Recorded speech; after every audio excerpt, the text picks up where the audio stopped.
a drop that captivates the city.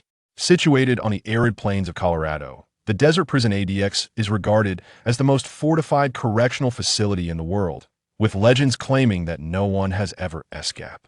At its confines, in the stillness of the night, the cold wind mingled with swirling sand as the temperature in the desert plummeted to -5 degrees. Unbeknownst to anyone, a young girl clad in a form-fitting white suit deftly navigated the towering 3.28-meter barbed wire, silently infiltrating the prison notorious as the Cage of Evil. The girl, known as she, was merely 19 years old, yet had already earned a fearsome reputation as a top-tier assassin in the dark underworld. Her poison, a mere drop capable of annihilating an entire city, her silver needles, able to revive the dead and mend broken bones with a flick of her wrist. What mortals perceive as impregnable fortifications was to her nothing more than a mildly challenging level in a game. An hour later, she traversed the intricately woven laser barriers and finally arrived at an unremarkable prison door. You truly came to rescue me. Upon the door's opening, a young and handsome man rushed out, enveloping her in a tight embrace, his surprise palpable. Feeling the tremor in his body and the intensity of his grip, a flicker of warmth stirred within his eyes' usually unyielding heart. Her past had forged her into a resolute and proud individual. Yet this man, Lung Yi, held a unique significance for her. As partners within their organization, they had trained together and accomplished missions side by side, supporting one another through trials of fire and ice. Though not lovers, their bond surpassed that of mere affection. Deepening into a profound camaraderie, she gently embraced him, her voice soft and soothing. "We are partners if you are in danger. How could I not come to your rescue?" Jingye, Jingye. Long Ye's voice was hoarse and trembling, yet his grip around her remained unwavering. "I truly wish to be with you for eternity, but alas." Just as she was about to inquire about the alas, a sudden, sharp pain pierced through her abdomen. She abruptly pushed Long Yi away, staggering back a few steps, disbelief flooding her gaze as she looked at the knife embedded in her belly, then turned to Long Yi, asking, "Why? Why?" In the dim light, Long Yi's expression twisted in a grotesque manner, yet a frenzied smile crept upon his lips. This is all your fault. All because you refuse to love me, refuse to accept me as your man. Since I cannot have you, I might as well follow the organization's orders and eliminate you." She trembled violently, her eyes filled with anguish and rage as she regarded the man. Though she did not love Long Yi and had turned down his proposal, to her, he was merely a brother, her most trusted partner. Yet, was their bond, forged through shared experiences, merely a fad? To not love meant to obliterate? Moreover, why did the organization seek her demise? She felt a suffocating numbness spreading from the wound. The dagger was laced with poison, a lethal toxin that sealed the throat upon contact with blood. Why? Why does the organization want me dead? Beads of perspiration glistened on her forehead, accentuating her pale visage, rendering her even more exquisitely beautiful. "I believe I have never wronged the organization. Why, then, alas, it is truly unfortunate for you." Lung Yi stepped forward, gently lifting Zai's chin with his hand. The current she presented an illusion of delicate innocence, stirring within him the desires he had long harbored. The seer Gaber has foretold that you possess the power of a curse, destined one day to bring catastrophic ruin upon the organization, perhaps even annihilating the world.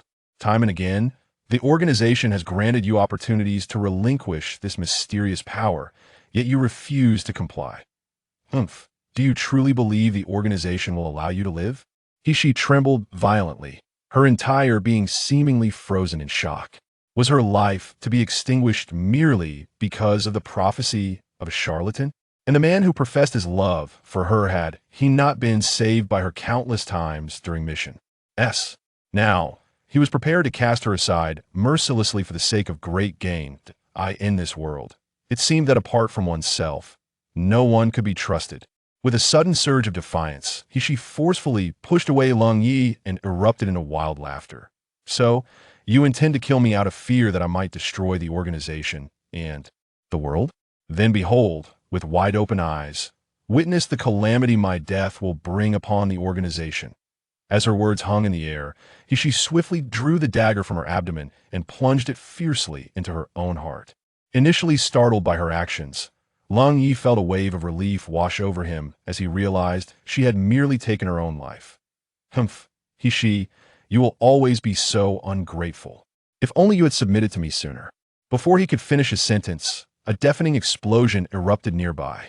In an instant, he felt excruciating pain rip through his body, and before a scream could escape his lips, his limbs and head disintegrated into a cacophony of lifeless fragments.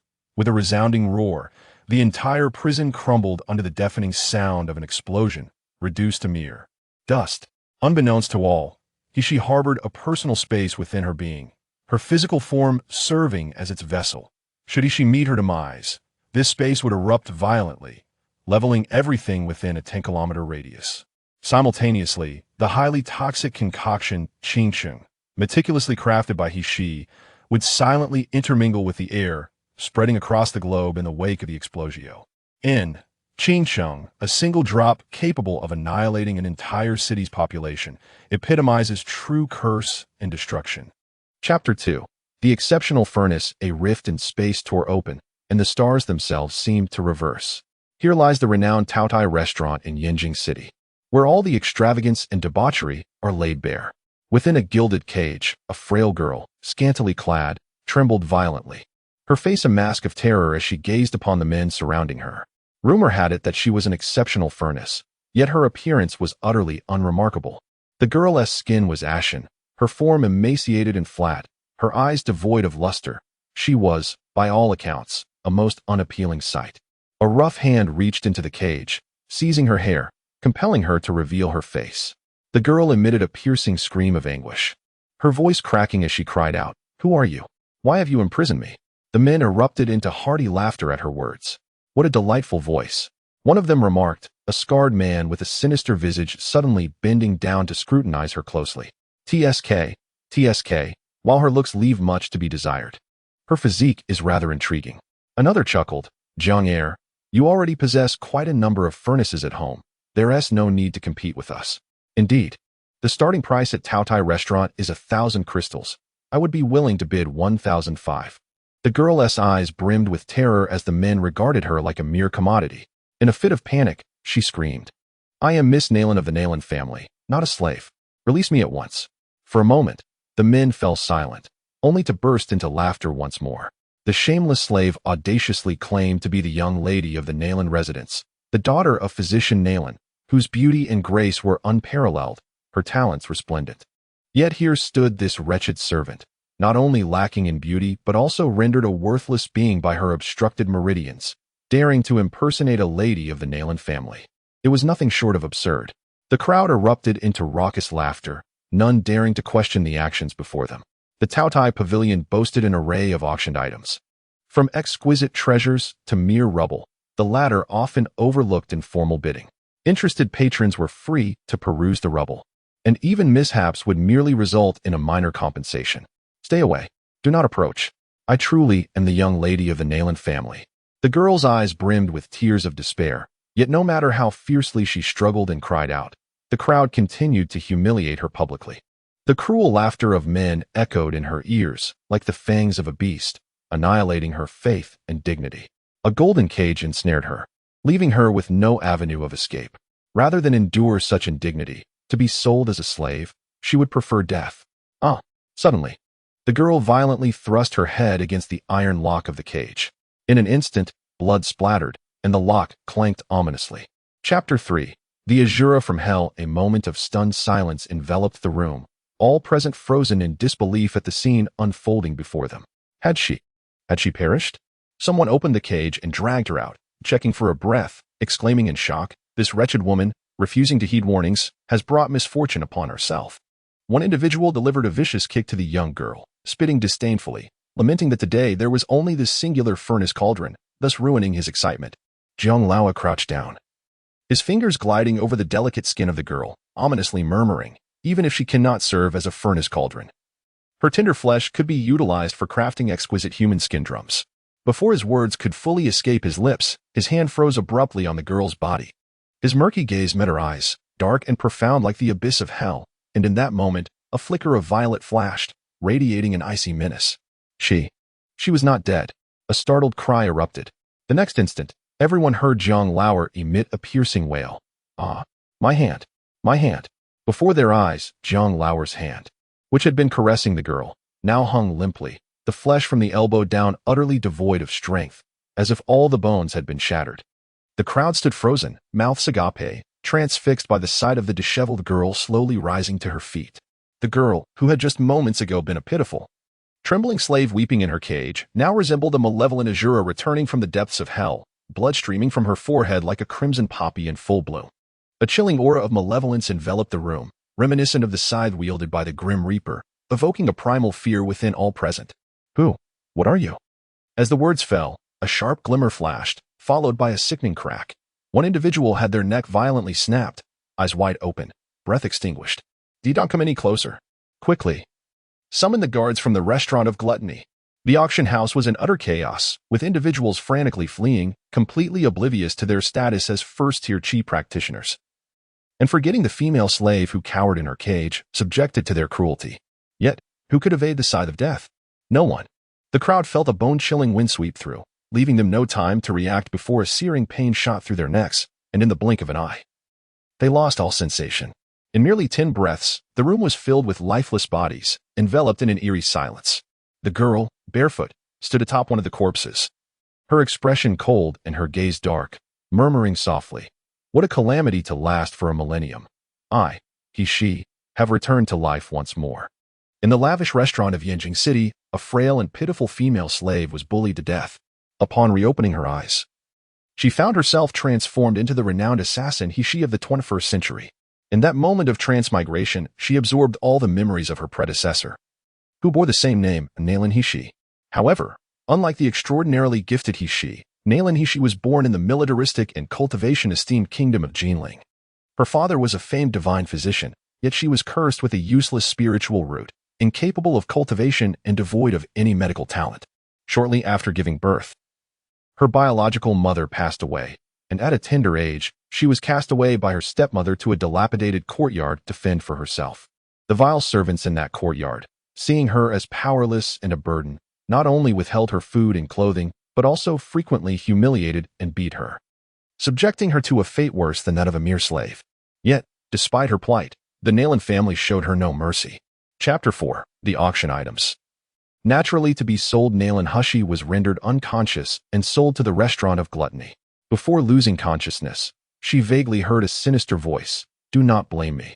Blame yourself for being a mere worthless waste who dared to obstruct the second young lady's path." Nalan Hushi, of ordinary appearance and deemed incapable of cultivation, was relegated to the lowest tier as a furnace for the auction. Prior to the sale, she endured humiliation from crude, low-ranking warriors, ultimately succumbing to despair and meeting her demise within the confines of her cage. Upon regaining consciousness, the frail body she inhabited was no longer that of Nalan Hushi, but rather that of the assassin Hushi, risen from the depths of hell.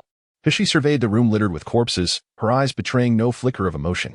Any scum daring to provoke her deserved their fate. She would show no mercy to anyone. Suddenly, she lifted her gaze toward a particular corner of the room, a cold smirk dancing upon her lips. However, after taking just 2 steps, her expression shifted dramatically, her beautiful phoenix eyes gleaming with a chilling intensity. Damn it! She had been schemed against. The thought barely registered in her mind before she collapsed to the ground with a thud. At the dimly lit entrance of the examination room, 2 tall figures approached the unconscious Hushi. One of them glanced into the room filled with bodies, unable to contain a gasp of astonishment. "I never imagined such an unassuming girl could be so ruthless, leaving not a single soul alive." The other figure remained shrouded in shadows, their features obscured, but exuding a chilling aura that instilled fear in the hearts of those nearby. He lowered his gaze, seemingly intrigued by the unconscious girl on the ground, his eyes reflecting a cruel fascination akin to that of a hunter observing rare prey. However, when this girl had committed murder moments ago, I felt no surge of spiritual energy. I wonder if she employed some secret technique. "Master, how shall we handle her?" The man, who had been bowing his head, slowly lifted his eyelids and, with an air of nonchalance, replied, "Wu Yu, she is an auction item for the gluttonous pavilion. Being an auction item, she must be sold. Do I need to enlighten you on this matter?" A chill ran through Wu Yu's heart, and he promptly bowed, saying, "Wu Yu understands. I will reinforce the slave restraints and secure her with a black iron lock, ensuring her absolute inability to escape." I believe such an exceptionally gifted furnace will fetch a handsome price. The man, referred to as master, slightly curled his lips, his eyes brimming with eager anticipation. Is that so? I look forward to it. After uttering these words, he cast a fleeting glance at the girl on the ground before vanishing in an instant. At that moment, it was midnight, the city gates were shut, and silence enveloped the surroundings, save for the brightly lit and bustling gluttonous pavilion. The highlight of this auction was about to commence. The host, adorned in resplendent golden attire, clapped his hands, and soon a grand golden cage descended from above, shimmering with dazzling light as it landed at the center of the stage. A ripple of excitement swept through the auction crowd, for the entity within the cage was not an inanimate object, but a living being. It was a girl who appeared to be merely 17 or 18 years old, her skin a sallow hue, her figure flat and devoid of allure. At this moment, she lay motionless in the center of the cage, her eyes tightly shut, her limbs bound by slender, cold silver chains. As the audience finally discerned the girl within the cage, a wave of discontented murmurs erupted. We were attending a premiere auction. How could the tasty pavilion deceive us with such lowly merchandise after we paid a ticket price of 1,000 crystals? Chapter 5. Making you my ninth concubine. A chorus of dissatisfaction rose from the crowd, yet the host on stage appeared impervious to the commotion, his professional smile unwavering. In a deep, resonant voice, he began to announce, Lot number 16, a female slave born on the day of Ding Wei in the month of Yin, year of Ding Si, at the hour of Xian Hai. She is 16 years old and has been tested as possessing no spiritual roots, classified as a purine physique. The starting bid is 10,000 crystals. The host's proclamation silenced the crowd, only to ignite a fervent discussion. Good heavens, a purine physique. Does that not signify an exceptional alchemical vessel? It is no wonder the tasty pavilion would not deceive us. It is the grand finale of the evening. With her, I shall surely break through my long-standing bottleneck. I bid 100,000 crystals. I bid 200,000 crystals. I bid 500,000. The martial artists present were swept away by the shock of the purine vessel, descending into a frenzy of bidding. Oblivious to the fact that the girl in the golden cage, after a painful frown, slowly opened her eyes. Her unremarkable phoenix eyes suddenly sparkled like radiant pearls, shimmering with brilliance as they coldly surveyed the raucous crowd below. At that moment, a voice rose above the crowd, bellowing, I bid 100 million crystals. This woman must belong to me tonight. The proclamation plunged the venue into an immediate silence. From the front row, a rotund man staggered to his feet. A smug smile plastered across his face as he approached the golden cage on stage. The brilliant lights illuminated his figure, revealing that he stood just over 6 feet tall. His face obscured by layers of flesh, and his waist thicker than a matron-s bust. His every step sent ripples through his corpulent form, evoking a sense of revulsion. Yet, none in attendance dared to mock him. After his bid, not a soul was willing to contest against him. This man was named Zhu Chongba, the spoilt son of Zhu Yichun, the wealthiest man in Jinling. Though the merchant class was often scorned in the martial-centric Jinling, the Zhu family was an exception. Warriors depended on crystal energy for cultivation and advancement, and the Zhu family had built their fortune upon the extraction of these crystals, controlling several mines and maintaining intricate connections with the royal family. Even those who coveted their wealth hesitated to act against them. Zhu Chongba was notorious in Yinjing for his ineptitude, yet he was undeniably a wealthy tycoon. After all, the Zhu family lacked for nothing in terms of crystal energy. Young Master Zhu, congratulations. With this purine body as your furnace, your advancement is imminent. Young Master Zhu, once you break through, do remember to treat us to drinks. The flattery and envy from the crowd swelled Zhu Chongba's ego, and with his belly resembling a ripe watermelon, he swaggered confidently to the host, not waiting for the auction to conclude. In the auction, it is typically considered improper to receive individuals before payment is rendered. Yet, the host, known for his lack of desire, appeared unfazed and promptly handed the slave token to Zhu Chongba. However, no one noticed the fleeting, enigmatic smile that flickered in his eyes. Young Master Zhu, receiving this slave token signifies that the auction item now belongs to you. Once the goods are sold, they shall have no further ties to the tantalizing pavilion. Zhu Chongba paid little heed to his words, seizing the token. He dashed towards the cage where the girl was huddled. My lady, I am here. If you allow me to ascend to the foundation establishment stage, I shall make you my ninth concubine. Chapter 6. Unseen and shadowless, the king of hell claims his due as the cage swung open. A pudgy hand reached towards the girl, who lay curled on the ground with her eyes tightly shut. Yet, before the hand could graze her garment, Zhu Chongba suddenly felt a flash before his eyes, followed by a piercing scream as he was propelled backwards.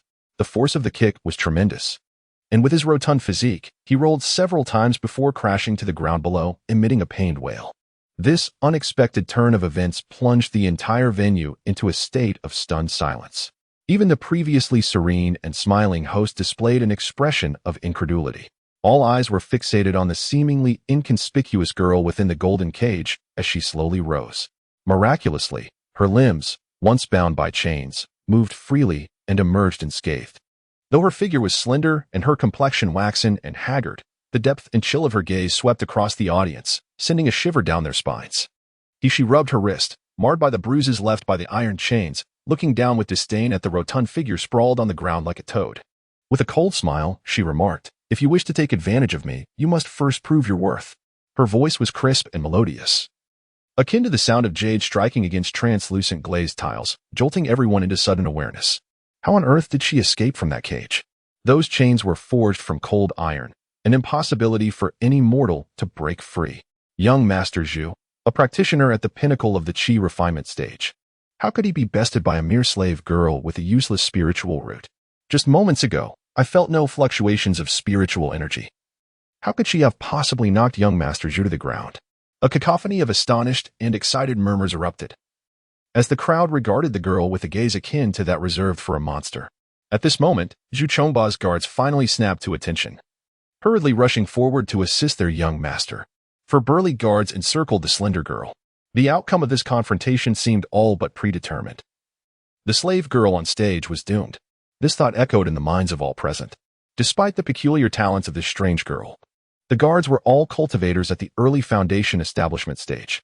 In the realm of Milu, martial practitioners are categorized into various stages: chi refinement, foundation establishment, meridian condensation, golden core, nascent soul, divided spirit, void refinement, tribulation transcendence, and great ascension. The divide between foundation establishment and chi refinement is as vast as heaven and earth. While ordinary martial artists may contend with chi refinement practitioners, facing those at the foundation establishment stage only leads to a brutal demise. The spectators looked upon Hishi with expressions filled with pity and the thrill of impending spectacle. At the corners of Hishi's mouth, a wicked smile emerged as she leisurely raised her hands. The brilliance of the lights obscured the sight of four crystalline silver needles delicately poised between her slender, elongated fingers. These needles, as fine as a hair yet tougher than steel, possessed the ability to instantaneously pierce through human bones without a trace. From the moment she first awoke, she discovered that the space from her previous life, which had erupted in chaos, had not vanished. Rather, it remained intact, along with the shadowless needles she had once placed within it. Silent and unseen, they were instruments of death. Such was an extraordinary weapon for murder and plunder. The four guards, wielding their flying swords, were mere low-ranking sword cultivators whose eyes reflected coldness and brutality as they gazed at the girl. To cultivators, mortals were akin to ants, insignificant beings, fit only for servitude. Just as the four began to channel their inner spiritual energy, preparing to unleash their swords upon the girl, she moved with sudden swiftness. The shadowless needles shot forth like lightning, silently and precisely piercing the energy sea points of the four guards. Their flying swords abruptly halted midair, only to clatter to the ground moments later. Terror and disbelief etched on their faces, the guards stared blankly at the girl, who wore a chilling smile. Suddenly, one of them shrieked, "Why can't I use my spiritual energy? What have you done to us?" With a graceful smile, she leapt into the air, delivering a powerful kick that sent the four disempowered guards sprawling. Standing poised and elegant upon the resplendent stage, the petite girl regarded the crowd below with an air of superiority. Surrounded by the anguished cries of foundational-level cultivators, and witnessing the terrified Zhu Chongba, who had collapsed in fear, the scene was nothing short of shocking and bizarre. Here stood a frail young girl, yet she emanated the commanding presence of a queen surveying her domain, instilling both terror and reverence in those who beheld her. Zhu Chongba stared in horror at the girl not far away, trembling uncontrollably, on the verge of collapse. As Hushi approached him, panic seized him, and he screamed, rushing forward to grasp Wu Yu's hand, exclaiming, "Save me! Save me! That wretched girl is causing a ruckus in your restaurant. Will you not intervene? I am your guest. If you assist me in subduing her, I shall offer you all the spirit crystals I possess. Every last one." Wu Yu, unfazed, effortlessly extricated herself from his grasp. Her interest peaked as she gazed at Hushi, and leisurely remarked, "Young Master Zhu, I have already stated that once the goods are sold, we assume no responsibility. From the moment I entrusted the slave token to you, this commodity has no further association with the restaurant." Wu Yu's words struck Zhu Chongba with a jolt, and then a sudden epiphany flooded his face with euphoric delight. Channeling his spiritual energy, he frantically infused it into the slavery token, muttering nervously, "You vile woman, you are doomed. Dare to strike me, and you shall perish." In that very moment, as Zhu Chongba infused his spiritual energy into the token, Hushi was abruptly assailed by a piercing pain in her mind, a sensation all too familiar. It was this very pain that had caused her to faint just moments ago at the door of the inspection room. Damn it! It is the slave mark. It turns out a slave restriction has been imposed upon her body. A cold fury ignited in Hushi's eyes as she swiftly fled, her feet carrying her toward freedom. She must leave, and leave this place immediately. Even in death, she shall never become a slave to another. Bowing her head and allowing herself to be trampled upon. Yet, before she could flee 5 meters, the pain in her head intensified abruptly. She could no longer sustain her dazed consciousness. Her body swayed slightly before she collapsed helplessly to the ground once more. Zhu Chongba, clutching the slave token, advanced cautiously, step by step. Upon confirming that she had indeed lost consciousness and posed no resistance, he finally erupted into a boisterous laugh. "You filthy wench.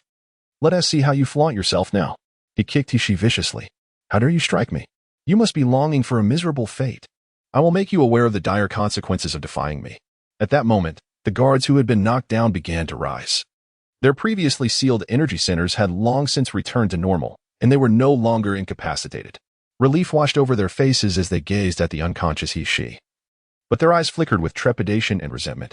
Zhu Chongba, beaming with satisfaction, waved his hand dismissively, saying, "You can't even handle a mere wench. You need me to intervene." The guards responded in unison, clumsily tossing the unconscious Hishi into a cage, treating her as if she were livestock purchased at a market. Swaggering as they carried her away. Chapter 8. The resplendent purple eyes. Meanwhile, in the supreme private room of the Taodai Pavilion, a tall man reclined lazily on a couch. His gaze, seemingly unfocused, rested on the luminous screen not far ahead, his demeanor elegant and intrigued, yet his eyes betrayed a haughty indifference. The screen vividly displayed the unfolding events of the auction house at that very moment. The frail maiden was confined within a cage, her delicate limbs tightly bound by coarse iron chains. A man, holding a goblet, drained its contents in one gulp and sighed softly, remarking, "What a pity for such an intriguing little creature to be squandered by swine." The guard beside him couldn't help but steal a glance. This was the first time his master had shown interest in a woman, albeit a mere flicker of interest. As the guard pondered this, he suddenly noticed the man's expression change as he slightly leaned forward, his gaze fixated on the center of the luminous screen. There, the visage of the imprisoned girl was vividly displayed, her waxen skin, gaunt face, and youthful features. Yet in an instant, her tightly shut eyes fluttered open, her lashes quivering, radiating a chilling light. The man's sharp brows furrowed as he fixated on the girl's gaze. Within those profound, obsidian orbs lay an unspoken ferocity. Subtly illuminated by a violet glow, dazzling and captivating, instantly ensnaring his spirit and stirring a strange flutter in his chest. "Little one, who are you truly? How can you possess?" he murmured, his interest piqued as he observed the girl on the screen, resembling a predator who had finally discovered its long-sought prey. The thrill of inevitability igniting a fervent gleam in his eyes. Subsequently, he cast a disdainful glance at Zhu Zhangba and the guards carrying the cage, a cold smirk curling at the corners of his mouth. He then spoke softly into the void, "Follow them." Despite the chamber being devoid of any presence apart from him. A deep, resonant voice echoed in response, "As you wish, Your Highness." After a brief pause, a voice inquired with sudden intensity, "If Zhu Chongba intends to employ force, should my subordinate intervene?" The man let out a low, mocking laugh, his voice rich and melodious, yet laced with disdain. "With such a fool, he is merely courting his own demise. My subordinate understands." The room soon fell silent as the man rose slowly, a languid and intrigued smile gracing his lips. When Hishi awoke once more, she found herself jostling within a swaying carriage. She was still confined in the same cage that had imprisoned her, her limbs bound by chains as thick as a finger. Due to the cage's position, the surroundings remained obscured, yet she could still sense the formidable aura of powerful individuals nearby. Hushi bit her lip, striving to sharpen her still-dazed consciousness. The slave seal had a profound effect on her. causing her mind to oscillate between clarity and confusion throughout the journey, only now fully awakening. Suddenly, she overheard the guards conversing. What do you think this female slave truly is? Why does she lack any spiritual energy fluctuations yet possesses the ability to suppress our cultivation? Who cares who she is? As long as the young master holds the slave token, once we reach the Zhu residence, we can have someone inscribe a genuine slave soul mark on her. At that point, the young master can torment her at will. Humph. This wretched woman is nothing but a mere mortal. How dare she bring us shame in public? I truly wish to skin her alive right now. Chapter 9. The futility of the slave restriction. One individual, with a sudden sinister smile, remarked, the true essence of the furnace will eventually be depleted. Once she loses her worth for us, will the young master still care for her? At that time, we can let her experience the torment of desiring life yet being unable to attain it. This statement elicited a chorus of self-satisfied laughter from the four, their previous gloom dissipating entirely. However, a fleeting glimmer of lethal intent flashed in He-She's eyes as she feigned sleep, her mind resolute against these scoundrels. She would not let them escape unscathed. With a subtle movement of her fingers, several shadowless needles reappeared in her grasp, concealed by their laughter. Her body emitted a series of faint cracking sounds. In the blink of an eye, her wrist bones twisted and shrank, effortlessly freeing her from the iron chains that bound her. This technique of skeletal contraction, though singular in nature, required enduring excruciating pain during its practice and application, and could only be sustained for mere seconds. Only a being like He-She could endure such agony. Her pallid complexion betrayed her suffering as her delicate fingers lightly rested upon her pulse. Indeed, it was the brain domain restriction. A confident smile curved upon her lips, for her conjecture had proven true. The so-called slave restriction merely utilized spiritual energy to lock onto certain neural pathways within a mortal's brain. The slave token served as the key to activate these locks, much like the tightening headband placed upon Sun Wukong by Tang Xing. Once spiritual energy was infused into the slave token, the energy that locked the neural pathways would simultaneously awaken, exerting pressure on the human brain and inducing an inescapable pain. This simplistic restriction bore no effect on cultivators endowed with spiritual power. However, for mortals, it was akin to a sword hanging perilously overhead, utterly unresistible. Alas, today she has encountered none other than she. One must understand that in her past life within the organization, in addition to her transcendent medical and toxicological skills, she possessed an ability that everyone dreaded: mental manipulation. With just a tiny, imperceptible needle inserted into the enemy's brain, she could make them experience ecstasy and agony, leaving them utterly defenseless. A mere cerebral restriction is but a trifling skill to her. The imperceptible needle was swiftly and precisely inserted into She's brain, and a cool, frigid sensation, accompanied by a sharp, piercing pain, instantly permeated She's mind. She clenched her teeth tightly, preventing herself from moaning aloud and being heard by the guards in the carriage. This agonizing torment lasted for a full 3.5 minutes, and she felt that the sensation that had been lulling her to sleep in her brain had suddenly vanished, leaving her mind clear and her eyes bright. With an indescribable sense of comfort, she quickly pulled out the imperceptible needle and was surprised to see a faint blue light attached to all three needles. A gloomy, chilling aura circulated in the air. This was the power of the restriction that had been lurking in her brain, but it felt different from ordinary spiritual power. The carriage suddenly jolted, followed by a creaking halt. We've arrived at the Zhu residence. She had no time to think, and quickly threw the imperceptible needle along with the power of the restriction into her space. She retied her hands with chains and pretended to be unconscious, closing her eyes. The golden cage was carried down from the carriage. Inside was a disheveled, unconscious girl. Zhu Chongba waved his hand and said, "Carry her to my room, and have Uncle Guan prepare the elixirs and present them. This young master will improve his cultivation tonight and strive to reach the foundation establishment stage." Chapter 10. The corpulent pig. It turned out that this was not the true residence of the Zhu family, but rather a private villa belonging to Zhu Chongba. To be more precise, this was his personal retreat where he indulged in the abduction of virtuous maidens, revelry, and vice. The cage was swiftly carried into Zhu Chongba's chamber, and the young girl was unceremoniously lifted and tossed onto the plush bed. Of course, her limbs remained shackled by iron chains, bound to the wall. "Everyone leave. No one is permitted to disturb me." Once the room was emptied, Zhu Chongba leered as he crawled onto the bed. "If it weren't for your pure physique, why would this young master deign to touch such an ugly creature?" The room was illuminated by luminous pearls, casting a dreamlike glow upon the girl's face. With a delicate oval visage, willow-like brows, a finely shaped nose, and cherry-red lips, Her long eyelashes fluttered gently, and her beautifully curved body rose and fell softly. The dim light softened the girl's sallow complexion and the dark circles under her eyes, rendering her fragile yet enchanting. In a moment of daze, one might perceive her as an extraordinary beauty. Zhu Chongba gulped, his heart racing wildly, blood surging towards a certain part of his body. Upon closer inspection, she indeed appeared to be a lovely young maiden. He licked his lips, his corpulent hand reaching towards the girl. "Do not worry, my little beauty. This young master will soon show you the pleasures of life." But before his hand could even graze her garments, he was hurled backward, crashing heavily to the ground. The impact left him dazed and disoriented, his mind buzzing as he struggled to rise. She sat up languidly from the bed. The cold iron chains, no thicker than her fingers, lay helplessly scattered about. Clearly, they could not restrain her at all. Zhu Chongba, trembling, pointed at her and stammered, How did you break free from the chains?" She stepped forward, her face adorned with a chilling smile. "Master Zhu, you truly have not learned your lesson. If I could free myself from the chains in the auction house once, do you think I could not do so a second time? Do you believe that making the chains thicker could bind me? Don't come any closer." Zhu Chongba scrambled backward, suddenly remembering something. He hastily produced the slave token from his pocket and gripped it tightly, pouring his spiritual energy into it. She immediately clasped her head with both hands, feigning agony as she collapsed onto the bed. Zhu Chongba's heart surged with confidence, and he erupted into laughter as he stood up.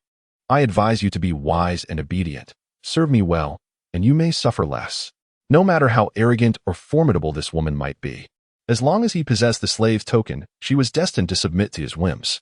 Moreover, the more aloof and untouchable she seemed, the more exhilarating it would be to dominate her.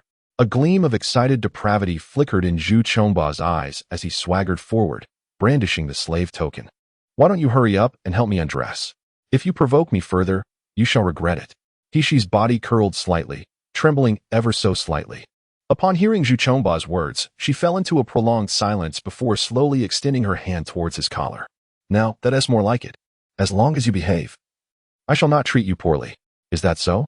Desiring my obedient compliance, she suddenly lifted her head, a sinister and chilling smile meeting Zhu Chongba's gaze. "You fat pig, continue to indulge in your grandiose dreams." As her words echoed, she swiftly raised her foot and forcefully kicked him away. Chapter 11. Rest assured, I shall not end your lives. Ah! Zhu Chongba's scream pierced the air, reminiscent of a slaughtered pig's lament.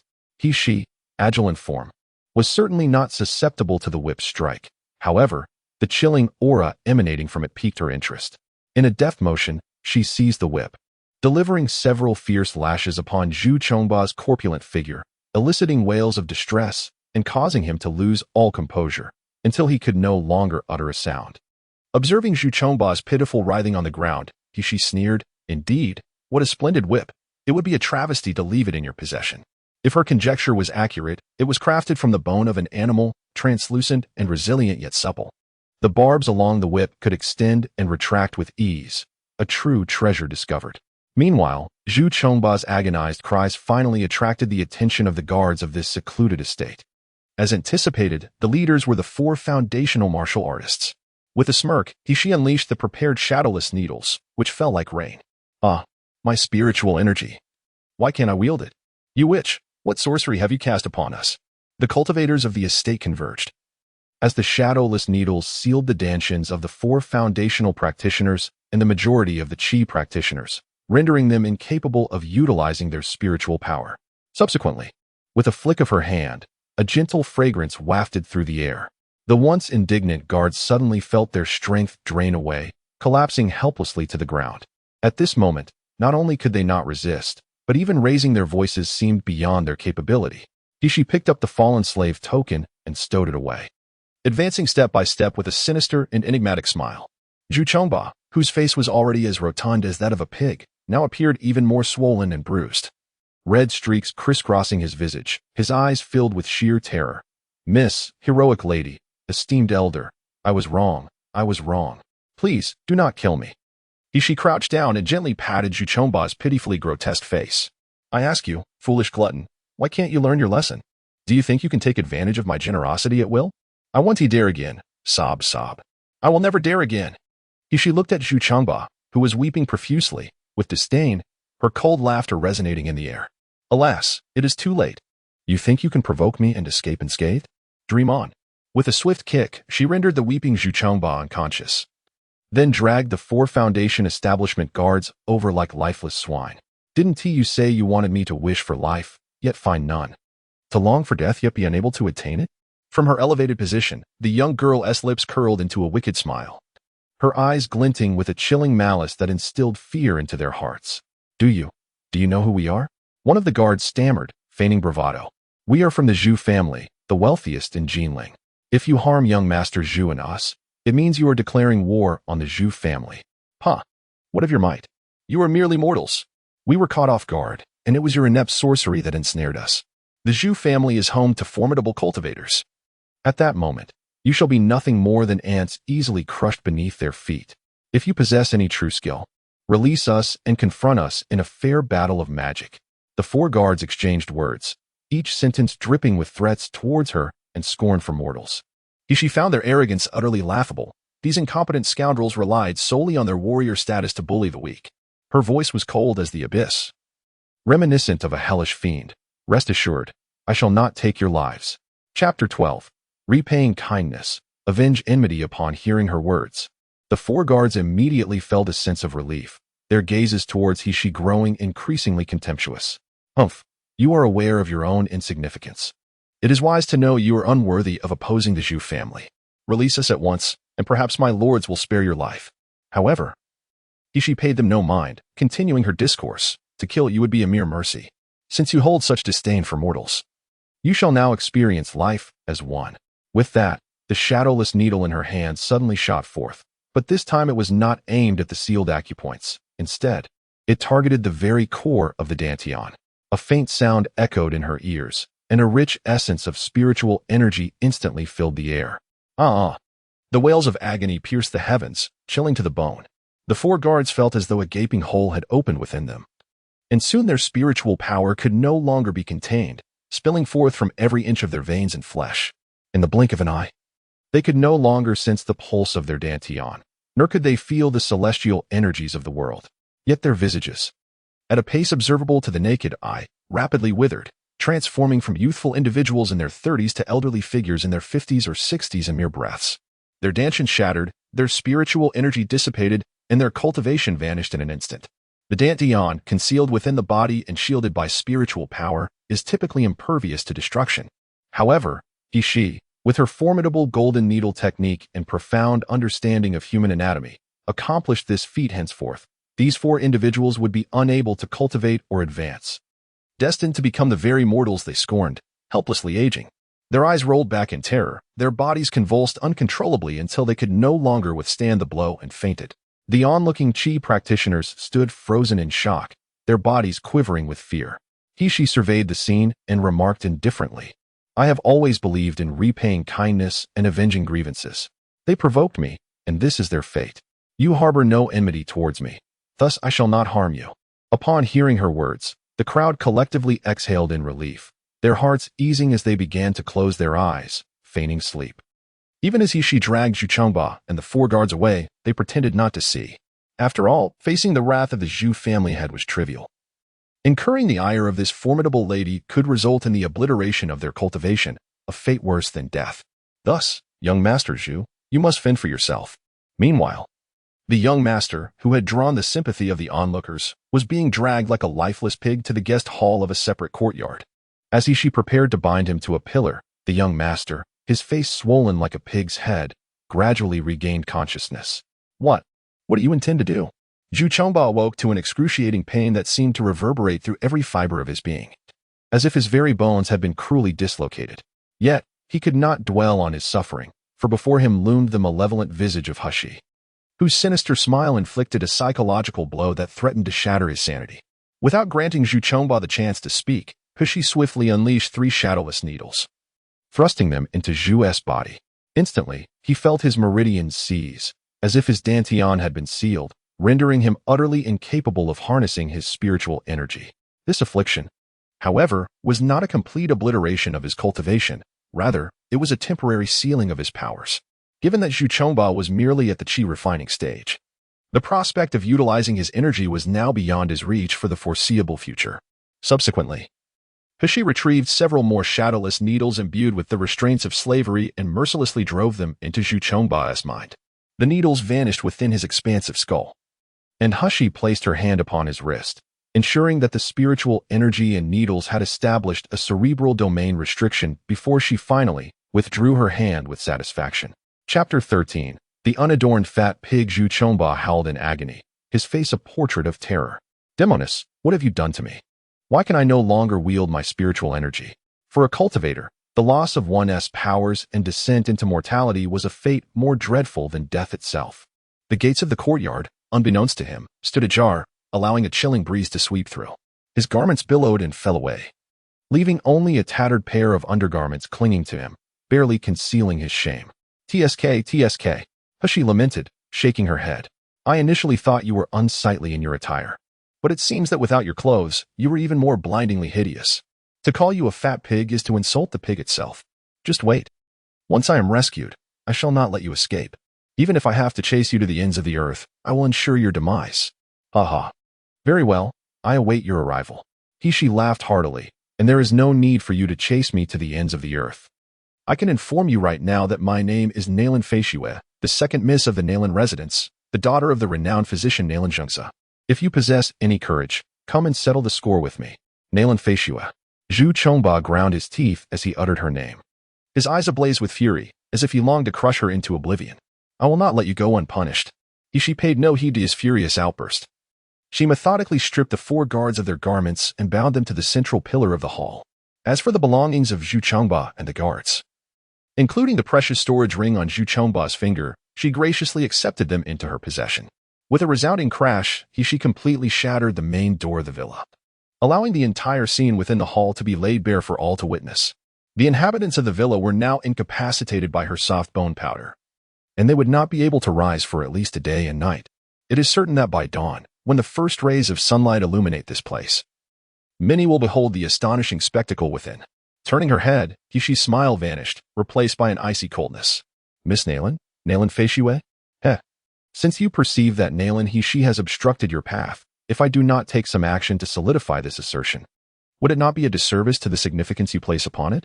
No one could escape the severe consequences of plotting against her, Humph, just as in her past life. Now, it seemed she had merely settled a portion of the karmic debt that occupied the body of Nalan Humph. As she hastily departed, she remained oblivious to the shadow that emerged from the Zhu family's secluded residence shortly after her exit, swiftly making its way to a luxurious mansion near the royal palace of Yanjing. In the stillness of the deep night, the sound of a man's hearty laughter suddenly resonated from within one of the rooms in the mansion. His voice was deep and resonant, akin to the strings of a cello being plucked, imbued with a haunting depth that stirred the soul. Yet, amidst the laughter, there was only an exuberant delight. It appeared to grow increasingly intriguing, and the prince could hardly contain his eagerness to meet her forthwith. Have you investigated the materials I asked for? The information has just arrived. Please peruse it, my lord. The man accepted the jade slip handed to him, his eyes gleaming with interest as his consciousness gradually immersed itself within its contents. Chapter 14. The disobedient servant. Beneath the Songshan Mountains, rarely trodden by human feet, lay a dilapidated courtyard. Few were aware that it housed the illegitimate third daughter of the renowned divine healer of Yanjing, Nalan Mansion. Due to its remote location, where spiritual energy was scant and even birds and beasts seldom ventured, it was impossible to cultivate spiritual herbs or trees, and even ordinary crops struggled to survive in the surrounding desolation. At this hour, past the 3rd watch, the courtyard was occasionally swept by the mountain breeze, bringing with it a dry and chilling coldness. Yet, Granny Chen lingered in the yard, frequently glancing toward the worn-out gate. Her gaze shifted towards the brightly lit main hall, and she could not help but approach it. As the door creaked open a fraction, the heavy scent of alcohol and the cacophony of boisterous voices spilled forth. It was already the deep of night. However, a throng of servants had gathered in the main hall, indulging in gambling, drinking, and revelry. The clamor within the room abruptly fell into a hush. I wondered why my luck was so dismal today. It seems your ill fortune has cast a shadow upon me, one voice mockingly declared. Laughter erupted in the room, with someone chiming in. I've heard that her mother seduced physician Nalan, shamelessly becoming his concubine. Truly, like mother, like daughter. If the mother is so disgraceful, how virtuous can the daughter be? Do not speak such slander. Chin Mama's face flushed crimson, her murky eyes bulging with rage. "You shall not defame the lady. Haha. She is but a lowly wretch, lacking even the aptitude for cultivation, yet dares to call herself a lady. What a disgrace!" scoffed a young servant standing beside Stewardly. "Indeed, were it not for physician Nalan's benevolence, she would not be allowed to reside here. Nor would we have been dispatched to attend to her. Bah, a nameless bastard, utterly useless. Her demise would be for the best, sparing the Nalan family from disgrace." Silence. Chin Mama's eyes blazed with fury as she lunged at the group. "You vile servants, it was the master who sent us to care for the young lady. Yet you occupy the main hall, forcing me and the young lady to reside in the woodshed, living worse than dogs." She appeared utterly deranged, and for a moment, Butlerly was taken aback, only to find himself seized by a handful of hair and his throat gripped tightly, eliciting a sharp cry of pain. Granny Chin, seemingly intent on perishing alongside him, yanked at his hair, clawing and scratching while shrieking in hysteria. "If the young lady dies, I shall perish with you." Chapter 15. Despairing Granny Chin inside the main room, the expressions of several young servants and attendants, who had been laughing and spectating, abruptly shifted. Butlerly, now with disheveled hair and fresh wounds marring his neck, regained his composure and delivered a vicious kick to Granny Chin's abdomen. As a practitioner of the third tier of Qi training, he executed the kick with full force. Granny Chin, unable to withstand it, was propelled like a cannonball, crashing heavily against the corner of the table. The young servant accompanying Butlerly stepped forward, viciously stomping down on Granny Chin's hand with a malevolent expression. "You ungrateful old hag, do you think you are someone of significance, daring to threaten us? If you had been obedient like before, perhaps we would have spared your life. But now that your young lady is gone, your lack of awareness is unforgivable, and you shall not escape our ruthless wrath." Granny Chin, enduring the pain coursing through her body, lifted her head and beheld the glint of malice in the eyes of the surrounding servants. Each of them bore no surprise at the young lady's disappearance. Rather, they were filled with a malicious glee. These individuals, they knew precisely where the young lady had gone, and it was they who had conspired against her. Madame Chin's heart sank gradually as she struggled to rise. Bowing deeply before them, "I implore you, have mercy and tell me where my young lady has gone, even if it means sacrificing my own life. I am willing to serve you as a beast of burden in exchange for this knowledge. Please, I beg of you, tell me where she is."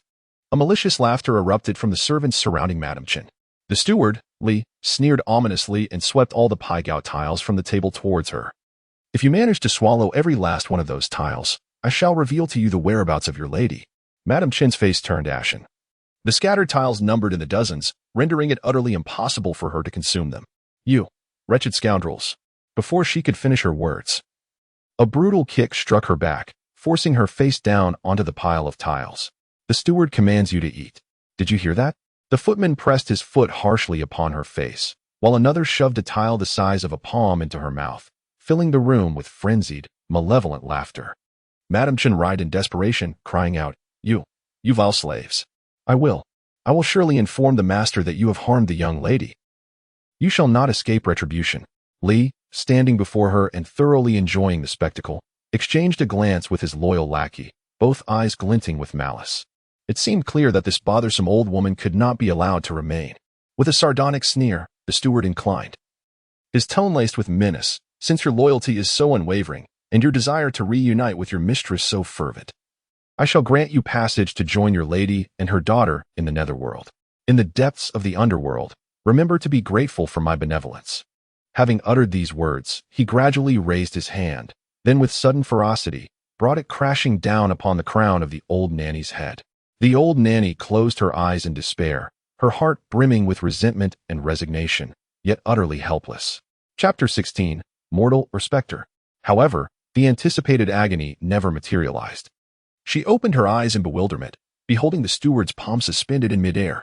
A slender cord, or rather a whip, adorned with delicate barbs, was entwined around his wrist and body. The steward turned in fury. "Who in damnation dares to interfere with me?" As he was about to unleash his spiritual energy to sever the whip, he felt an excruciating pain, as if his waist were being snapped in two. In the next instant, he was lifted into the air.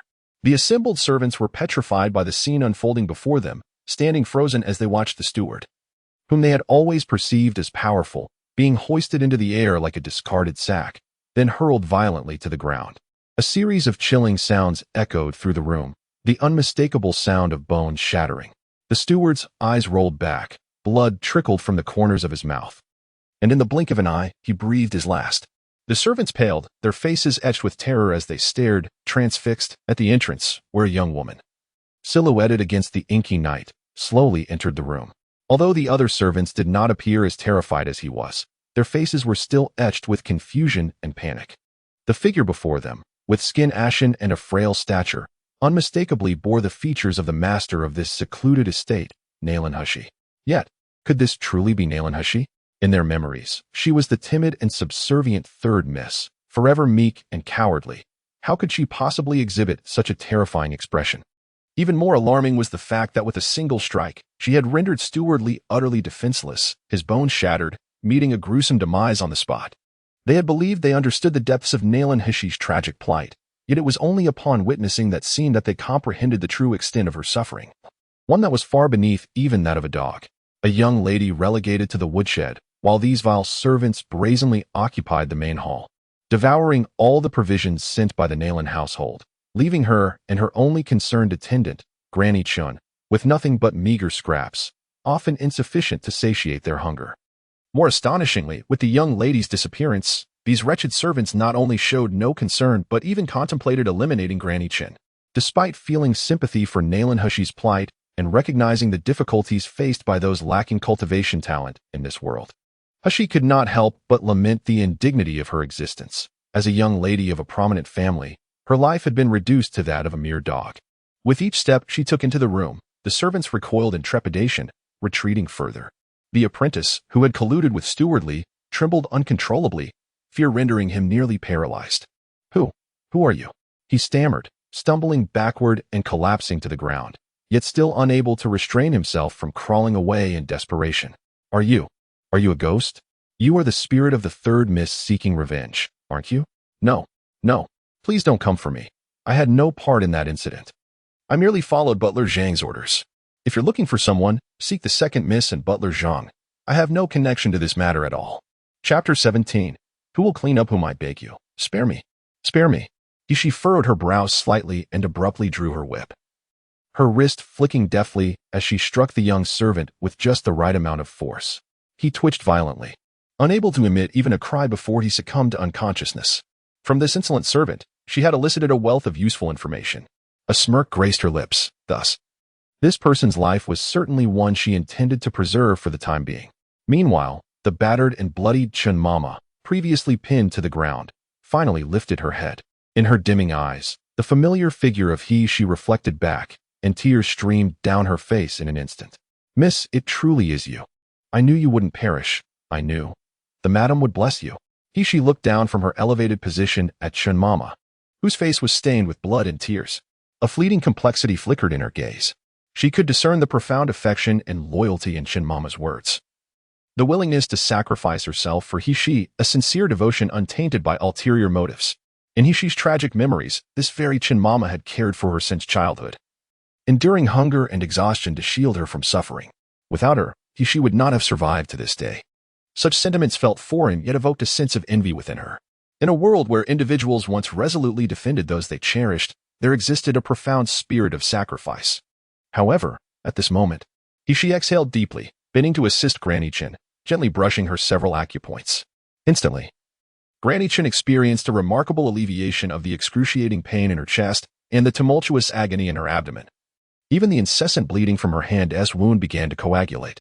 Granny Chun, her face etched with astonishment, lifted her gaze to behold the proud expression upon he-she's countenance. She was momentarily stunned. Sensing that the young lady before her bore a strikingly different demeanor from her usual self, resolve to confront them, Granny Chun exclaimed in disbelief, her eyes wide with alarm.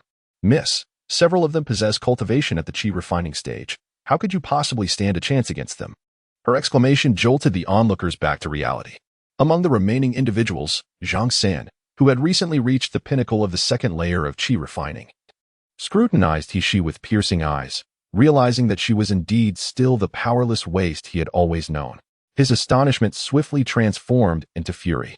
How could they, as cultivators at the chi refining stage, be intimidated by a mere mortal devoid of any cultivation? Such news would be utterly humiliating. As for the demise of Stewardly, it was undoubtedly the result of a sudden ambush. Zhang Xin glared at her with malice, declaring, "Third miss, you possess an audacious tongue. Today it remains uncertain who shall teach whom a lesson in humility." Witnessing Granny Chen steadfastly shielding her, her figure trembling yet unyielding, she found herself momentarily at a loss for words. A gentle stream of warmth unexpectedly flowed through her once desolate heart, as she realized that there was someone willing to risk their life to protect her. Chapter 18. The shame of the Nalan residents. She delicately placed a hand on the frail shoulder of Granny Chen, her voice unusually soft. "Do not fear, Granny. I shall find a way to deal with them." After saying this, she cast a cold glance towards the servants who were encroaching upon them with predatory intent. "Do not forget, no matter the circumstances, I remain your mistress. Do you not fear the consequences of your insubordination against me?" The servants within the room erupted into laughter, their faces adorned with mockery and schadenfreude. The Nalan residents?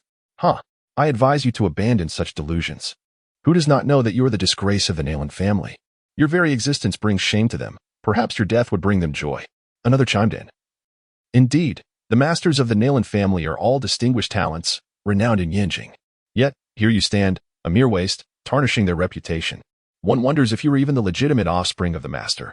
Perhaps you are truly a bastard, who is unaware that your mother is infamous for her beguiling beauty, having ensnared countless men outside. With that, raucous laughter echoed from the main hall. Granny Chen trembled with rage, nearly ready to charge out and confront the vile servants who hurled such vicious insults. Hishichi, however, did not exhibit the slightest anger. Instead, she pressed down firmly, her gaze sweeping over the others with a haunting depth. In a calm voice, she remarked, "Oh, so it seems that selling me off quietly is also the intention of the Nalan family?" Deep within Nalan Hishichi's memories lay a profound yearning for the Nalan residents and an affectionate admiration for Nalan Zhengze. Even the often bullying Nalan Feishui, who had tormented her throughout her childhood, evoked no resentment. Rather, she regarded her as an elder sister. Such a kind-hearted and timid young girl, abandoned by the Nalan family, was now faced with their inability to accept her. Zhang Xin scoffed derisively, his face contorted with disdain. "Of course.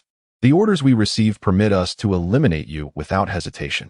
It is merely our benevolence that has sought to provide you with a sliver of mercy. Furthermore, for a worthless waste like you, being sold into slavery is indeed the best fate you could hope for."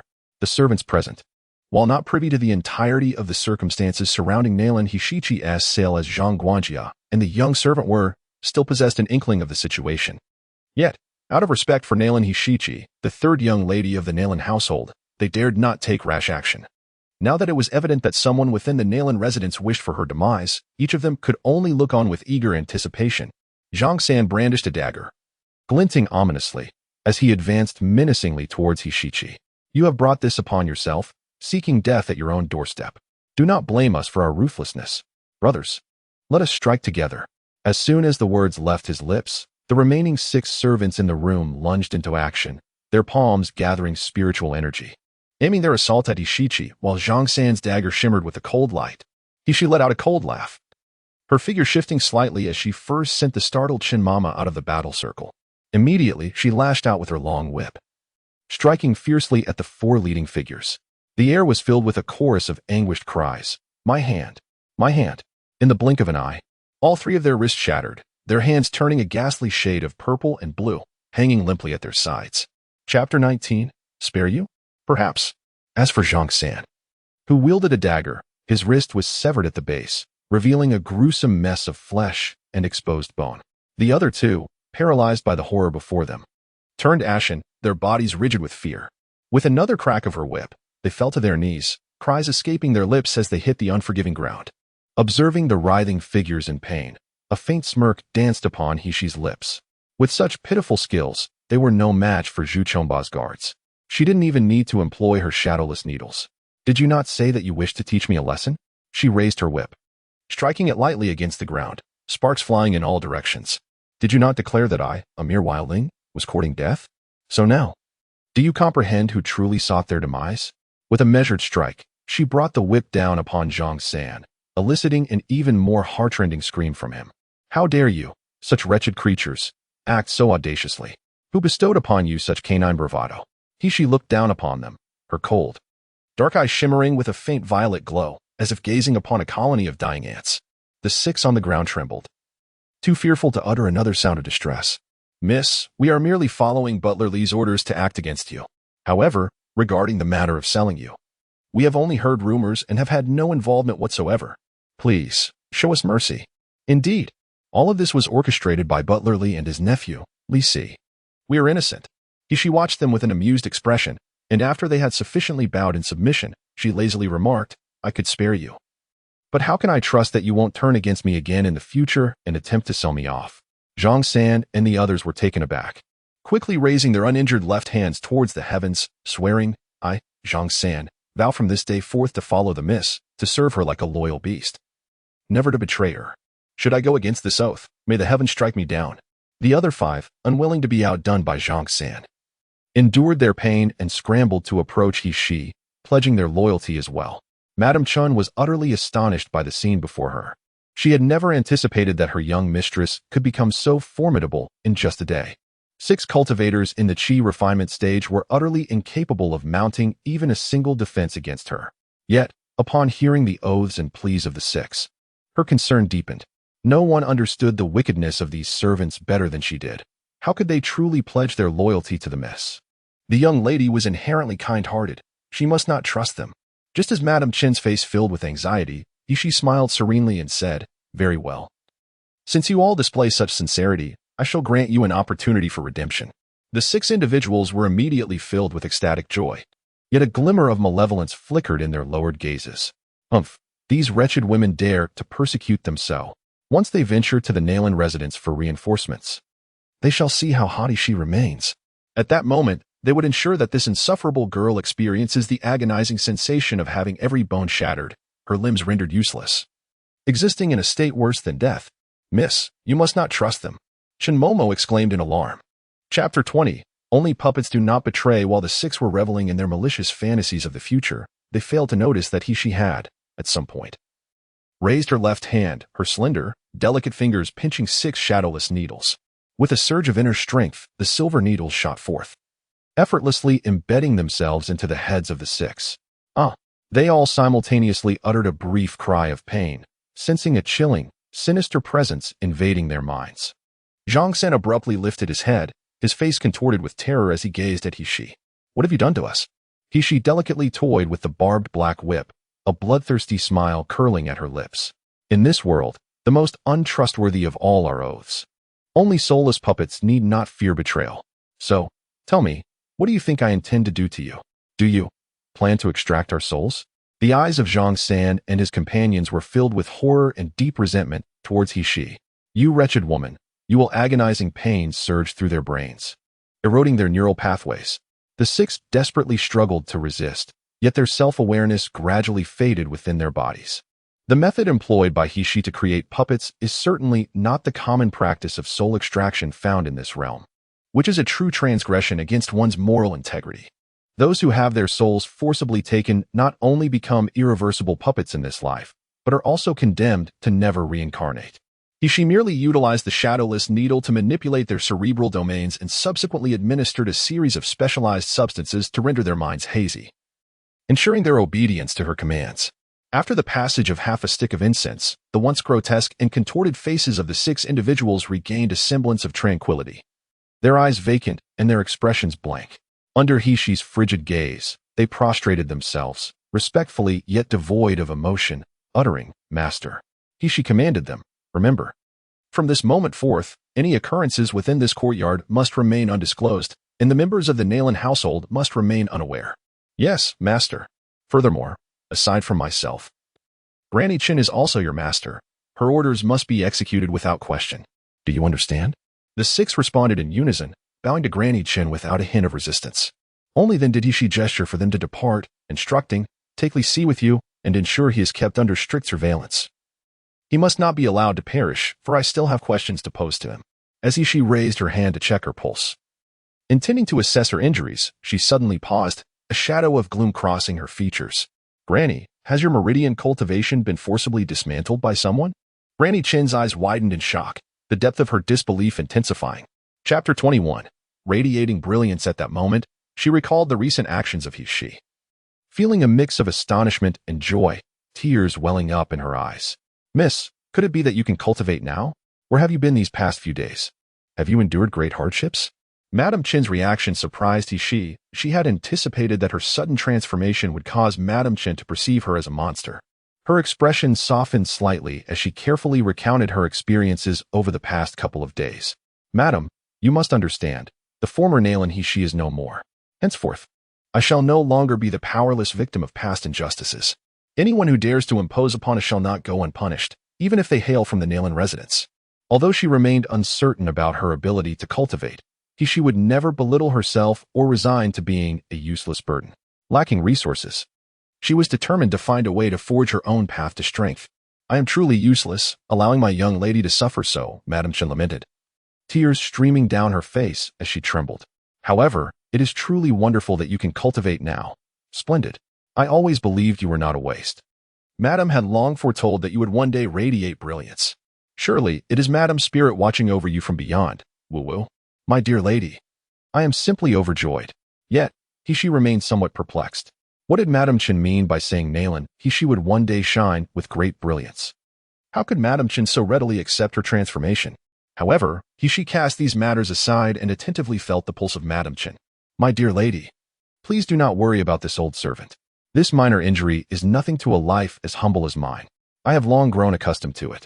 Nalan Hishi, who had never possessed any medical skills, was well aware that Madame Chin was merely attempting to comfort her as she observed the young lady's serious demeanor while taking her pulse. If you truly feel uneasy, I shall venture into the city tomorrow to seek a physician and procure some medicine. There is no cause for concern. Madame Chin continued. I wish to see you shine brilliantly in the kingdom of Jinling and eventually marry in splendor. In this context, physicians referred to the unrefined itinerant healers, frequented only by the impoverished. As she listened to Madame Chin's words, a wave of emotion surged within her. She gently released her grasp on the old woman's wrist and smiled softly. Rest assured, your injury is not severe. I will certainly assist in your recovery. Madame Chin, under the impression that she meant to find a physician for her treatment, remained unaware that she had already assessed her pulse and was contemplating the necessary herbs and prescriptions for her healing. Very well, I trust you, my lady.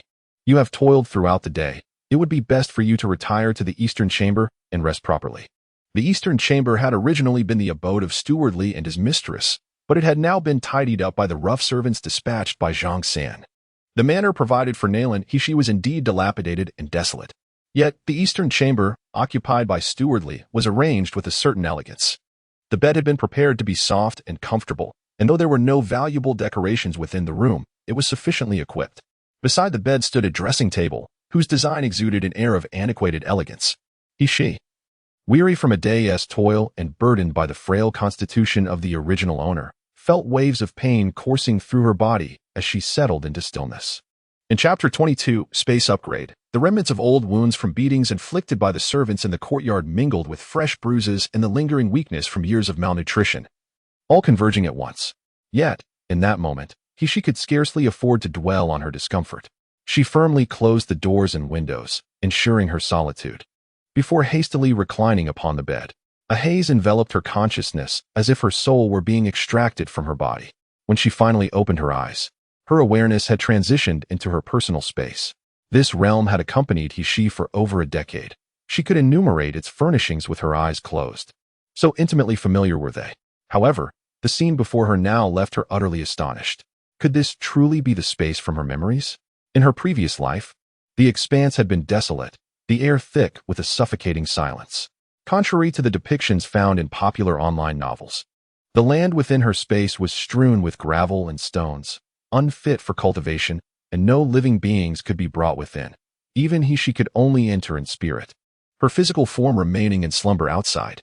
At the center of the land stood a palace known as the Shumi Hall, which she had once counted out of boredom, totaling 81 rooms. Yet, infuriatingly, despite her countless attempts in her past life, not a single door had ever yielded to her. The sole treasure of that space might well have been a shimmering spring of water situated before the palace. However, it merely possesses the ability to enhance clarity of mind and aid in healing. Any notions of it facilitating the washing of marrow or bestowing extraordinary powers are utterly unfounded. In her previous life, Hishi primarily utilized the space as a mobile repository and an apothecary's workshop. Yet, the present space is strikingly different from her memories, prompting Hushi to question whether she had mistakenly entered another realm. The once gravel-strewn courtyard has been supplanted by a peculiar black earth. The air is no longer filled with desolation and dryness, but rather suffused with a refreshing and ethereal essence that intoxicates the senses. Every cell in her body seems to rejoice, greedily absorbing the revitalizing air. And the pervasive pain and weakness that once enveloped her are gradually replaced by a sense of invigoration. Taking a deep breath, Humph crouched down and delicately pinched a small handful of the black earth, bringing it to her nose for a whiff. Though she is not adept in the cultivation of herbs, it is evident that this black soil is rich in nutrients and spiritual energy, far surpassing the former gravel. How could the transformation of this space be so profound? Releasing the handful of black earth, she felt a surge of inexplicable excitement. Could it be that after experiencing the cataclysmic explosion of her past life, her space has undergone an upgrade? The black earth appears to be remarkably fertile. She wonders how it might affect the growth of spiritual plants in this world and resolves to seek out seeds for experimentation in the near future. With lighthearted steps, Humph approached the area where she had once stored her belongings. As she suspected, the potions she had concocted in her previous life, along with the various vials and jars, had vanished in the explosion, including that one vial of cursed poison capable of annihilating a city with a single drop. However, a portion of her belongings remained, such as the shadowless needle and certain small props she had used in her previous life to disguise herself. She bent down and scooped some spirit spring water to drink. Yet, as the water entered her stomach, she was suddenly overwhelmed by a tumultuous rumbling. As if a tempest were unleashed within her, and black, foul-smelling grease began to ooze from her body at a visibly alarming rate. She was taken aback. In the past, this spring water merely alleviated fatigue and nourished the internal organs, so why this drastic change? Chapter 23. The beauty of utter desolation. This transformation persisted for several minutes, and she found herself completely enveloped in the greasy black filth, emanating a nauseating stench. However, in stark contrast, her previously painful and weakened internal organs felt remarkably relieved. She quickly washed away the grime with the spirit spring water, feeling invigorated and full of energy, as if she had been reborn. Could it be that not only had the space upgraded, but the spirit spring had as well? Was this the legendary cleansing of the marrow, purging the body of foreign substances? She was elated. As she donned her still damp clothes, she inadvertently glanced at her reflection in the spring water and was astounded. In her previous life, she had considered herself a striking beauty. Yet compared to the girl in the spring's reflection, she was but a mere weed beside a blossom. In the gently rippling, crystal-clear waters, the girl's skin was alabaster, and her phoenix eyes, like an ink-wash painting, slowly unfurled. They did not exude seductive charm, but instead mirrored a starry night sky, shimmering with silvery brilliance. Vast and boundless, under the nourishing embrace of the mystical spring, her lips transformed from chapped and peeling to the dewy softness akin to the petals of a peach blossom. With her upper lip gently curling upwards, she, astonished, reached to touch her face, and the young woman reflected in the spring's water mirrored the action. Her elegantly arched willow-like brows appearing delicate yet captivating. In ancient literature, there are poetic descriptions of beauty, her hands like tender shoots, skin as smooth as congealed fat, neck resembling a delicate cicada, teeth like carved ivory. A single glance can topple a city, a second glance can ruin a nation. Each phrase and line seemed to be crafted solely for her. Good heavens! Is this the true visage of Nalan Mansion? Heshi's eyes widened, her mind a tumultuous whirl. This is no plain and unremarkable woman, but rather a breathtaking beauty capable of enchanting kingdoms. What kind of torment did the Nalan family inflict to transform such a heavenly figure into one so wan and ordinary? Taking a deep breath, she gazed once more at the exquisite beauty reflected in the spring, yet could not help but frown. Perhaps she ought to express gratitude for the suffering inflicted upon her, for without it, Nalan Mansion would not have survived until the moment she inherited this body. In her memories, while the next generation of the Nalan family comprised handsome men and beautiful women, none possessed a beauty so devastatingly exquisite. If Nalan Mansion were to step outside in her current form, it would either cause an uproar or invite calamity. Setting aside the possibility of the Nalan family confirming her identity as an illegitimate child and subjecting her to punishment, there were already many who sought to claim her as a vessel. In her present state, she would likely be snatched away before she even stepped outside. With this thought in mind, she decisively retrieved the disguise tools stored by the spring and began to apply them to her face. Without a doubt, Nalan Hishi's visage is undeniably captivating, yet exposing herself before attaining the power to safeguard her will only invite calamity, a fate she would rather avoid. In a fleeting moment, Hishi completed her makeup. Lowering her head to gaze into the spring water, she beheld a face strikingly reminiscent of her previous self, an unremarkable, pallid countenance. Well done. Hishi snapped her fingers, feeling an uplift in her spirits. A woman adorns herself for the admiration of others, for no one wishes to be perceived as an eyesore. Beyond the enhancement of her space and the transformation of her appearance, she had just realized that after drinking from the spring, her internal energy had fully restored. Chapter 24. Such an enchantress, moreover, although she remained unable to absorb spiritual energy, when the energy within her space flowed through her body, she felt her mind clear and her fatigue dissipate. As Hishi stood by the spring, drying her garments with her internal force, a sudden flicker in the water's reflection caught her attention. The surface, which had been mirroring her image, now displayed a vague figure. This silhouette was quietly lurking on the beam of the east wing of her dwelling. With no lights lit, the surroundings were cloaked in darkness, obscuring the figure's features, save for the fact that it was a tall man. Simultaneously, every corner of the space illuminated with a red light, signaling a state of alert. Someone had intruded within 100 meters. And at this very moment, within her room, this was the innate alert feature of the space. Should anyone approach her slumbering physical form, the space would issue a warning and reflect the external image in the spring water, ensuring her vulnerable body remained unharmed. As she stepped into the space, she was instantly seized by a chilling sensation, an overwhelming sense of danger urging her to leap from her position. In the silence of the darkened room, her surroundings appeared utterly void, her senses failing to detect the presence of another being within. Yet, at that very moment, a pair of hands gently caressed her closed eyelids, descending to the collar of her garment. Indeed, someone stood beside her, silent as a shadow, their nimble fingers unhesitatingly unfastening her attire. With a sudden jolt, she opened her eyes, her gaze icy and laced with murderous intent. Her left foot shot up like lightning, aimed to deliver a fierce kick to the audacious intruder. However, the anticipated sound of breaking ribs never resonated. Instead, her ankle was ensnared by a hand as unyielding as a vice. This hand was warm and dry, radiating a searing heat, its fingertips brushing against the exposed skin of her foot, sending a shiver of trepidation coursing through her. In a flash of resolve, she propelled herself from the bed, executing a swift retaliatory kick aimed at her assailant's lower region. Her hands moved in a flurry, a dance of lethal intent akin to petals caught in a tempest, enveloping her foe with layers of deadly determination. A low, subdued sound escaped the intruder's lips, followed by the release of her ankle as he staggered back, a low chuckle escaping him. It was a man, and one whose voice resonated with a deep, seductive timbre. She stood barefoot in the darkness, her gaze piercing and frosty as she regarded the shadowy figure before her, her heart swirling with uncertainty. Even in his proximity, as he laughed, she found herself unable to perceive any of his movements. Had it not been for the spatial reminder, she might have remained blissfully unaware. Even as this man could have flayed her alive. Who was this individual? What could possibly drive him to intrude at such an hour? She furrowed her brows, observing the figure opposite her, motionless. Suddenly, she flicked her hand towards the candlestick. A sharp hiss resonated, and to her astonishment, the candle beside the vanity ignited spontaneously, casting a flickering glow that illuminated the entire room and distinctly revealed the man's visage. She's heart raced, a chill of astonishment washing over her. Such a captivating being existed in this world. The man appeared to be in his early 20s, clad in a sleek, dark-hued attire with narrow sleeves.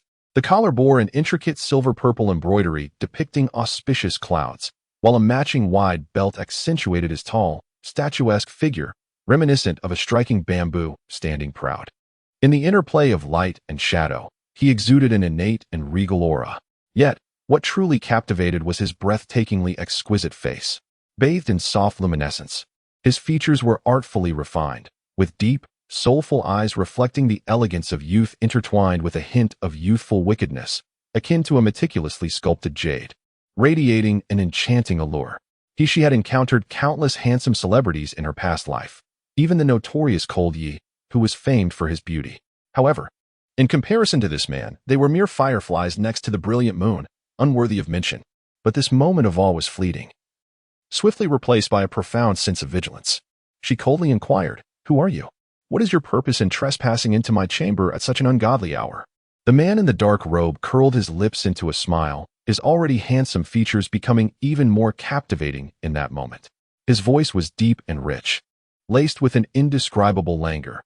On a dark, windy night, with a solitary man and woman, what do you suppose I wish to do? Hichishi felt a pulse throb at her temple, the chill in her gaze intensifying as she couldn't help but respond with a cold laugh. With your exquisite appearance, I dare say there are likely countless young women in this city of Yinjing eager to engage in fiery escapades with you. Stretching from the east to the west of the city, I wonder what has gone awry in your mind to come here and act as a lowly flower thief. Exquisite appearance? Lowly? Flower thief? The corners of the man's mouth twitched slightly. This young girl certainly had a daring spirit. It seemed no one in Yinjing had the audacity to speak to him in such a manner. Yet, within the candlelight of the night, the girl's eyes gleamed with a fierce brilliance, containing a coldness akin to the depths of a well, which inexplicably prevented him from feeling anger, instead filling him with curiosity and intrigue. The man stepped forward, his towering figure enveloping Hichishi entirely, and spoke languidly, a sharp-tongued, ruthless little girl, capable of outmaneuvering the guards of the Zhu family while also being the first to detect my presence. You truly live up to the reputation of the second miss of the Nalan family, Nalan Feishue. Would you prefer I call you Nalan Hichishi instead? As he uttered the name Nalan Hichishi, his voice turned grave and his gaze sharpened abruptly, akin to a hawk locking onto its prey, offering no opportunity for escape. Hichishi felt a sudden shock, instinctively stepping back, her heart surging with intense astonishment and regret. So it was. The presence of this individual here is a result of his attention being drawn to the anomalous behaviors exhibited at the gluttonous restaurant and the Zhu manor. No. Perhaps the entirety of her actions along this path has long been under surveillance. This realization plunged Hichi into a profound discontent. Having lingered in the Zhu manor for such an extended period, she had remained utterly oblivious to the prying eyes around her. Moreover, were it not for the spatial alert, she would have been completely unaware of the man's physical contact with her. Damn it. Was it her skills that had diminished, or were the cultivators here truly far superior? Hichi's hands quivered slightly as the shadowless needle poised at her fingertips, her dark eyes shimmering with a violet luminescence, radiating a chilling brilliance. Speak. You have followed me all this way. What is it that you truly desire? This pervert. Chapter 26. A game of wits. Hichi cursed inwardly. Yet a mocking smile graced her lips. That depends on whether you possess the ability. No sooner had she spoken than her figure flickered, and she had already freed herself from the man's grasp, appearing a meter away. Her hands danced like phantoms, and dozens of shadowless needles were mercilessly shot towards the man before her. However, the anticipated scene of the man being pierced like a hedgehog did not unfold. Instead, the needles, akin to beams of light, halted abruptly within 3 inches of the robed man, as if ensnared by a binding spell. The man remained remarkably composed, exuding an air of nonchalance. With a graceful flick of his elongated fingers, he pinched one of the needles between them. He regarded the silver needle with great interest, feeling a chilling essence permeate through his fingertips and into his entire being. This needle possesses intriguing qualities. It appears to be crafted from eternal ice, and perhaps infused with some arcane spiritual force, enabling it to harm cultivators in the chi refinement and foundation establishment stages. However, these trinkets of yours hold no significance for me. Hichi's countenance darkened considerably, and in the next moment, she perceived a blur before her eyes as the man, who had been at a distance, suddenly closed the gap, seizing her wrist with a firm grip. Her expression shifted dramatically, her body was lifted off the ground, moving with the agility of a spirit cat, attempting to break free from his grasp. His warm breath brushed against her ear, and his hand, still holding the needle, was pressed behind her back, pinning her firmly against his robust chest, rendering her utterly immobile. Flushed with indignation, Hichi cried out in a furious tone, "Let go of me." Yet, her struggles only served to intensify the intimate contact between their bodies. The man's initially playful gaze darkened slightly due to the heated friction. He leaned closer, his breath warm and humid, and with a smirk that was both amused and menacing, he said, "Little girl, if you continue to squirm, I might interpret it as an invitation." Before his words could fully dissipate, his enchanting visage suddenly turned grave. He released his now empty hand and turned his head towards his shoulder, where an inconspicuous silver hairpin had embedded itself, piercing through fabric and flesh, blood seeping into his dark attire. Gradually, he raised his gaze, his eyes narrowing dangerously as they fell upon the girl not far away, who wore a chilling smile. This little girl had managed to injure him. Even without employing his cultivation, there were few in the entire kingdom of Jinling who could inflict harm upon him, let alone a mere mortal girl devoid of any cultivation. She stood barefoot on the edge of the bed, her garments fluttering as if stirred by an unseen wind, her pale yellow face radiating defiance. "Just by you? If you wish to satisfy me, perhaps in your next life," she proclaimed. However, in the next moment, her expression shifted dramatically as an overwhelming sense of oppression surged forth, akin to a tempestuous wave. It felt as though her internal organs were being crushed and stirred by a colossal hand, inflicting unbearable pain. The color drained from her face, and her body trembled uncontrollably. Finally, she could no longer suppress it and coughed up a mouthful of blood. This was the oppressive force of a high-level warrior. Under such pressure, she felt like a mere ant, destined to be crushed to dust at any moment. Chapter 27. The useless or the genius? The man stepped forward, smiling as he took her hand. "Was it this hand that injured me? Do you know what happens to those who harm me?" She gradually calmed her breath. Yet the agony in her innards rendered her face as pale as rice paper. With a slight movement of her wrist, she attempted to free herself from his grasp, but he forcefully pulled her into his embrace. "If I am to be discarded, then so be it. Why say so much? Do you think I would beg you?" She tilted her head back with a cold laugh, her complexion grim, yet her eyes sparkled like stars, filled with unwavering pride and defiance. Showing not an ounce of retreat, the man felt a stir within, as if something had been indelibly imprinted in his heart by her gaze. His usually tranquil demeanor rippled unexpectedly. He couldn't help but chuckle softly, the oppressive aura around him dissipating, his voice laced with a hint of helplessness. "At such a young age, how can you be so resolute?" She furrowed her brows, poised to retort sharply, when suddenly she felt a surge of pure energy coursing through her restrained wrist, swiftly enveloping her entire being. A refreshing aura, imbued with an undeniable dominance, traversed her body until it settled in her dantian. The agonizing pain that had felt as though it would rend her very organs vanished without a trace, replaced by a soothing sensation that made her want to sigh in relief. "What are you doing?" she exclaimed in surprise, wondering if this person was indeed healing her. Though her heart was filled with suspicion, her expression remained unchanged as she coolly replied, "Did you not already investigate my identity before following me here? Moreover, who else could I possibly be but Nalan Mansion? Humph. This body undeniably belongs to Nalan Mansion, and there has never been a precedent for soul possession or reincarnation in this world. As long as I do not acknowledge otherwise, no one can claim I am not Nalan Mansion." The man, however, chuckled softly, his voice laced with amusement. "Ah, what a delightful waste of potential, unable to cultivate. The world is indeed filled with the blind." Hishi's heart jolted in alarm, and she pressed for clarification. "What do you mean by that?" The previously serene expression on her face finally revealed a hint of disturbance. Suddenly, the man's warm hand grasped her chin, and he leaned closer, locking his gaze onto her bright phoenix-like eyes, slowly stating, "Nalan Mansion, is it? I shall remember you. I believe we shall meet again soon. Who exactly are you?" Hishi's icy inquiry had barely escaped her lips when she felt a shift in the air. The man who had stood before her had vanished without a trace in an instant. In the entire chamber, the candlelight flickered, yet she remained solitary and forlorn, as if the unfamiliar man who had just appeared was merely a figment of her imagination. Chapter 28. Mother. The dimension was still imbued with the same rich, pristine essence as before. The vast expanse of black soil, the devoid of any cultivated flora, still seemed to teem with nascent vitality. However, Hishi's attention was no longer focused on the land or the spiritual spring. Just moments ago, when the dimension's alarm sounded, she had swiftly exited, and she seemed to have glimpsed the first door of the Sumeru Palace in the center, ajar. It should be noted that she had possessed this dimension for over a decade, having circled the Sumeru Palace countless times.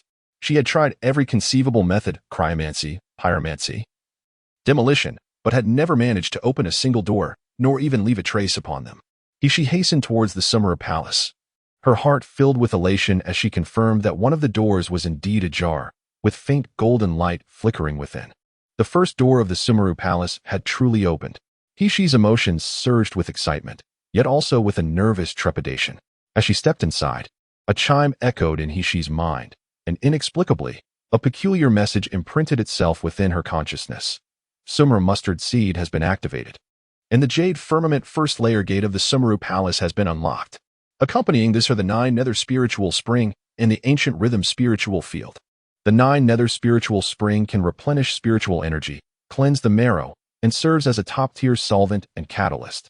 The ancient rhythm spiritual field can reduce the growth time of plants by 100-fold and can disregard soil and water conditions to cultivate all spiritual plants. Indeed, the dimension had been upgraded. Moreover, the black soil outside the palace was exceptionally conducive to the cultivation of spiritual plants. It is unclear what precisely the terms solvent and catalyst mean in relation to the 9 nether spirit spring. The words in her mind gradually faded away, and a smile grazed Tishi's face, yet her attention was swiftly captivated by an enormous egg suspended in the center of the room. Indeed, in the very heart of this first chamber of the Shumi Palace, a colossal egg-shaped object hung in midair. The surface of the giant egg radiated a faint golden glow, and through its delicate shell, one could vaguely discern a curled-up creature quietly floating within. Upon first sight of this immense egg, Tishi was reminded of the 4-dimensional ultrasound images of fetuses from her past life. She felt an intense intuition that the being within the egg was alive. However, within the first gate of the Shumi Palace, there was nothing but this enormous, unknown species of egg, a revelation that was utterly unexpected. Tishi tread lightly, gradually approaching the vicinity of the giant egg, her nostrils detecting a subtle aroma reminiscent of freshly baked bread. Suddenly, an extraordinary sensation of intimacy surged within her, as if the creature inside the egg were her blood relative. She could even hear the rhythmic beating of the tiny heart nearby. Enchanted, Tishi gently extended her hand to caress the smooth surface of the colossal egg. Mother, mother. Had she just imagined that? It seemed as though she had heard a child's voice calling out, and yet it was directed at her as mother. However, the room was empty, devoid of any presence. Surely, it could not be that the giant egg was speaking to her. Filled with disbelief, Tishi once more reached out, pressing her hand against the shimmering, golden egg. Mother, you have finally come to see me. If you do not arrive soon, I shall wither away. Chapter 29. What breed? Tishi widened her eyes, taking a moment to respond. Who are you calling mother? Of course, it is you. The voice of the enormous egg was filled with joy and a playful intimacy. Who else but the magnificent and beautiful mother could possibly hold such a title? Tishi's expression turned exasperated. She was at a loss whether to laugh or cry. Who else could qualify as your mother? I am merely 28 years old, and even when accounting for my previous life, I have not yet lived for 2 decades. How have I suddenly become a mother? But wait, this was an egg, and she was a human, a viviparous mammal. How could she possibly give birth to such a large egg? Tishi felt utterly bewildered by this egg's logic. She sighed and asked, what exactly are you? Why do you call me mother? Because you are indeed my mother. The golden light of the egg flickered excitedly, and its tone grew more anxious. Mother, I often see you here, waiting for you to come in and visit me. But you have not come in. I am so lonely and desolate all by myself. As the giant egg spoke, its sadness deepened, and it began to whimper, the crisp, childish voice tinged with grievance and sorrow, evoking sympathy even from the most stoic of hearts. Tishi felt a headache coming on and could not help but gently stroke the shell of the giant egg, softening her voice. All right, do not cry. I have come to see you, Haven Ti. But what exactly are you? What breed are you? What is a breed? The giant egg appeared to revel in her gentle caress, its previous sobs transforming into joyous sounds. I am uncertain of my own identity. Yet one truth remains. Mother is indeed my mother, a fact that has always been clear to me. Oh, mother, do you truly wish to abandon your child? As she uttered this last thought, the giant egg seemed to succumb to anxiety once more, its soft whimpers resuming. Tisisi rubbed her temples, overwhelmed by the sorrowful and hopeful cries of the child. She found herself at a loss for words to describe the tumultuous feelings surging within her, akin to a stampede of wild horses. Truly, she was an unwed maiden, utterly lacking in experience when it came to soothing children. To quell its tears, Tisisi once again tenderly stroked the eggshell, reassuring, There, do not cry. I have not said that I do not want you. Do you know why you are in the Shumi Hall? The giant egg accepted her touch, and indeed, its gloomy demeanor brightened, shimmering with golden light as it almost danced in delight. Shumi Grandpa? Who is that? Why, it is none other than Shumi Grandpa. The tone was filled with confusion, yet also nostalgia and affection. He was so kind to me. He rescued me from that dark, cold room and fed me the fragrant spiritual essence. After I drank it, I fell asleep, and when I awoke, there you were, mother. Hisisi.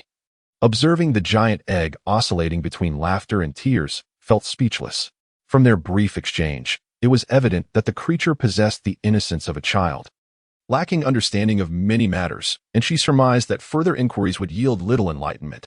She felt a deep sense of helplessness and was about to release her grip on the eggshell when suddenly she heard the excited voice of the child exclaim, "Right. Grandpa Shumi has something to give to Mother." The baby was so delighted to see Mother that I almost forgot. As soon as the words fell, the halo surrounding the giant egg quivered, and a silvery orb was separated, wobbling its way toward He. She was initially taken aback, and before she could inquire about the nature of the giant egg, the silvery orb accelerated and entered her body. She stumbled back several steps, instinctively activating her internal energy in a defensive manner. Yet, after a few moments, she experienced no pain or discomfort. Instead, a translucent figure gradually took shape before her eyes. It was an ethereal old man, draped in a white robe, his hair and beard shimmering with silver strands, and a gentle, benevolent smile gracing his lips. However, upon seeing him, she felt an immediate tension coursing through her body, instinctively clutching the shadowless needle between her fingers. For despite his seemingly kind and harmless appearance, he exuded an overwhelming pressure that left her feeling powerless, almost compelled to prostrate herself. His murky gaze contained an unfathomable depth, akin to an abyss with no discernible bottom.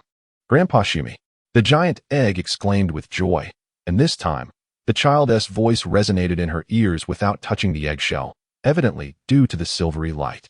Mother, look quickly. This is Grandpa Shumi, who saved the baby." She, however, was not as naive as a giant egg. Instead, she regarded the old man floating in the air with a wary expression, slowly inquiring, "Are you human or ghost? What is this place known as the Shumi Hall?" Fear often arises from the unknown. Although the Shumi space had accompanied her through 2 lifetimes, she would never feel entirely at ease using it unless she clarified the situation. Just as she could no longer tolerate the oppressive gaze and was about to hurl the shadowless needle, the Shumi elder finally spoke. "I have waited in this Shumi mustard seed space for tens of millions of years. I thought all hope was lost, but unexpectedly, I have indeed waited for you." His face lit up with excitement as he gazed at she, his eyes conveying that she was his rare treasure. His lifeline, indeed. It is the fusion of souls. I never imagined that a spirit from another realm could truly achieve soul fusion. Our clan is saved. At these words, she felt a surge of fear. The elder's reference to his spirit from another realm had clearly seen through her true identity. Noticing the wary expression on Hishi's face, the Shumi elder calmed his excitement and spoke with gentle assurance. "Do not fear, dear child. No one besides me can discern your true identity. Especially once you complete the unsealing, you will fully merge with this body, leaving no trace of flaw." Hishi furrowed her brow and murmured, "Unsealing?" For some reason, her mind immediately recalled the words of that detestable man who had intruded at midnight. "If you are a waste, then there is no one in this world who is a genius." Could it be that the man spoke the truth, and her innate abilities were indeed sealed? As Shiyu became lost in contemplation, she heard the venerable old man of Sumeru hasten his cadence as he continued, "My dear child, now, listen carefully to what I am about to impart, for my time is fleeting." Fleeting time? At this moment, Shiyu's mind was utterly muddled, and she could only unconsciously echo the unfamiliar words. Chapter 31. Primordial Spirit. Shiyu raised her eyes to gaze into the old man's orbs, her countenance still veiled in wariness and aloofness. However, she was met with a pair of affectionate and hopeful eyes, filled with blessings and devoid of any sinister schemes. This caused Shiyu's originally hardened heart to stir ever so slightly. This realm was forged from my own spiritual essence. Throughout these millennia, in my quest to discover the true master of this realm, I have allowed it to become the vessel for many predestined individuals. Yet, you are the only one capable of elevating it. However, what you witness now is but an infinitesimal fraction of this realm." Shiyu was abruptly reminded of the aid and numerous life-saving interventions the realm had provided her in her past life, regardless of any potential exploitation or machinations. These acts of assistance were undeniably genuine. She could not help but feel a surge of gratitude towards the venerable old man of Sumeru. The venerable old man of Sumeru smiled gently, his gaze upon her growing even more tender. "Shiyu, once your cultivation base ascends, you shall behold the true visage of this realm. It is a veritable paradise, a coveted treasure that would ignite the avarice of all in the realm of cultivation." Even with Shiyu's disposition, upon hearing these words, her heart could not help but be stirred, and she could not resist envisioning the splendor of the future. However, She was soon jolted awake from her reverie, realizing that without commensurate power, possessing treasures would only invite disaster. She gestured towards the enormous egg, inquiring, "And what is that?" "Ahem, that is an ancient primal spirit, sealed away," the venerable Shumi intoned solemnly. A primal spirit is the genesis of all life. A divine artifact capable of both creation and destruction. From the moment you awakened it, a bond of life and death was forged between you. You are now of one heart and one origin, bound together until death, a connection that even the most potent demonic incantations cannot sever. Wait, wait, HX exclaimed, her eyes wide with astonishment. What life and death pact? I had no idea. When did this happen? Besides, it's clearly just an egg. You're telling me I'm bound to an egg for life? Are you jesting with me? Furthermore, what primal spirit? What divine artifact? It sounds impressive, but I'm utterly clueless. What is going on here? Mommy, baby is not an egg. Boo-hoo. Baby is mommy's good baby. Boo-hoo. HX felt a headache coming on and had to exert herself to soothe the egg baby once more. The venerable Shumi chuckled. There was a time when the human race would have gone to any length to obtain this life and death pact, even to the point of toppling celestial pillars and devastating all living things. And yet, you believe you've been shortchanged. He reassured her, rest assured, young friend HX. Forming a pact with a primal spirit will only benefit you. You will understand when you face a life or death crisis. HX breathed a sigh of relief after placating the giant egg baby, but upon hearing his words, she wasn't particularly thrilled. She simply offered a faint smile. This is not to say that Hishi is particularly indifferent to fame and fortune, but rather that the world is often blinded by the allure of substantial gains, rushing to seize opportunities without realizing that there is no such thing as a free lunch. The greater the benefit one receives, the heavier the responsibility one must bear. There is no such thing as a purely advantageous situation. Chapter 32. The baby does not cry. The elderly figure of Shumi observed the serene expression in her eyes. Upon hearing of the formidable power of the Yuanling, she exhibited neither greed nor elation, but rather a vigilant calmness, which filled him with increasing satisfaction. I am on the verge of dissipating, dear friend Hishi. You must remember, before you possess adequate strength, do not allow anyone to know of the Yuanling's existence. Otherwise, this will not only spell disaster for you, but will also unleash catastrophic consequences for the greedy human race. Take heed, take heed. As soon as his words faded, the already ethereal figure began to slowly dissolve, transforming into specks of silver light that vanished within the spacious room. Wait, what secrets does the Yuanling truly harbor? Why must no one be allowed to know of its existence? The elderly Shumi had never mentioned the necessity of secrecy regarding the vastness of space, highlighting the Yuanling's uniqueness and power. What exactly do you wish for me to do? Just as Hishi was about to inquire further, she suddenly felt a mild stabbing pain in her head. Immediately afterward, she sensed a sudden strengthening of her connection to this space. Even while standing in this room, she could distinctly perceive every occurrence happening both inside and outside. Hishi remained stunned for a considerable time before regaining her composure. She gently touched the sorrowful giant egg, sighed, and said, "All right, cease your weeping. Life inevitably brings separations and farewells. Why must you, an egg, be so sentimental?" Her caress pacified the prodigious egg, quelling its cries. Yet it vociferously objected, "Baby is not called a prodigious egg. Prodigious egg is not pleasing." Heishi's brow furrowed in consternation. "You are but an egg. How can you discern the euphony of a name? What, then, would you prefer to be called?"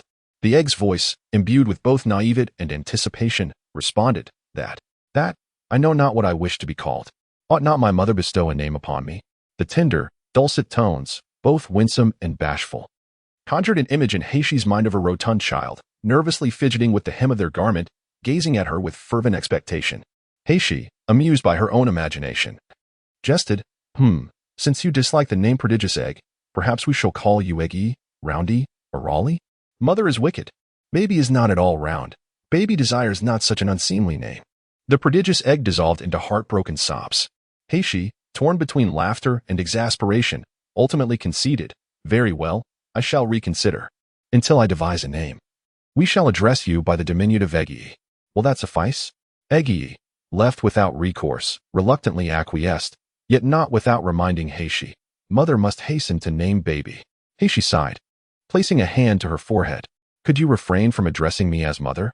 Fate knows I am but 16 years of age, a maiden in the bloom of youth. How can I, without rhyme or reason, become another's mother, especially the mother of an egg?" But are you not plainly mother? The sound of the egg was filled with both shock and sorrow, its cries more heartrending than before. Mother, do you no longer want me? Woo-woo. Baby can change anything wrong. She felt the throbbing of her temples from its wailing and ultimately succumbed to her frustration. All right, stop crying. When did I ever say I didn't want you? If you wish to call out, then do so. Chapter 33. The egg requires spiritual energy in an instant. The egg transformed its tears into laughter, its youthful voice brimming with joy. Mother is so good. I love you the most. Feeling the profound attachment and sincere affection emanating from this childlike being, she's heart softened, and she felt a growing sense of closeness to this unfamiliar creature. She gently caressed the cool shell and inquired, Egg, will you always maintain this giant egg form? Will you be able to break free one day? The egg replied, Baby, of course, I will break free. However, it is quite troublesome. What kind of trouble? The egg requires spiritual energy. A vast amount of it. She's heart stirred as she suddenly recalled the items she had scavenged from Zhu Zhongba. While at the spring, she had examined these spoils, discovering that her internal energy could not unlock the storage ring. Yet, the spiritual energy she absorbed by the spring could indeed open the storage device. Although this energy could not be stored in her dantian, it was more than sufficient to traverse her meridians for the purpose of accessing the storage item. She poured a considerable portion of the contents from the storage device before the giant egg. Egg, do these items hold any value for you? As soon as the words left her lips, the golden light atop the colossal egg flickered with a jubilant excitement, swiftly engulfing everything on the ground. She stood in astonishment, unable to utter a word, as the pile of originally vibrant, lustrous flying swords and spirit stones transformed into a dull gray in the blink of an eye. A gentle touch turned them to dust. From the giant egg came the delighted hum of a child. Mother, it's delicious, but I'm still not full. I want more. She abruptly regained her senses, gazing at the scattered dust around her, her heart aching immensely. She was now destitute, and the wealth scavenged from the corpulent Zhu could very well be her lifeline. Yet, over half of it had been consumed by the egg. This was simply excruciating. As she witnessed the golden light about to seize the storage ring on her hand, she hastily tucked the ring into her sleeve and, with a stern expression, declared, Egg, from now on, you are forbidden from consuming any spiritual items or treasures without my permission. If you disobey, I shall provide you with nothing to eat. Do you understand? The golden light twisted in the air, the egg clearly reluctant, yet it obediently acquiesced. With a sigh of relief, she retrieved the remaining contents of her storage ring. It consisted of a small, palm-sized, dull gray hexagonal furnace, a few fragrant pills, dozens of low-tier crystal stones, and 2 inconspicuous jade boxes. There were no flying swords, no magical artifacts, nor even a single high-tier spirit stone. The memory of the vast fortune whisked away by the egg only deepened her sorrow. Alas, it was too late to lament. With a sigh, she opened one of the jade boxes, discovering within it a verdant plant. Its emerald leaves appeared somewhat listless, yet they still emanated a rich spiritual essence. What is this? She wondered. It seemed to be a spiritual herb, but none that she recalled ever seeing. I know, Dandan eagerly exclaimed.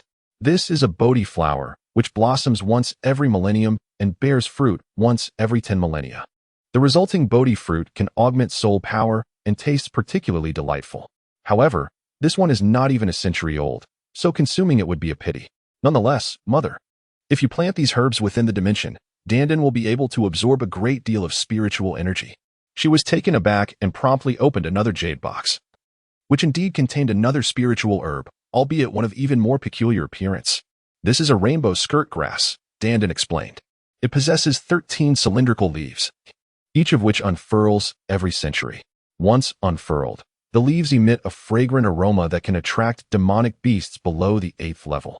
And it also has the effect of stimulating their reproduction. Dandan is also quite fond of this, but it is currently too small to emit any fragrance. This fellow truly cannot utter 3 sentences without mentioning food. She was amused by Dandan's gluttonous nature and couldn't resist poking the eggshell as she jested. I never imagined that my Dandan possessed such capabilities, recognizing even such rare spiritual herbs and speaking about them with such expertise. Of course, Dandan's voice was filled with pride and affection. Mother, Dandan is quite useful. Dandan recognizes all the spiritual herbs under the heavens, and I will certainly be able to assist Mother in the future. Xie remained non-committal in her response, harboring a deep-seated skepticism regarding the notion that an unhatched egg could possess knowledge of all spiritual flora. Perhaps it was her prolonged association with the venerable elder of Shumi that had broadened her horizons, as he often regaled her with tales of the external world. Nevertheless, she tenderly caressed the egg, showering it with praises that made the golden light upon its surface shimmer and dance, eliciting a delightful and charming giggle in return. Egg, can you see the outside world from within your space? Not just yet, the egg replied, its tone tinged with disappointment. But once I emerge, I will be able to. So, dear mother, please release me soon, for I wish to be with you every moment. Hixia recalled the multitude of treasure crystals it had just consumed and the egg's earlier assertion of still being hungry, causing a sharp pang of concern in her mind. How much spiritual energy would it take to set this little creature free? At present, she was utterly devoid of resources. What treasures could she possibly offer to facilitate its hatching? She couldn't shake the feeling that the journey of nurturing this small being would be fraught with challenges ahead. In an effort to acclimate to her new physique, Hixia spent 2 days recuperating in a separate courtyard, essentially a space of her own. Under the nurturing embrace of the spring water, her wounds healed significantly, though the scars, remnants of years gone by, remained stubbornly etched upon her skin. Even when she rolled up her sleeves, the ghastly marks were still visible, a testament to her enduring struggles. On the 3rd day, early in the morning, when Granny Chun brought breakfast, her face was etched with concern. She inquired repeatedly before she hesitantly revealed, the food supplies in the side courtyard are nearly depleted. The original essence crystals we had were taken by Steward Lee and his associates to curry favor with the steward of the Nalan residence. Now, we can't even find a few first-grade essence crystals. If we do not devise a solution soon, everyone in this household will starve. Several formidable warriors in the side courtyard had either been killed by Hixia or were under her control. However, aside from these warriors, there were also a few lowly servants and maids residing there. Their status was humble, and unlike Steward Lee and his ilk, they did not oppress Nalan Hixia. But if food became scarce, it was only a matter of time before they would rise in revolt. Seeing Hixia frown, Granny Chun hurriedly reassured her, "My lady, do not worry. I will go to the Nalan residence today to beseech the master and mistress. After all, you are a daughter of the Nalan family. The master's own flesh and blood. He would not allow you to starve. That's unnecessary." Hixia scoffed coldly. If he truly regarded Nalan Hixia as his daughter, he would not have abandoned me for so many years, indifferent to the fact that his daughter was sold to a restaurant. What sort of father is he? Chapter 35. Do not lie to me. Granny Chun's face fell, observing Hixia's sallow complexion, her frail figure, and the slight redness around her eyes. It was all her fault for being ineffectual, leading to such distress for the young lady. Hixia said, "Granny, do not fret. I shall handle the matters of food and finances. Please have Mo-san bring Lisi to see me." Before long, a gaunt and haggard Lisi was brought before Hixia. He trembled at the mere sight of she, his eyes wide with terror. He prostrated himself, kowtowing as he pleaded, "Miss, I was wrong. I shouldn't have listened to my uncle and harmed you. Please, spare me." Having witnessed his uncle's gruesome demise firsthand, and observing the vacant, docile obedience of Mo-san and the others towards she these past few days, Lisi was now consumed by utter dread for this formidable woman before him. She slowly rose to her feet, approaching Lisi and looking down upon him with a condescending gaze. "If you wish for me to spare your wretched life, you will tell me who exactly is this steward Zhang who sold me to the gluttonous tavern?" A glint of severity flashed in Xi's eyes as she inquired softly, "Where can Zhang Dezhong be found?" Lisi hesitated for a moment, then lowered his gaze and stammered fearfully, "I don't know. How could lowly figures like us possibly know the whereabouts of such an important person as Steward Zhang?" Before he could finish, she had already kicked him over. Her left foot pressed down mercilessly on his chest. "I forgot to mention, I have a rather volatile temper. While I may not kill those who dare to lie to me, I will certainly make their lives a living hell. I'll tell you, miss. Spare my life." Lisi shrieked in desperate supplication. "I don't know where Steward Zhang lives, but he goes to Chong Lane to gamble every day. I really don't know anything else. Please, miss, have mercy. Zhang Dezhong, Nalan Feishua." She sneered. Suddenly, she raised her hand, and several silver needles vanished into Lisi's head in an instant. Lisi let out a piercing scream, his eyes wide with fear and resentment as he fixed his gaze upon Hixia. You promised to spare me." Before he could finish his words, the light in his eyes faded, rendering him a powerless puppet.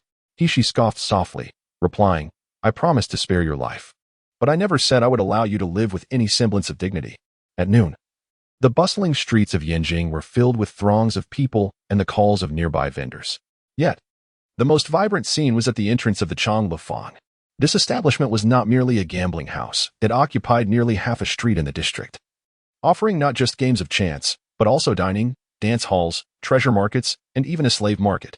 Thus, the entrance of Changlefang was always alive with a diverse array of visitors, including well-dressed gentlemen exuding charm and alluringly beautiful women. However, at this very moment, the gazes of everyone gathered at the entrance of Changlefang converged upon a single point. Even the courtesans who were previously entertaining young suitors ceased their soft murmurs, their eyes fixated intently on a figure approaching.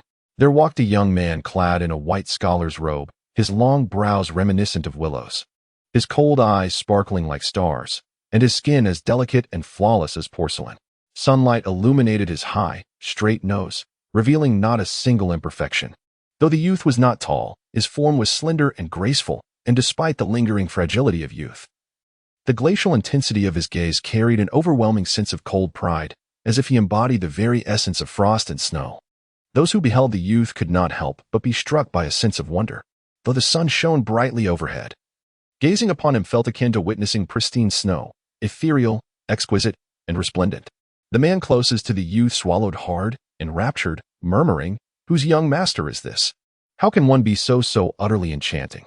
Even he, who typically favored delicate maidens, felt as though his spirit had been ensnared, longing to rush forward in broad daylight to steal a fleeting kiss.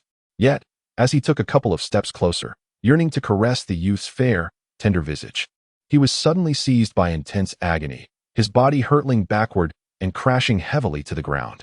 The youth's piercing, frigid gaze swept across the assembled crowd, and he slowly inquired, "Is this the Changlefang Casino?" This mesmerizing youth was none other than he-she, disguised as a boy. Fearing that Nalan he-she's true appearance might be recognized, and finding women's attire cumbersome, she had skillfully transformed her visage through artful makeup. At this moment, to the eyes of the world, apart from her somewhat slender and petite frame, she bore no peculiarities that would distinguish her from a lad of 15 or 16. Even a physician might struggle to discern her true identity. However, she had not anticipated that, despite assuming a male identity, Nalan he-she's breathtaking beauty would still attract such attention. Yet, those who dared to covet her charm would do well to weigh their own capabilities. Indeed, Zhang Dizhong was crouched over a gaming table, his face flushed and voice hoarse as he shouted, "I refuse to believe I cannot win this hand." He slammed his chips onto the gambling table with fervor, declaring, "I still bet on small this round. 6 rounds have yielded large outcomes. I refuse to believe this one will follow suit." The croupier exchanged a knowing glance with his companion, a glimmer of cunning dancing in his eyes. A cold smirk curled upon he-she's lips as she discerned that Zhang Dizhong had been duped without his awareness. Indeed, when the dice were revealed, the outcome was small once more. Zhang Dizhong, infuriated, pounded his fist upon the table and bellowed, "Damn it! Why is my luck so wretched today? Give me another 100 chips." The croupier, however, wore an expression of disdain, retorting with a sneer, "Manager Zhang, you already owe the establishment 1,000 yuan of crystal. If you continue to gamble, how will you ever repay it?" "What did you just say?" Zhang Dizhong lunged forward, grabbing the croupier by his collar, his voice rising in fury. "Do you know who I am? I have plenty of crystal right now. Do not look down on me." Before he could finish, he was kicked away. Instantly, a flurry of fists and feet descended upon him mercilessly. Chapter 37. The budding rabbit brother Changlefang was no ordinary establishment. Its attendants and managers were skilled martial artists. Although Zhang Dizhong possessed a cultivation level of the 3rd stage of Qi, he was no match for the 7 or 8 assailants who mercilessly beat him, sending him flying like a rag doll. In that moment, he couldn't help but grin through gritted teeth. After all, he was a man of immense wealth. What was a mere 1,002 yuan of crystal to him? Even if he were to no longer work at the Nalan residence, he would never have to worry about food and clothing again. Indeed, it would be better to take those essence crystals and flee to a life of freedom and ease. As for those wretched scoundrels at the casino, he must teach them a lesson before he departs. Due to Zhang Dizhong's lowly status and lack of secure storage, he speculated that he would conceal the acquired essence crystals in some hidden location. Sure enough, just a few minutes later, Zhang Dizhong stealthily emerged from the back gate of the small courtyard, burdened with a large sack. The bag appeared crude and ordinary, yet it subtly emanated a wave of spiritual energy. She raised an eyebrow and smiled, gracefully landing before Zhang Dizhong. "Who are you?" "Zhang Dizhong. already wary and anxious, was nearly frightened out of his wits by Hishi's sudden appearance, causing many of the crystals to tumble to the ground. Steadying himself, he was taken aback to find that the figure blocking his path was a refined and beautiful youth, devoid of any discernible spiritual energy. This was evidently a mere mortal. Zhang Dizong's courage swelled, and he glared at Hishi with malevolence, exclaiming, "You little brat, have you taken a wrong turn? What do you want standing at my backyard gate?" Hishi smiled gently, a hint of amusement playing at the corners of his lips, his pearly white teeth glimmering like blossoms amid cherry petals, instantly stirring a flutter in the heart of those who beheld him. Zhang Dizong could not help but display a lecherous expression, sizing him up and down, chuckling as he remarked, "By your appearance, you seem like a budding flower. What's this? Have you taken a liking to me and wish to ingratiate yourself? What a pity, though you are indeed fresh and alluring, I am not inclined that way. You might as well seek another buyer." A fleeting glimmer of sinister intent passed through Hishi's eyes as she slightly lifted her eyelids, casting a sidelong glance at the bruised and lecherous man before her. With a measured tone, she inquired, "Zhang Dezhong, do you not recognize me?" Zhang Dezhong, still smirking with a lascivious grin, replied with an air of arrogance, "How could I fail to recognize someone as fresh and alluring as you if I had encountered you before?" Before he could finish his words, Hishi, with a hint of a cold smile, reached up and gently wiped her face. In the blink of an eye, her complexion, once as vibrant as spring blossoms and as enchanting as the autumn moon, transformed into a pallid and unremarkable visage. Chapter 38. The useless third Miss Zhang Dezhong's smile gradually stiffened, ultimately giving way to incredulous shock. You are the third miss?" he stammered, nearly losing his balance over a fallen crystal at his feet, his voice quivering with disbelief. How could you be here? Were you not already? Already what? She stepped forward, her expression warm and inviting, yet it inexplicably exuded a chilling aura. Sold to a feast hall? Or perhaps you thought I was long since tortured to death? Zhang Dezhong, unnerved by her eerie gaze, felt his legs give way beneath him, and he collapsed onto the ground. The hard crystals dug painfully into his skin, causing him to wince, yet he slowly emerged from his state of trepidation.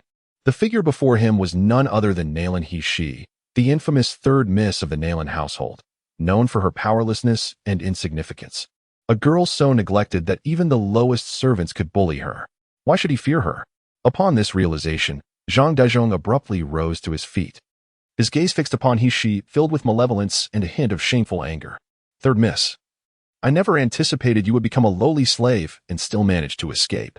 It seems your new master treats you splendidly, perhaps due to your exquisite visage." As he recalled her enchanting beauty, a surge of greed welled up within him. Throughout his life, he had never encountered a woman of such unparalleled grace. Despite third Miss's perceived timidity, she remained an authentic lady of the Nalan household. Zhang Dezhong felt his blood begin to boil. He stepped closer, a sinister smile spreading across his face. "Truth be told, had I not taken you to the Taotai Pavilion, you would never have found such a prosperous benefactor, transforming you from a plain girl into a stunning beauty. From what I can see, you seem to be living quite well now, third Mississippi. How do you intend to express your gratitude to me?" As he spoke, his hands reached out toward Hishi's face. Yet, she merely curled her lips into a cold, mischievous smile. Just as Zhang Dezhong's fingers were about to make contact, a swift motion from her hand sent several shadowless needles darting into his body with lightning speed. "Ah!" he exclaimed, his body instantly succumbing to weakness, and with a thud, he collapsed to the ground. Hishi stepped forward, placing her foot gently upon the very hand he had sought to extend. "You are indeed correct. I do wish to express my gratitude," she remarked leisurely. Zhang Dezhong's face turned pale with terror as he stammered, "What have you done to me?" "Why, it is merely a token of appreciation," she replied. She spoke with a smile, yet suddenly exerted force with her foot, producing a sharp crack as Zhang Dezhong's right wrist was crushed beneath her heel. "How do you find this token of gratitude? Are you satisfied?" Zhang Dezhong emitted a series of agonized wails akin to a slaughtered pig, and had it not been for the secluded alley, he would undoubtedly have attracted a crowd, as she prepared to stomp on his other foot. Zhang Dezhong desperately cried out, "Third miss, I was wrong. Please spare me. It was all the second miss's orders. I was merely following instructions. I beg you, have mercy." She replied with a cold chuckle, "I have not seen my second sister for many years. She has always pursued her own path, while I tread mine, completely unconnected. Why then would you be summoned to deal with me? Do you dare deceive me? Do you think my previous gesture of gratitude was too lenient?" As she spoke, she deftly pinched a hidden needle between her fingers, poised menacingly at his eye, ready to pierce it at any moment. It's true. It really is the second miss. I swear I am not lying. Zhang Daizhong screeched in terror, losing control of his bodily functions. The second miss, said you. You are a seductress? Enchanting His Highness the Crown Prince, and thus instructed me to eliminate you. Because our master wants decreed that third miss must not perish. The second miss dared not kill you, but instead ordered me to sell you to a wretched place. I simply could not defy the second miss's orders. However, selling you to that banquet hall is quite a lucrative opportunity. You have now turned misfortune into fortune. I implore you, spare me, spare me. She furrowed her brow slightly and remarked with a hint of disdain, I have never encountered His Highness the Crown Prince. Who would believe such an absurd accusation of seduction? Is Nalan Mansion truly so dim-witted? In my recollection, there has never been a figure known as the Crown Prince. To be suddenly burdened with the ludicrous charge of enticing him is nothing short of laughable. The Crown Prince and I share no kinship. How could he possibly remember someone like me? Do you think I would entertain such a notion? With a scoff, she swiftly drew a silver needle, slicing through Zhang Daizhong's forehead, causing blood to flow profusely. If you dare utter a single falsehood, I shall cleave your skull and extract your brain. I dare not. I dare not. Zhang Daizhong screamed in terror. All I know is that the letter mentioned your unique constitution, 3rd Mississippi. It stated that any man who possesses you, using a certain secret method, could achieve tremendous enhancement, regardless of the warrior's level. I only spared you from 2nd Miss's command to sell you to the swine market and instead sold you to the Taodai restaurant. The proprietor indeed paid me a substantial sum after verifying the goods. Beyond that, I truly know nothing. I swear it. 3rd Miss, please spare me. Have mercy. A flicker of intrigue crossed Hishi's eyes as she recalled the proprietor of Taodai restaurant speaking of a Purian constitution, yet it seemed far from straightforward. Nalan Mansion and the Crown Prince were not fools. Could they genuinely be swayed by mere hearsay regarding Nalan Mansion's exceptional constitution? Who was the author of the letter sent to Nalan Mansion? What was their ulterior motive in so fervently instigating Nalan Mansion against Nalan Mansion? Regardless of who is scheming behind the scenes, once they have provoked her, they should not expect to escape unscathed. A faint, cold smile played on Hushy's lips as her gaze fell upon a bag of crystals. So, you claim that the owner of the feast pavilion rewarded you handsomely after inspecting the goods? It is astonishing that the feast pavilion actually spent 6 million crystals to acquire Nalan Mansion. However, why was she confined as a lowly slave upon awakening? Why did she meet her end, humiliated by low-tier cultivators, crashing to her death within the cage? Chapter 40. Frantic Madness. This is truly an unfortunate misunderstanding. Miss, I speak only the truth. I beg you to spare me. Zhang Daizhong pleaded, fervently bowing his head while secretly observing Hushy. Noticing her distracted demeanor, a malicious thought quickly arose within him, and he stealthily slipped an intact hand into his pocket. Wretched girl, may you meet your demise. With his spiritual energy surging violently, Zhang Daizhong hurled a fire explosion talisman at Hishi, exclaiming, You dared to treat me this way. You were courting death. Despite Hishi's formidable abilities, she was merely a powerless mortal, having just unwittingly sealed his spiritual energy with a demonic spell. Now, as her own energy gradually returned, she regarded such a petty girl with disdain. Nalan Mansion, I initially intended to toy with you and leave you in ruins. Since you are so ungrateful, do not blame me for ensuring you have no place to rest in death. A twisted, arrogant smile spread across Zhang Daizhong's face, but in the next moment, his smile froze at the corners of his mouth.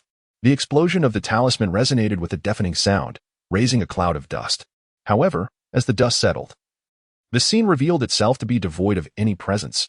Where was the gruesome figure of Nalan Mansion, bloodied and broken? Zhang Daizhong's eyes widened in terror, his mouth agape, oblivious to the sand and gravel that had splattered within. Suddenly, a cold, slippery hand seized his throat, and a voice, as melodious as it was reminiscent of a hellish specter, echoed in his ears. Behold, I wish to spare you, yet you deny me the opportunity. Following this, several shadowless needles pierced his brain. Zhang Daizhong felt a wave of weakness wash over him, his mind clouded in confusion, consumed only by fear, before he ultimately succumbed to unconsciousness. Hushy regarded Zhang Daizhong, who stared vacantly at her, offering no resistance. A glint of cold amusement flickered in her eyes as she reiterated her previous inquiries. Under the influence of her mental domination, Zhang Daizhong revealed every detail without the slightest hint of deceit or concealment. The truth he divulged bore little divergence from what had been extracted from him during his interrogation. However, Hushi was taken aback to discover that Nalan Mansion's intentions extended beyond merely selling Zhang Dezhong to the swine market. Fortuitously, Zhang Dezhong had overheard Nalan Mansion's close mate, Si Qin, discussing the contents of a letter, leading him to perceive Nalan Hushi as a valuable asset, prompting him to sell her to the Taotai restaurant, thereby sparing her from an even more tragic fate. After obtaining the crystal currency, Zhang Dezhong, unable to resist his gambling addiction, hid the crystals in this secluded residence before indulging himself in Changle Fang for a full 2 days. Upon listening to Zhang Dezhong's confession, she felt an overwhelming surge of murderous intent towards Nalan Mansion. To betray his half-sister for the sake of his beloved was one thing, but to devise such a vicious scheme that would plunge an innocent girl into eternal suffering was utterly depraved. Chapter 41. A Most Fortunate Fate.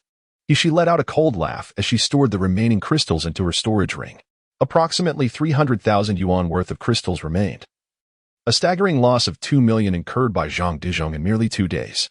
Under the influence of hypnosis, Zhang Dezhong knelt vacantly, appearing almost deranged, drool trickling from the corner of his mouth. Overwhelmed by terror, he had soiled himself, emitting a foul stench that rendered him more wretched than a beggar on the street. She regarded him not with disgust, but with a chilling gaze akin to a poisoned blade, shimmering with a ghostly violet hue. In that very moment, a dagger appeared in her hand, moving with unparalleled swiftness as it sliced through Zhang Dezhong's meridians and throat.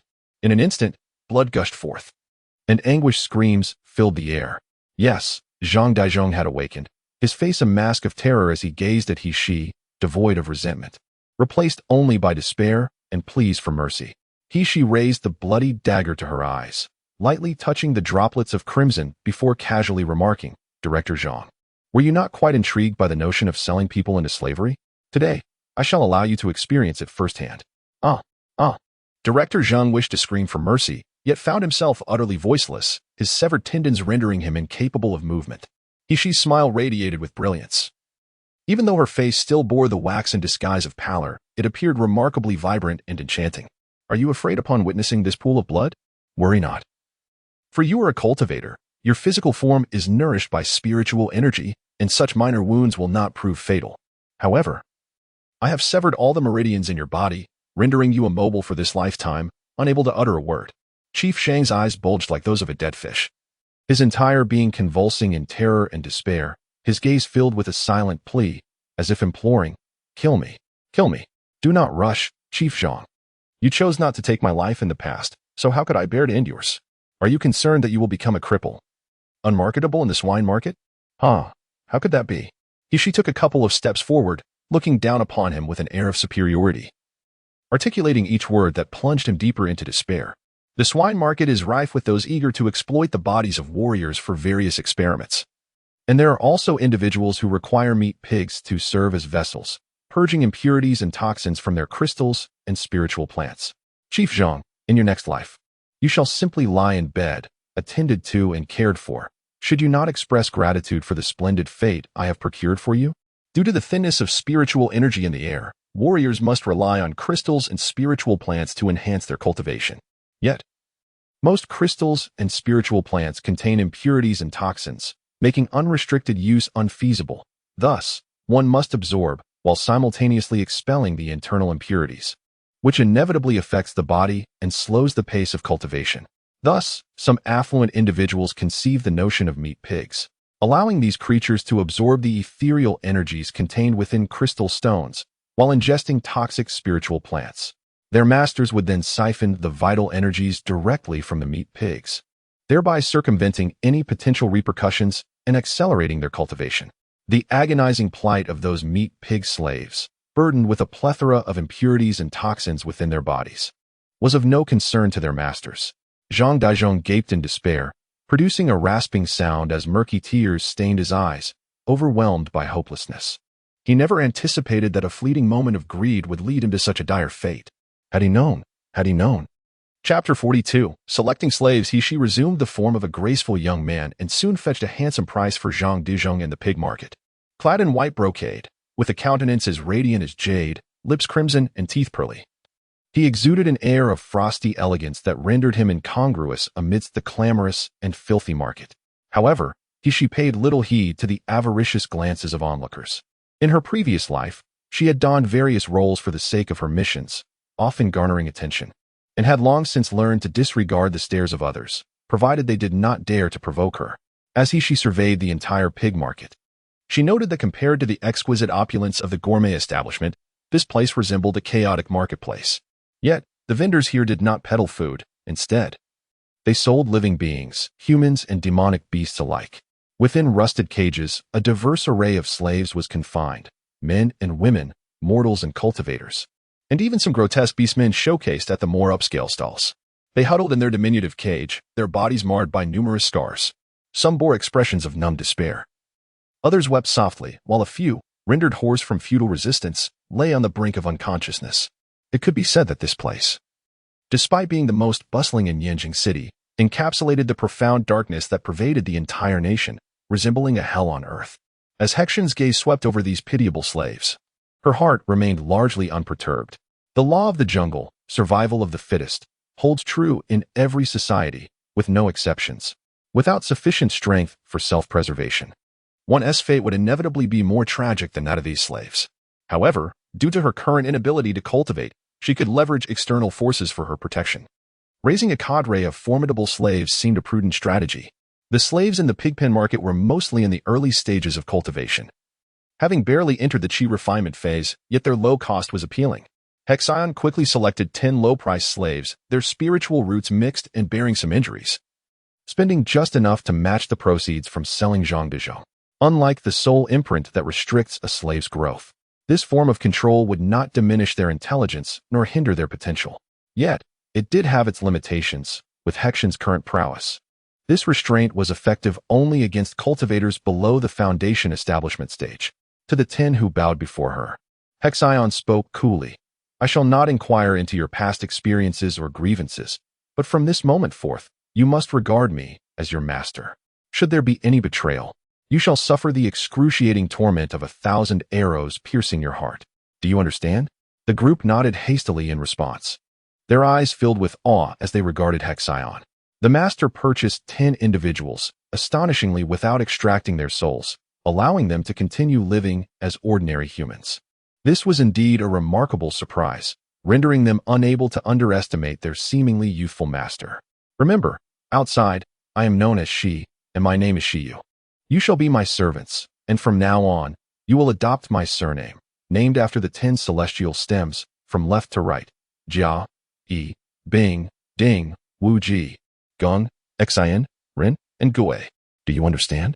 The 10 individuals expressed no dissent and promptly bowed, exclaiming, Thank you, master, for bestowing upon us names. She provided them with an address and gently instructed, Speak little and inquire less about my affairs. Upon arriving at the other courtyard, do as Granny Chen instructs. As for the injuries you bear, I shall find a way to heal them. If you perform well, I will certainly enhance your abilities. Chapter 43. The legendary prince of the underworld, having dispatched the newly acquired 10 slaves, Shiyu, with over 300,000 crystal coins nestled within her storage ring, made her way to the bustling East Street of Yanjing City, her spirits soaring. At this moment, East Street was at its most vibrant. The shops lining the street had their doors wide open, and the shopkeepers were vociferously enticing customers, their clamorous voices intertwining to create a scene of prosperity and abundance. Shiyu observed that the street offered an astonishing array of goods, magical artifacts, elixirs, spiritual foods, foundational cultivation techniques. Anything one could desire was available for purchase. She wandered along the street with great interest, acquiring numerous items along the way. It was not until the sun had passed its zenith that she entered one of the most bustling taverns. The establishment is named Zuexian Lu, renowned throughout Yanjing City for its exquisite dishes, all meticulously crafted from ingredients imbued with spiritual essence. For mere mortals, partaking in these culinary delights invigorates the mind and body, while practitioners need not worry about the accumulation of impurities found in ordinary fare. Consequently, each dish at Zuexian Lu comes at a considerable price, attracting clientele who are invariably affluent or of noble birth. Upon entering Zuexian Lu, she was warmly welcomed by the attentive waiter.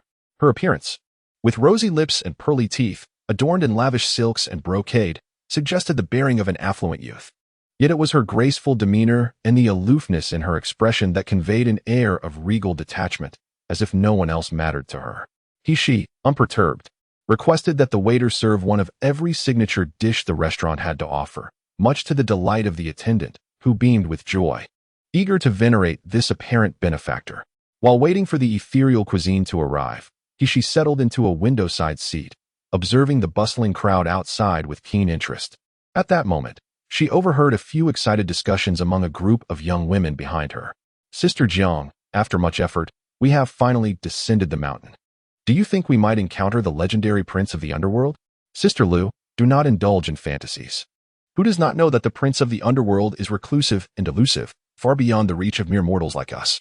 I have heard that the prince is extraordinarily handsome, possessing an elegant demeanor.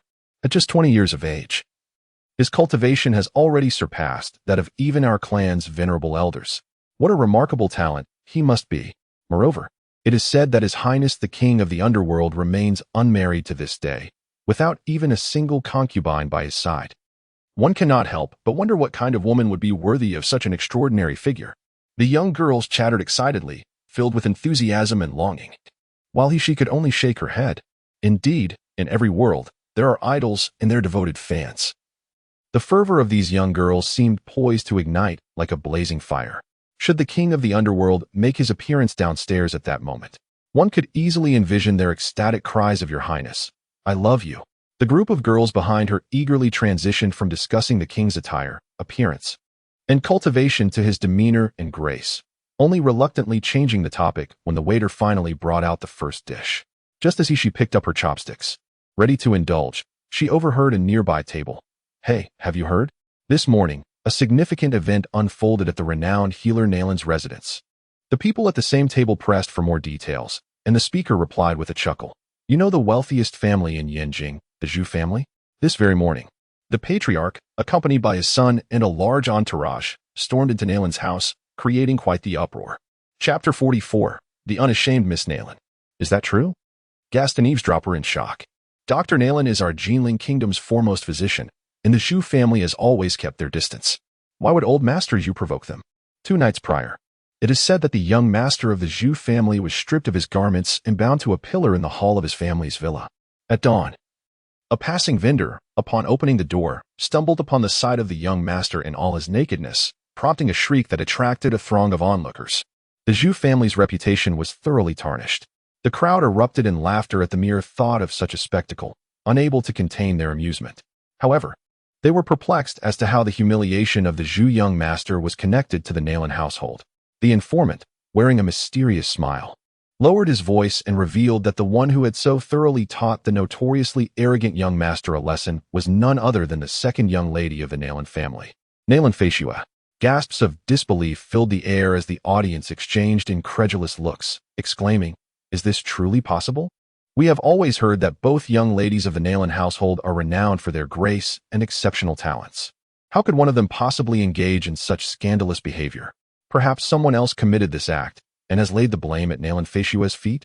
The informant, sensing the skepticism, frowned in discontent and retorted, "What do you mean laying blame? If the Zhu family had not found irrefutable evidence, would they have made such a public spectacle of it?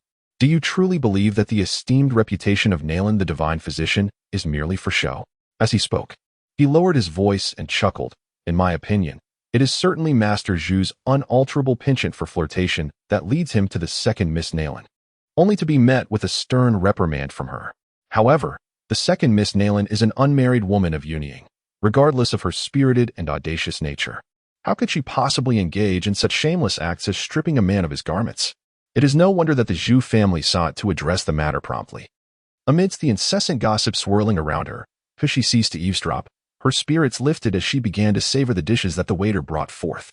The array of snacks before her exuded an enticing aroma and boasted a captivating hue, igniting her hunger. Yet, upon taking her first bite, she could not help but furrow her brow. The flavors of these spiritual dishes were decidedly lackluster, and to her dismay, the inherent spiritual essence had diminished by more than 30% due to the cooking process. After sampling a few bites from each dish, she set down her chopsticks in disappointment. In her previous life, she had undertaken a long-term mission, during which her target possessed an insatiable love for exquisite cuisine. To gain his trust and extract information, she had diligently honed her culinary skills for several years, ultimately satisfying his discerning palate. However, once the mission concluded, she discovered that the food from ordinary restaurants lacked any appeal to her, as her culinary expertise had reached the pinnacle of gastronomic excellence, thus rendering her taste refined and fastidious. In this world, governed by the ruthless law of survival, the ambition of all is to cultivate and gain strength. The consumption of spiritual sustenance serves merely to replenish one's energy, rendering the indulgence of appetite a triviality. Hence, the culinary standards here fall far short of those in her former realm. She offered a faint smile, collected the remnants of food from the table, and rose to depart from the drunken immortal pavilion. Chapter 45. The misery of the siblings. As the sun gradually veered westward, the east street remained bustling with life.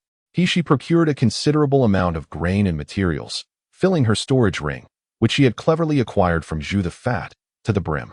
Recalling the old wounds afflicting Granny Qin, she made her way towards the most renowned apothecary in Yinjing, the Sacred Virtue Hall. Granny Qin's injuries were long-standing ailments. Although she possessed methods for treatment, medicinal assistance was imperative. Upon rounding the corner, she beheld the imposing sign of the Sacred Virtue Hall, yet found it surrounded by a throng of people, the atmosphere rife with commotion, as if some calamity had transpired. As she approached, the heart-rending cries of a little girl pierced through the noise. "Doctor, please, have mercy, save my brother. If he is not rescued soon, he will perish." The girl's lament was so profoundly sorrowful that it stirred something within she, causing her to pause momentarily before deftly maneuvering into the chaotic crowd. There, upon the frigid cobblestones, lay a youth, his visage marred by blood, lips ashen and tinged with a ghastly hue, his body riddled with wounds. He had nearly ceased to breathe. The little girl kneeling beside the boy was clad in tattered garments, her emaciated frame resembling little more than skin stretched over bones. Her hands, pressed against the ground, were cracked and bloodied, exuding a sense of agony that was palpable. Yet, she seemed entirely oblivious to her own suffering. Weeping as she knelt, fervently bowing her head before a shopkeeper dressed in a black tunic. This shopkeeper possessed beady eyes, sunken cheeks, and pronounced cheekbones. His physique as slender as a reed. From his elevated position, he gazed down at the girl with not a trace of compassion, instead filled with disdain and malice. "Go away. Get lost. What business does this beggar have obstructing our operations at Jishintang? Do you think you can linger here?" The girl lunged forward, clutching his feet in desperation, pleading, "Master Qin, just a few days ago my brother was able to open his eyes when he came to seek treatment. You said he would recover with a few days of medication, but I have exhausted all my funds, and his condition has worsened. He can no longer awaken. Please, I beg you, save my brother. I would be willing to work tirelessly in your service as repayment. Stop your baseless slander against our esteemed Jishintang." Master Qin's face flushed with rage as he delivered a forceful kick, sending the girl sprawling. "If you do not leave this instant, I will have someone break your legs." The girl stumbled from the blow, crashing heavily onto the boy, further bruising his already discolored visage. The onlookers could no longer bear the sight. Murmurs of disapproval arose, condemning Master Qin's avarice and cruelty. Although the Jishintang is situated directly across from the Shintang, the physicians and proprietors within are utterly incomparable to those at the Shintang. "Young lady, it would be more prudent for you to solicit assistance from Manager Zhou of the Shintang, for he is truly a benevolent soul." A voice from the crowd called out towards the Shintang, garnering unanimous agreement from the onlookers, with several kind-hearted individuals already hastening to the Shintang to seek aid. Manager Qin of Jishintang, incensed and humiliated, glared viciously at the crowd and declared, "Do you think this is a charitable institution? Should anyone who walks through our doors receive complimentary medical care and treatment, then how are we to sustain ourselves? Surely, the Shintang never charges a fee. Humph. If you are so benevolent, then kindly pay their consultation fees, and we at Jishintang shall gladly offer our assistance. Otherwise, kindly vacate our premises and cease disturbing our business." Chapter 46. Incapable of healing. "Young lady, if you do not mind, I would be willing to examine your brother," spoke a gentle, resonant male voice, interrupting Manager Qin's tirade. It was none other than Manager Zhou of the Shintang. A gasp rippled through the crowd as they parted to create a path for the approaching gentleman, their expressions filled with admiration and reverence. He appeared to be a man in his 30s, with a fair complexion, a slender figure, and gentle features, exuding an air of refined cordiality. This was Manager Zhou Yinan of the Shintang. Upon hearing that Manager Zhou would treat her brother, the young girl burst into tears, momentarily forgetting her earlier pain, and hastily knelt before him, bowing her head in gratitude. However, as Master Zhou probed the boy's body with his spiritual energy, his brow furrowed deeper, and his expression grew increasingly grave. "Little girl, how did your brother sustain his injuries?" Master Zhou sighed, filled with regret and compassion. I am truly sorry. I cannot cure your brother's ailment. His meridians have been shattered by someone, and even if he survives, he will be left as a motionless invalid, unable to rise from his bed for the rest of his life. What? How could this happen? The little girl was stunned, and her eyes soon brimmed with disbelief, sorrow, and despair. No, my brother will not die. Esteemed physician, I beg you, please save my brother, I implore you. Standing nearby, the originally grim-faced Master Qin suddenly broke into a grin, his face alight with malicious glee. He had thought that the physicians of the Holy Virtue Hall were exceptionally skilled, like deities alleviating suffering, yet it turned out that Master Zhou was merely a second-tier physician. No wonder he had come forth to flaunt his abilities, yet he could not even save a life. How embarrassing. Ha ha ha. Truly overestimating oneself. Master Zhou, unperturbed by the taunt, merely lifted his gaze to regard him with a frigid stare and slowly replied, since Physician Qin is so capable, why not give it a try yourself?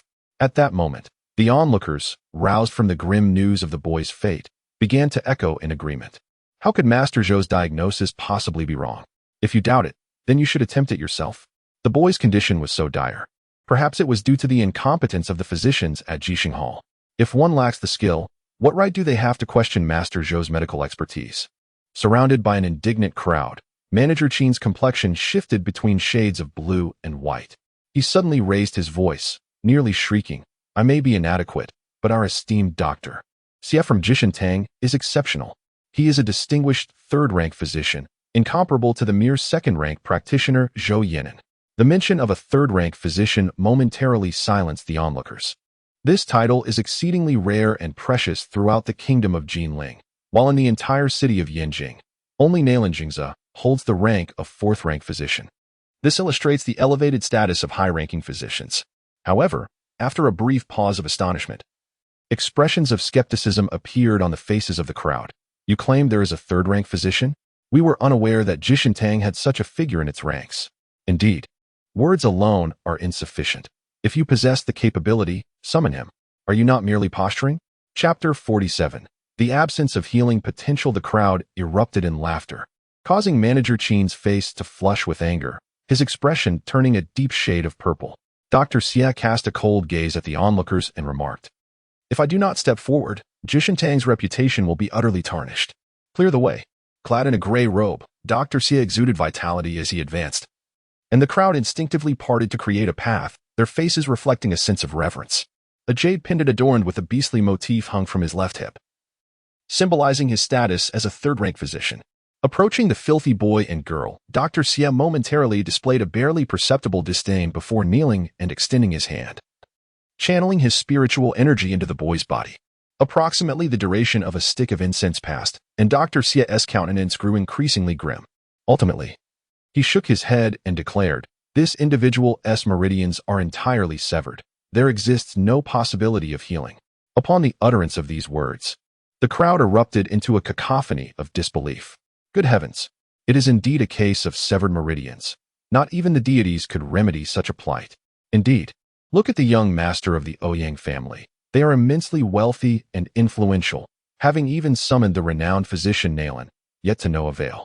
He remains bedridden. Alas, how pitiful! Who could possess such cruelty to inflict such harm upon a child? Dr. Xie's pronouncement, coupled with the murmurs of the onlookers, extinguished the last flicker of hope within the little girl. She staggered back 2 steps, and finally, her knees weakened, she collapsed to the ground with a thud. Gazing at the youth before her, who lay unconscious, his breath barely perceptible, an overwhelming anguish surged within her heart. The girl, with her hands stained in pus and blood, instinctively grasped at something nearby, whispering in despair, who can save my brother? I beg you, save my brother. Suddenly, a clear and melodious voice resonated amidst the clamor of the crowd, piercing through to each individual's ears. Is it truly the case that with severed meridians, no one can offer salvation? Dr. Xie, irritated, raised his gaze only to behold a strikingly handsome youth, whose features were as exquisite as a painting. He could not help but retort coldly, what? Do you dare to question my medical expertise? I assure you, throughout the entirety of Jinling, and even across the vast expanse of the Muluo continent, no one can cure such a dire affliction. Dr. Xie's words prompted the onlookers to nod in agreement. if a severed meridian could indeed be healed. Master Ouyang would have been cured long ago and would not be the subject of ridicule as a waste of talent. Yet the little girl seemed to have seized upon a lifeline. She raised her head, gazing at the boy whose hem she had unconsciously grasped, and tearfully implored, You can save my brother, can't you? I beg you, please save my brother." The speaker was none other than the girl disguised as a boy, she. Initially indifferent to the plight of others, she was deeply moved by the sight of the girl dragging her brother, pleading for help, an image that stirred long-buried memories within her. Once upon a time, she too had been held in such a manner, kneeling on the ground as someone implored, "Please save my sister." The only person in the world willing to sacrifice their life for her. What if he could be healed? But ultimately, what was the outcome? In the end, she had lost her only brother forever. Observing the despair etched upon the little girl's face, she suddenly found herself fervently wishing for her to escape the same tragic fate as her brother. The surrounding crowd, including the shopkeeper Zhou, regarded her with skepticism. However, she paid no heed to their gazes.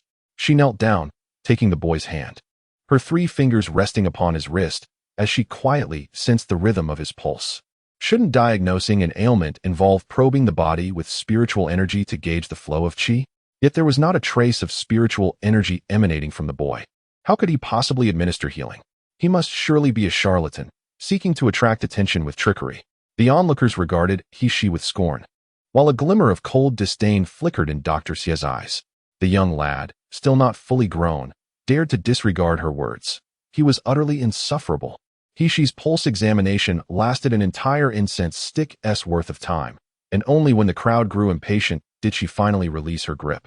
Turning to the little girl with a calm assurance, "Rest assured, I possess the means to heal your brother." The little girl was momentarily stunned, her lips trembling, unable to articulate a response. However, the people surrounding her were far from convinced, mockingly deriding her for her audacity and boasting. Qin, the manager following physician Xie, burst into laughter, his voice piercing as he exclaimed, "What an ignorant child, barely out of childhood, daring to speak so grandly. Did you not hear our physician Xie declare that there is no hope for treatment? What are you, a mere novice, compared to him?" Unfazed by the jeers and insults, she replied nonchalantly, "I have no rank." This provoked another round of laughter from the crowd, though some rebuked her for trivializing a patient's life. She lifted her gaze to one such critic, a solemn expression crossing her face as she replied slowly, "I am fully aware that a physician holds the fate of a life in their hands. Thus, I would never make light of such matters." Upon hearing this, physician Xie scoffed coldly, a look of derision etched upon his features. In this world, there are always those who overestimate their abilities, willing to boast without merit. If you claim to be capable of healing, we shall not hinder you. However, should you fail, or if you possess no skill whatsoever, I shall have no choice but to report you to the medical association for your fraudulent practices. Throughout the expansive land of Miluo, the status and treatment of high-ranking physicians are exceptionally esteemed. Moreover, many remote regions have never even encountered a physician of the lowest rank, resulting in some individuals deceiving others under the guise of being a physician. In response to this phenomenon, various nations have classified impersonating a physician as a grave offense, with the most severe punishment involving the amputation of 10 fingers, the forfeiture of one's cultivation, and a lifetime of hard labor in the crystal mines. However, the expression on Hishi's face remained unchanged as he regarded physician Xie with a cold gaze, replying in a low voice, "Oh, what if I succeed in healing him?" Chapter 49. Do you believe me? The youth's eyes, reminiscent of the moonlight on a winter's night, were frigid and condescending, evoking a surge of indignation within physician Xie, who, without a moment's thought, retorted loudly, "Very well. You truly do not shed tears until you see the coffin. I accept your wager. Should you cure this lad, I, Xie Chongming, will publicly bow to you 3 times and acknowledge you as my master. However, should you fail, you shall accompany me to the Department of Punishments and humbly accept the harshest penalties for impersonating a physician. Do you dare?" She raised an eyebrow and, with a smirk that was neither a smile nor a frown, replied, "As for acknowledging a master, I would rather not have you as an old and unattractive disciple. If you lose, bow 3 times, and that will suffice." You. Physician Xie, infuriated, puffed his cheeks and glared, wishing fervently to rush forward and snap the slender neck of the youth. He merely cast a cold, penetrating gaze towards the little girl, assuring her, "I promise to do my utmost to treat your brother. I am quite confident that there is an 80% chance he will recover." However, all treatments carry inherent risks. Will you trust me? The little girl gazed up at Hisisi, her innocent eyes shimmering with a violet luminescence, reminiscent of the most exquisite aurora she had witnessed deep within the forest. Enchanted, she felt no trace of doubt or resistance and slowly nodded her assent. The girl's agreement relieved Hisisi, who then requested the assistance of Manager Zhou to carry the young man into the main hall of the Holy Virtue Pavilion, laying him upon a table that was more than a person's length. Physician Xie and Manager Qin followed closely behind, their faces etched with frost, eager to witness firsthand how this audacious youth would attempt to redeem himself from embarrassment. The hall of the Holy Virtue Pavilion was thronged with curious onlookers, forming layers of spectators both within and outside. Hisisi stood at the forefront, composed as she retrieved a bundle of silver needles from her spatial pocket. The needles varied in length and thickness, exuding a peculiar medicinal aroma that captivated the surrounding crowd. Yet, beyond their astonishment, there lingered a sense of disdain and mockery. At that moment, no one believed that a boy who appeared to be merely 16 or 17, devoid of any discernible aura of spiritual energy, could possibly heal a patient with severed meridians. Hisisi focused her mind, swiftly inserting the silver needles into the young man's body. The hall was brightly illuminated by candlelight, augmented by the rays of the setting sun streaming in, all converging upon the young man's hands, which were as exquisitely carved as fine jade. A flurry of ethereal illusions flitted before the crowd's eyes, vanishing as swiftly as they appeared. In the blink of an eye, the boy, who had been lying on the table clad in tattered garments, was stripped of his upper clothing, his body adorned with delicate silver needles resembling the quills of a hedgehog. What manner of treatment is this? I have never witnessed such a thing. Someone exclaimed in astonishment. Not only have I never seen it, but I have not even heard of it. Why do I sense no fluctuations of spiritual energy? Does she not require spiritual power for her healing? The cacophony of discussions rose and fell, yet she remained oblivious, entirely focused on manipulating the silver needles and the boy's body. This continuous insertion of needles and stimulation of acupoints persisted for a full half hour, beads of crystalline sweat forming on Hishi's forehead, trickling down and resting upon her long lashes like dewdrops upon a lotus leaf, poised to fall yet suspended. Chapter 50, He Has Truly Returned to Life Show, the shopkeeper observed with a mix of curiosity and anxiety. Under the flickering candlelight, his complexion appeared pallid, beads of sweat glistening on his brow, causing his heart to race as he offered a clean cloth. Perhaps you should wipe your sweat and take a moment to rest. However, she remained oblivious to his words, brushing aside the sweat that obscured her vision with a casual gesture, and continued her task. Unbeknownst to the onlookers, the dazed Zhou, and the industrious Hishi, above the street, diagonally opposite the Shinda Hall, a pair of eyes peered intently through a partially opened window, filled with scrutiny and fervor. As another incense stick burns down, the comatose youth lies ensconced in 100 needles, his body resembling a semi-transparent hedgehog under the sunlight.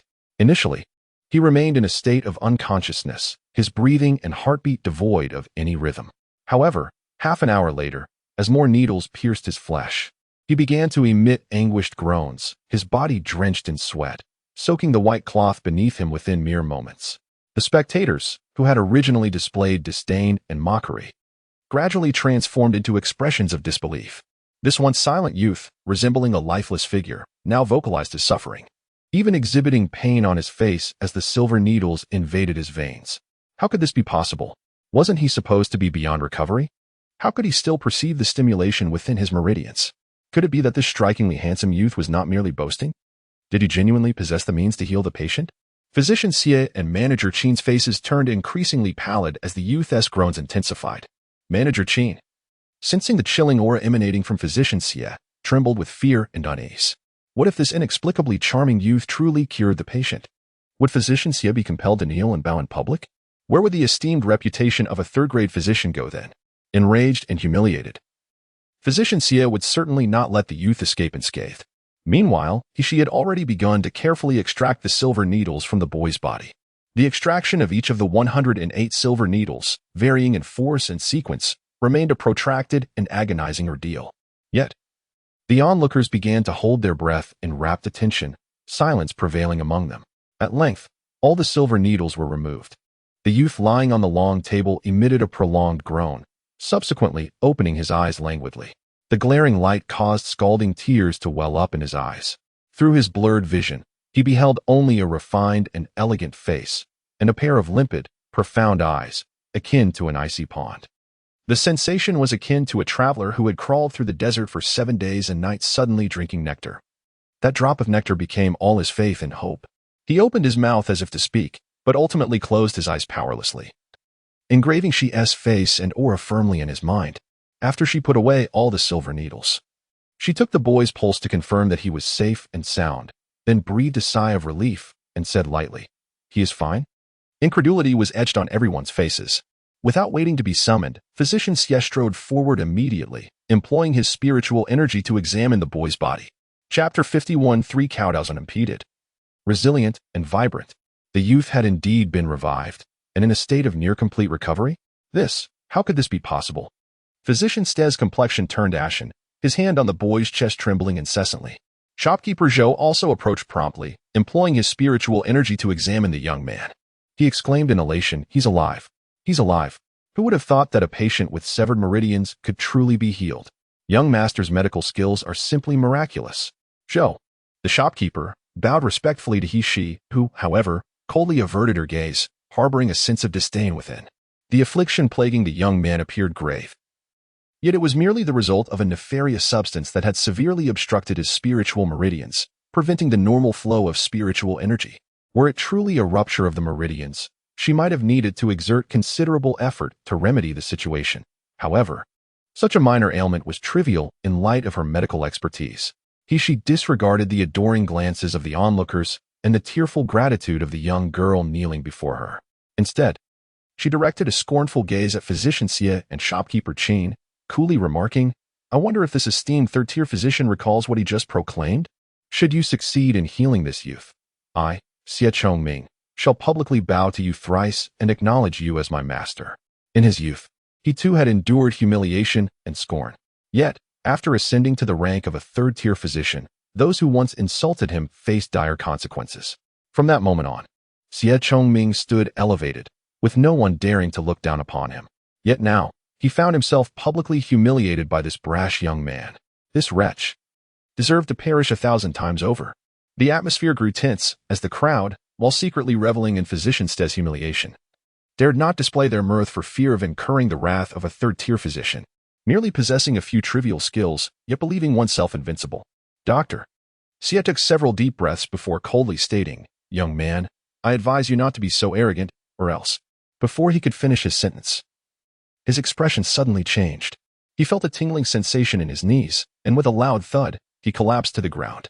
A gasp erupted from the onlookers, who were utterly astonished that Dr. Xie had actually knelt down. Despite his face contorting in pain, he forcefully knocked his forehead against the ground 3 times. He's gaze flickered slightly, discreetly glancing towards a partially open window above. While others may not have noticed, she could distinctly sense that Dr. Xie was not kneeling of his own volition. Rather, an invisible force compelled him to do so, pressing against his knees and spine. However, she merely smiled with a hint of disdain and, in a clear and melodious voice, remarked, "I mentioned that 3 knocks are sufficient. As for apprenticeship, I have no desire for a disciple like you." With that, she turned and gracefully walked away, disappearing into the crowd in mere moments. Unbeknownst to anyone, as Dr. Xie knelt on the ground, he bit down so hard that blood oozed from his gums. His once ethereal and composed visage now twisted like a vengeful spirit. His eyes filled with malice, while a chilling smile slowly crept across his lips. Chapter 52. Wanfeng Tea House. The Wanfeng Tea House is situated directly across from the Shengde Hall. At this moment, in a private room on the 2nd floor, 2 individuals were engaged in a drink, observing the events transpiring within the Shengde Hall with clarity. Upon witnessing the previously dying youth, now supported by a little girl as he stood after a brief period of recuperation, one of the middle-aged men in the elegant room suddenly rose to his feet. Tea spilled across the table, drenching his attire, yet he seemed utterly oblivious to it. This man was Ouyang Zhixiong, a renowned general of the Jinling Kingdom, and the father of Ouyang Haoshuan, who had been deemed a hopeless case due to his severed meridians. "Impossible. It cannot be. How could this be?" Ouyang Zhixiong murmured, grappling with the notion that a condition declared beyond cure by even physician Nalan could possibly be remedied. Despite his words, his countenance betrayed an overwhelming hope, akin to a drowning man clutching at a lifeline in a tempest of anxiety and excitement. Meanwhile, the young man seated across from Ouyang Zhixiong lowered his gaze slightly, peering out the window at the now vanished figure, a devilish smile gracing his lips. It had been confirmed that the boy, originally diagnosed with severed meridians, shared the same affliction as the young master, yet now he had been healed, although he was not yet able to walk normally. Master Zhou had indicated that with just another week of rest, complete recovery was assured. Ouyang Zhixiong found himself in turmoil, torn between two contrasting pieces of news. Unable to discern joy from sorrow, akin to a headless fly darting chaotically around the room. Turning his head, he noticed the young man across the table, who wore a serene smile, and a sudden realization dawned upon him as he recalled the earlier scene. Before the miraculous physician treated the frail youth, the man before him had gazed intently downward, his face suddenly alight with surprise, confusion, and an intriguing curiosity. Such expressions had never before graced this man's features. Or rather, such emotional fluctuations were exceedingly rare for this man, who occupied the paramount position in the nation of Jinling. Could it be that he was acquainted with that young divine physician? Upon this realization, Ouyang Zhixiong lunged forward to the table, urgently inquiring, "Your Excellency, King of the Underworld, are you acquainted with that divine physician?" The man addressed as King of the Underworld raised his head, revealing a visage of captivating beauty that could enthrall all women. At that moment, a nonchalant, bewitching smile played upon his lips as he slowly uttered, "Even I am taken aback that it is an unexpectedly familiar face." Upon hearing this, Ouyang Zhixiong was overcome with excitement and hastily pleaded, "I beseech your Excellency, King of the Underworld, to introduce me to the divine physician. If only the divine physician can cure Haoshuan's ailment, the Ouyang family is willing to pay any price." The man's words were spoken with extreme arrogance and indifference. Yet Ouyang Zhixiong dared not express the slightest dissatisfaction, nor did he reveal the anxiety in his heart. He merely nodded repeatedly before hastily departing with a mixture of excitement and trepidation. The King of the Underworld, left alone in the tea room, had new tea sets and cups brought in. Gazing at the empty doorway, a fervent anticipation flickered in his eyes. Chapter 53. The King of the Underworld's invitation. As she just stepped out of East Street, she suddenly felt a shiver-like, tingling sensation coursing through her body. Her steps came to a sudden halt, and a solemn expression appeared on her face as she gazed at the not-too-distant front and coldly shouted, "Who goes there?" As her voice fell, a man dressed in cyan robes slowly emerged from the not-too-distant front. This man was approximately 25 or 26 years old, his hair tied high with a silver string. Though his attire was simple, he exuded an aura of faint, piercing strength. She looked at the man with a focused expression, unaware that the man's heart was also filled with surprise and doubt, longing for the presence of the enigmatic Pluto, his foremost guardian, the Azure Dragon. Skillfully adept at remaining unseen, had never faltered even when shadowing those at the Golden Core stage. Yet, unexpectedly, he found himself swiftly discerned by an utterly mundane individual devoid of any spiritual power. "Who exactly are you?" Upon hearing the wary and aloof inquiry from Hushi, the Azure Dragon promptly reined in his imposing aura and replied with a respectful gesture, "My lord, please remain unperturbed. I merely wish to invite you on behalf of my master to the Wanfeng Tea House for a discussion." Hushi furrowed her brow slightly. Her vigilance not only persisted but intensified, rendering her demeanor increasingly formidable. "I am not acquainted with any lord. Perhaps you have mistaken me for someone else?" As the Azure Dragon observed Hushi turning to leave, he swiftly positioned himself in her path. "My lord, your unparalleled medical prowess makes it impossible for you to be mistaken. I implore you to join me at the Wanfeng Tea House." A glint of coldness flashed in Hishi's eyes as she recalled the two bursts of energy she had unleashed upon Physician Xie. It was evident that someone had been observing from a hidden vantage point.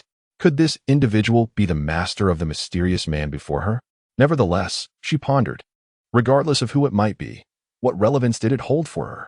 Narrowing her eyes slightly, she nonchalantly inquired, "What if I choose not to go?" The Azure Dragon's eyes gleamed with a chilling light, emanating a palpable aura of lethal intent. "No one whom my master has invited has ever declined."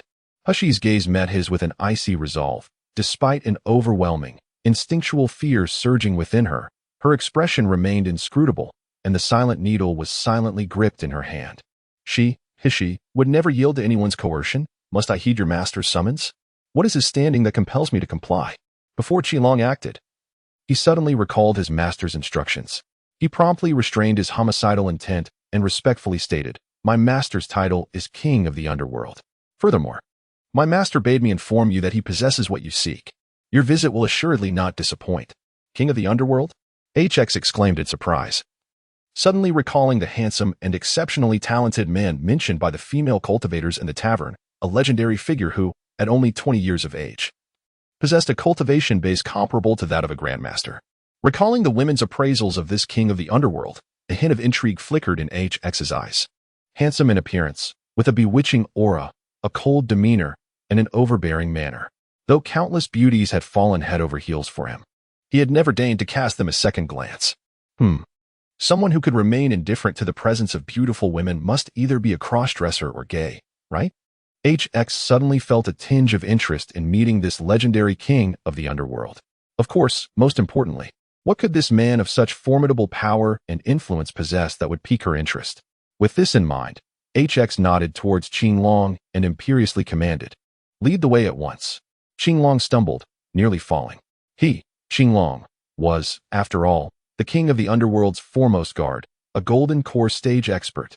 How had he been reduced to being used as a servant by this boy devoid of spiritual power? He desperately wanted to kill this arrogant and conceited brat. Chapter 54. He is the king of the underworld. My master is inside. Please, young master, enter. Qinglong opened the door, leading HX into an elegant chamber named Ink Bamboo Residence within the Abundant Harvest Tea House. She briefly calculated the direction and felt a complete certainty that the mysterious figure who had compelled Dr. Xie to kneel was indeed the so-called master of the Qinglong. A flicker of dark light danced in her eyes as she maintained an impassive demeanor while entering the room with Qinglong, her hand subtly tightening around the hidden shadow needle in readiness. Inside, a young man sat by the window, slightly tilting his head towards the direction of Hishi's entrance. Indulging in solitary libations, a faint and elusive smirk playing on his lips. The sunset outside had deepened into a rich crimson hue, casting flickering rays upon the long lashes of the man, the elegant fingers, and the silken robe embroidered with silver clouds. Resembling a blood-soaked spirit, stunningly beautiful, yet exuding a sinister allure. Suddenly, Hishi's steps faltered, her expression of shock akin to that of a tranquil lake disturbed by a massive stone, sending ripples across its surface. She felt utterly unwell. Was this man truly the king of hell? The legendary figure known for his cold demeanor and extraordinary talents? Surely, this was a jest. This was the same scoundrel who had invaded her chamber just days prior, brazenly acting like a lecherous rogue, shamelessly taking advantage of her.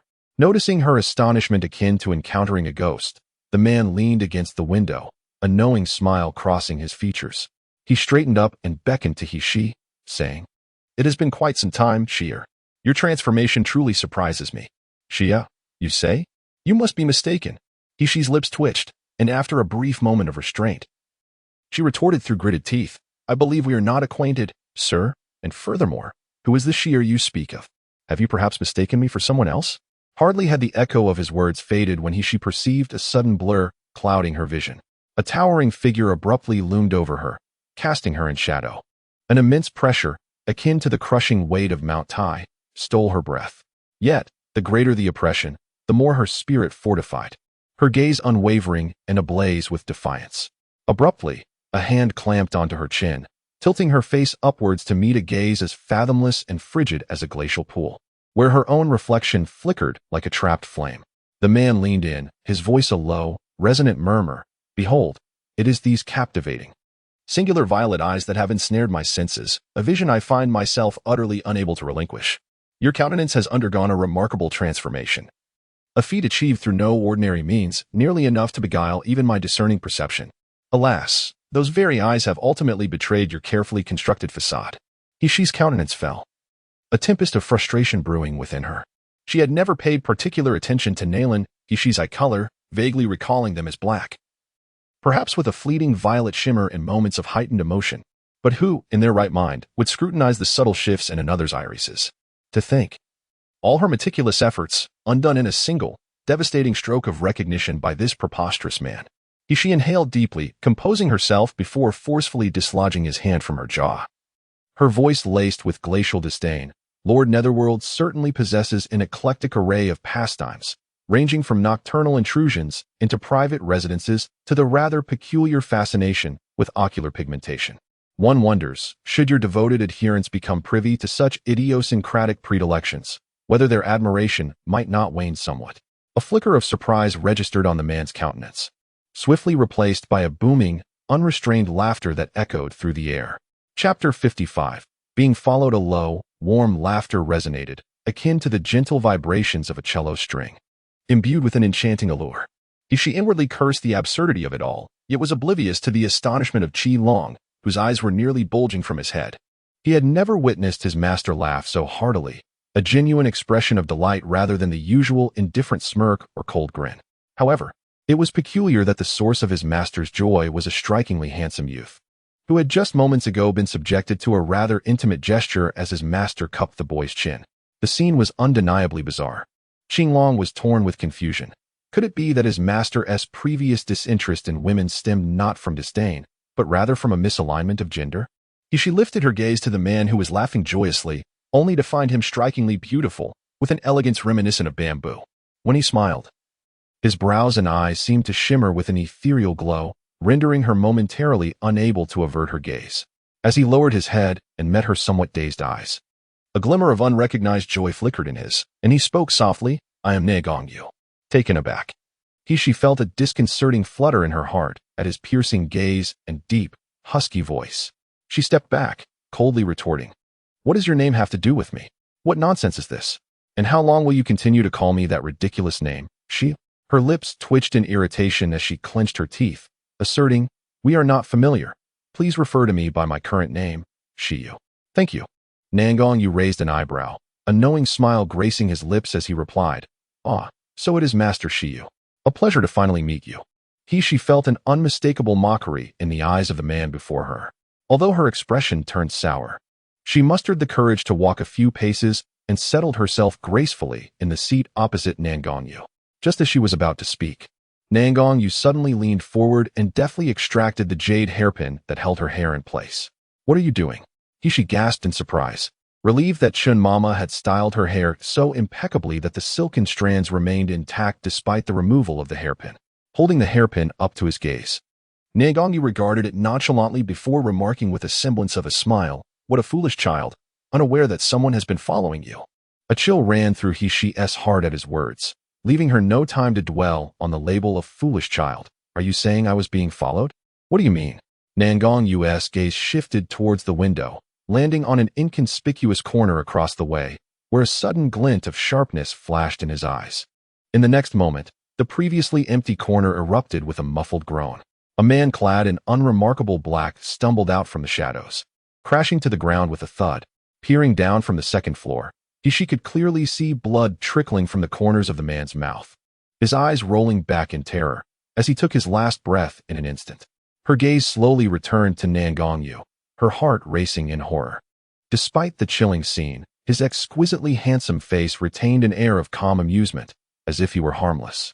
Who could have imagined that this man could silently and effortlessly extinguish a life in the midst of casual conversation? What terrifying power did this prince of hell truly possess? Having composed herself, Shiyu felt a lingering trepidation, realizing that she had been unknowingly followed until Nalan intervened. Chapter 56. "You may address me as you. This hairpin has been tampered with," he stated, his tone conveying certainty despite the interrogative form. With a casual gesture, Nalan brushed his hand across the jade hairpin, explaining, "This is a tracking mark. Those who employ such marks must detach a portion of their primordial spirit and affix it to the person being tracked. As long as this mark remains on you, they can locate you with ease, even across vast distances." "Shiyu, you have been far too negligent."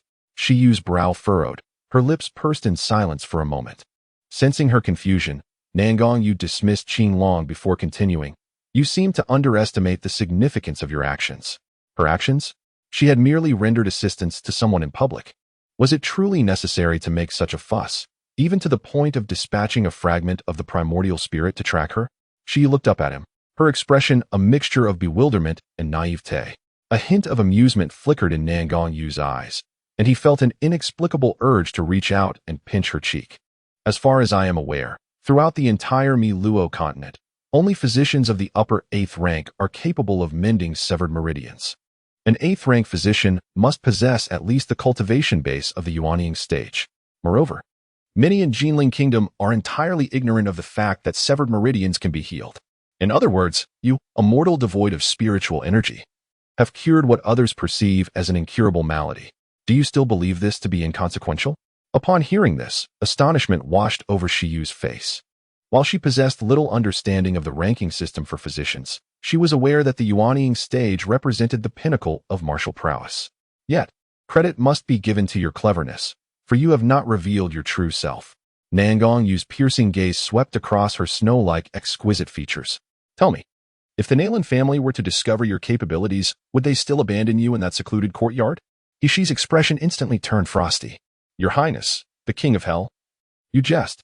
I have no ties to the Nalan estate, neither in the past nor in the future. Ishi felt a rush of warm breath against her face, sending her heart into a flurry, instinctively urging her to retreat. However, her slender wrist was firmly grasped by a broad, warm hand. Nalan Yu pulled her slightly closer, a wicked smile playing on his lips, his voice laced with an irresistible pressure. I have told you, my name is Nalan Yu. You may call me you. Should you dare to address me as your highness again. His words trailed off as he noticed the slight furrow of her brow. Relaxing his grip, he lifted the sleeve of her garment and was taken aback by the myriad of bruises decorating her arm. An unprecedented surge of hostility welled up within him, intertwined with an inexplicable sense of frustration and heartache. This unfamiliar emotion caused Nalan Yu to frown as he delicately traced the scars with his long fingers. A warm and tickling sensation akin to a feather brushing against his heart. The sudden absence of his subordinate's soft touch made him squint slightly. Is it too much to seek you out when there is nothing amiss? Countless women in this world would go to great lengths to catch a glimpse of him. Nalan Yu. Yet this little girl dared to display a look of disdain and distance. She stood up with a faint, cold smile. Your Highness, the King of the Underworld, I do not wish to intrude upon your valuable time with trivial matters. Since there is nothing further to discuss, I shall take my leave. Chapter 57. Chaotic Dantian having spoken, she turned without hesitation, her steps unwavering. Yet, as she approached the door, a sudden wave of immense pressure engulfed her. Nalan Yu's gaze was piercing, imbued with a chill as he intoned, I believe I just warned you not to address me as the King of the Underworld. Call me by my name. She retorted angrily, What are you to me? Why should I heed your words? Nalan Yu replied languidly. Do you not wish to know how to unlock your Dantian? She, initially poised to retaliate, faltered, her expression transforming into one of astonishment and bewilderment, swiftly replaced by an intense yearning. After only a few days in the Moreau continent, her desire for power grew stronger by the day. Otherwise, she would inevitably become a mere insect, trampled underfoot. This man before her was the first to perceive the issue with her Dantian. Perhaps he indeed possessed the means to assist her. A hint of amusement flickered in Nalan Yu's eyes as he regarded her shimmering, lively gaze. Feeling an inexplicable fondness for this girl, it was a sensation unlike any he had known, a desire to envelop her under his protection, to keep her close and cherish her. Most significantly, this feeling was rather delightful. Nalan Yu smirked slightly, lowering his gaze upon the girl who feigned composure, yet remained silent. She gritted her teeth, feeling a sharp pain in her heart, liver, spleen, lungs, and kidneys, yet she still managed to utter, in a voice as faint as a whisper, Nalan Yu, what do you mean by saying my Dantian can be unsealed? A true gentleman. Cough. A humble woman can endure and adapt, as long as it enhances her strength. What is a little pride? This gentle utterance of his name brought a bright glimmer of joy to Nalan Yu's eyes. His lips unconsciously curled into a smile, and his strikingly handsome face seemed to be bathed in the ethereal glow of a silver moon, rendering it impossible for anyone to look away. She stared in a daze, a perplexing thought flashing through her mind. Did merely calling his name truly bring him such joy? Soon, Nalan Yu reined in his smile, saying, Have you heard of the chaotic Dantian? She shook her head in confusion. Warriors possessing a chaotic Dantian can cultivate spiritual power without being confined to the 5 elements. They can freely convert it, with reserves far exceeding those of ordinary Dantians. Thus, a warrior with a chaotic Dantian will excel in both cultivation speed and overall strength compared to their peers. She widened her eyes slightly. Are you implying that I possess a chaotic Dantian? Nalan Yu nodded with a smile, his gaze imbued with a gentleness he himself was unaware of. However, I recall that during my childhood, my spiritual root was tested, and the mysterious stone showed no reaction at all, which is why Nalan Zhengzi completely abandoned me and exiled me to the secluded courtyard. If I truly possessed a chaotic Dantian, how could Nalan Zhengzi, a 4th-grade physician, have failed to notice it? The mysterious stone is used to assess each individual's aptitude and attributes for cultivating spiritual roots. During the test, It emits different colors, representing various attributes. The colors represent purity, which signifies one's aptitude for cultivation.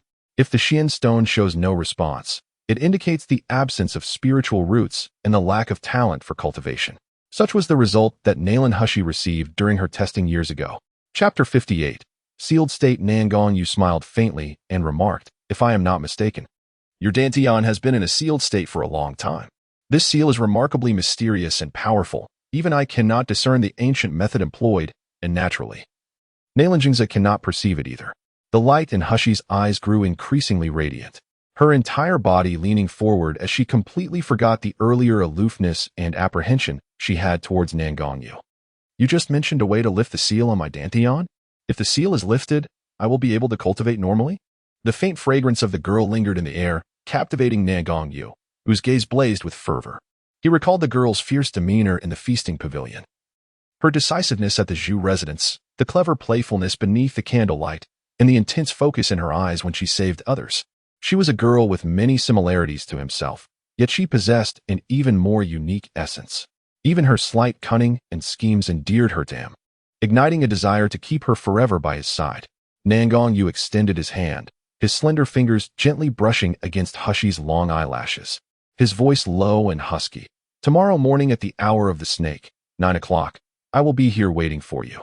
At that time, I shall take you to acquire what is necessary to lift the seal." As soon as he finished speaking, Hushi suddenly felt a flash of brightness before her. The man who had been gazing down at her had vanished without a trace. The rich aura that had once enveloped the room gradually dissipated, leaving only the lingering scent of tea. If it were not for the lingering warmth on her eyelashes, she would have thought she had just been dreaming. That damned scoundrel, running off without clarifying his words. Does having high cultivation make one so formidable? After standing there, gritting her teeth for a moment, she stormed off in indignation, unaware that behind her, Qilong cast a distant glance, a wave of profound astonishment surging within him. The jade hairpin adorning the boy's head faintly emanated a pure spiritual energy, unmistakably belonging to its master. Yet, was it not the case that the master despised others, tainting his aura? What could possibly be the connection between this boy and the master? As the sun descended, the night enveloped the earth completely. At that moment, in a secluded, opulent estate, brilliant lights illuminated the surroundings. Beneath the glow, a stern old man stood in the hall, bending over with a hint of disdain as he examined a lifeless body. Beside him stood a middle-aged man clad in gray, his expression one of utmost respect. Yet fear flickered across his face. Had she been present, she would have instantly recognized this gray-clad man as the physician, Xia, with whom she had clashed earlier that afternoon. The corpse sprawled on the ground was none other than the black-clad man who had been stalking her, ultimately crushed by Nangong Yu's distant strike. The old man scrutinized the body for some time before straightening up and furrowing his brow. "This individual possesses remarkably high cultivation, likely surpassing my own. Has anyone discerned who the assailant was?" Hearing this, Xia quickly shook his head. By the time our people arrived, Wang Fu was already dead. Strangely, he perished not far from Jishintang, leaving no trace of information behind. The elder pondered for a moment, contemplating the possibility that a young boy might be responsible. "Impossible, doctor," Xia exclaimed in a low growl, his previously respectful demeanor contorted with a flash of rage. "I detected no fluctuation of spiritual energy from that lad, not even when he attempted to heal." Elder Jiang, the one referred to, scoffed derisively at Dr. Xia. "Can an ordinary person compel you, a third-tier physician, to kneel in public? Can he cure a patient whom even I could not heal?" Dr. Xia's face flushed crimson as he bowed his head. His hands clenched tightly at his sides, while his downcast eyes smoldered with resentment and hatred. Elder Jiang continued, "You have indeed made a clear diagnosis. That patient was utterly devoid of meridians, and yet was ultimately cured." Though filled with reluctance, Dr. Xia nodded in affirmation, stating, "It is undeniably true. That young man must have employed some secret technique." Elder Jiang waved his hand, interrupting him. "At that time, besides you and Zhou Yanan from the Holy Virtue Hall, were there any others present?"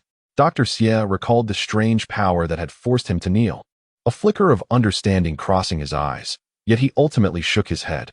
Could it be that someone from the Holy Virtue Hall orchestrated this, deliberately sending a mere boy to provoke us? Elder Jiang replied, "Our immediate priority is to locate that young man. Once found, inform me without delay. Remember, do not act rashly, or you know the consequences." The menacing and stern tone of Elder Jiang sent a shiver down Physician Ste's spine, prompting him to bow deeply and reply, "Yes, Elder Jiang." With a heart full of trepidation, Physician Ste retreated, while Elder Jiang's gaze lingered on his departing figure, igniting within him a fervent flame of greed and desire. Unlike the foolish Xie Chongming, Jiang was acutely aware of the significance of restoring severed meridians, a feat attainable solely by an 8th-grade physician. If a mere mortal could accomplish such a task, and if his Jiang family were to acquire this skill, his entry into the medical association would be imminent. After languishing in obscurity within the city of Yanjing for so many years, they had awaited this very moment. Oh, that youth and the secret technique in his possession. The Jiang family must have it at all costs. Meanwhile, the esteemed manager Zhou Yanin of the Shengda Hall, mentioned by Physician Xie, was also reporting today's events to his master. The discussion took place in a spacious conference hall where only one man sat, adorned in a resplendent crimson robe. His face was concealed behind an eerie white mask, and under the light, the patterns on the mask resembled grotesque vines, instilling a sense of dread. Zhou Yanin dared to glance at the young master seated before him, but quickly averted his gaze, his heart racing uncontrollably. Only those closest to him knew the stunningly beautiful face that lay hidden beneath the young master's peculiar mask, a visage he loathed so deeply that he rarely revealed it. Upon recalling the young master's true appearance, Zhou Yanin could not help but think of the boy who had saved lives earlier that day. Equally handsome and unparalleled, and indistinguishable in gender, the youth's visage, however, was as translucent as exquisite jade and as proud as the snow on Tian Shan, distinctly different from the enchanting beauty of the young master. Zhou Yanin quickly collected his thoughts and bowed, inquiring, "Young master, should we deploy more personnel to search for that youth?" He had previously dispatched individuals to follow the boy. Yet curiously, they lost track of him just after he turned a corner. Moreover, as far as he knew, the people from Jishintang returned empty-handed as well. Chapter 60. No need to mind the Nalan family's countenance. The man in red, seated at the head of the table, shook his head and replied nonchalantly, "There is no need. With such capabilities, he must either possess considerable strength himself or be backed by formidable support. Those who are more anxious than us are others. We need not wade into this murky water." After a brief pause, the androgynous voice carried a hint of derisive amusement. "After today, this news will spread throughout the entirety of Jinling. Perhaps even the medical association will be unable to remain idle. This spectacle is bound to be particularly captivating. Yanin, who do you suppose will ultimately benefit?" Zhou Yanin dared not respond, yet the image of the youth, focused on his healing, flickered in his mind, stirring a twinge of anxiety within him. After all, he was merely a mortal without any cultivation. One could only hope he would emerge unscathed from this storm. After a night, news of a mysterious, handsome youth, who, as an ordinary person, utilized an unprecedented method to heal a patient with severed meridians, spread with astonishing swiftness to every corner of Yanjing City. Many people have been inquiring about the whereabouts of the young divine physician, particularly the physician families such as the Nalan clan, who are especially eager and desirous. However, that is a matter for another time. At this moment, the central figure of the entire incident, she, remains blissfully unaware of it all. Upon seeing her, old Madame Chun was taken aback. Although she had donned male attire before leaving, it was her own male hairstyle that adorned her, yet she bore the visage of Nalan He. Noticing old Madame Chin's astonishment, she felt compelled to fabricate a hasty explanation. "Today, I encountered Master Zhou from Shengda Hall. He mentioned that my pallid complexion was due to an accumulation of impurities and toxins within my body. Master Zhou, being kind-hearted, bestowed upon me a pill for cleansing the tendons and marrow, and after consuming it, I have transformed into what you see now." Old Madame Chun was overjoyed, tears streaming down her face as she caressed Hishi's countenance. "Indeed, this must be the result of the cleansing pill. Your current appearance bears a striking resemblance to that of the madam. No, it is even more similar than before. It cannot be mistaken. It must be because your illness has been cured, restoring your true visage. Master Zhou from Shengda Hall is truly a benevolent soul.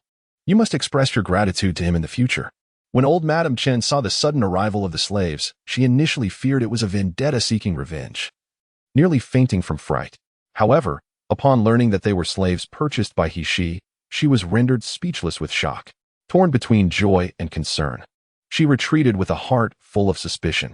Soon after, the 10 slaves, named Jia, Yi, Bing, Ding, Wu, Ji, Geng, Exine, Ren, and Gue, approached He with utmost respect to pay their respects. Chapter 61. A method to strengthen you. Come here. In the trembling gaze of the slaves, He summoned Jia and subsequently took his pulse. These slaves were exceedingly inexpensive, clearly lacking any cultivation talent. However, after examining each one, He discovered their sinews and bones were remarkably exceptional. With the training methods employed in his previous organization to cultivate death warriors, they could undoubtedly become formidable fighters, more than capable of contending with Qi refinement stage practitioners. He's peculiar actions and indifferent demeanor instilled a profound sense of dread among the slaves. Finally, unable to contain himself, Jia stammered, "Master, we possess great strength and are willing to toil endlessly for you, vowing our unwavering loyalty. Please, do not force us into becoming medicinal subjects."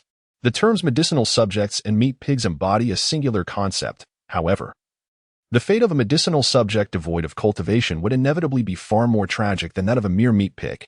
He, understanding their trepidation, refrained from beating around the bush and simply stated, "I acknowledge your lack of cultivation aptitude, yet I possess means to enhance your strength. The process may be arduous. So if you are unwilling, it is best to voice your concerns now.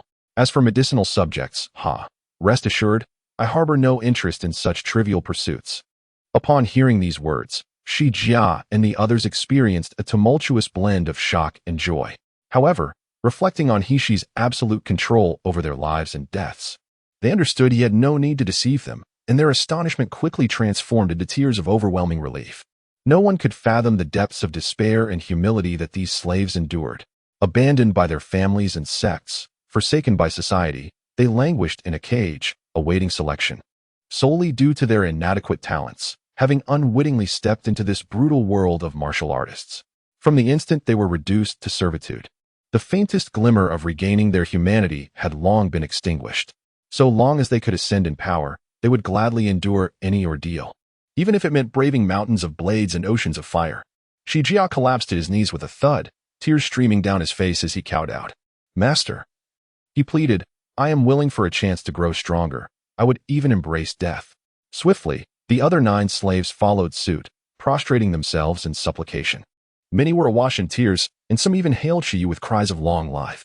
Yet, Shiyu's expression remained utterly impassive, her voice even colder than before. "The training regimen will be disclosed to you in a few days. The verdant mountains behind the manor will serve as your training grounds, with Jia as your overseer. I shall inspect your progress every fortnight. Should anyone dare to be perfunctory," she paused, a chilling smile playing on her lips, "you would not wish to know the consequences. Alternatively, you may renounce this opportunity now. Once you commit, I will brook no desertion halfway through. Is that understood?" "Yes, master." The slaves responded in unison, their foreheads touching the ground, their countenances resolute, betraying not a hint of withdrawal.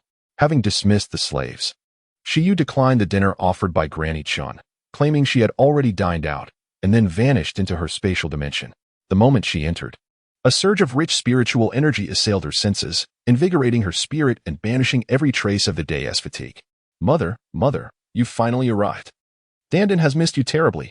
Please, come and see Dandan. One to you?" Dandan's urgent and joyful voice echoed in her ears.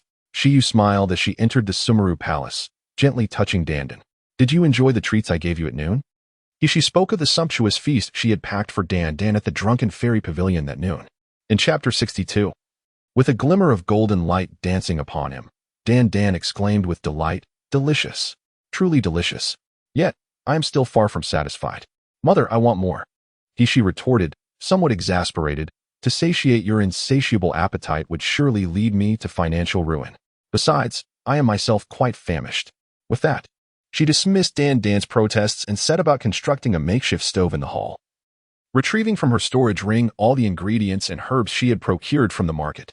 It was only through Dandan's explanations that she learned of the limitless storage and concealment capabilities of the Shumi Palace's chambers. By storing ingredients within the palace, no spiritual energy would escape, ensuring that the provisions remained perpetually fresh. With a curious expression, Dandan observed Ishi's industriousness, peppering her with questions. "Mother, can I eat these herbs? They smell so fragrant. I am hungry. What is a stove? Is it not edible? Mother, you are amazing. Why do the spiritual plants transform into peculiar things in your hands?" She found herself somewhat overwhelmed by the incessant chatter of the little one. Yet she was at a loss as to how to quiet him. At that moment, she was not concocting medicine, but rather crafting seasonings from the spiritual flora and mundane plants of this world. In her previous life, she had possessed a remarkable talent. Once she understood the properties of an herb, she could mentally calculate and simulate the effects and flavors resulting from the combination of different herbs.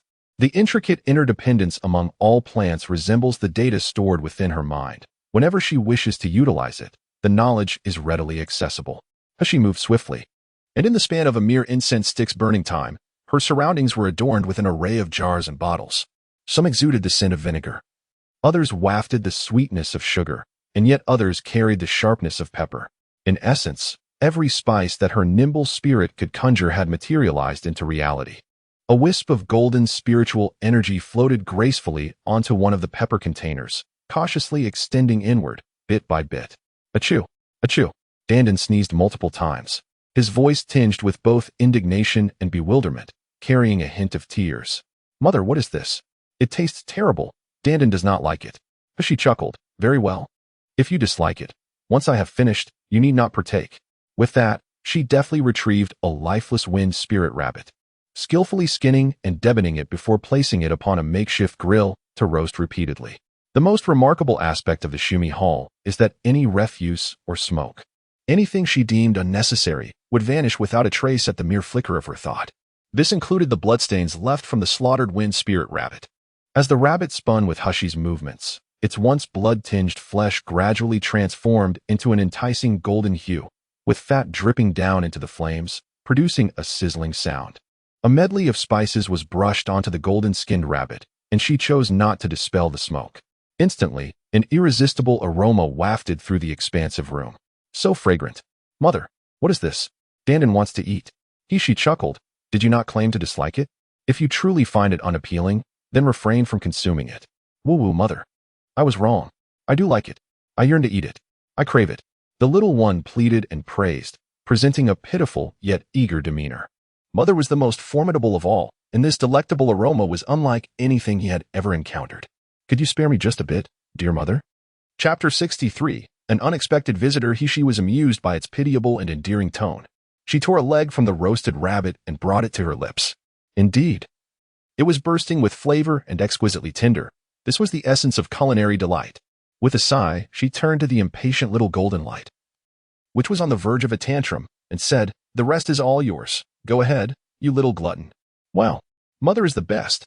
The exuberant golden light wasted no time in lunging towards the remaining roasted wind spirit rabbit, disregarding the scorching flames, and in the blink of an eye, devoured it entirely. Having tasted the roasted wind spirit rabbit, the little one was utterly captivated and relentlessly begged she to prepare more for him. After much coaxing and promising to create even more delectable dishes next time, she finally managed to extricate herself from the little one's clutches. Though the cleansing power of spatial energy alleviated her fatigue, she still felt weary from the day's exertions. She summoned hot water, shed her garments, and relished the warmth and smoothness of the water gliding over her skin, letting out a contented sigh. Suddenly, her brow furrowed, as a trace of unease flickered in her heart. This sensation was akin to sensing the presence of Qin Long and his companions trailing her, an ineffable feeling that left her restless and on edge. Someone is stealthily approaching this room. A chill ran down She's spine as she realized there was no time to don a binding garment to obscure her feminine form. Without hesitation, she swiftly retrieved a human skin mask and affixed it to her face. In the blink of an eye, her originally fair and delicate skin transformed to a waxy yellow, and her exquisite features became obscured by a pallid and swollen visage, effectively reverting to Nalan Mansion's appearance. Just as she completed her disguise, she sensed the presence of an unfamiliar aura within the room. Someone was watching her intently with a gaze filled with scrutiny. Who might this friend visiting in the dead of night be? Sneaking about in the shadows, are they not to be seen? As her sardonic voice faded, a figure soon emerged from the flickering candlelight shadow. Clad in a striking crimson outfit, the woman exuded an alluring beauty, yet her demeanor was as frigid as ice. Her piercing gaze fell upon she, revealing disdain and scrutiny. "What are you, to dare speak to me in such a manner?" The woman's voice was melodious, yet her words dripped with arrogance and contempt, regarding she as nothing more than refuse or an insignificant insect. Her gaze traveled from she's face to her frail, scarred body, largely concealed by water, the derision in her eyes intensifying. So it is merely a withered little girl, Humph. She chuckled coldly, her arms casually resting on the edge of the tub as she replied nonchalantly, I may be a little girl, but I certainly cannot compare to you. A ravishing and alluring aunt. However, I wonder what business brings you to visit at such an hour? At merely the tender age of 10. How dare this insolent girl address her as aunt? To liken her, overtly and covertly, to a woman of the night is utterly reprehensible. You have a death wish. A piercing light flashed in the crimson-clad woman's eyes, and her entire being exuded an immense, suffocating aura. She felt an oppressive weight upon her chest, as if a crushing burden had descended, and her blood coursed violently through her veins. Her face abruptly paled, and she turned away, spewing forth a mouthful of blood. Observing her wretched state, the red-clad woman's eyes swiftly reverted to their haughty disdain and icy contempt, scoffing. So, you are indeed nothing more than a worthless wretch, devoid of any spiritual energy. A nonentity such as yourself ought to know your place. Chapter 60. Vermilion bird. Before her derision had fully faded, the woman's countenance shifted abruptly, astonishment dawning in her eyes. For imperceptibly, the girl's form had vanished from the wooden tub before her. Standing alone in the vacant chamber, she sensed a chilling aura that sent shivers down her spine. Yet, the shock was but fleeting. The woman swiftly regained her composure, a contemptuous smirk playing upon her lips. She, a core formation cultivator, an esteemed fifth-rank physician, could scarcely be harmed by a paltry mortal. It was a fanciful notion. Her spiritual power churned violently. And at that precise moment, glacial needles hurtled towards her. A scornful smile touched the woman's lips as her spiritual power erupted, instantly obliterating the silver needles into oblivion. In the next breath, her aura pulsed once more, and from the corner, a soft moan echoed.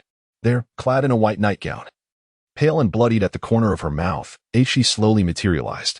Gazing upon She's disheveled and wretched state, the woman's smile grew ever more supremely arrogant. Paltry parlor tricks, such as these to injure me? You are impertinent beyond measure. At this moment, Hushie was engulfed in excruciating pain throughout her meridians, her chest ablaze as if set aflame. Yet, an icy smile crept into her eyes. Oh, is that so? You claim you cannot be harmed?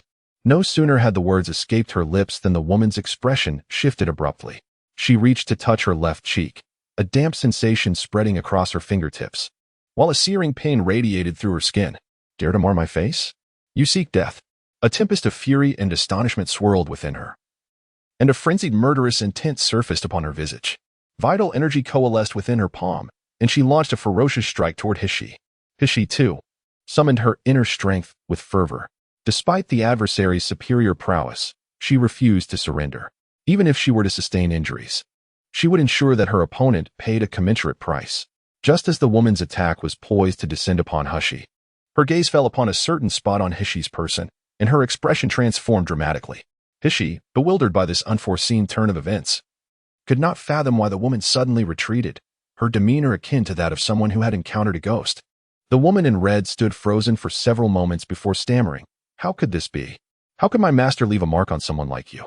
Hushie sensed the woman's gaze fixating above her head, and, with a sudden impulse, swiftly removed the hairpin that held her hair in place. A glint of cold determination flickered in her eyes. Did Nangong send you? The woman, known as Zhuke, was awash in uncertainty, her eyes reflecting a tumult of malice and envy directed at Hishi, yet she struggled to suppress the overwhelming urge to kill. Zhuke was one of the personal guardians of the King of Hell, tasked primarily with safeguarding his body and concocting elixirs. Zhuke arrived at this secluded villa, her heart heavy with unexpressed frustration and indignation. To her surprise, she was met with an ordinary-looking young girl, a mere waste devoid of any spiritual power. Zhuke could not fathom why her master, who had never regarded any woman with esteem, would summon her to this remote location solely to tend to the superficial injuries of such a child. Chapter 65. Your affection for Nangong Yu initially. Zhuke intended to teach the girl a stern lesson, to let her suffer a bit, and then caution her to keep her distance from her master. However, she soon discovered the mark of her master's spiritual power upon the girl. Damn it, why would her master treat such a trivial girl with such regard? What significance did she hold? Zhuke took a deep breath, gradually restoring her composure, and spoke softly. Zhuke is here at the behest of my master to heal the young lady. Zhuke? Qinglong. Indeed, you are one of Nangong Yu's associates. At these words, Zhu Chue's fury intensified, her gaze towards Hushie laced with derision. You jest, my lady. Everyone has their missteps. Even a horse may stumble. Should I accidentally take your life, it would merely be the death of a mortal. Do you think there are few who have perished at my master's and my hands? Humph narrowed her eyes, yet before she could respond, Zhuge coldly continued, I warn you, do not even think of reporting today's incident to my master. I have grown up alongside him, while you are merely a fleeting acquaintance. To him, you are nothing more than a pet to be amused. If you were to make a complaint, who do you think he would believe, you or me? Even if I had just inadvertently taken your life. Do you truly believe you would punish me for someone as inconsequential as you? Having spoken, she produced a porcelain vial and tossed it to Humph, coldly warning, remember to keep your distance from my master. He is not someone of your lowly status who can covet. Humph regarded her with a disdainful and contemptuous glance, and suddenly raised an eyebrow, a smirk playing at the corners of her lips. You harbor feelings for Nangonyu, do you not? Zhuchue's face turned pale, her voice rising to a sharp pitch. You. What nonsense are you spouting? Oh, it seems I have struck a nerve. Humph replied leisurely, but I wonder, does your master know of your affections? Why you shut your mouth? If you speak such nonsense again, I swear I. What? Will you kill me to silence me? That depends on whether you possess the capability. Humph scoffed, her tone icy and severe. I also warn you, do not provoke me again. I have no relation with Nangonyu, nor do I care for your feelings towards him. However, should you dare to come before me again with your finger pointing, do not blame me for revealing your secrets to your master. You. Now, you may take your leave. As she uttered the word leave, an unsettling aura suddenly radiated from Humph. This was not merely a suppression of rank, but rather the fierce presence naturally exuded by one who has long occupied a position of power. Zhuge, struck with fear, paled, and even took a step back, only to quickly realize her own actions, her body trembling with rage. She had, astonishingly, been intimidated by a mere mortal. This woman deserved to die 1,000 times over. Chapter 66. A scar for a lifetime. Zhuge was consumed by an intense hatred, yet upon recalling her master's mark, she could only cast a cold glance at Humph before departing with a flourish of her sleeve. It was not until Zhuchue's presence and aura had completely vanished from the room that Humph could no longer restrain herself and coughed up a mouthful of blood, her already pallid face becoming even more ashen. She had never anticipated that a practitioner at the Golden Core stage could inflict such severe injury with merely the flick of a finger. Indeed, she was painfully aware of her own weakness. Suppressing the pain that coursed through her body, Humph swiftly entered her spatial realm, a dimension that mirrored the reality she inhabited. This was also the reason she could nourish herself within the space without feeling hunger in the real world. As her consciousness entered the realm, she remained clad in the thin nightgown stained with blood, her visage still bearing the ghastly pallor of severe injury. The rich spiritual energy of the space enveloped her, alleviating much of her pain. Although Dandan was situated in the Shumi Hall, he could sense the entirety of the spatial environment and was acutely aware of Hush's plight. He began to sob pitifully. Mother, are you in pain? It's all Dandan's fault for being useless and unable to help you. Humph, despite her helplessness, felt a twinge of warmth in her heart. Dandan, be good. Once you emerge, you can assist your mother. Yes, when Dandan comes out, I will help Mother fight the bad people. Whoever dares to bully Mother will face my wrath. His innocent voice was filled with a righteous indignation, and Humph could almost envision a child shaking his tiny fist, puffing out his cheeks in avowed defiance. The heaviness in her heart began to lighten significantly. She returned once more to the Nine-Nether Spirit Spring, sipping the crystalline water. The once searing pain coursing through her veins was suddenly soothed, as if caressed by the gentle flow, transforming into a comfort that elicited a sigh from her lips. Recalling the disdainful gaze of Zhuge, who regarded her as mere vermin, along with the derogatory words and gestures, a flicker of lethal intent flashed in Hush's eyes. As for the minor injury on Zhuchue's face, Humph chuckled softly while brushing her own cheek, a prelude to the interest she had collected ahead of time.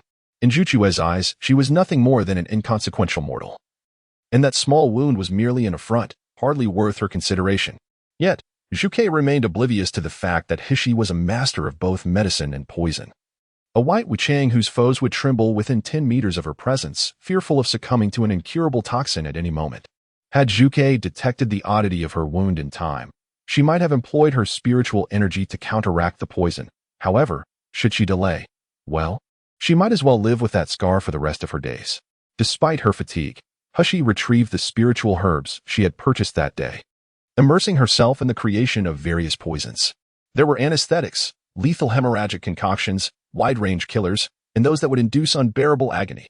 Zhuqiu's affair had deepened Hushi's realization that in this world, strength is the ultimate truth. The visage of Nalan Mansion flashed through her mind, his handsome features and fervent gaze directed at her, causing Hushi to narrow her eyes and swiftly banish the image from her thoughts. It was only when she had completed the preparations of all her poisons that she finally exhaled with relief. As she was about to step outside, her fingers brushed against the vial of medicine nestled within the pocket of her nightgown. With the cap ajar, a rich and refreshing aroma wafted into the air. Zhuqiu was indeed correct. This was an exceptional remedy. Chapter 67, The Legend of the King of Hell. However, she merely sniffed disdainfully, curling her lips in contempt as she tossed the vial towards the Shumi Palace, declaring, "It is merely a subpar product, one whose medicinal properties have not even fully merged. What is there to be so haughty about? Egg, this is for you." Upon swallowing the elixir, Egg was filled with delight, clamoring for more. She could only helplessly retreat from the space, inwardly praying that Egg would not squander their resources upon emergence. Otherwise, she would be condemned to a life of perpetual poverty. The following morning, she joyfully discovered that the pain in her meridians and dantian had significantly abated. After much contemplation, she resolved to visit the Wanfeng tea house to meet Nalan Mansion as planned. Although Zhuqiu's warnings and attacks from the previous day had left her quite displeased, nothing was more important than enhancing her own abilities. Yet, just before departing, she summoned Imo-san to inquire about the background of the King of Hell. Her subordinate had heard that he possessed extraordinary talent, having formed his golden core at the tender age of 15. When he did so, the skies erupted with the 9 heavens of mysterious thunder, astonishing the entire Miluo continent. Thereafter, various factions, wary of his formidable gifts, had dispatched high-ranking warriors to covertly assassinate him, yet none had succeeded in inflicting even the slightest harm upon the King of Hell. Instead, they all fell as souls under his command. Frowning slightly, she was astounded by Nalan Mansion's formidable strength. He had actually formed his golden core at such a young age. Allegedly, Imo-san continued, the king of the underworld possesses a countenance of striking beauty, surpassing even that of fair maidens, yet his temperament is one of icy detachment, marked by cruelty and a thirst for bloodshed. 2 years prior, the demonic beasts west of the Ghost Jin Mountains suddenly assembled, launching a formidable assault on the borders of Jinling. The king of Jinling dispatched tens of thousands of elite troops to confront them, only to have them decimated by the demonic beast general in a single, devastating blow, resulting in the annihilation of the entire army. A wave of panic swept through Jinling, with many believing the nation was on the brink of collapse. However, the then 18-year-old king of the underworld unexpectedly led several thousand Iron Kirin soldiers to the Ghost Jin Mountains, where he single-handedly vanquished the demonic beast leader and annihilated the entire demonic beast army.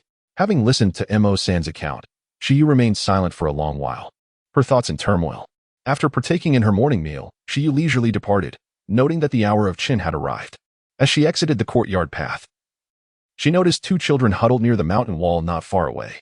One was a boy of 15 or 16, while the other was a girl of only 7 or 8, both clad in tattered garments. Shiyu immediately recognized them as the siblings she had rescued in front of Jishintang yesterday. However, their hair was now neatly combed, revealing clean faces that appeared much more refined and spirited compared to their previous disheveled and pitiful state. Though slender in stature, the boy possessed striking features with sword-like eyebrows and starry eyes. The little girl was even more charming, with delicate features resembling carved jade. Upon seeing Shiyu, they both stood up in unison, their bright eyes gazing at her with earnest gratitude. The boy stepped forward, bowing deeply with a face full of gratitude, saying, "Thank you, esteemed benefactor, for saving our lives yesterday. My name is Wu Qi, and this is my younger sister, Shaoli." The little girl's face was now fair and clean, devoid of the distress she had shown yesterday. She appeared shy and demure, hiding behind her brother as she timidly said, "Thank you for saving my brother yesterday." Qi furrowed her brow, watching them warily. "How did you find this place?" She had managed to shake off the pursuers sent by Jishintang and Shengdetang, and even discovered the whereabouts of the Qinglong. Yet these 2 little ones had silently found their way to her doorstep. The young wizard, Wu Qi, sensed her vigilance and aloofness, quickly drawing out the little girl hidden behind her to explain, "Please do not be suspicious. We mean no harm and are not following you. My sister, Shaoli, has the innate ability to communicate with animals. She located this place by inquiring with the insects and birds hidden in the corners of the city." Qi was taken aback. She had never imagined there could be someone capable of conversing with animals. Her gaze fell upon the siblings, Noticing that the girl named Xiaoli was blushing, somewhat fearful, yet unable to conceal the gratitude and closeness in her eyes. He understood better than anyone the principle that a man who possesses something precious may attract envy. Did the boy reveal his secret so readily merely to dispel his own doubts? As if reading He-Chi's thoughts, Wu-Chi hurriedly said, "I hope you can take Xiaoli in and ensure her safety for life." Xiaoli's ability was indeed formidable, allowing her to communicate with insects, fish, and beasts, a perfect tool for gathering intelligence and clandestine operations. However, He-Chi was not one to believe in windfalls without the burden of corresponding responsibilities. She replied calmly, "You can see that I am merely an ordinary person without any cultivation, and in terms of martial prowess, I may even be inferior to you. How could you possibly think I can ensure your sister's safety? Moreover, why should I assist you?" Her act of saving others merely evoked some lingering pains from her past life, primarily. It was for the purpose of comprehending the medical system and the standards of healing in this world, rather than out of any sense of compassion. And certainly not for the gratitude of others. He raised an eyebrow. "Do you wish to become slaves?" "No." Wu-Chi hastily shook his head. "We aspire to be your loyal subjects, not slaves. In the land of Miluo, slaves are devoid of self-awareness and unable to cultivate or enhance themselves. They are, in essence, the lowest form of existence. Conversely, subjects, while also maintaining a master-servant relationship, willingly submit, akin to the bond between Qi Long and Ne Gongyu." Chapter 69, Devotion as he spoke. Wu-Chi produced 2 jade tokens, emerald and translucent with a hint of dark red, and handed them to He-Chi. "These are the life tokens of Xiaoli and myself, forged from our vital essence. Should the tokens shatter, we would suffer a fate akin to being pierced by 1,000 arrows." He-Chi accepted the tokens, her fingers gently caressing the smooth surface of the jade, her consciousness subtly probing, and she was already inclined to believe the boy's words. The tokens contained a unique spiritual energy, faintly resonating with the essence of these 2 children. Yet, He-Chi remained perplexed. Why seek me? With Xiaoli's extraordinary abilities, there are countless individuals in this world willing to take you in. Why approach someone as defenseless as myself? The world is rife with those who wish to exploit us, even to the extent of flaying us alive to reap their own benefits. Wu-Chia's face displayed a bitter smile laced with sarcasm as he lifted his gaze towards He-Chi, his eyes ablaze with intensity. "Xiaoli claims you are a good person, and I am inclined to trust her judgment." He-Chi toyed with the jade token, a cold smile gracing his lips. "Ah, a good person? This is the first time I've heard such an assessment of myself, merely because I saved you?" Timidly peeking from behind Wu-Chia, Xiaoli spoke in a voice barely above a whisper. "You are a good person. The insects and birds have told me so. Moreover, my brother says that one must repay a life-saving grace with oneself, so Xiaoli and my brother wish to follow you." Wu-Chia's face flushed at her words, and he awkwardly interjected, "Xiaoli, do not speak so recklessly. To offer oneself is not meant in that manner." Xiaoli blinked innocently, her glass-like eyes shifting between her brother and He-Chi. He-Chi, retracting the jade token, smiled lightly. "If that is the case, you may stay. However, let me be clear. As long as you remain loyal and dutiful, I will ensure your safety for as long as I draw breath. But should you dare to betray or conspire against me, I assure you, the punishment will be nothing short of 1,000 arrows piercing your heart." He-Chi's words startled Xiaoli, causing her to retreat further behind Wu-Chia in fear. Yet, Wu-Chia felt a sense of relief. Such a clear declaration of love and warning allowed him to entrust his precious jade token, pledge his loyalty, and relinquish his sister's care with confidence. "Brother." Xiaoli tugged at Wu-Chia's sleeve, tears cascading down her cheeks, her eyes brimming with affection and reluctance. Wu-Chia has finally departed, and little Li repeatedly wipes away her tears. Yet fresh ones continue to cascade down her cheeks. Chapter 70, Do not call him His Highness the King of the Underworld. After the youth named Wu-Chia has recovered, He-Chi finds herself unable to discern his cultivation level, which can only imply that his strength surpasses her own by a significant margin. Little Li, feeling the gentle caress of He-Chi, experiences a tumultuous surge of emotions and turns to embrace her, crying out, "I don't want my brother to die." Sob sob. After weeping for a while, she wipes her snot and tears on He-Chi before finally ceasing her cries under He-Chi's comforting words. He-Chi instructs her to seek out Granny Chun in another courtyard, then hastily makes her way to the Wan Feng tea house. Just as she is about to employ her lightness skill to swiftly depart, she hears little Li's slightly hoarse, childlike voice from behind. "I knew sister was a good person. Little Li really likes sister." He-Chi stumbles, nearly losing her footing. Being able to communicate with insects, fish, birds, and beast is certainly advantageous against foes, but when it comes to oneself, it is exceedingly bothersome. There is hardly any privacy at all. Upon arriving at the Wanfeng tea house, she finds Nangongyu has already been waiting there for some time. As he observes the youth in white robes with features resembling a painting approaching slowly, Nangongyu's previously indifferent eyes suddenly gleam with light, and a subtle smile graces his lips. Standing beside him, Qi Long, who has accompanied Nangongyu for many years, keenly senses his master's elevated spirits. He casts a glance at the elegant youth with his hair bound by a jade crown, his demeanor cool and detached, and cannot help but feel a twitch at the corners of his mouth. The master's attitude towards this young man seemed exceedingly favorable. He had been waiting eagerly at the tea house since the early morning, even changing outfits multiple times before stepping out. This hardly resembled a mundane encounter with an unrefined mortal youth. It bore the semblance of an intimate meeting with a beloved. The moment she laid eyes on Nangongyu, her heart fluttered in a daze. The man, poised delicately between youth and adulthood, possessed a visage that could captivate the world. Clad in a deep purple brocade adorned with silver patterns and accentuated by tassels at his waist, his dark hair was elegantly arranged with a jade crown, revealing his exquisite features and eyes that sparkled with mirth. In the soft morning light, his gaze fixed upon her, blazing with intensity, as if reflecting all of creation, yet allowing space only for her. She's heart raced, nearly drowning in the depth of his focused stare. However, in the next instant, she recalled Zhu Kei's warnings and disdain from the previous night, and the flicker of excitement within her was swiftly replaced by cold resolve. The demeanor of a trusted servant often mirrors the thoughts of their master. This man before her was none other than the illustrious king of the underworld, a prodigy who had achieved golden elixir formation at the tender age of 15. How could he possibly regard her, an inept individual uncertain of her own potential for cultivation, with any significance? She composed her expression, stepping forward with determination, and inquired, "Your Highness, the king of the underworld, I have arrived as promised. How may I unlock my dantian?" Nangongyu's countenance darkened abruptly, the warmth in his eyes vanishing without a trace, and he exuded a sudden, formidable pressure. "I believe I have already stated," he interjected sharply, "that you are not to address me as your Highness, the king of the underworld."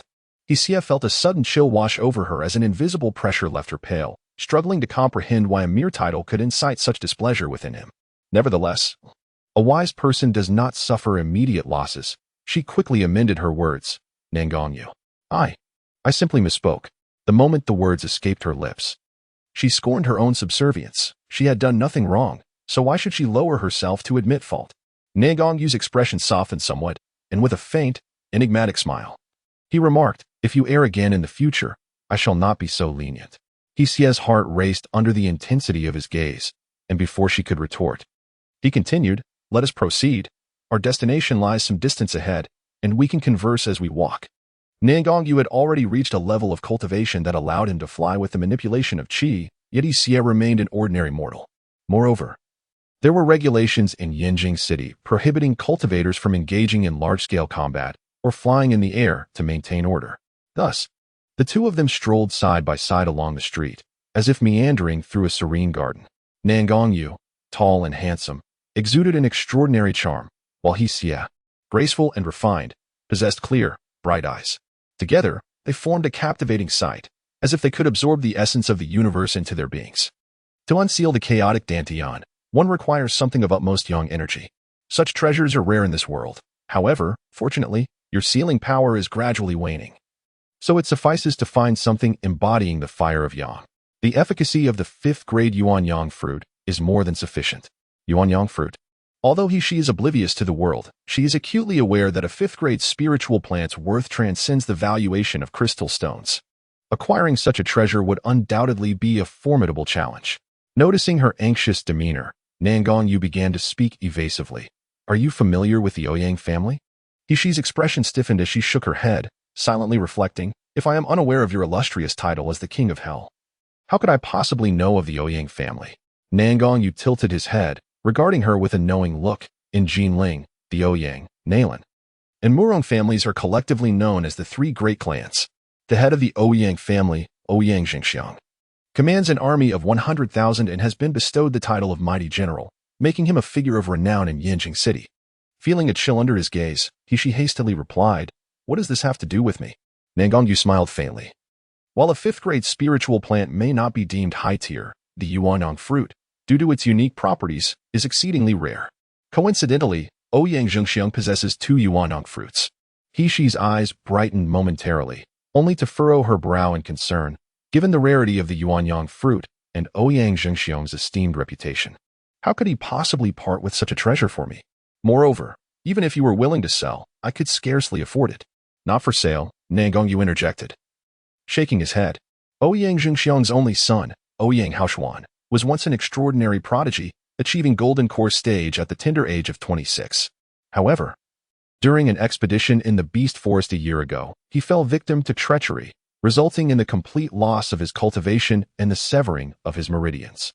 Ouyang Zhengxiang summoned all the physicians in Jinling and even sought assistance from the medical association, yet he still could not find anyone capable of healing Ouyang Haoshuan. As the sole heir of the Ouyang family's direct lineage, the fall of Ouyang Haoshuan could very likely result in the headship of the Ouyang clan shifting to a collateral branch. Thus, Ouyang Haoshuan's illness transcended his own life and death. It bore profound implications for the very fate of the Ouyang family. One must ponder, which holds greater significance: the mere two Yuanyang fruits, or the destiny of the Ouyang clan? Chapter 72. The Ouyang residents. He listened in astonishment, finally murmuring, "You brought me to the Ouyang family with the intention of having me cure Ouyang Haoshuan's ailment?" However, before Nagongyu could finish speaking, he had already raised an eyebrow, her exquisite visage radiating an unrestrained confidence and pride. "Who says I lack assurance? A mere severed meridian is nothing I cannot mend." The girl, disguised as a youth, spoke such audacious words, her beautiful phoenix eyes slightly narrowed, emanating a shimmering silver-purple brilliance. Those captivating eyes resembled a vortex, ensnaring Nagongyu's very soul. Compelled by an inexplicable force, he reached out and gently grasped Cece's wrist, softly inquiring, "Did you use the medicine I had sent you yesterday?" As he spoke, he was about to lift her sleeve to inspect her injury. "There's no need for your concern. Such trivial wounds are of no consequence to me." Indeed, for both the past life of Cece and the present incarnation of Nalan Cece, such superficial injuries were mere trifles, long accustomed to enduring them alone, without requiring the solicitude of others. Nagongyu's eyes darkened, a surge of anger threatening to erupt. However, upon gazing at her stubborn profile, he let out a resigned sigh and communicated softly, "Remember, do not reveal your identity as Nalan Heshi. The Ouyang family harbors an intense hatred for the Nalan clan. Should they discover who you truly are, the possibility of obtaining the Yuanyang fruit becomes uncertain." Heshi furrowed her brow, on the verge of inquiring about the enmity between the two families, but Nagongyu gently interjected, "We have arrived." At the Ouyang residence. Within Ouyang Haoshuan's chamber, the doors and windows were tightly shut, enveloping the room in a thick, bitter aroma of medicinal concoctions, mingled with an almost nauseating scent reminiscent of mildew.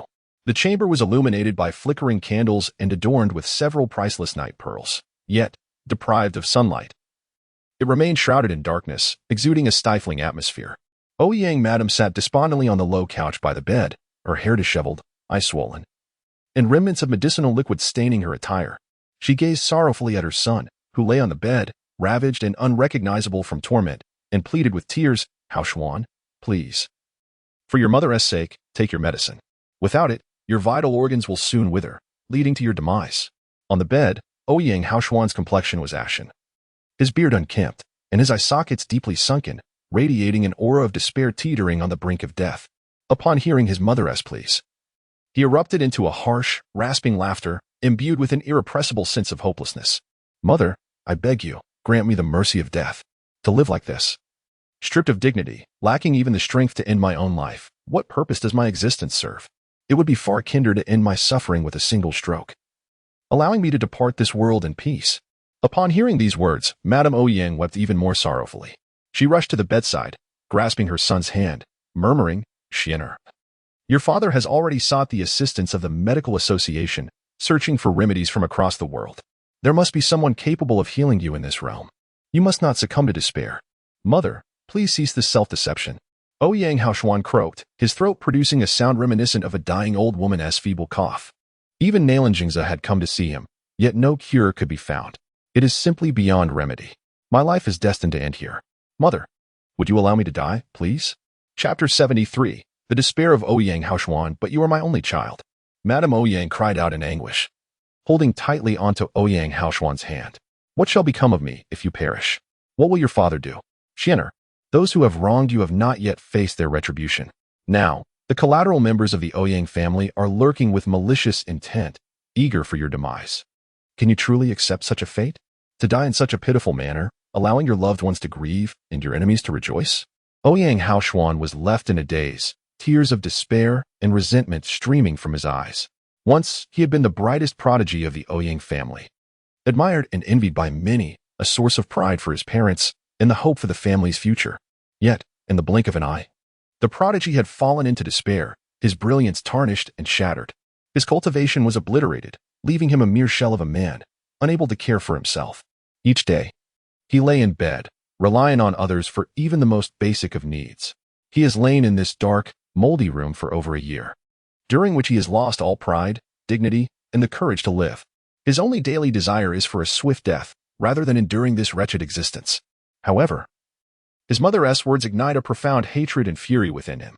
That black-clad figure who ambushed him in the Warcraft forest, the scoundrel who led him into a trap, he cannot die contentedly without exacting revenge, without making them pay in blood for their transgressions. How could he resign himself to such a fate? The room is filled with the sorrowful cries of Madame Ouyang, intermittently pierced by the anguished howls of Ouyang Haoshuan. As despair permeates the air, just then, the door to the room is suddenly flung open with a bang, and Ouyang Zhixiong strides in. His face devoid of the usual gloom, his eyes astonishingly bright. Madam, quickly, help Haoshuan prepare. The miraculous doctor has arrived and will soon be able to treat him. Madame Ouyang, taken aback, wipes her tears and asks, what miraculous doctor? Have you managed to summon an elder from the medical association? Ouyang Zhixiong shakes his head. The elders of the medical association are enigmatic and elusive. It is not something that can be arranged in a short time. However, while the person I found may not be an 8th grade physician, their medical skills are truly extraordinary. I believe they can save Haoshuan. Madame Ouyang's eyes brighten with hope as she trembles. Is that true? My lord, have you truly found someone who can save Haoshuan? Father, you should not waste your efforts any longer. Despite the turmoil, Ouyang Haoshuan remained unresponsive, his countenance etched with profound anguish.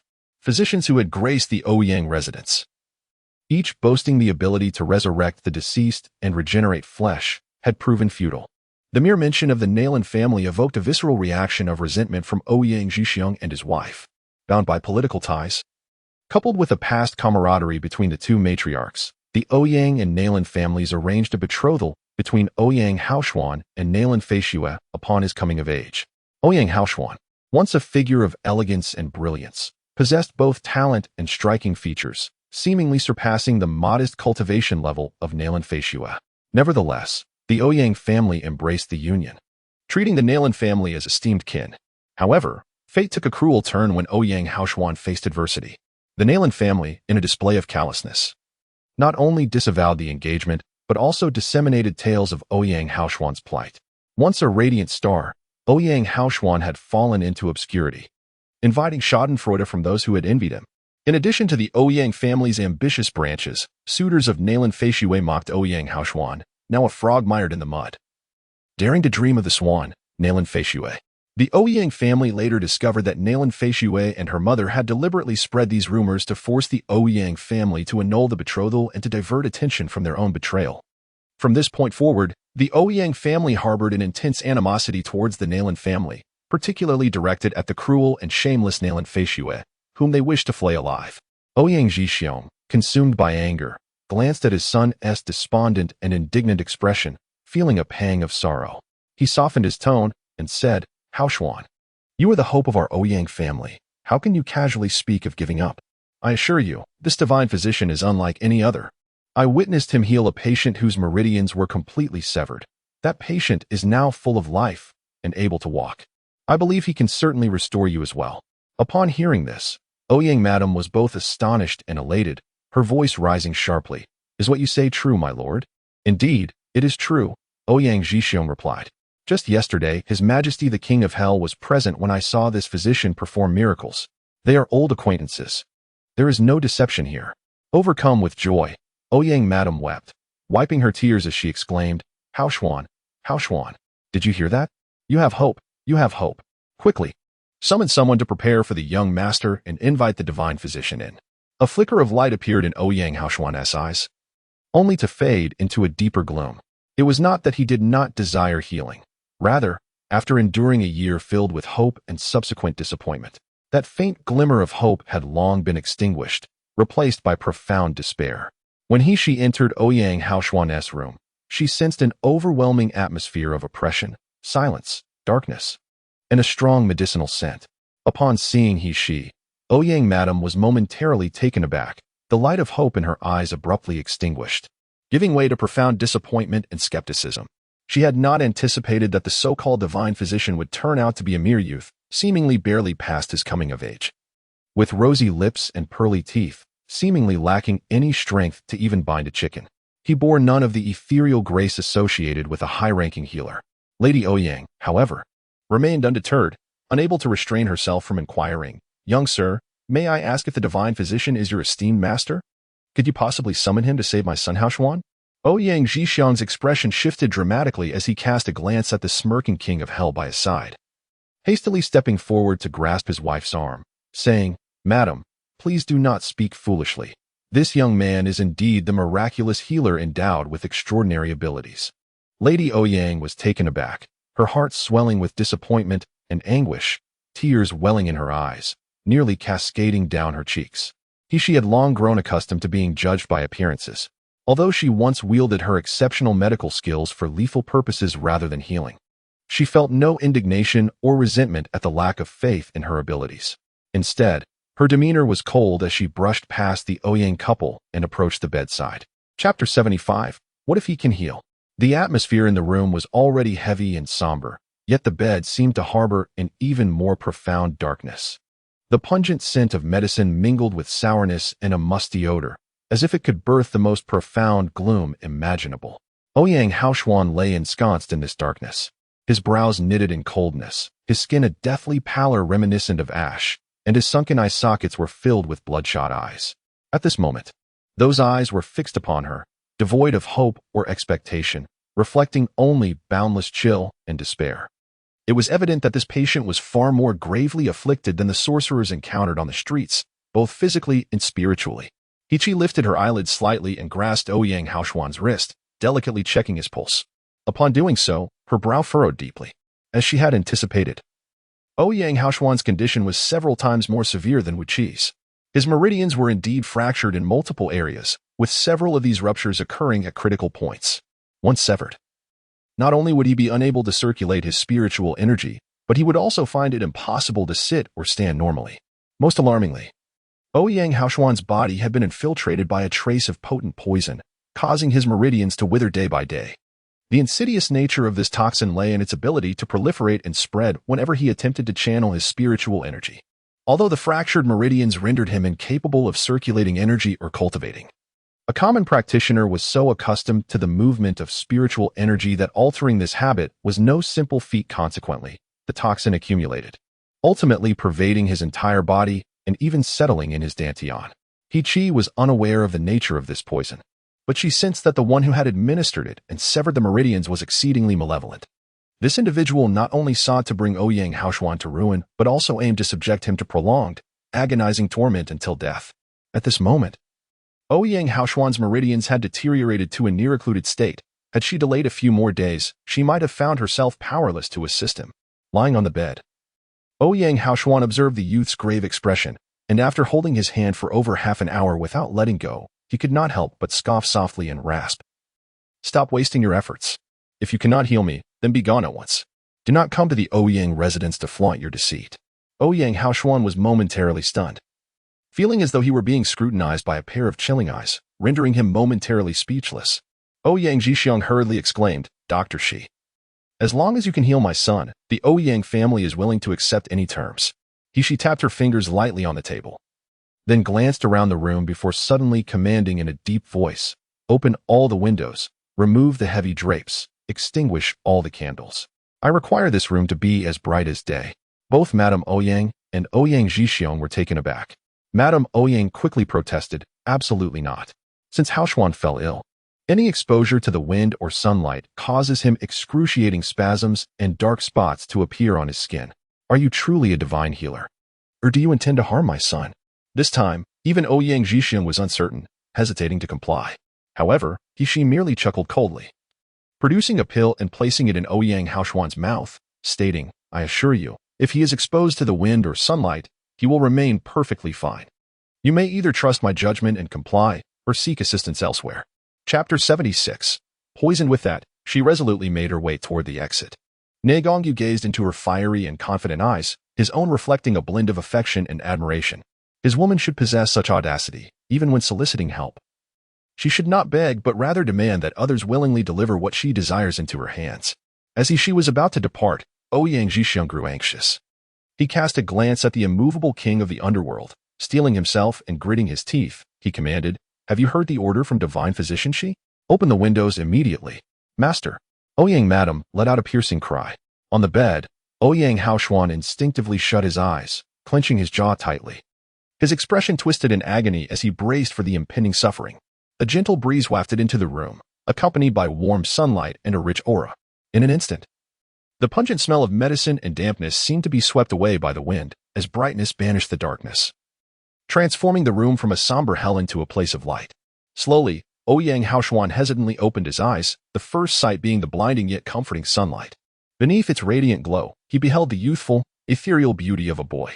That face bore no smile, no tenderness, only a bold, aloof confidence that inexplicably stirred Ouyang Haoshuan's once lifeless and despairing heart into a flurry of emotions. Shiana, how are you? Does anything hurt? Ouyang Madam rushed to the bedside, her face etched with concern. Yet it was only at that moment that Ouyang Haoshuan realized. He felt no pain. Astonishingly, there was no discomfort. His body neither convulsed nor bore dark blemishes, nor did he suffer the torment of his organs being twisted apart. His gaze fell upon He in astonishment, his lips parting several times before he managed a voice. Can you truly heal me? He crossed his arms, responding with a calm demeanor. Heal what? Your severed meridians? General Ouyang was convinced of my abilities, which is why he summoned me. Yes, indeed. At this moment, Ouyang Zhixiang finally realized that his son had been exposed to the wind and sun yet showed no reaction whatsoever. Overcome with joy and sorrow, tears welled up in his eyes as he implored, Dr. Shi, I beseech you to employ your remarkable skills to save my son. It was only then that Madame Ouyang grasped the gravity of the situation, harboring no doubt about He medical prowess. She fell to her knees, weeping as she begged He for help. He, however, maintained a composed demeanor, gesturing for Madame Ouyang to rise before stating, I do possess the ability to reconnect the severed meridians, yet the gravest affliction plaguing young Master Ouyang is not merely the severed meridians, but rather, he has been poisoned. Poisoned? Ouyang Zhixiang exclaimed in disbelief. This cannot be true. We have consulted countless physicians for Haoshuan, yet none have ever indicated signs of poisoning. He pondered, could it be that someone has infiltrated the Ouyang residence recently to poison my son? The poisons capable of harming cultivators are exceedingly rare and exorbitantly priced, not to mention difficult to obtain. Who could be so malicious as to not relent even when Haoshuan is in such dire straits? As these thoughts consumed him, Ouyang Zhixiang's rage surged, emanating a formidable and fierce pressure. He, being merely a mortal, felt the weight of his aura, which, although not directed at her, caused her complexion to pale. At that moment, Negongyu stepped beside her, his towering figure enveloping her as if he were shielding her within his embrace. In the blink of an eye, the oppressive aura surrounding He dissipated, and her previously pallid complexion returned to its natural hue. She lifted her gaze to meet Negongyu's eyes, feeling as though the beautiful starry depths were filled with her reflection, the fervent warmth almost melting her very being. She suddenly looked down, taking a deep breath before addressing Ouyang Zhixiang, saying, No, young Master Ouyang was poisoned quite some time ago. At least a year and a half. If I am not mistaken, there is a 90% chance that this toxin infiltrated his body the moment his meridians were severed. Ouyang Zhixiang was taken aback, then inquired, What manner of poison is it that even a fourth-tier physician cannot detect? In this land of Moyuo, lower-tier physicians rely on their spiritual energy to probe the patient's body, with some even lacking knowledge of meridian distribution, rendering them incapable of allowing their spiritual energy to permeate the patient's meridians. This poison, ensconced within the body's meridians, is exceedingly insidious and adept at evasion. How could ordinary methods of examination uncover it? Yet, she had little interest in elaborating further, merely stating, Have you ever encountered a patient whose severed meridians cannot withstand the wind or sunlight? That is precisely a symptom of poisoning. However, this toxin is extraordinarily treacherous and enigmatic, and I cannot ascertain its true nature. In truth, it was not sunlight and wind that Ouyang Haoshuan could not endure, but rather the dense spiritual energy carried by these elements. Such exposure would allow the poison within him to spread rapidly, inflicting upon Ouyang Haoshuan a torment akin to being devoured from within. In this instance, her treatment required the infusion of a substantial amount of spiritual energy into Ouyang Haoshuan's body, necessitating the entrance of the abundant spiritual energy from outside. Mrs. Ouyang, unconcerned with any preceding circumstances, anxiously inquired, "May I ask if Doctor she possesses a method for healing?" She pressed her lips together and replied, "I am about to give it a try." Subsequently, her gaze fell upon the dazed Ouyang Haoshuan on the bed, and she gently stated, "My treatment process requires your cooperation. Now, tell me, do you believe I can heal you? Or rather, are you willing to accept my treatment?" Ouyang Haoshuan's gaze remained fixed on her face, and unbeknownst to him, tears began to stream down his cheeks. He suddenly clenched his teeth tightly, causing blood to seep from the corners of his lips, and in a hoarse voice, he implored, "Please, doctor, save me. As long as I can recover, I vow to repay your life-saving grace with my utmost devotion." She revealed a smile, though there was a chilling quality to it rather than any sense of reassurance, as she remarked, "Excellent. I appreciate obedient patience." With that, she once again retrieved hundreds of silver needles of varying lengths from her spatial realm. These acupuncture needles, crafted from ancient ice, were derived from the very core of a millennium-old ice source, and their coldness had been contained. After being fashioned into silver needles, they were continuously soaked in spring water, rendering them indispensable tools for her healing and detoxification endeavors. Under the astonished gazes of Mrs. Ouyang and Ouyang Haoshuan, she moved with the swiftness of lightning, inserting over 100 silver needles into Ouyang Haoshuan's body one by one. As the number of needles increased, a look of agony began to manifest on Ouyang Haoshuan's face. His jaws clenched tightly, more blood seeping from the corners of his mouth, while beads of sweat, as small as mung beans, cascaded down from his furrowed brow. "Haoshuan, Haoshuan, how are you?" Lady Ouyang gazed at his agonized expression, tears streaming down her cheeks in a desperate cascade. "Doctor why is Haoshuan suffering so much?" "Mother, I am fine." Ouyang Haoshuan suddenly chuckled, though his voice remained hoarse and fractured, yet this time it was a genuine laugh, imbued with incredulous joy and hope. "Mother, my hands and my feet, I can feel them. It hurts, it tingles. I can feel them." As laughter spilled forth, tears began to fall, mingling with the blood at the corners of his mouth and the beads of sweat, rendering his face a tragic and grotesque sight. Who could fathom the sorrow and despair of a once promising star, now merely lying in bed, each day awaiting death? His limbs felt as if they belonged to another. Unable to clench or stand, living like this seemed worse than death itself. Yet now, he finally sensed his hands and feet once more. After a year and a half, he finally felt the existence of his limbs again. Ouyang Haoshuan wept for joy, no matter how intense the pain. It was insignificant compared to the despair and humiliation he had endured before. Lady Ouyang and Ouyang Zhixiang's expressions changed dramatically, almost rushing to the bedside. But fearing to disturb He's treatment, they could only endure with tears glistening in their eyes. He had finally inserted all the silver needles, feeling utterly fatigued, as if his entire body were drained of strength. However, the treatment had only just begun. What followed would be crucial. She discovered that, perhaps due to the nature of this world being inhabited by cultivators, the human body was refined to a degree comparable to that of magical artifacts.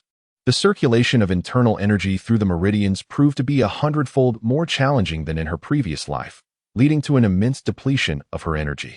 This was further exacerbated by the fact that Ouyang Haoshuan's body had been ravaged by toxins for a year, rendering him weak. Otherwise, the very possibility of her completing the entire set of 108 needles would be in question.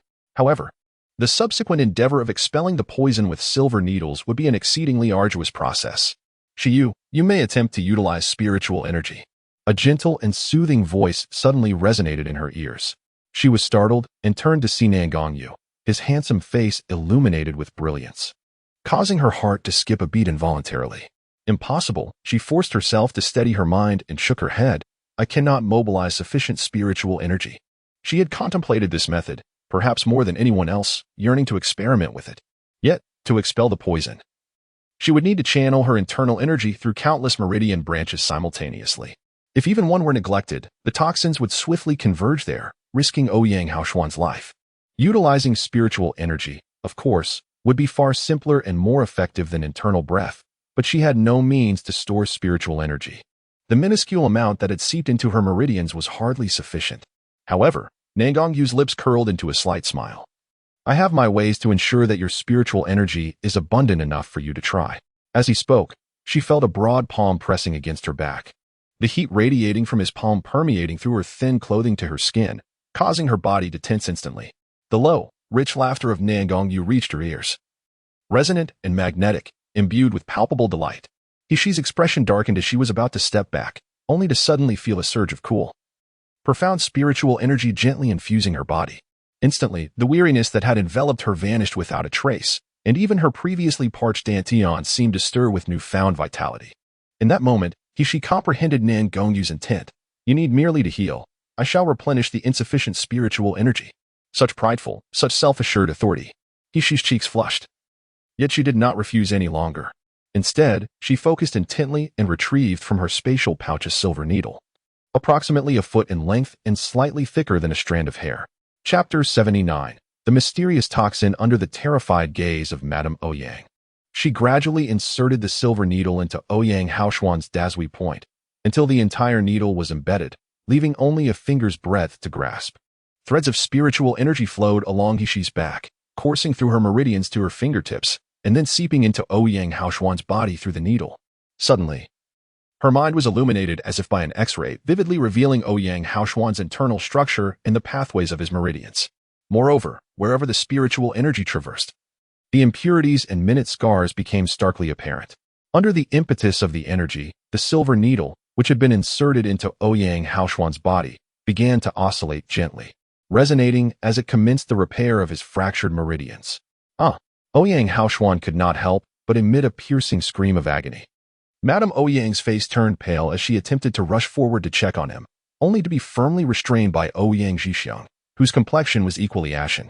He understood all too well that interrupting the physician's treatment could render all efforts futile. At that point, Haoshuan would truly be beyond salvation.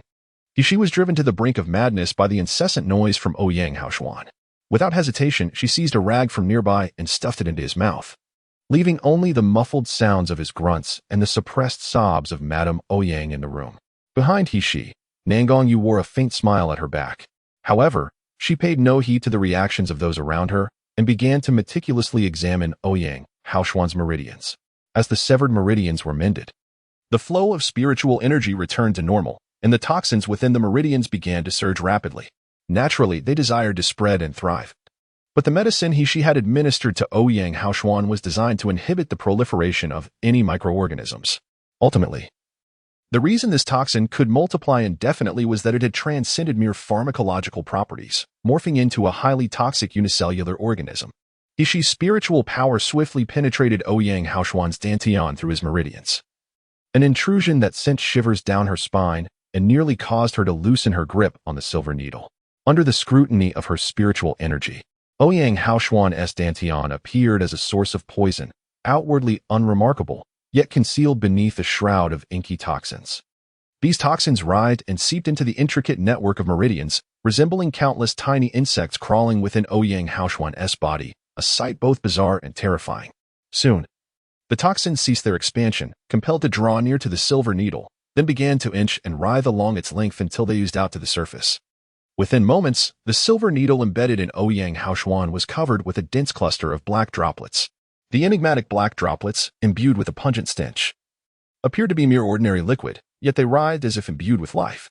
This bizarre scene rendered Ouyang Zhixiang and his wife, Ouyang Furen, pallid and trembling. Before Hishi could complete her sentence, Nangongyu had already produced a porcelain vial, and with a surge of spiritual energy, the black liquid was effortlessly drawn into the vessel. This process continued for over an hour, until the silver needles ceased to exude the dark fluid, and Ouyang Haoshuan, who had previously worn a visage of torment, gradually regained his composure. Chapter 80. Bestowing kindness for the sake of gratitude, Hishi let out a long sigh of relief and began to extract the silver needles from Ouyang Haoshuan's body. continuing until the last needle was safely stored away. Only then did she remove the rag from his mouth. "How do you feel now?" Ouyang Haoshuan gasped heavily, his face reflecting the lingering agony of his earlier suffering. Yet his eyes sparkled with renewed brightness, dispelling the lethargy and despair that had plagued him mere hours ago. "The pain. I can feel it coursing through my entire being, my limbs, my meridians, even my dantian. It feels as though I have been gnawed upon by heart-eating insects. However, I can sense the spiritual energy. It flows into my dantian. Haha. I can once again perceive the circulation of spiritual energy." Ouyang Foreign gasped in astonishment, rushing to her son's bedside, tears of joy streaming down her face. "Xianer, is what you say true? Physician Shi, has my son truly been healed?" She remarked softly, "It is not so simple. The accumulation of toxins within him is considerable, and it cannot be expelled in a short period. His meridians have only undergone preliminary restoration. At best, he can sit or lie down, but he cannot walk, let alone cultivate." Pausing for a moment, under the hopeful gaze of the Ouyang couple, she continued, "I will return every 3 days to perform acupuncture on young Master Ouyang to expel the toxins and restore his meridians. The most perilous phase has passed, and the remaining toxins will pose no further challenges. However, during the treatment, it may be necessary for General Ouyang to infuse spiritual energy into young Master Ouyang to ensure that his dantian does not become depleted after the toxins are eliminated." "Absolutely. Without question," Ouyang Zhixiong exclaimed repeatedly. "As long as my son can be cured, I would willingly exhaust my own cultivation." The past year had been a torment beyond endurance for him, yet the greater anguish lay with his parents, who cherished him as their very lives.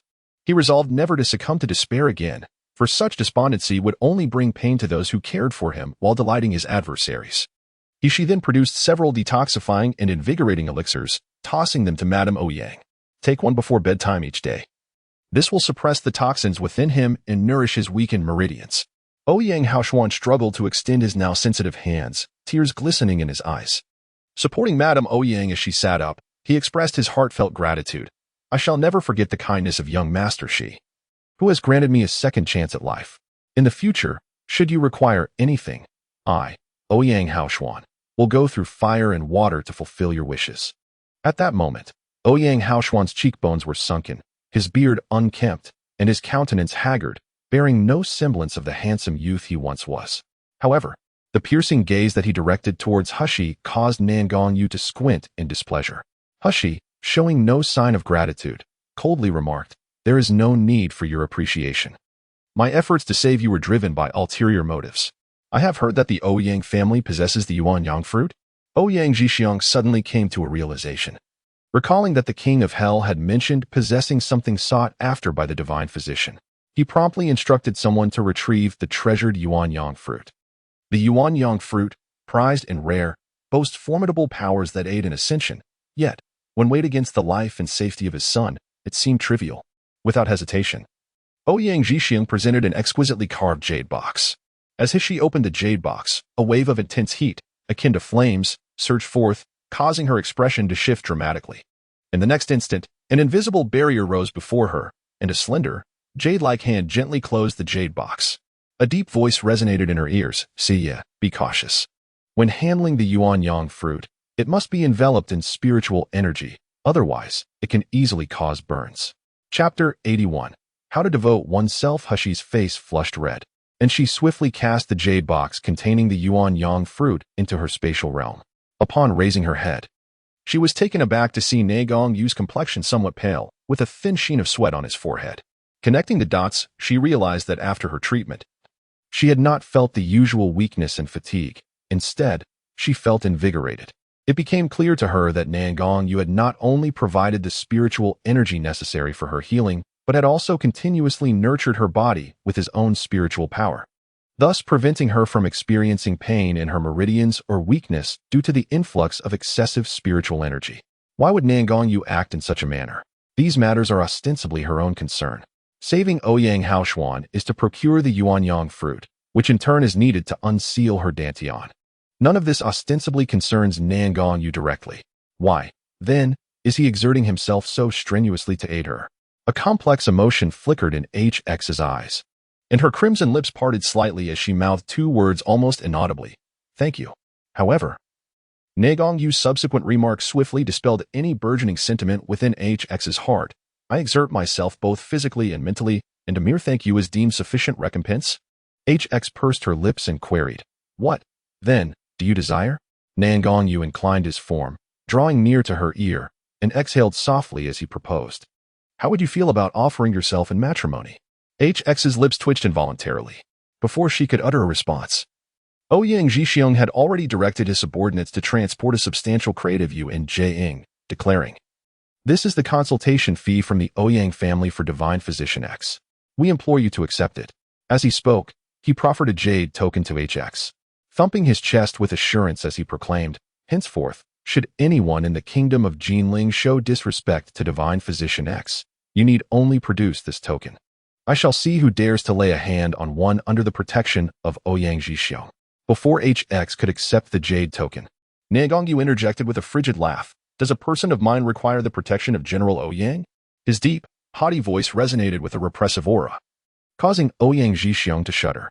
His gaze flitted between HX and Nalan, his mind rife with bewilderment. The two figures before him, one possessing a divine handsomeness, the other a moonlit clarity, stood together, eclipsing even the radiance of the sun and moon. Yet, were they not both men? What then was the meaning behind the Prince of Hell's words? Ouyang Jixiong's expression shifted repeatedly, yet ultimately, under the piercing gaze of the Lord of the Underworld, he managed to muster a smile and said, "My lord, please do not take offense. In this kingdom of Jinling, who would dare to provoke one of your esteemed rank? It is I who have been presumptuous. This jade token shall serve as a token of introduction to Master Shi, and I hope you will not find it lacking." He cast a sidelong glance at Nalan, accepted the jade token, and with a faint smile remarked, "I shall accept the jade. But there is no need for the crystal. As I have stated, the yuanyang fruit is the remuneration I seek. With this transaction, we are even." Having spoken, she turned without hesitation and departed from the Ouyang residence. Nalan observed her graceful silhouette, his eyes shimmering with intensity, and without a moment's pause, he hastened to follow her. Xia had arrived at the Ouyang household in the morning, and by the time her treatment concluded, dusk was encroaching. However, just as she had darted a few steps away, she suddenly found herself colliding with a solid wall of flesh. With a soft gasp, she felt a sharp pain at the tip of her nose, accompanied by a familiar, refreshing scent. The deep voice of a man resonated beside her. "Little one, despite my considerable efforts for you, you leave without so much as a farewell. How can you be so ungrateful?" Cupping her sore nose, Xia gazed up at the man blocking her path, her eyes misty with unshed tears. "Well then, if I greet you now, will that suffice?" As she spoke, she waved her hand dismissively, her expression impassive. "Nalan, farewell." Nalan was nearly amused by the coldness of this little creature. Grasping her delicate wrist, he drew her into his embrace and said with a lingering smile, "If you bid farewell just like that, does that not leave me in a rather embarrassing position?" The two individuals were standing exceedingly close, with Hishi nearly nestled within Nalan's embrace. This scene unfolded at the entrance of the Ouyang family on the bustling West Street, where dozens of curious gazes were suddenly directed towards them. Among these stares, there was admiration, curiosity, and confusion, but predominantly, there was disdain expressed through whispered remarks. The audacity of two men embracing openly was deemed scandalous, a blatant affront to decorum. Hushi's cheeks flushed crimson, despite her usual indifference to the scrutiny of others. She felt a surge of embarrassment and anger, desperately attempting to extricate herself from his grasp. Ironically, the more she struggled, the tighter Nalan held her, ultimately encircling her slender waist with one arm, securing her firmly against him. "Let go of me," Hushi exclaimed in exasperation. "What do you want from me?" Nalan, unfazed by the onlookers, seemed to derive a perverse pleasure from their lingering glances. The more ambiguous the gazes, the more intimate his actions became, as if he were asserting his claim over her. "Tell me, why did you suddenly treat me with such coldness this morning?" he murmured, lowering his head to whisper enticingly in her ear. "If you reveal the truth, I shall release you, all right?" She clenched her teeth, recalling Zhu Chue's condescending remarks from the previous day and the sharp warnings that had accompanied them. A cold smile crept upon her lips as she retorted, "You are the exalted prince of the underworld, while I am merely a discarded daughter of the Nalan family. How could I dare to be aloof with you? It is simply a matter of knowing my place, of being respectful and courteous." Nalan's grip around her waist suddenly tightened, his icy gaze fixated on her lips. which seemed to utter words capable of inciting fury. He longed to silence that mouth, which so often spoke provocatively. The illustrious king of the underworld, in his noble stature, had meticulously devised plans for her, accompanying her to the Ouyang residence, and even sacrificing his own energy to aid her recovery, only to be met with the dismissive remark of unworthiness. The coldness in Nalan Yu's gaze was profoundly chilling, causing she to involuntarily shiver. She recalled the man's pallid and weakened visage, which stirred a pang of guilt within her. Just as she contemplated uttering words of remorse, a sudden, melodious chime of bells pierced the air. Seated in the carriage was Qinglong, Nalan Yu's most trusted subordinate, who appeared somewhat breathless and agitated as he implored, "My lord, young master please return to the carriage for further discussion." His anxious gaze darted around, and he felt a wave of relief that his master, despite his formidable reputation, remained largely unrecognized due to his typically aloof demeanor. Otherwise, the rumors of the king of the underworld's supposed affections for men would undoubtedly spiral out of control, tarnishing his reputation and driving the countless ladies of Jinling who admired him into a frenzy. Chapter 83. The flavor, indeed delightful. Qinglong shuddered at the thought of such a horrifying scenario and hastily summoned a carriage from the nearest estate of the king of the underworld, hoping his capricious master would refrain from creating a scandal that would set the city abuzz. Nalan Yu cast a smile that was both enigmatic and chilling at the visibly anxious Qinglong, causing him to feel a chill run down his spine. Having said that, she turned to leave. However, before she could take 2 steps, a sudden surge of formidable strength grasped her waist, lifting her effortlessly from the ground. Before she could utter a single cry of surprise, she found herself forcibly ushered into the carriage, the exit firmly blocked by Nalan Yu. The carriage swayed and lurched as it began to move forward, gradually accelerating to a pace that rivaled that of sedan chairs from her previous life. She glared at Nalan Yu with a disapproving expression, incredulous that a dignified prince of the underworld would resort to such coercive measures against a young woman. Nalan Yu, with a relaxed smile, replied, "Who decreed that I am forbidden from compelling a young lady?" As he leaned slightly closer, he added softly, "Besides, you are the only one I have ever compelled." A flutter surged through Ishi's heart, prompting her to avert her gaze, yet for reasons unknown. A vague sense of delight welled up within her. Nalan Yu raised an eyebrow and set a platter of delicacies upon a small table, speaking gently. "You must be famished after a day of toil." She paused, momentarily taken aback, as a wave of rich, ethereal fragrance enveloped her senses. As she glanced around, she realized that this seemingly unremarkable carriage was adorned with opulence beyond compare. Every item within was a spiritual artifact crafted with exquisite care, emanating subtle pulses of spiritual energy. The brocade draping the floor was spun from silk of ancient ice silkworms, and the unassuming small table was fashioned from the rarest black sandalwood. The set of luminous white tea wares that Nalan Yu had just placed on the table, though indiscernible in material, shimmered with an otherworldly radiance, unmistakably of extraordinary origin. She shook her head in disbelief, muttering, "Indeed, the lavish feasts of the affluent mask the plight of the destitute. Everything here is of far greater value than my dilapidated little courtyard," inspiring envy and resentment. Though unfamiliar with the verse, Nalan Yu immediately comprehended its meaning. Responding with a leisurely smile, "Are you, perchance, expressing dissatisfaction with me?" "Nay, merely a disdain for the affluent," HX retorted, puckering her lips. As she seized a pastry and placed it in her mouth, a rich, delicate fragrance permeated her palate. Though not as smooth and soft as her own creations, the spiritual energy contained within the food was remarkably well preserved. It was, by far, the most exquisite food she had tasted in this world. HX's eyes brightened with astonishment. "The flavor is surprisingly delightful."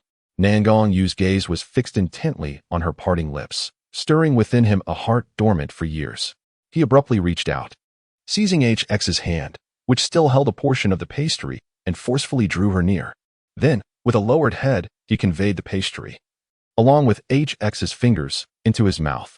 HX stiffened, as if struck by lightning. Nalan Yu swallowed the pastry, oblivious to its taste, and responded with a wicked grin. "Indeed, the taste is quite pleasing." Chapter 84. An unprecedented emotion. HX was utterly discomposed. Unable to utter a word for a long moment, Nalan Yu leaned forward, clasping HX's wrist and drawing her closer. Before leaning in and bestowing a kiss upon the bewildered HX, "WTF? What is this man doing?" HX abruptly regained her senses, raising her hand to strike Nalan Yu. You scoundrel, you rogue. He trembled all over. For never had anyone dared to treat her in such a manner. This man, this audacious man, had the gall to be so frivolous with her and had even stolen her first kiss. He deserved to be cursed 1,000 times over. Yet, little did He realize that her voice at that moment lacked the usual coldness and severity. Instead, it carried a soft and delicate tone, akin to a playful pout in the ears of others. Nalan effortlessly seized her hand as she swatted at him, drawing her back into his embrace, and chuckled lightly. Indeed, I am a scoundrel.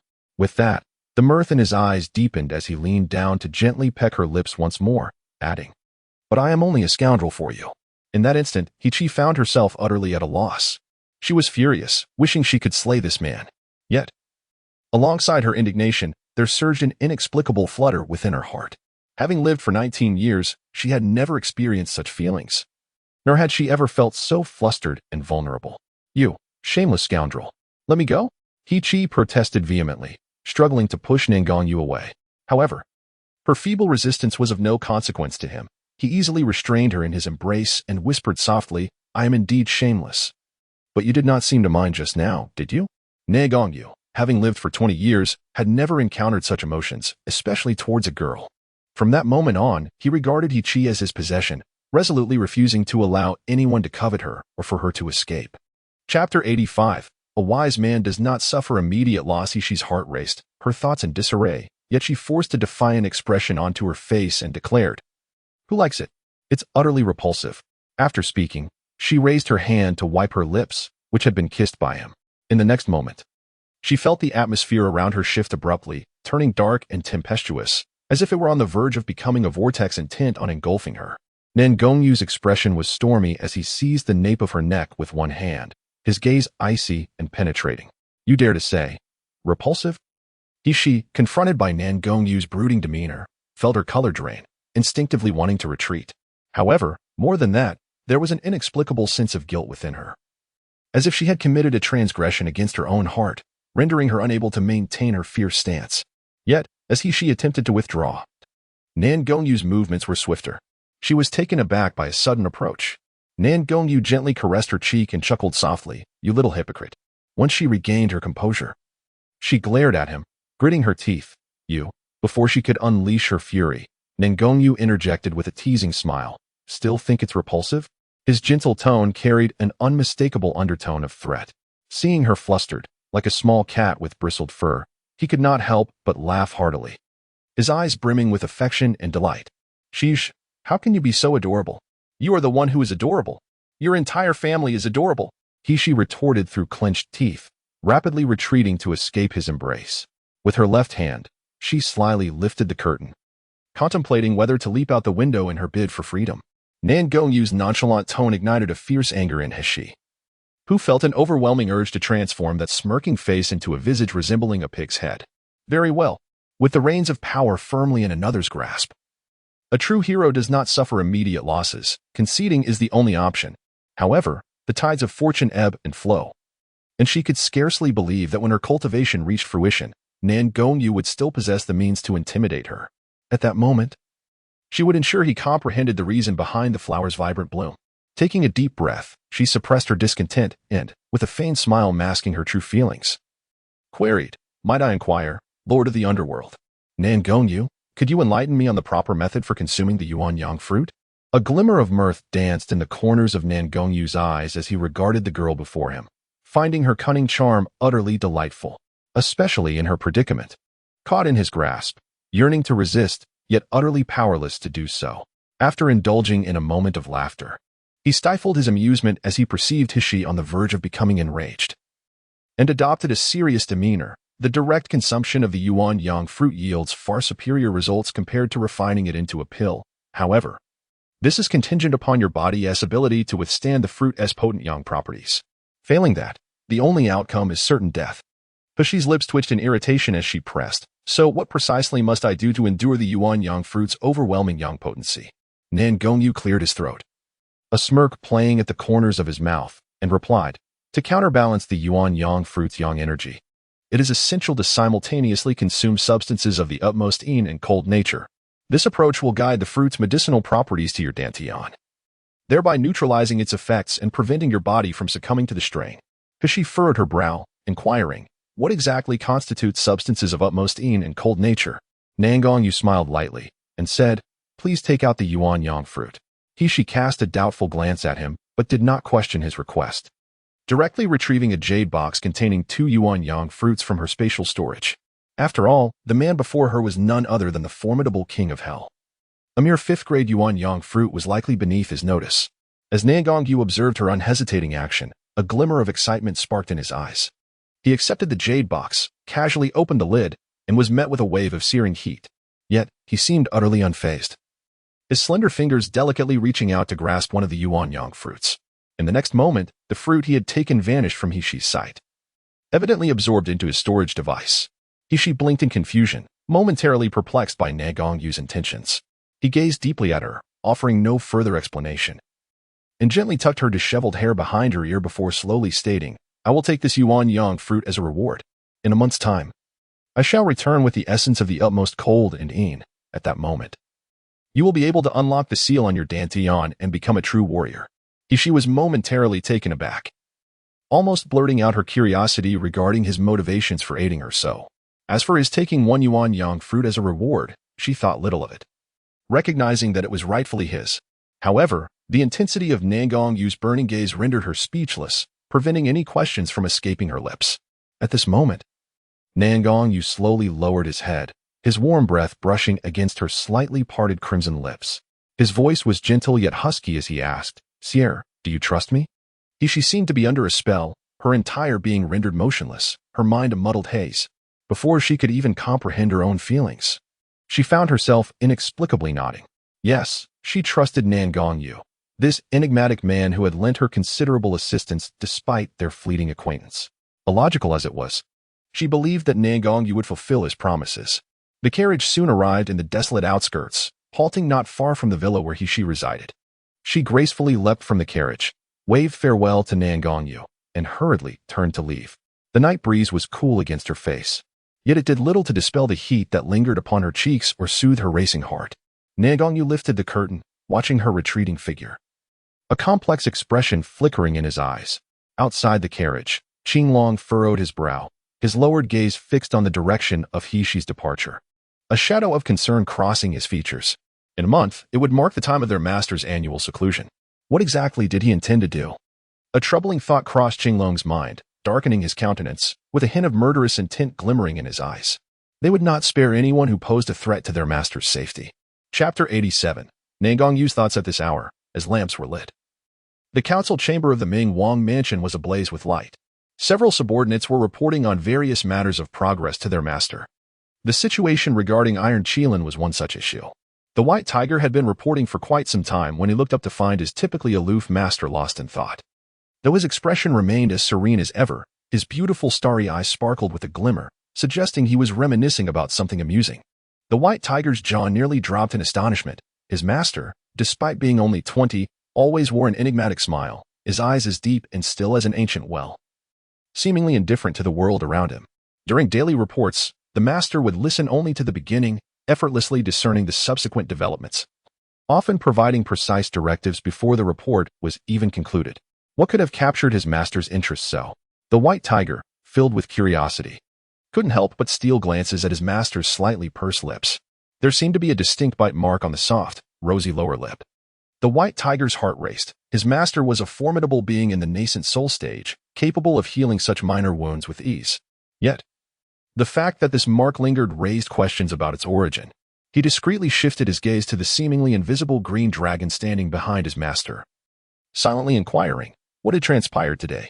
The green dragon's expression turned cold, his eyes flashing with a mix of conflict and indignation. Yes, master. The White Tiger promptly collected his thoughts and respectfully stated, I shall inform Wuxing. Nangongyu then declared, if there are no further matters, you may all withdraw. Several individuals promptly responded, quietly exiting the council chamber under the lead of the White Tiger. Even the Azure Dragon was dispatched away. Nangongyu sat alone in the vast hall, gently caressing the small scar on his lower lip, a faint smile gracing his lips. What might that little one be doing at this very moment? Is she thinking of him? A delicate and refined visage slowly materialized before Nangongyu's eyes. Though she was merely a budding maiden, She donned the guise of a young man with such grace that no hint of incongruity could be perceived, even by top-tier experts like Ouyang Jixiang, who discerned not a single flaw. Had he not recognized those violet eyes at the outset, he could scarcely have imagined that the elegant and radiant Shiyu, the renowned healer, was the same person as the forsaken and unattractive illegitimate daughter of the Nalan family. Nalan Hushi. Memories of their confrontation in the carriage flashed through his mind, the soft sensation of her delicate form, her elegant fragrance. And those lips more tender than flower petals seemed to whirl again and again in his thoughts, stirring his emotions and igniting a warmth within him. No one had ever influenced his feelings as profoundly as that young girl, igniting within him a fervent desire for possession and an insatiable longing to witness her every smile and frown. Chapter 88. The dissonance of compliance as if bound by the threads of fate, from the moment that girl opened her radiant eyes in the Taodai Pavilion. His heart had been steadfastly drawn to her, unable to break free. However, what of being unable to escape? Nagongyu had never failed to attain that which he desired. Just then, a soft announcement from the guards outside interrupted his reverie. My lord, Zhuke seeks an audience. Soon, an enchanting woman clad in a crimson ensemble gracefully entered the room and knelt before Nagongyu in a respectful manner. Her movements flowed like water, exuding both elegance and a commanding presence. As she knelt, her chest subtly arched, revealing the alluring contours of her physique. Nagongyu spoke. Rise. He inquired about the condition of the person she had been observing.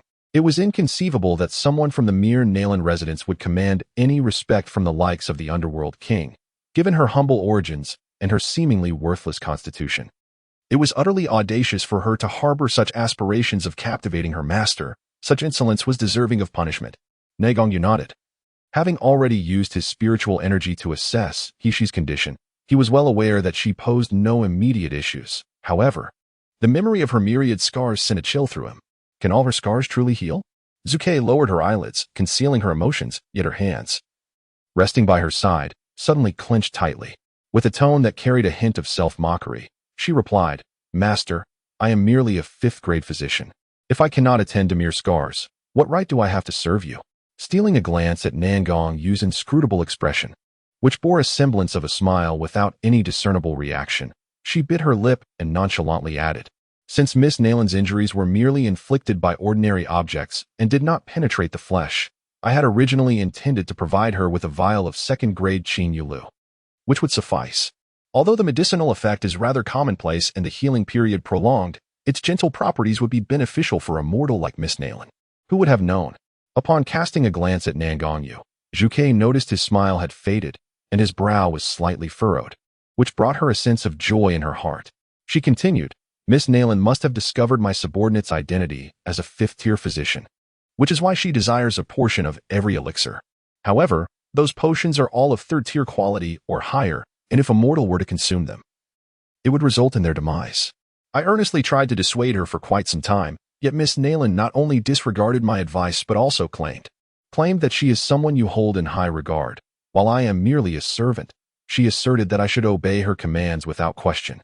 I found myself in a predicament, ultimately yielding and providing her with one of each potion. Nangongyu's expression was enigmatic, neither reproaching nor comforting her, but merely inquiring, Oh, is that so? Zhuke felt a shiver down her spine under the weight of his penetrating gaze, and could only nod, suppressing the anxiety and fear swelling within her. Suddenly, Nangongyu's voice turned grave. But I recall instructing you to deliver the fourth-tier Yujiden. Zhuke, are you defying my orders while feigning compliance? I would not dare. Zhuke trembled in terror, collapsing to her knees with a thud. Chapter 89. The curious heart of the white tiger shaking with fear, Zhuke knelt and stammered. I examined Miss Nalan's condition and discovered she is merely a mortal without any cultivation foundation. The Yujiden is a fourth-tier elixir, which would be harmful rather than beneficial to her. Thus, I took the liberty of substituting it with the milder Kinjialu. However, later on, when Miss Nalan requested it, I did end up giving her the Yujiden as well. I humbly ask for your understanding, my lord. Nagongyu spoke softly. I merely inquired casually. There is no need for you to be so anxious. Suddenly, however, he pointed at her face and asked, What has happened to your face? Zhuke instinctively touched her left cheek, a flicker of embarrassment and indignation crossing her eyes. She prided herself on her beauty, believing no one in the King of Hell's residence could rival her. coupled with her exceptional medical skills and remarkable cultivation. She had always been held in high esteem by her master, to the extent that no other woman could approach him. Yet now, that unrefined and unattractive girl had audaciously marred the precious visage she cherished, igniting a tempest of hatred within her heart. At that moment, a diagonal scar marred her left cheek, extending from her temple to her cheekbone. Though it was not long, it bore a faint grayish hue, visible to any discerning eye. For someone like Zhuke, who valued her appearance, this was akin to tormenting her very soul. Yet she had refrained from treating the wound yesterday, deliberately awaiting this moment. Lowering her gaze, she revealed a countenance filled with humiliation and unease, murmuring, "Miss Nalan demanded several precious elixirs from me, which I was initially reluctant to provide.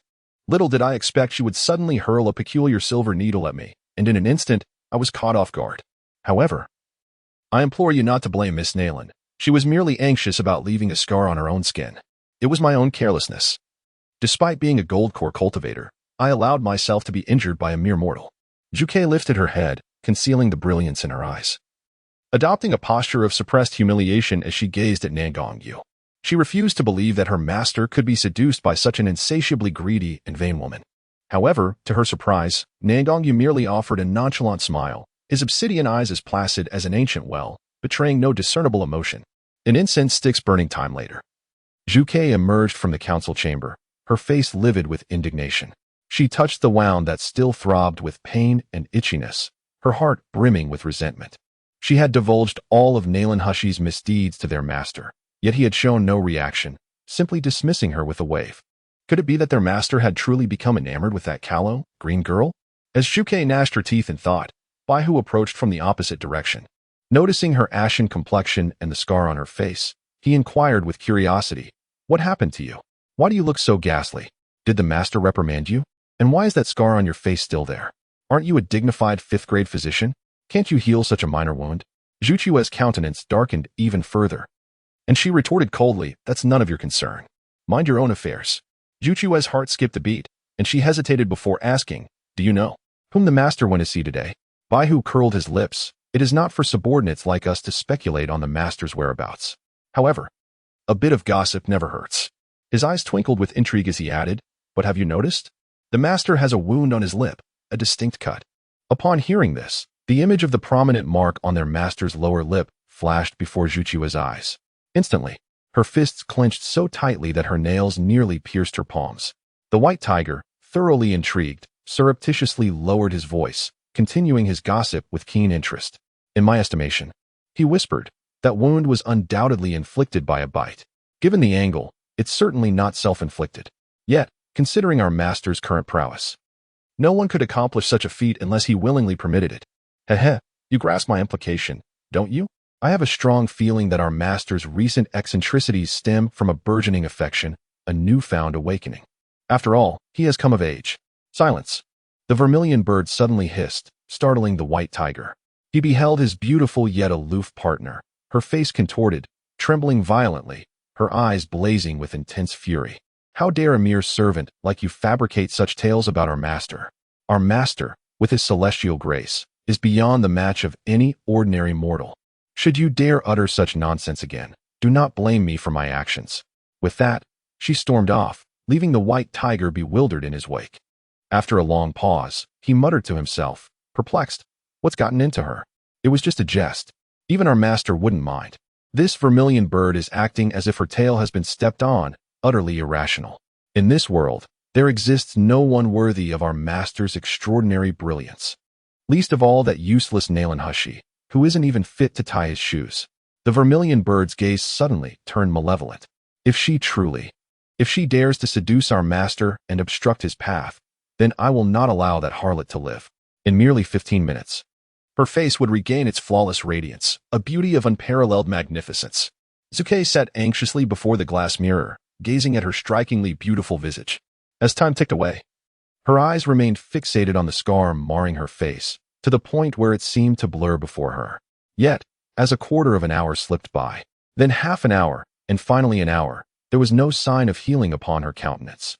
What had begun as a faint bluish gray had deepened into a dark, ominous hue. Most terrifying of all, the originally mild itch of the wound had escalated into an unbearable pain, accompanied by an incessant itch. In the mirror, the slender scar appeared to spread alarmingly, and though it had not rotted, it bore the marks of being roughly handled, with fine, uneven wrinkles forming around it. Suddenly, the once inconspicuous scar became startlingly prominent, resembling a small centipede sprawling across Juchue's pale face, evoking a sense of horror and disgust. "Ah, my face! My face!" Juque exclaimed, her eyes wide with shock as she beheld the distorted, terrified reflection marred by the dark scar, letting out a piercing scream. At this moment, she, the object of Juchue's envy and curses, had long forgotten this woman who had appeared but once, though she was still unable to break the seal to cultivate. She remained tirelessly occupied each day, wishing she could stretch a single day into two. Her primary focus was, of course, the cultivation of spiritual herbs in the experimental space, to familiarize herself with the properties and growth characteristics of these herbs. She had instructed Mo-san and the others to gather various fundamental spiritual herb illustrations from the outside world. These illustrations primarily documented the more common spiritual herbs, spiritual insects, spiritual beasts, and elixirs found in the Marrow continent. They lack detailed prescriptions and attributes, yet possess vague descriptions, some even featuring physical entries. To an ordinary physician in this world, they are as useful as a beginner's encyclopedia. However, for she, they provide significant assistance. The ancient spiritual fields in the space can reduce the growth cycle of plants by over 100 times. Observing the freshly sown seeds sprouting tender shoots, vibrant green and exuding refreshing spiritual energy, Dan could hardly contain his joy. Mother, there are so many grasses. The air in the Shumi Hall has become so delightful. Dan eagerly exclaimed, "I want more grasses. Can you plant some more, Mother?" She stretched languidly and walked over to the spiritual spring for a sip of water, exhaling deeply before responding with mild irritation. "I've been busy for several days, and it's taken me great effort to cultivate this much land. Do you really think I'm just an old ox plowing the fields?" "Whoa. But Dan needs a lot of spiritual energy to meet Mother," he whimpered. "I really want to see Mother and help her defeat the bad guys." She, who dreaded his adorable antics, could only sigh in resignation. All right. These spiritual herbs have only just begun to sprout. When they bloom and bear fruit, the spiritual energy they release will be even more abundant and potent. By then, aside from what I need for medicine, you can consume all the remaining herbs. Will that suffice?" With this comforting assurance, Dan finally ceased his antics, allowing her to continue cultivating several hundred acres of land. Gazing at the lush fields within the space, a smile graced she's face. In addition to the long-standing spiritual herbs, she has also cultivated a considerable number of ordinary edible spiritual fruits and vegetables. These spiritual produce lactears and special effects, and do not possess an overly rich aura, yet they excel in their delightful and delectable flavors. Due to the accelerated passage of time within the space, they have already blossomed and borne fruit, and it is believed that the harvest will be ready by evening. However, as her gaze fell upon the vast and empty expanse of black soil, she found herself at a loss once more. It is no wonder that Dan finds the spiritual herbs in this space insufficient. The spiritual plants she has cultivated barely fill a fraction of this ancient, fertile land. But can she truly blame herself? Cultivating land requires both time and physical effort. How could she possibly till and sow such a vast area all on her own? Moreover, there will be future harvests and replanting to consider. The thought alone is overwhelming. How wonderful it would be to find someone diligent, loyal, and willing to help with the farming. Just as she emerged from the space and opened her eyes, she saw Xiaoli unsteadily entering the room, carrying a basin of hot water. This little girl, despite being 10 years old, appeared frail and diminutive, resembling a 7 or 8-year-old, likely due to long-term malnutrition. The basin she carried seemed to be larger than half her body. She swiftly took the basin from her and casually tossed her a bag of snacks she had brought from the space. "Eat this." Recently, she has often been preparing meals in the space, and with the increasing variety of seasonings and ingredients, her culinary repertoire has expanded significantly. However, due to the presence of the insatiable Edan, no matter how much food she prepared, it was swiftly consumed in its entirety. The few morsels she managed to smuggle out of the space were taken while Edan was momentarily distracted, literally gazed at she in astonishment, her hands clutching the delicacies as if unsure where to place them. "Miss, such exquisite treats must be quite costly, right? Are you truly going to allow me to indulge?" Even without unwrapping the cloth, Little could detect the rich sweetness and refreshing aura emanating from the delicacies. Such high-end confections, if sold in the Zui Xianlu, would surely be priced beyond her means for a lifetime. She furrowed her brow, insisting, if I offer them to you, then eat without hesitation, do not prattle on. Observing little Li's continued look of trepidation, her small face brimming with yearning yet restrained, she shook her head and added, I made these myself. In the future, you may have as many as you desire. Since you have chosen to accompany me, do not be so petty. As long as you obey, I will ensure your every need is met. Little Li gasped in awe, her eyes filled with reverence as she exclaimed, Miss, you are such a remarkable physician with unparalleled medical skills, and you have also mastered the art of spiritual cuisine.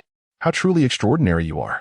It is a profound blessing for my brother and me to be by your side. With that, she carefully unwrapped the parcel and lifted a delicately crafted peach blossom cake to her lips. The fragrance of the peach blossoms, intertwined with the cake's sweetness, danced upon her palate, while the rich spiritual essence coursed through her tongue, bringing an exhilarating sensation that sent shivers of delight throughout her being. The little raccoon widened her eyes, fervently chewing on the delicacies in her mouth, almost wishing to swallow her own tongue. It was simply exquisite. Truly.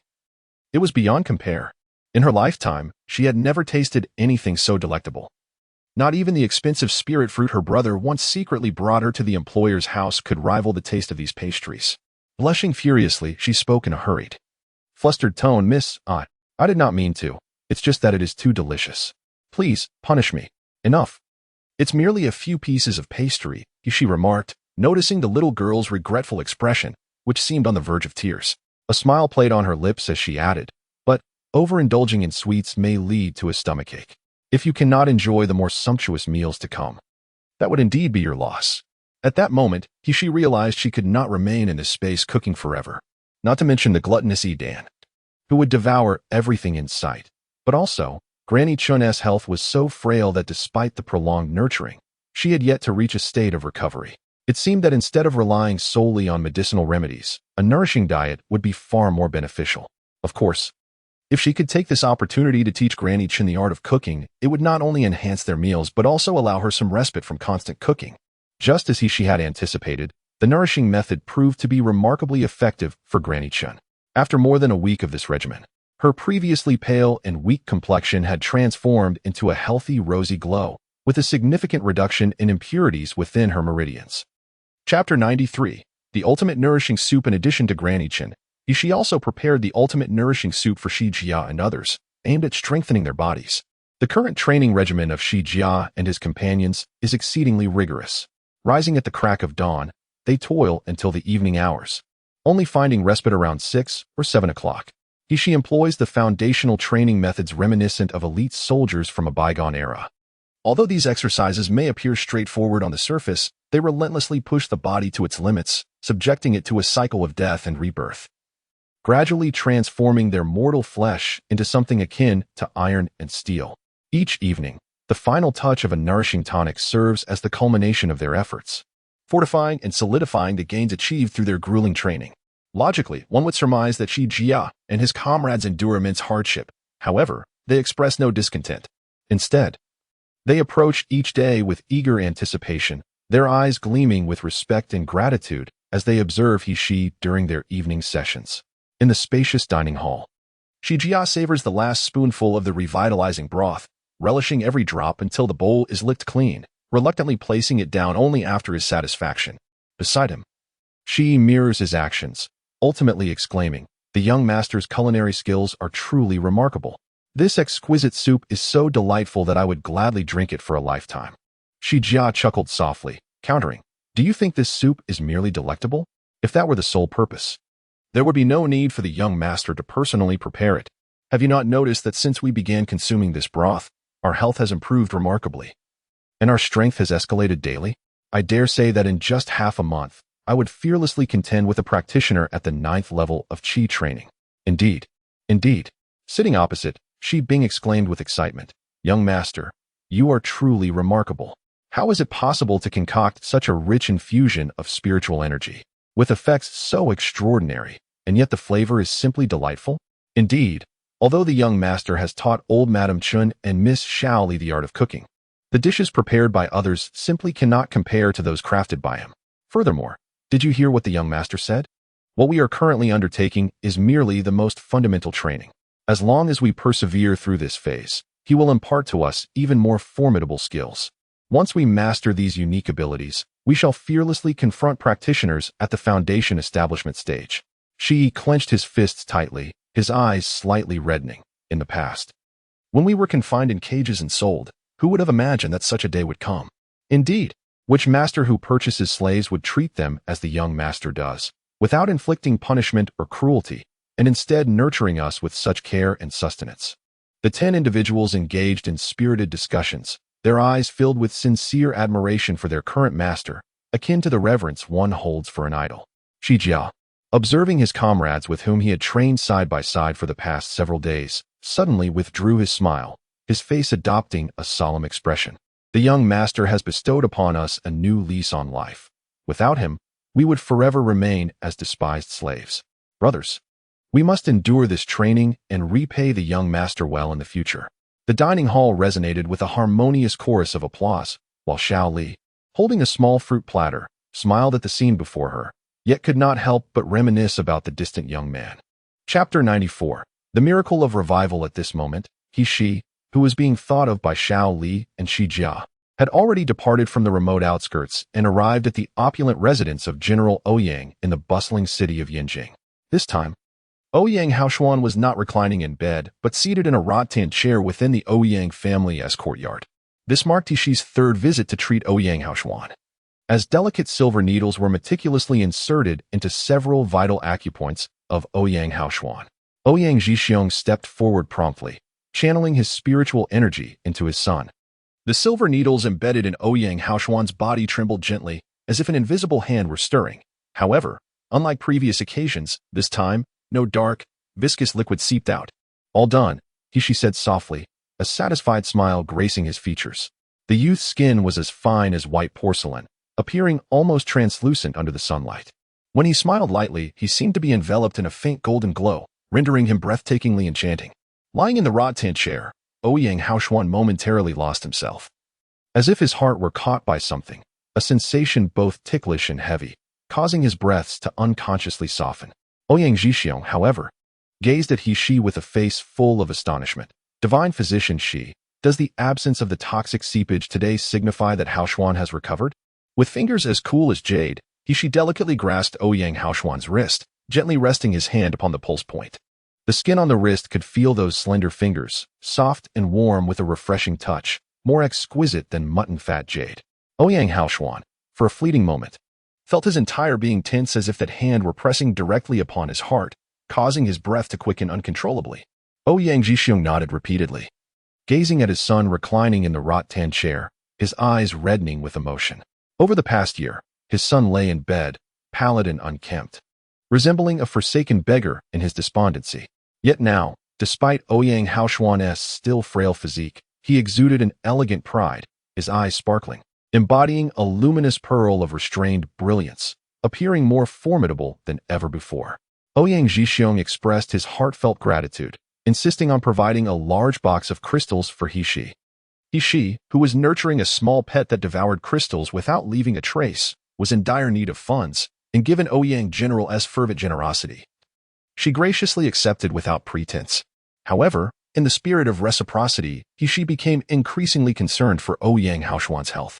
She not only left behind numerous elixirs to aid in his meridian restoration, but also provided a comprehensive rehabilitation plan.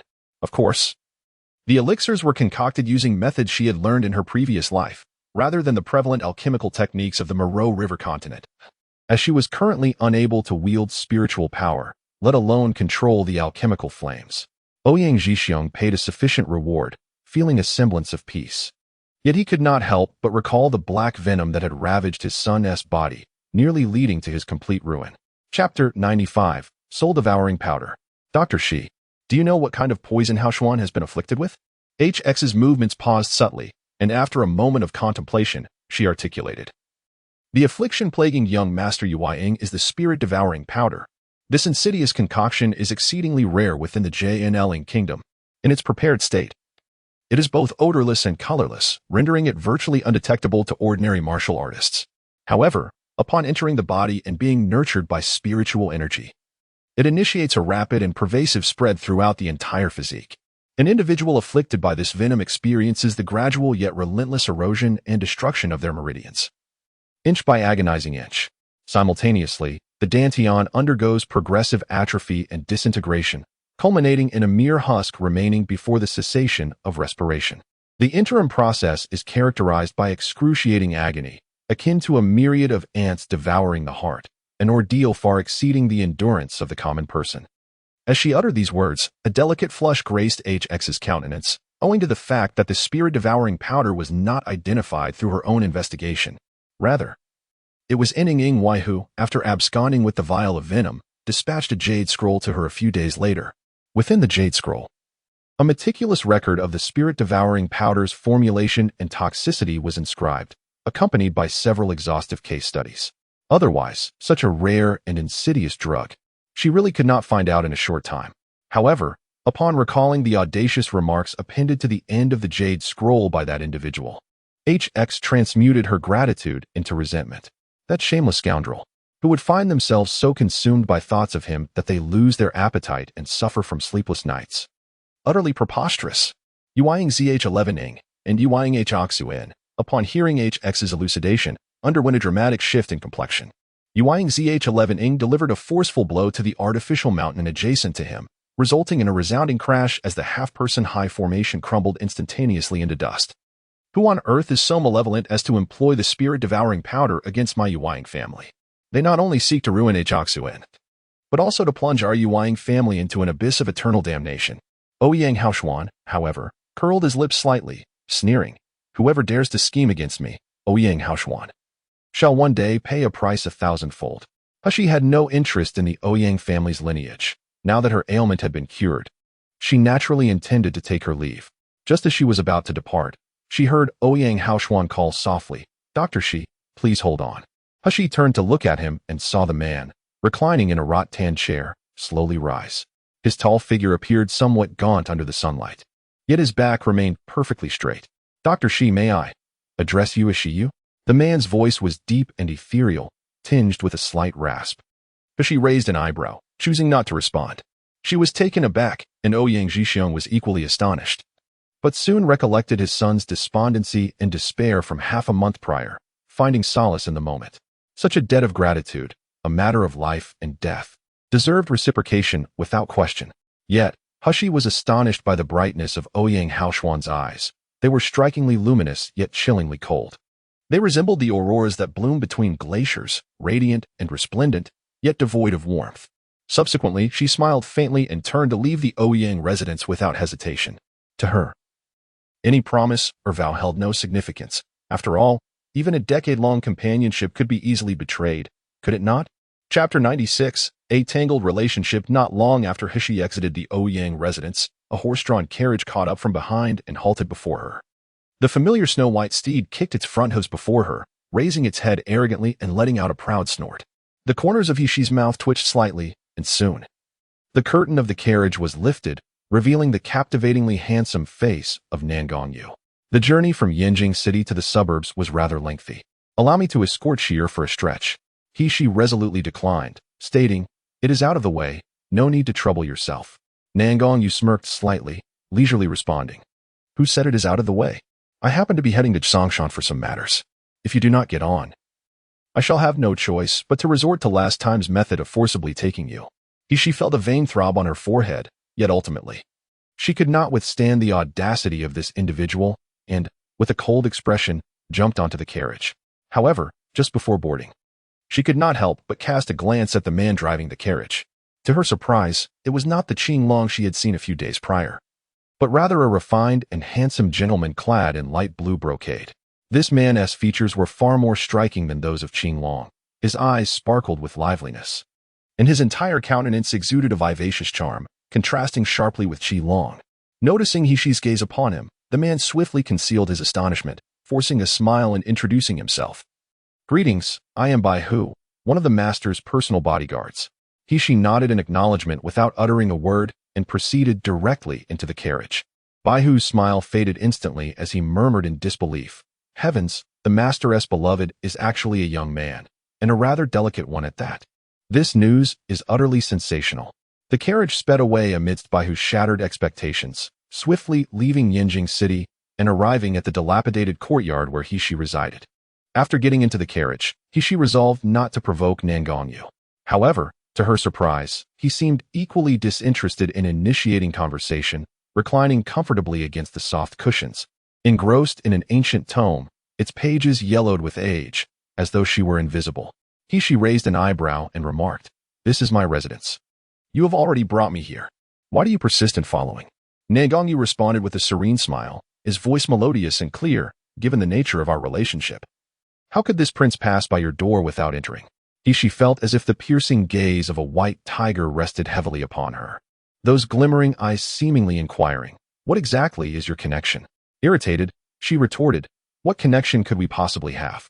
In an instant, Nangongyu shifted closer, whispering softly in her ear, "Do you not recall, the intimacy of our skin, the entanglement of our lips and teeth?" As she bristled with indignation, he added slowly, "Moreover, I am currently exerting great effort to assist you in unsealing your dantian. Should I not be entitled to some form of compensation?" Upon hearing unsealing the dantian, Hishi's expression froze, leaving her devoid of any retort. This matter of enhancing her abilities was her Achilles heel, and regrettably, the only person capable of aiding her was none other than Nangongyu. Madame Chun, who had hurried over to greet the young lady, was taken aback at the sight of Nangongyu so closely positioned beside Hishi. Indeed, Nangongyu's innate aura of power and nobility, coupled with his stunningly handsome visage, was truly overwhelming. She had glanced at Nangongyu, observing his indifferent demeanor. His icy gaze swept over them, akin to a deity observing mere mortals, exuding an aloofness that discouraged approach, a stark contrast to his demeanor in her presence.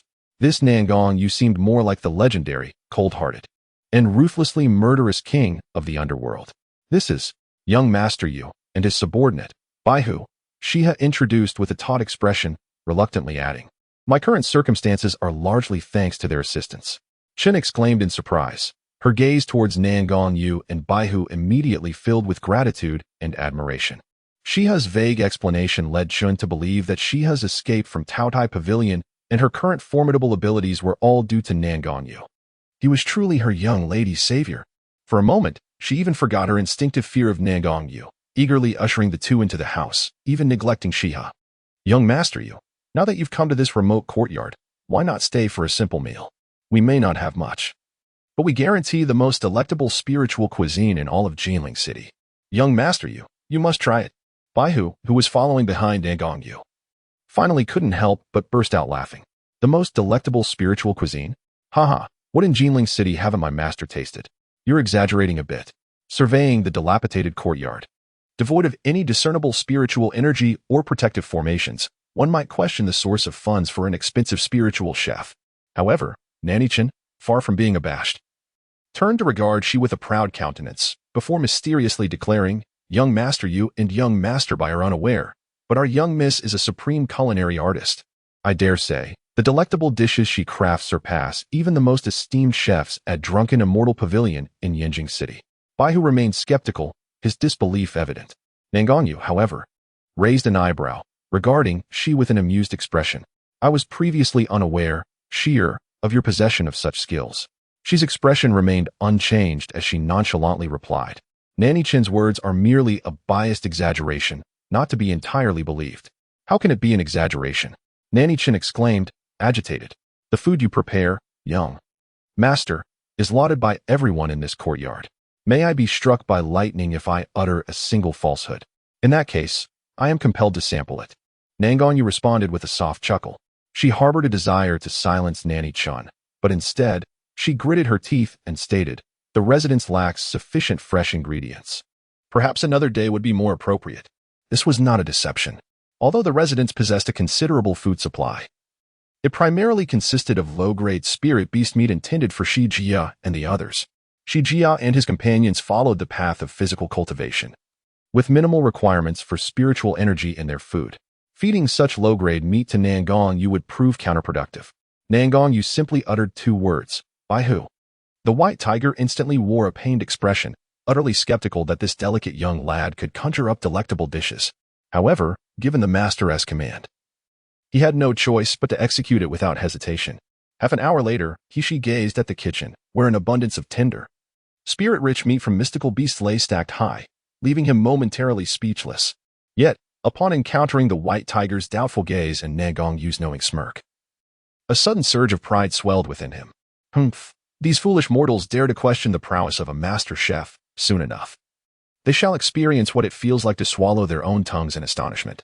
He swiftly stowed the mystical beast meat into his spatial realm, leaving only a mountain-scented pig and some auxiliary ingredients behind. A simple barbecue grill and seasonings were also retrieved from his space and arranged in the center of the yard.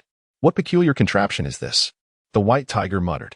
Isn't cooking supposed to be done in the kitchen over a flame capable of condensing spiritual energy? Do you even know how to cook? She ignored him, his hands moving deftly as he prepared the mountain-scented pig. This particular pig, small in stature and easy to capture, boasted tender, flavorful meat infused with abundant spiritual energy, making it a favored ingredient among martial artists. Its sole drawback was the inherent gamey odor, notoriously difficult to eliminate. While high-level chefs could remove the foulness, such efforts would invariably diminish the dish's spiritual essence. The white tiger's choice of this ingredient was clearly an attempt to challenge he, eager to witness his failure. At that moment, seeing he merely rinsed the pork without employing any special herbs to mask the scent, he could not suppress a derisive snicker. However, in the next moment, the disdain in the white tiger's eyes transformed into astonishment. He beheld, with incredulity, that he had somehow acquired a dozen silver needles, which she swiftly inserted into the pork. Immediately, the previously wafting spiritual essence seemed to be firmly ensnared by an invisible barrier. My heavens, is this even possible? She remained completely oblivious to the white tiger's exclamation. Her hands moved with increasing rapidity.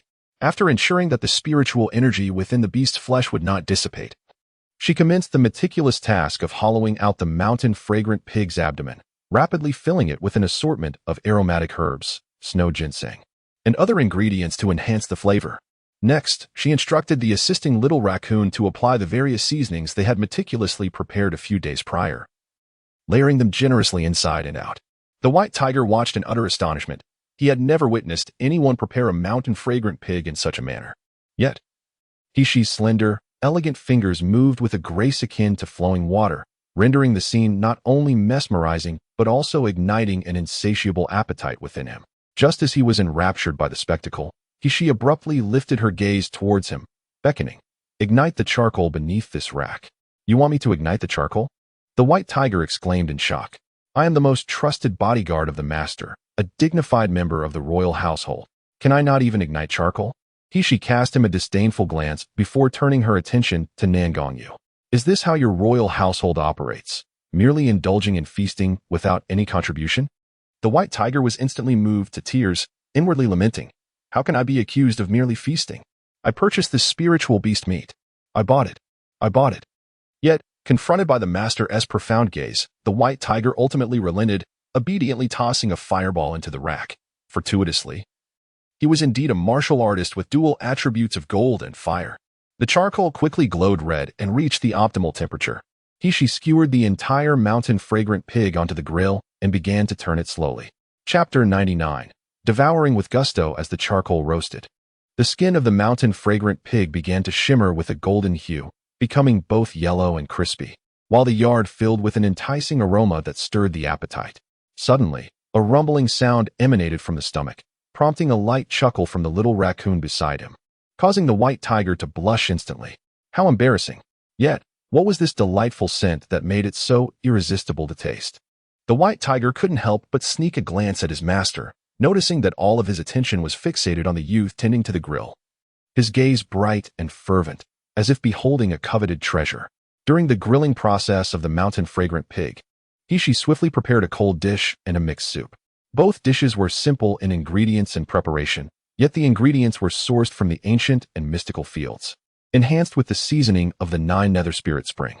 The exquisite flavor and rich spiritual essence of the food were unmatched by ordinary spirit cuisine. As the little raccoon carried the 2 bowls of prepared dishes past the white tiger, a refreshing fragrance wafted through the air, harmonizing beautifully with the aroma of the roasted meat, making the white tiger swallow hard, increasingly agitated. "Hey, it's time to eat," he said, a warmth reminiscent of home enveloping him. Nangong Yu stepped forward, sat beside the table, and picked up his chopsticks to take a taste. The tender, succulent pork unfurled on the tip of the tongue, infused with a refreshing and rich essence, accompanied by a hint of spiciness. The sensitive taste buds were instantly aroused, as if a delicate stream of energy surged within, banishing the fatigue of both body and spirit. She, resting her chin on her hand, sat nearby, a smile gracing her lips as she observed him. "How does it taste?" Nangong Yu replied nonchalantly, "It's quite good." "Quite good," she scoffed. "If it's merely good, then why are you devouring it so ravenously? It's almost akin to a wolf devouring its prey." "Wait, you're actually using your hands to grab the roasted meat. You are the prince of the underworld, the idol of every maiden in Jinling City. Are you not concerned for your image?" In a mere span of time equivalent to a single incense stick burning, Nangong Yu had consumed all 3 dishes and the soup on the table, leaving nothing behind. "By Hulaminted, my lord, I helped with the roasting for quite some time. Could you not spare me a morsel?" Even someone of his stature indulged so wholeheartedly. One could only wonder how exquisite these dishes must be. He too longed to savor them, feeling a pang of longing. It was only out of pity for him that Shaoli brought some food prepared for Shi Jia and the others from the kitchen. However, in terms of both spiritual energy and flavor, these offerings paled in comparison to what Nangong Yu had savored. As the sun dipped towards the west, Nangong Yu finally rose to take his leave. "You, let go. Chen Mama and Shaoli are still watching." He leaned closer to her ear and whispered, "Tomorrow, I wish to have the Buddha's hand golden roll you just mentioned. Do remember to prepare it." She glared at him, incredulous. "Why should I?" This audacious fellow had taken things too far. Chapter 100. Visitors from the Nalan residence. Nangong Yu gazed down at her with a gentle and warm smile, saying, "And I would like one of each of the snacks your little maid mentioned. For now, that shall suffice. That shall suffice for now." This insolent fellow truly believed himself to be someone of importance. What vexed Hushi was that the lord of the underworld was indeed a man of his word, leaving no room for dissent. Ever since that day, Nangong Yu would frequently visit her small courtyard to partake in meals, justifying his presence as an early withdrawal of his reward.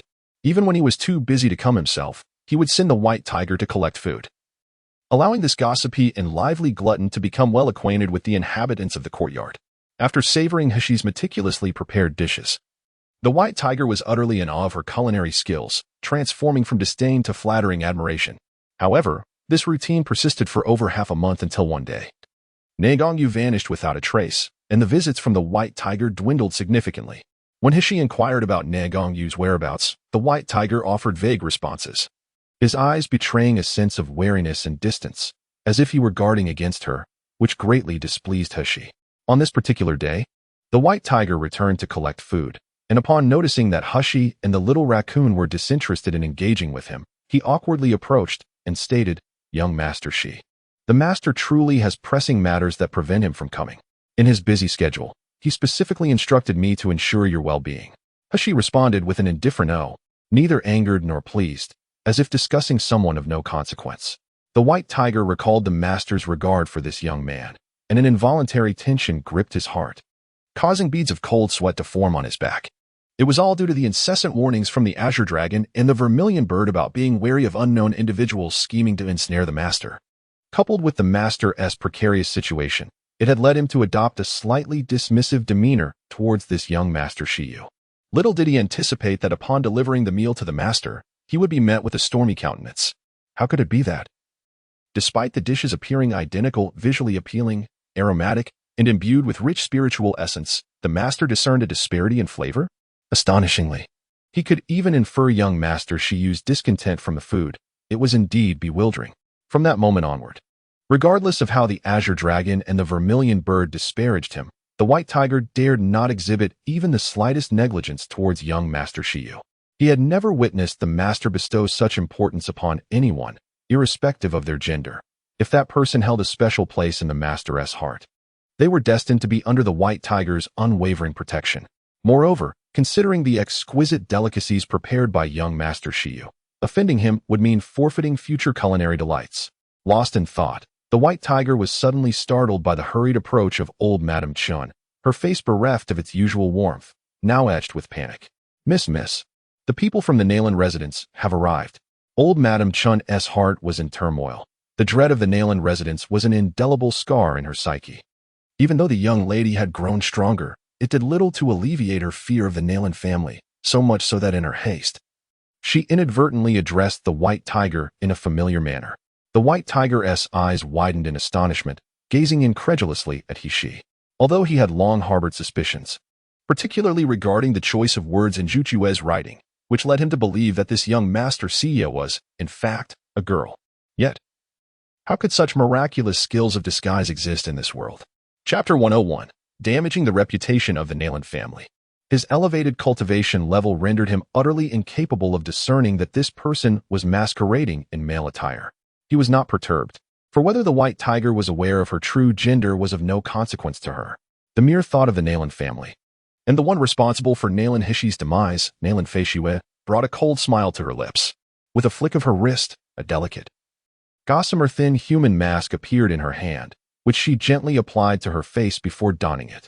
In the next moment, the originally handsome youth, with lips red and teeth white, and skin as smooth as snow, transformed into an emaciated girl with ashen skin, sunken eyes, and a visage that was far from pleasing. The white tiger stood in stunned silence, pointing at Hushi's face, momentarily at a loss for words. Just then, a coarse, menacing roar erupted from outside. "Get out of the way. Do you know who I am? Dare to block me, and you shall regret it." The door to the courtyard was suddenly thrust open with great force, and a burly man clad in azure attire strode in. He appeared to be in his early 40s, with a face full of coarse features and slightly squinted, slanted eyes that emitted a sinister glint. However, upon seeing him, the white tiger displayed a look of disdain, muttering to himself, "Just a mere third-level chi practitioner, hardly worthy of notice. In the King of Hell's estate, he wouldn't even qualify for the menial task of sweeping in the most remote courtyard." Shinmama, however, felt increasingly apprehensive in her heart. She hurried forward, attempting to obstruct his advance. "Master Qin, what brings you here? Might you enlighten this old servant, so I can relay the message to the young lady?" "Get out of my way, you old hack," Qin Lu retorted, lifting his foot and forcefully kicking Shinmama aside. "What are you even worth to speak with me? Quickly summon Nalan Hishi, I have come bearing the mistress's orders." With that, he paid no further heed to Shinmama and strode confidently into the back courtyard. Yet, upon entering, Qin Lu's steps faltered, and astonishment washed over his face. He had assumed that Nalan Hishi, the timid waste, would be cowering in a corner at the sound of his arrival. To his surprise, she sat boldly in the courtyard, casually sipping tea. Beside her, a young maid arranged delicacies, while several tall, muscular men surrounded her protectively. Not far from her stood a strikingly handsome stranger, who regarded Qin Lu with a bemused expression. Qin Lu could hardly believe his eyes. Was this truly the Nalan family's third miss, who had once only known how to weep with her head down and shoulders hunched? Yet upon closer inspection, there was no mistaking her identity. Her features remained as plain as ever, devoid of any ethereal energy. Humph, merely a useless wretch. Did she think that surrounding herself with mere mortals could intimidate him? Such delusions. Upon this realization, Qin Lu was immediately engulfed by a surge of fury. He strode forward, towering over Nalan Hishi, and coldly remarked, "Miss Third, you truly possess an extravagant demeanor. In merely a few months of absence, from where have you enticed these ruffians to bolster your entourage? Are you not concerned about the scandalous reputation that may tarnish the esteemed name of the Nalan family?" As White Tiger's words resonated, Qin Lu's face flushed crimson, his eyes a tumultuous blend of shame and rage, causing his body to tremble slightly. Even Hishi displayed a look of astonishment. Who would have thought that the rumors circulating in Yinjing City had escalated to such a frenzied extent? The tale of Nalan Feishue's failed seduction of Zhu Chongba had transformed into a scandalous narrative of coercion. The mere thought of Zhu Chongba's physique and appearance incited a laugh from her. It was amusing that such absurdities could arise. Nevertheless, this news greatly uplifted her spirits. Were it not for White Tiger's presence, she might have remained ensconced in her training of Shi Jia and the management of her space, oblivious to such entertaining gossip. With this in mind, Hushi cast a grateful glance at White Tiger, who, standing tall, beamed with delight. "Ah, young Master Shiyu, no, Miss Nalan, has finally ceased to harbor resentment, ensuring that future meals are secured." However, as he focused on White Tiger, an involuntary shiver coursed through him. Despite the White Tiger's restrained prowess, the overwhelming pressure of its rank instilled a primal fear within Qin Lu. He had always been accustomed to preying on the weak and shying away from the strong, lacking the courage to confront the White Tiger. In a sudden fit of anger, he rushed towards He-Shi, exclaiming, "You wretched creature, are you the one orchestrating the slander against our second miss and the Nalan family? The Nalan family has supported you all these years, yet you, ungrateful scoundrel, not only show no gratitude, but also allow your paramour to defame the Nalan household. I shall take it upon myself to teach you a lesson on behalf of the madam and the second miss." Qin Lu had previously accompanied Zhang Dezhong to the manor, where he had taken pleasure in tormenting Nalan San Mississippi. Although Nalan she held the esteemed title of third miss, her inherently timid and inept nature meant that, in the face of abuse, she would merely shrink back and weep. Each time Qin Lu recalled that he was striking a member of the Nalan family and beheld her trembling, pitiful figure, his heart surged with a thrill of sadistic excitement. Thus, today, he intended to replicate that experience. The mere thought of this third miss curling up at his feet, pleading for mercy, brought a flush to his cheeks and an exhilarating tremor to his body. The white tiger regarded him, noting the lewdness in his gaze, and a chill of disdain flickered in its eyes. This was a being whom even its master held dear and cherished. How dare this insolent fool exhibit such brazen contempt and humiliation? He deserved to be punished 1,000 times. However, before the white tiger could intervene, Zhang San, who had been standing by, suddenly stepped forward. With the swiftness of lightning, he seized Qin Lu's shoulder, pouring forth a rich surge of spiritual energy into his body, causing Qin Lu's meridians to constrict in agonizing pain, rendering him utterly immobile. Immediately, Zhang San lifted his leg and delivered a forceful kick to Qin Lu's knee joint. A resounding thud echoed as Qin Lu was compelled to kneel harshly onto the ground, his head forcefully pressed down, resembling the posture of a supplicant. An agonizing pain surged through his knee, accompanied by the torment of his meridians being assailed by spiritual energy, eliciting a heart-wrenching wail from Qin Lu. Meanwhile, she, seated leisurely by the stone table, seemed oblivious to the commotion, gracefully savoring the sugar-steamed cream prepared by Shaoli. Chapter 104. A Gruesome Demise. This delectable sugar-steamed cream was crafted from spiritual fruits and flowers produced in her spatial realm, combined with the specially formulated 9 nether spirit spring. Its flavor was more refreshing and delicate than the renowned dessert of her past life. More importantly, it possessed the remarkable ability to regulate the flow of spiritual energy within the body and stabilize the meridians, making it a favorite delicacy of both Shaoli and He recently. The white tiger watched enviously as He and Shaoli indulged, the enticing aroma wafting into his nostrils, provoking him to lament his solitary plight. Ultimately, it was Shaoli, unable to bear the sight any longer, who, with He's consent, cheerfully served him a few portions. In the meantime, Qin Lu, who had been howling in agony, finally regained his composure and began to struggle desperately.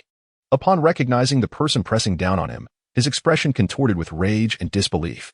Zhang San. It was none other than Zhang San. How could someone of merely the second level of qi refinement possibly be his adversary? It was a sneak attack, of course. He must have caught me off guard. In that moment of realization, Qin Lu shouted furiously, "Zhang San, you scoundrel, do you even know who I am? I am the current external supervisor of the Nalan residence. You dare to lay a hand on me with such audacity. Release me at once, do you hear? Otherwise, I shall ensure your demise is most ungraceful." The position of Qin Lu, the external supervisor, is specifically designated for the management of this auxiliary residence. It can be said that the servants of the Nalan residents who remain here, including Zhang San and others, are entirely under his command and subject to his whims. Thus, he displays such arrogance. However, a glimmer of satisfaction flickered in Zhang San's eyes as he replied gravely, "Qin Lu, what are you? I now recognize only the young lady as my master." When Zhang San was initially subdued by He, his spirit was utterly lost. He believed he would be condemned to a life as an ignorant puppet, consumed by despair.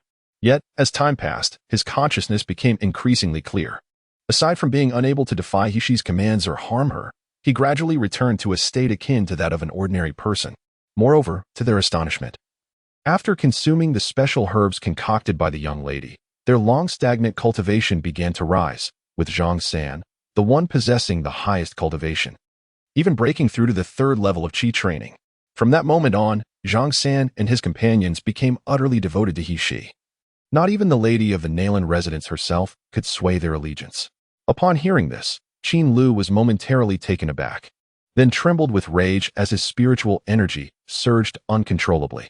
He could not comprehend how Zhang San, a servant of the Nalan residence who had previously shown him the utmost respect, could so inexplicably turn against him, groveling like a dog before that ineffectual third young lady. In the next moment, Qin Lu's spiritual energy surged violently, forcefully dispelling Zhang San's restraint, and he kicked him away with great ferocity. Although Zhang San had broken through to the third layer of qi refinement, he was still no match for Qin Lu, who had cultivated at this level for many years and possessed a significant advantage in strength. After sending Zhang San flying, Qin Lu charged towards He Shi without hesitation. His eyes ablaze with fury, as if he intended to tear her apart. The white whip, seemingly endowed with sentience, darted toward Qin Lu like a serpent. Although it appeared to be a mere illusion, lacking substantial force, when the whip struck Qin Lu, the intensity of the pain suddenly escalated. A chilling scream escaped Qin Lu's lips as he collapsed to the ground once more. Chapter 105. The heartless villainess tormenting the illegitimate daughter. The rain-like lashes of the whip landed precisely upon Qin Lu. And no matter how he attempted to channel his spiritual energy to evade or dodge, he could not escape the agonizing sensation as if his flesh were being torn apart. This torment persisted for a whole incense stick's duration before it finally ceased. By that time, Qin Lu lay prostrate on the ground, his face streaked with tears and snot. Bai Hu looked on in awe at Su Wu's effortless whip technique, utterly impressed by her prowess. How could a mere mortal, devoid of any cultivation, wield a bone whip to so thoroughly incapacitate a practitioner of the qi refinement stage? Suddenly, Bai Hu's expression stiffened, and he hastily lowered his head, no longer daring to utter a word. Miss Nalan was truly ruthless. At that moment, Qin Lu regained his composure, forcing his agonized body to rise from the ground. And he fiercely declared, "Third miss, on what grounds do you strike me? I am the external steward personally appointed by the madam, and it is she who sent me here to find you. How dare you arrogantly humiliate me, intending to trample upon the dignity of the lady?" She scoffed, her expression devoid of the trepidation Qin Lu had anticipated. Instead, it was filled with indifference and disdain. "What are you to represent the lady's esteem?" Upon seeing the indignation on Qin Lu's face, Hishi's contempt deepened. "Let me enlighten you. You are merely a dog of the Nalan household, while I, regardless of my lack of favor, am the third young lady of the Nalan family. You, a mere dog, dare to bark recklessly before your master. It is only just that I discipline you. Even if this reaches the lady's ears, do you truly believe she will advocate for you? Instead, how about I make this matter public right now? Let it be known that Nalan Madam has dispatched her steward, Qin Lu, to my villa, causing a ruckus and even attempting to strike me. We shall see whether the people of Yinjing will deem me arrogant or whether they will whisper about the virtuous and gentle Nalan Madam, who is in fact a cruel stepmother to her illegitimate daughter." At this moment, Bai Hu eagerly volunteered, "I excel at spreading gossip. Miss Nalan, just entrust this matter to me, and I assure you that within half a day, the new reputation of Nalan Madam will be known far and wide, reaching even the imperial city without fail." She, sipping her tea, nearly choked upon hearing this. She never expected the king of hell's personal guard would share such a penchant for gossip akin to that of meddling ants. However, upon hearing these words, Qin Lu's countenance darkened considerably, and an overwhelming sense of panic surged within him. Madame Nalan has consistently maintained her noble and benevolent demeanor in the city of Yinjing. The thought of tarnishing his reputation is simply too dreadful to contemplate. As this notion crossed his mind, Qin Lu felt beads of cold sweat trickling down his forehead, his gaze flickering restlessly. Finally, he bowed his head reluctantly and said, "Miss San, please refrain from speaking nonsense. The madam is the epitome of fairness and kindness. She would never treat a concubine harshly. I was too impulsive earlier and inadvertently offended you. I hope you can forgive me."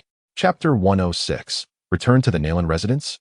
After Qin Lu spoke, he awaited with an air of arrogance for she to express her profound gratitude, perhaps even kneeling in thanks. The smile in his eyes grew more presumptuous, tinged with a hint of schadenfreude. However, after a prolonged silence, the anticipated effusion of thanks did not materialize. When he lowered his gaze, he met the cold, mocking eyes of He. Though her face was still pale and thin, those eyes now gleamed with a chilling radiance, as if they could ensnare one's very soul. "So, what of it?" Qin Lu felt a shiver run down his spine under her gaze, his speech faltering. "The madam has shown you kindness. You ought to accept it graciously.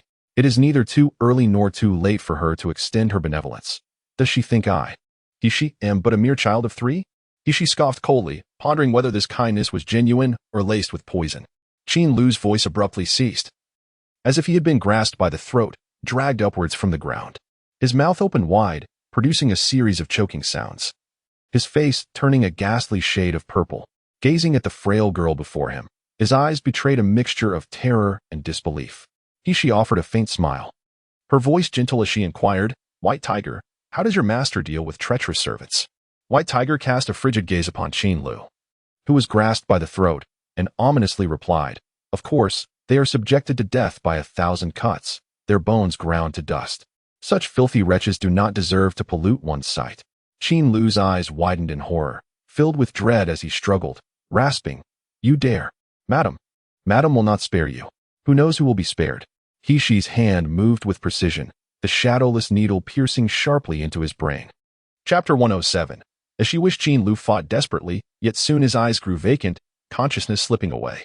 Indeed, a mocking smile curled at the corner of Shi's lips as she continued, "Zhu Chongba is a considerable glutton, known for his flirtations, cruel and foolish.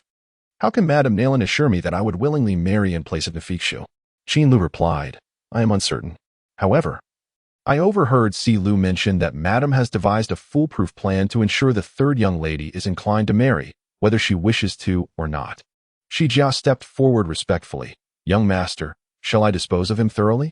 Shi nodded, watching as Shi Jia dragged the incapacitated Qin Lu away like a lifeless dog, her eyes betraying no emotion. Yet, when she turned, she met White Tiger's astonished gaze. "Miss Nalan, you lack cultivation. How can you manipulate a person's mind?" White Tiger felt a shiver run down his spine, his body tensed, yet the admiration and fear in his eyes deepened. Indeed, Miss Nalan is indeed a miraculous healer who has cured young Master Ouyang's life-threatening condition of meridian rupture, rendering the likes of Qin Lu utterly insignificant in her eyes. Yet, it is truly astonishing that a mere mortal, devoid of any cultivation, can exert control over the souls of warriors. Such a feat would surely astound the world. Oh, it is no wonder that she has captured the admiration of the master. Contemplating this, Bai Hu gazed at Shi with fervent eyes, eager to take action. The people of the Nalan family have so brazenly bullied the young lady and now wish to deceive her into marrying that insufferable young master of the Zhu family.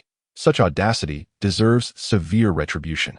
Allow me to teach them a lesson, to remind them of their own limitations. How can this be tolerated? Bai Hu exclaimed, his expression fraught with urgency. The master would never permit you to marry another. You are, after all, the master's. His words trailed off under Shi's icy gaze, causing him to involuntarily step back in fright. Bai Hu lamented inwardly, despite being a master at the Golden Core stage. Why is it that he feels diminished and even somewhat intimidated in the presence of this seemingly unremarkable Miss Nalan?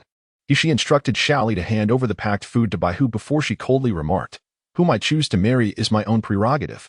What right does someone who vanishes without a trace have to dictate my decisions?" Chapter 108. I shall return with you. With that, she unceremoniously dismissed the hesitant Bai Hu, who appeared as if he had much yet to say.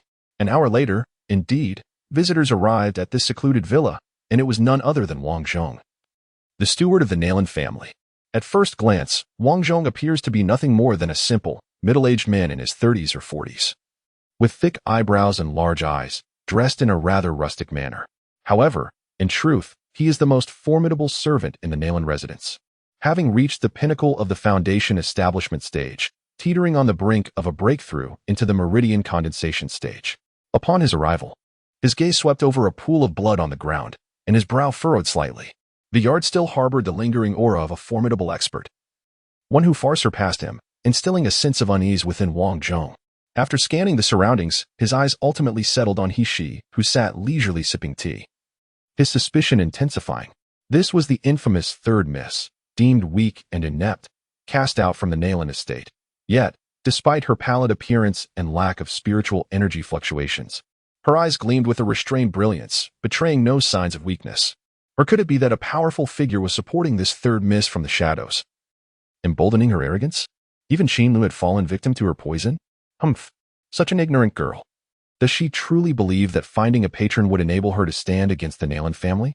Ultimately, she remains but a mortal, subject to the whims of others. Wang Zhong narrowed his eyes, refraining from further words, yet an overwhelming aura of authority suddenly emanated from him. The oppressive presence of a high-level martial artist caused the guards surrounding Shi, such as Zhang San and Shi Jia, to change countenance dramatically, with some of the weaker ones collapsing to their knees. Even Hishi's complexion paled slightly, her body trembling as she sat beside the stone table. She lowered her gaze, her waxen face betraying no emotion, as if stunned into silence, her hair trembling slightly in fear. Wang Zhongli nodded in satisfaction, yet his disdain for Hishi only deepened. Having already concluded that she remained a feeble and inept individual, at best merely clinging to a not particularly substantial benefactor, rendering her utterly inconsequential. As for Qin Lu, who might have met a tragic fate, whether dead or maimed, he was but another sycophant devoid of genuine capability, and the estate was rife with such characters. No one cared for his well-being. Just as Hishi was about to ascend the carriage arranged by Wang Zhong, an anxious call from Granny Chen echoed from behind. Miss, allow this old servant and Xiao Li to accompany you. You must establish your place in the Nalan residence and become a true mistress. It is imperative to have maids and attendants by your side. Granny Chen's eyes brimmed with anticipation and hope, as if envisioning the grand future awaiting Hishi as the mistress of the Nalan household. Xiao Li promptly agreed, harboring no doubts regarding Hishi's decision. Before Granny Chen could react, Hishi had already taken her along, swiftly climbing into the carriage. Since Granny Chen still clung to fantasies about the Nalan residence and her somewhat disreputable father, let this instance extinguish all of the old woman's naive aspirations. In the city of Yinjing, the Nalan family, being one of the 4 prominent clans, was indeed renowned. Furthermore, with Nalan Zhengzi being the most esteemed physician in Jinling, a junior member of the Physician Association, countless individuals sought his expertise for healing. Thus, ever since marrying into the Nalan family, Lady Nalan, Murongyaru, had basked in the admiration and envy of others, enjoying a lofty status wherever she went, compelling everyone to curry favor and show her respect. However, of late, Lady Nalan has been increasingly troubled, her hair nearly turning white from worry, as she secludes herself within the Nalan residence, too fearful to attend any social gatherings. The entirety of Yinjing is rife with scandalous rumors concerning Nalan Feishua, eagerly awaiting the spectacle of the Nalan family's disgrace. Whispers abound that Nalan Feishua has taken a fancy to the young master of the Zhu family, and when her advances were rebuffed, resorted to force. Others allege that she lost her virtue to him, and in a fit of shame and rage, struck him in retaliation. These tales have spread like wildfire, becoming common knowledge among the populace. Meanwhile, the Zhu family adamantly insists that it was Nalan Feishua who stripped Zhu Chongba of his garments, even producing a personal token belonging to her as evidence, the very description of which has circulated widely throughout Yinjing, leaving the Nalan household with no room for denial. Ironically, Nalan Feishua is currently away on a journey of self-discovery, rendering her unable to clarify her name. Moreover, given Lady Nalan's understanding of her daughter, she cannot dismiss the possibility that Nalan Feishua might indeed be capable of such actions. It is only through the sage counsel of her confidant, Granny Hu, that Lady Nalan recalls the existence of the long-neglected illegitimate daughter, Nalan Hishi, abandoned in a distant courtyard for over a decade. The mere thought of Nalan Hishi inevitably conjures memories of that woman, her unparalleled beauty, her noble yet frosty demeanor, and her haughty disdain for all. As if she were an untouchable flower upon a lofty peak, even disregarding the master of the house himself. To this day, Lady Nalan trembles with indignation at the recollection of that woman's indifferent gaze. Yet, paradoxically, the master of the house has been utterly enamored with her, treating her with utmost reverence and forbidding anyone from approaching or causing her harm. Is she not merely a shameless temptress, a wretched creature? Why? Why must the esteemed Madame Nalan lower herself to treat her with kindness? It is utterly preposterous. Fortunately, that woman later gave birth to a daughter, only to perish. And that daughter turned out to be an unattractive creature incapable of cultivation, possessing none of her mother's charm or beauty. Such an offspring, lingering about, is always a source of discomfort. It is fitting to dispose of her as well. As these thoughts delighted her, a malicious smile spread across Madame Nalan's face. Just as a servant entered to announce, "Madam, the 3rd young lady has arrived." Soon, a girl clad in coarse, masculine garments, devoid of any adornments, entered the room, accompanied by an elderly matron.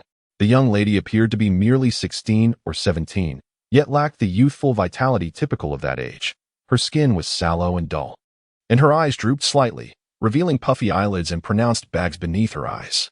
Such a visage could hardly compare favorably to the maids of the residence. Who would believe she was the 3rd young lady of the Nalan household? A surge of satisfaction coursed through Madame Nalan as she imagined the torment that woman would feel, were she to know her daughter now appeared so pitiable and humble. Yet, outwardly, Madame Nalan immediately donned a look of feigned sympathy, even stooping to beckon the girl closer, scrutinizing her for a while before sighing. Are you she? Poor child, why do you look so emaciated? As she spoke, a piercing gaze swept over Wang Zhong, the steward who had just entered. What have I instructed you? She demanded. Though the third young lady has been sent to the villa by the master, she remains a lady of this household, and her needs must be met according to her status. But look at what has become of Hushi. She has become so emaciated. Have you truly dispatched someone to properly care for the third young lady? Wang Zhong, chastised, lowered his head in trepidation. Madam, your words are indeed a grave injustice to this old servant. The provisions sent to the villa have always been the finest, and there has never been a shortage of gems or silver.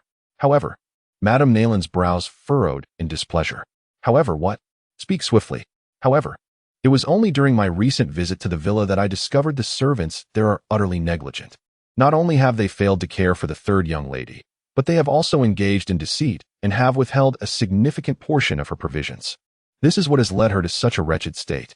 His gaze subtly shifted toward Granny Chun. A glint of sharpness flashed in Madame Nalan's eyes as she turned her attention to Granny Chun, suddenly issuing a fierce command. You audacious old servant, kneel before me. Startled by the reprimand, Granny Chun trembled, her face a mask of fear. Soon, two attendants approached, one on each side, forcing her to the ground with a thud. Madame Nalan's lips curled into a slight smirk, only to be quickly replaced by an expression of profound disdain. Granny Chun, you caused harm to my Shinner. I merely had your abilities rendered useless and sent you to the villa to atone for your misdeeds by properly serving the third young lady. Yet you remain obstinate, failing to care for the third miss properly. I once tolerated you, but this time, for the sake of my unfortunate she, I shall not spare you. Guards, take this wretched servant away and administer 100 lashes, irrespective of her life or death. Granny Chun is now nothing more than a powerless mortal.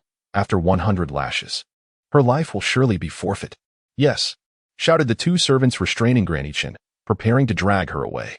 Wang Zhong coldly interjected, when I visited the other courtyard, I witnessed you bypassing the third miss with an air of arrogance, showing her no respect. Now, before the madam, you dare to lie. Hurry, take her away. Granny Chun struggled desperately, calling out, but she could not match the strength of the two servants, and a look of despair gradually crept into her eyes. Wait. A clear and melodious female voice suddenly rang out. Though the tone was not forceful, it resonated in the ears of the two servants, causing them to halt immediately. Madame Nalan widened her eyes in disbelief. Nalan, she actually dared to speak such words to her. Moreover, her gaze was profound and indifferent, laced with a subtle mockery, devoid of any trace of weakness. Is this truly Nalan she? Unfazed by Madame Nalan's thoughts, she stepped forward and assisted Granny Chun, who was being held by the two servants. Tears streamed down Granny Chun's face as she looked at she, filled with both regret and guilt. Miss, He gently tapped her arm, channeling his voice into her ear with inner strength. With these phantoms and specters, I hold them in utter contempt. All you need to know, my dear, is to heed my instructions and place no trust in anyone within this household, not even in Nalan Jingza. Can you trust him? Can you do this, dear Chun? Madame Chun nodded repeatedly. At this juncture, her faith in the people of this estate had completely eroded. From the surface, it appeared that the Nalan family had indeed been supportive of Nalan Hushi over the years. As for being sent to a desolate courtyard devoid of spiritual energy, Nalan Hushi's inability to cultivate was of no consequence to her, as the scarcity of spiritual essence hardly affected her. Moreover, Nalan Jingza had previously issued orders that no one was permitted to harm Hushi, which had led both Madame Chin and the former Nalan Hushi to harbor illusions about this father, believing him to be concerned for their father-daughter bond. Yet, Hushi regarded such notions with disdain. If there truly existed a bond of father and daughter, would one abandon their own flesh and blood in a remote place, not seeing them for years, nor inquiring about their welfare? Such a father-daughter bond would indeed be exceedingly trivial. As for the prohibition against harming Hushi, it was likely due to her remaining utility. Nalan Jingza, this physician, was far from the benevolent and upright figure he appeared to be. Madame Nalan's face twisted momentarily, only to be forced back into a semblance of concern and reproach as she said, Hushi, you are still young and do not comprehend how vile these treacherous servants can be. You have been deceived by them. The old servant Chin is truly insufferable. I cannot rest easy with her by your side. If you require a maidservant, there are plenty in this household. I shall soon recommend my most favored attendant, Silu, to you. Chapter 112. You won't blame me, will you? She raised an eyebrow slightly, her expression laden with significance, and remarked, Madam speaks the truth. In the past, when I was at the other residence, the steward Li and his group of servants would humiliate me daily for their amusement, claiming it was by your orders. Yet, Chun, as a servant of the Nalan household, opposed steward Li, defying your commands and risking everything to protect me. Such a servant is truly unfit to remain in the Nalan residence. Upon hearing this, Madame Nalan's expression shifted dramatically, and she rebuked, What nonsense are you spouting? How could I permit anyone to bully you? She who taught you to disregard familial bonds and slander your elders. She chuckled lightly and replied, If I am indeed speaking falsehoods, let us summon the servants from my current residence to confront me. For the sake of fairness and transparency, I propose we hold a public trial at the entrance of the Nalan estate. If it turns out I have slandered my elders, it would be fitting for the public to cast judgment upon me, would it not? Madame Nalan's facial muscles twitched unnaturally, her clenched fists trembling at her sides. Yet she ultimately restrained herself, forcing a smile as she said, What talk of public trials? I cherish you, she, as if you were my own daughter. How could I possibly doubt your words? Those wretched servants must be using my name to torment you. They are indeed a despicable lot. They are indeed a despicable lot. She interjected. Thus, I took the liberty of dealing with them myself. You won't hold it against me, will you? Madame Nalan's face reflected a look of astonishment as her gaze met Wang Zhong's. Noticing him nodding, then shaking his head, she perceived a hint of disdain in his eyes directed towards she, prompting her to let out a cold snort and regain her composure. She nodded slightly, lowering her gaze and murmuring, Then I shall trouble you, madam. A glimmer of amusement appeared in Madame Nalan's eyes as she suddenly raised her voice. Have you not yet brought the items I instructed you to prepare for the third miss? No sooner had she finished speaking than several maidservants and attendants entered in succession. Some carried boxes, others held teacups, and still others bore trays, all entering with cheerful smiles. Madame Nalan gestured towards the boxes and trays, declaring, These are the garments and adornments I have prepared for you. Henceforth, you shall be the legitimate third miss of the Nalan residence, representing our family's honor. You must not continue to dress so plainly. As the boxes were opened, they revealed lavish garments, while exquisite jewelry graced the trays. However, for a martial artist, these garments and ornaments held no inherent value, scarcely worth a few crystal stones. Yet, for the original Nalan she, even these ordinary clothes and accessories were a sight she had never encountered. Observing she's fascination with the garments and jewels, Madame Nalan's expression turned to one of satisfaction. Suddenly, her eyes glinted coldly as she reached for a teacup beside her and presented it to she. This is a nourishing concoction I had simmered since early this morning, enriched with the finest snow lotus, most beneficial for enhancing beauty. To drink it while it's warm. She accepted the concoction, lifting the lid to be greeted by an enticing fragrance. She was well aware that the concoction contained a plethora of exquisite ingredients. Ginseng and snow lotus were certainly present, yet they were far from the main attractions. Chapter 113. The show begins. For instance, the subtly sweet aroma of the red brocade herb, the mildly tart arrowroot, and the refreshing sweetness of the cage fruit. Indeed, these were far more precious than ordinary ginseng and snow lotus. Madame Nalan was quite willing to invest heavily. However, to think that such trifling herbs could render her, she, gradually devoid of reason, and turn her into a simpleton was nothing short of delusional. A smirk graced she's lips as, under Madame Nalan's intense gaze, she drained the nourishing elixir from her teacup. Excellent. A satisfied smile appeared on Madame Nalan's face, her eyes gleaming with the thrill of a scheme coming to fruition. Henceforth, at this hour each day, I shall have someone deliver supplements to you. She. You must obediently consume them. Once you have imbibed them for 7 days, you shall become my puppet. At that time, I shall command your life and death at will. Life at the Nalan residence was undoubtedly far more extravagant and comfortable than in the other courtyard, with daily feasts of delicacies, silks and satins, and beautiful maidens attending to every need. However, the expression on Granny Chen's face was fraught with anxiety. After observing the maid Sulu, who served Madame, fixate on she as she consumed the supplements before departing, she lowered her voice and said, Miss, why does Madame insist on sending you supplements every day? Demanding that you finish them? Just now, when Sulu left, she couldn't suppress a triumphant smile. She offered a slight smile in response. Do not worry, Granny. After today, no one will deliver them any longer. However, the real performance is about to commence. Hishi's words were neither soft nor gentle, yet remarkably, Chinmama found solace. Observing the calm demeanor of her young mistress, she couldn't help but feel that the girl had matured with astonishing speed and strength. In just over a month, she had become the sovereign and support of everyone in the courtyard. If the mistress were to witness such a daughter from beyond, how delighted she would be. Just as she had anticipated, after consuming the 7th bowl of tonic, Madame Nalan, believing herself to be infallible, began to arrange for the Zhu family to visit once more. The Zhu family was indeed a wealthy and renowned clan in Jinling City. The patriarch, Zhu Ikuan, was married to a woman from a prestigious lineage, and his younger sister, Zhu Raorao, had married into the royal family as a consort. The 6th prince, her child, was one of the emperor's most favored sons. Setting aside their illustrious heritage, the Zhu family could easily stand alongside the 4 great families. However, the astute and formidable Zhu patriarch had the misfortune of having a son as foolish as a pig. Not only was he weak and unattractive, but he also spent his days indulging in debauchery, forcibly taking common women as his own, and had already accumulated several concubines before marrying a legitimate wife. Which respectable young lady from a noble family would agree to wed such a dullard? Ironically, the Zhu patriarch also dismissed the daughters of humble backgrounds, resulting in a prolonged delay in Zhu Ikuan's marriage prospects. When the news of Zhu Chongba's recent beating emerged, the patriarch was initially furious.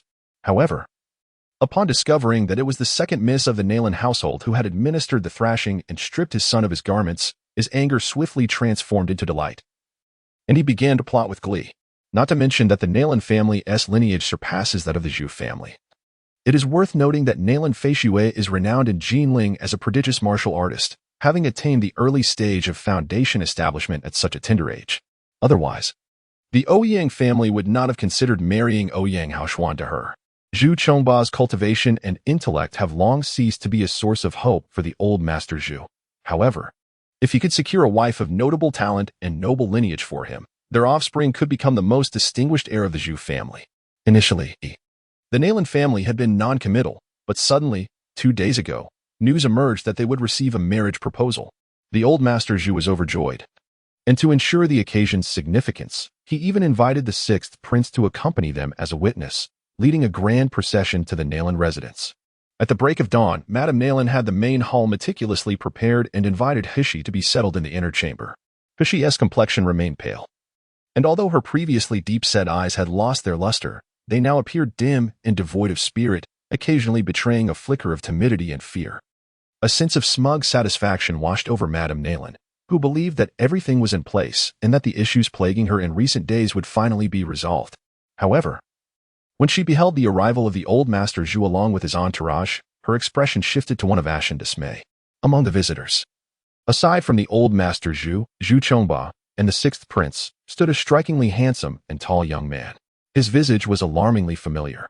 So familiar that upon sighting him, Madame Nalan's eyes widened in shock, and she involuntarily exclaimed, "Ouyang Haoshuan, what are you doing here?" Indeed, the person who has arrived is Ouyang Haoshuan, the very individual who, half a year ago, lay bedridden, barely clinging to life, and was rejected by the Nalan family. Before Ouyang Haoshuan could utter a word, the 6th prince stepped forward with a smile and said, "Haoshuan is my dear friend. He fell ill recently and has been confined to his bed. Now that he has finally recovered, I thought it would be beneficial to take him out for a breath of fresh air." Surely, Madame Nalan would not mind? How could this be possible? Madame Nalan's face turned pale as she let out a sharp cry. The master had proclaimed that no one could cure his ailment. He would remain a burden for life. Which is why I. Upon hearing Madame Nalan's words, Ouyang Haoshuan remained composed, yet the 6th prince's expression darkened significantly. At this critical juncture of vying for the throne, the support of the Ouyang family was of utmost importance to him. Previously, with Ouyang Haoshuan gravely ill, the Ouyang family had been preoccupied with their own troubles, making it difficult for him to court them. Now that Ouyang Haoshuan had miraculously recovered, combined with their prior amicable relationship, he was determined to seize this opportunity, refusing to allow anyone to tarnish Ouyang Haoshuan's reputation. Chapter 115. No disdain for the 2nd Mississippi. Madame Nalan's facial muscles twitched uncontrollably, her cheeks flushed with embarrassment. The veins in her hands, which hung at her sides, bulged as she restrained herself from unleashing a sharp and unseemly curse. Yet, when she gazed upon Ouyang Haoshuan's handsome visage, exuding an innate elegance and formidable presence, and compared it to the grotesquely corpulent Zhu Chongba beside her. Madame Nalan's regret was profound. She never anticipated, nor could she have imagined, that Ouyang Haoshuan would actually recover. Even the elder had diagnosed him as a hopeless invalid. Who could possibly have healed him? Had she known this would be the outcome? Allowing Fei Xue to wed into the Ouyang family would undoubtedly have been the wisest decision. Yet now, everything lay in ruins. Upon hearing the phrase intimacy, Madame Nalan felt a pulse throb at her temple. Her gaze swept over Ouyang Haoshuan's enigmatic smile, stirring a sense of unease within her. But she nonetheless instructed someone to bring Hishi forth. Moments later, a young girl clad in a pink muslin dress, draped in sheer gossamer, and with her hair styled into two elegant buns, was escorted out by two maidservants. Upon seeing her, Zhu Chongba's eyes widened in disbelief, a flicker of uncertainty crossing his features. Rage surged within Zhu Chongba, and he opened his mouth, ready to unleash a torrent of insults. Yet, the girl, who had initially kept her head bowed, suddenly lifted it slightly, revealing a chilling smile directed at him. Zhu Chongba, who had once been thoroughly chastised by her, felt a wave of discomfort wash over him, and the words he intended to utter became lodged in his throat. Most of those present failed to notice Hushi's subtle gestures. Only Ouyang Haoshuan, seated nearby, cast a glance at both her and Zhu Chongba, his eyes betraying a profound amusement, though he chose to remain silent. Madame Nalan, holding Hishi's hand, addressed the Zhu father and son. This is the child who clashed with young Master Zhu and shared an intimate bond on that fateful day. She is indeed a genuine young lady of the Nalan residence, and a union with the Zhu family could be considered a match of equal status. Chapter 116. The formation of a beautiful alliance. Before Madame Nalan could finish her statement, Zhu Chongba, under the control of Hushi, erupted in a fit of rage. Not her. Father, she is not this ugly creature. Do the people of the Nalan family take me for a fool? How could I possibly be interested in such a repugnant and useless woman? Furthermore, that Nalan Fei Xue is as fierce as a shrew, and this timid appearance of hers bears no resemblance to Nalan Fei Xue whatsoever. The sixth prince stood by, nodding with amusement, clearly enjoying the spectacle. However, Madame Nalan grew anxious and quickly retorted, "She is Hishi, the third miss of our Nalan house, and certainly not some nameless maid. If old Master Zhu does not believe it, he may verify our household registration at the city guard to confirm that there is indeed a third miss named Nalan Hushi in the Nalan family." Madame Nalan's words elicited a desire for applause from Hishi, as she had indeed guessed much of the truth. Moreover, her statement subtly indicated to Zhu Ikuan that the Zhu family sought a marriage alliance with the Nalan family primarily due to the Nalan family's esteemed lineage and Nalan Zheng's medical expertise. The interests of both families would remain intact regardless of which Nalan lady was wed. Thus, there was no need to be fixated on the particular choice of bride. Hadn't Zhu Ikuan already shown signs of contemplation regarding this proposal? However, would Hushi allow her to succeed? Certainly not. Zhu Chongba once again raised his voice, shouting, "Nalan Hishi? Isn't she the notorious waste of the Nalan family, incapable of even cultivating and looking like this hideous creature? Who knows if the son born from marrying her will also turn out to be a worthless wretch? Father, I refuse to marry her. Look at her timid and useless demeanor. How could she possibly beat me to a pulp? No matter what, I possess the cultivation of the 9th level of qi refinement. Would I truly be bested by a woman devoid of even the slightest trace of spiritual energy? If word gets out, how shall I continue to live with dignity? Father, the Nalan family merely intends to deceive us under the guise of goodwill. You must not agree to this." Zhu Ikuan's expression darkened immediately. Though his son's words were harsh, they struck at the very core of the matter. Observing the young girl cowering, it was evident she was not favored in the Nalan household. Even if she were to be married into our family, how much support could the Zhu family possibly gain? It is likely she was merely cast aside by the Nalan family as a discarded pawn. Chapter 117. Nalan Zhengze. With this thought, Zhu Ikuan's gaze turned icy as he spoke sternly. "Where is Nalan Zhengze? I must inquire whether he intends to uphold the esteemed reputation of the nation's foremost physician while allowing his wife to so brazenly mock and deceive the Zhu family. My visit today is meant to show respect to your Nalan family. Had we adhered to ancient customs, Nalan Fei Xue would have already been a member of the Zhu family. Even if we were to carry her in a modest sedan chair through the side entrance as a concubine, none would dare to utter a word against it. Do you dare?" Madame Nalan let out a piercing scream, unable to endure any longer. "Have you even considered what kind of person your son from the Zhu family is? He is nearly 30 and has yet to reach the foundation establishment stage. My daughter, on the other hand, is a prodigy who attained that level at the tender age of 18. How do you think your son is worthy of marrying my fei shui? It is akin to a toad dreaming of eating swan meat. Utterly absurd. Let me make myself clear. Today, you either finalize the marriage between the Zhu family and Nalan Hushi, or you leave. Do you truly believe our Nalan residence fears your Zhu family? She would not permit, under any circumstances, her precious daughter to wed such a fool, especially in front of Ouyang Haoshuan. Madame Nalan's words rendered the faces of the Zhu father and son, as well as the sixth prince, exceedingly grim. In her frustration, she forcefully shoved Hushi, growling, "Speak. Declare your admiration for young Master Zhu and express your desire to marry him as his legitimate wife. Just days ago, did you not tell me how you fell in love with young Master Zhu at the Taodai restaurant and how you stubbornly followed him to the Zhu residence? Now that your wish has been granted, are you not pleased?" Hushi stumbled slightly from the push, her legs giving way as she sank into a nearby chair.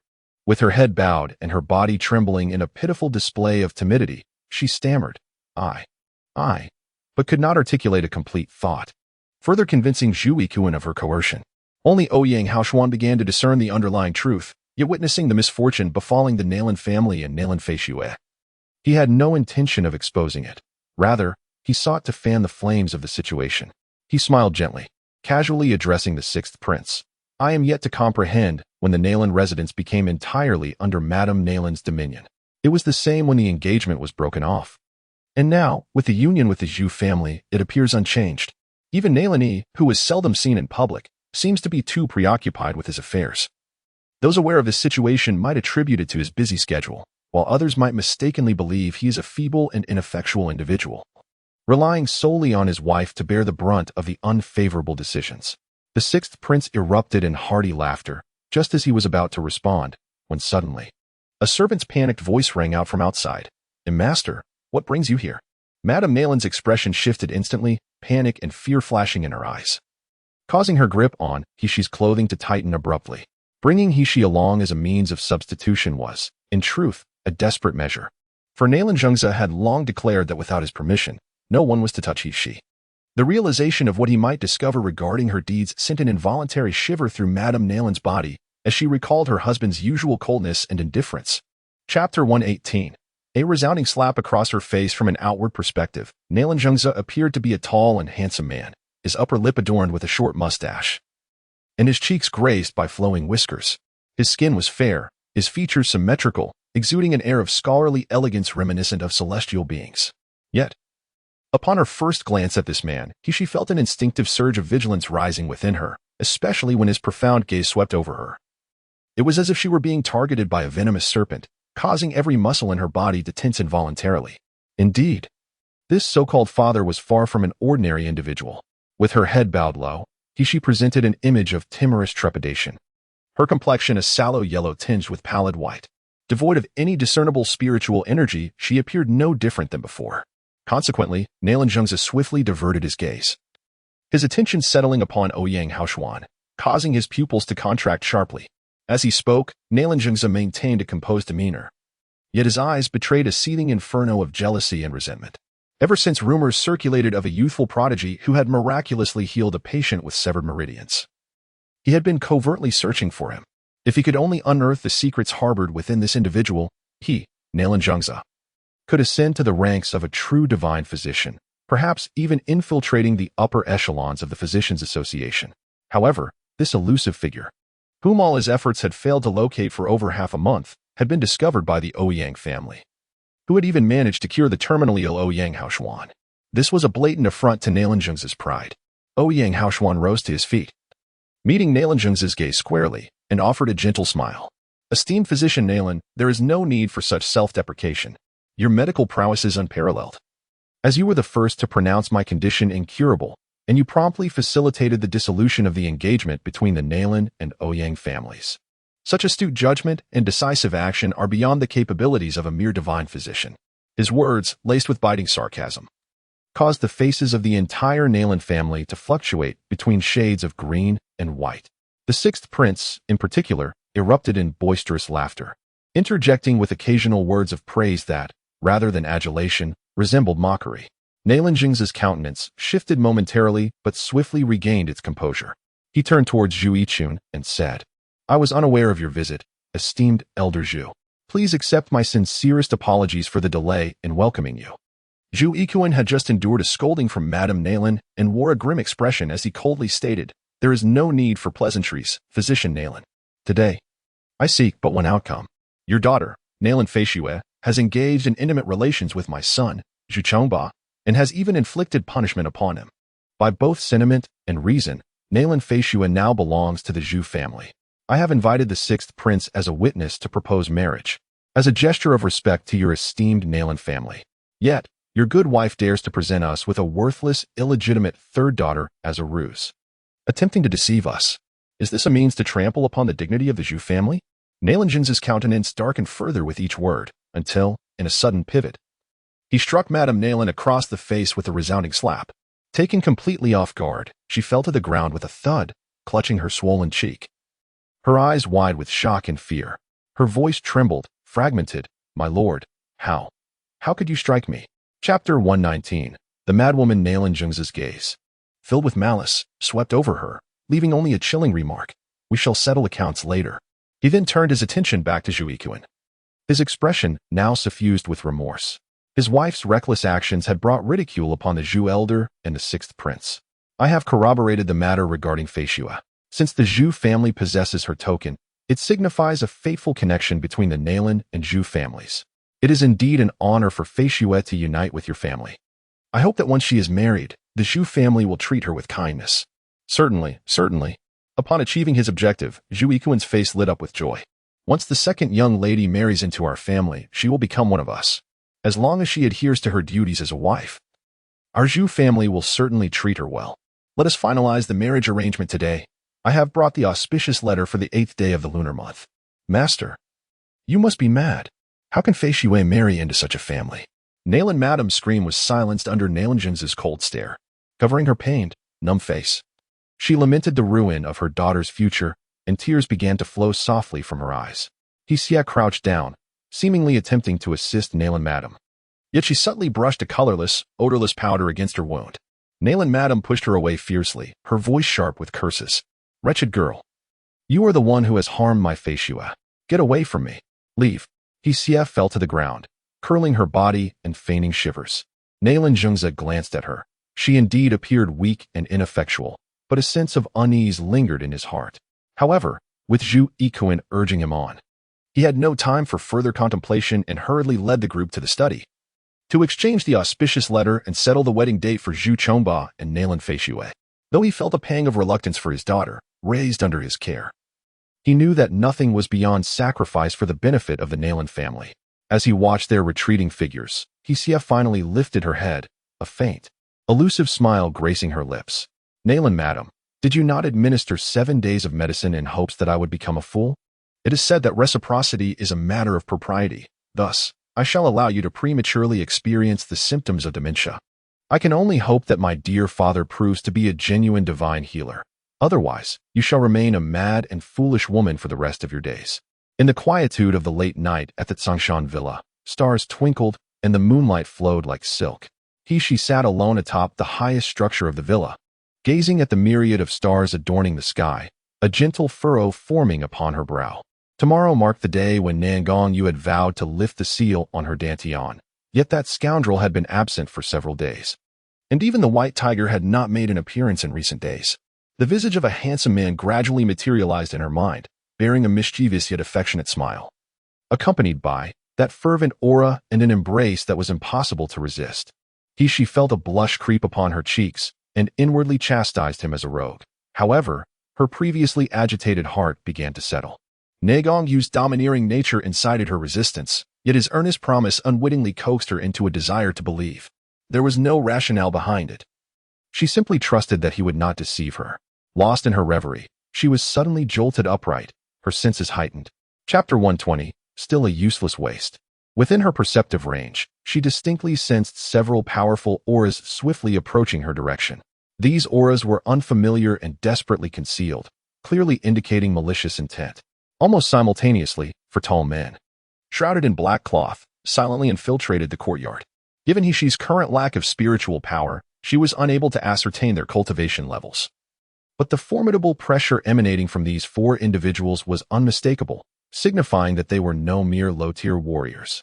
With a mere gesture from the tallest of the quartet, the remaining 3 figures melted into the shadows, dispersing to various points around the courtyard.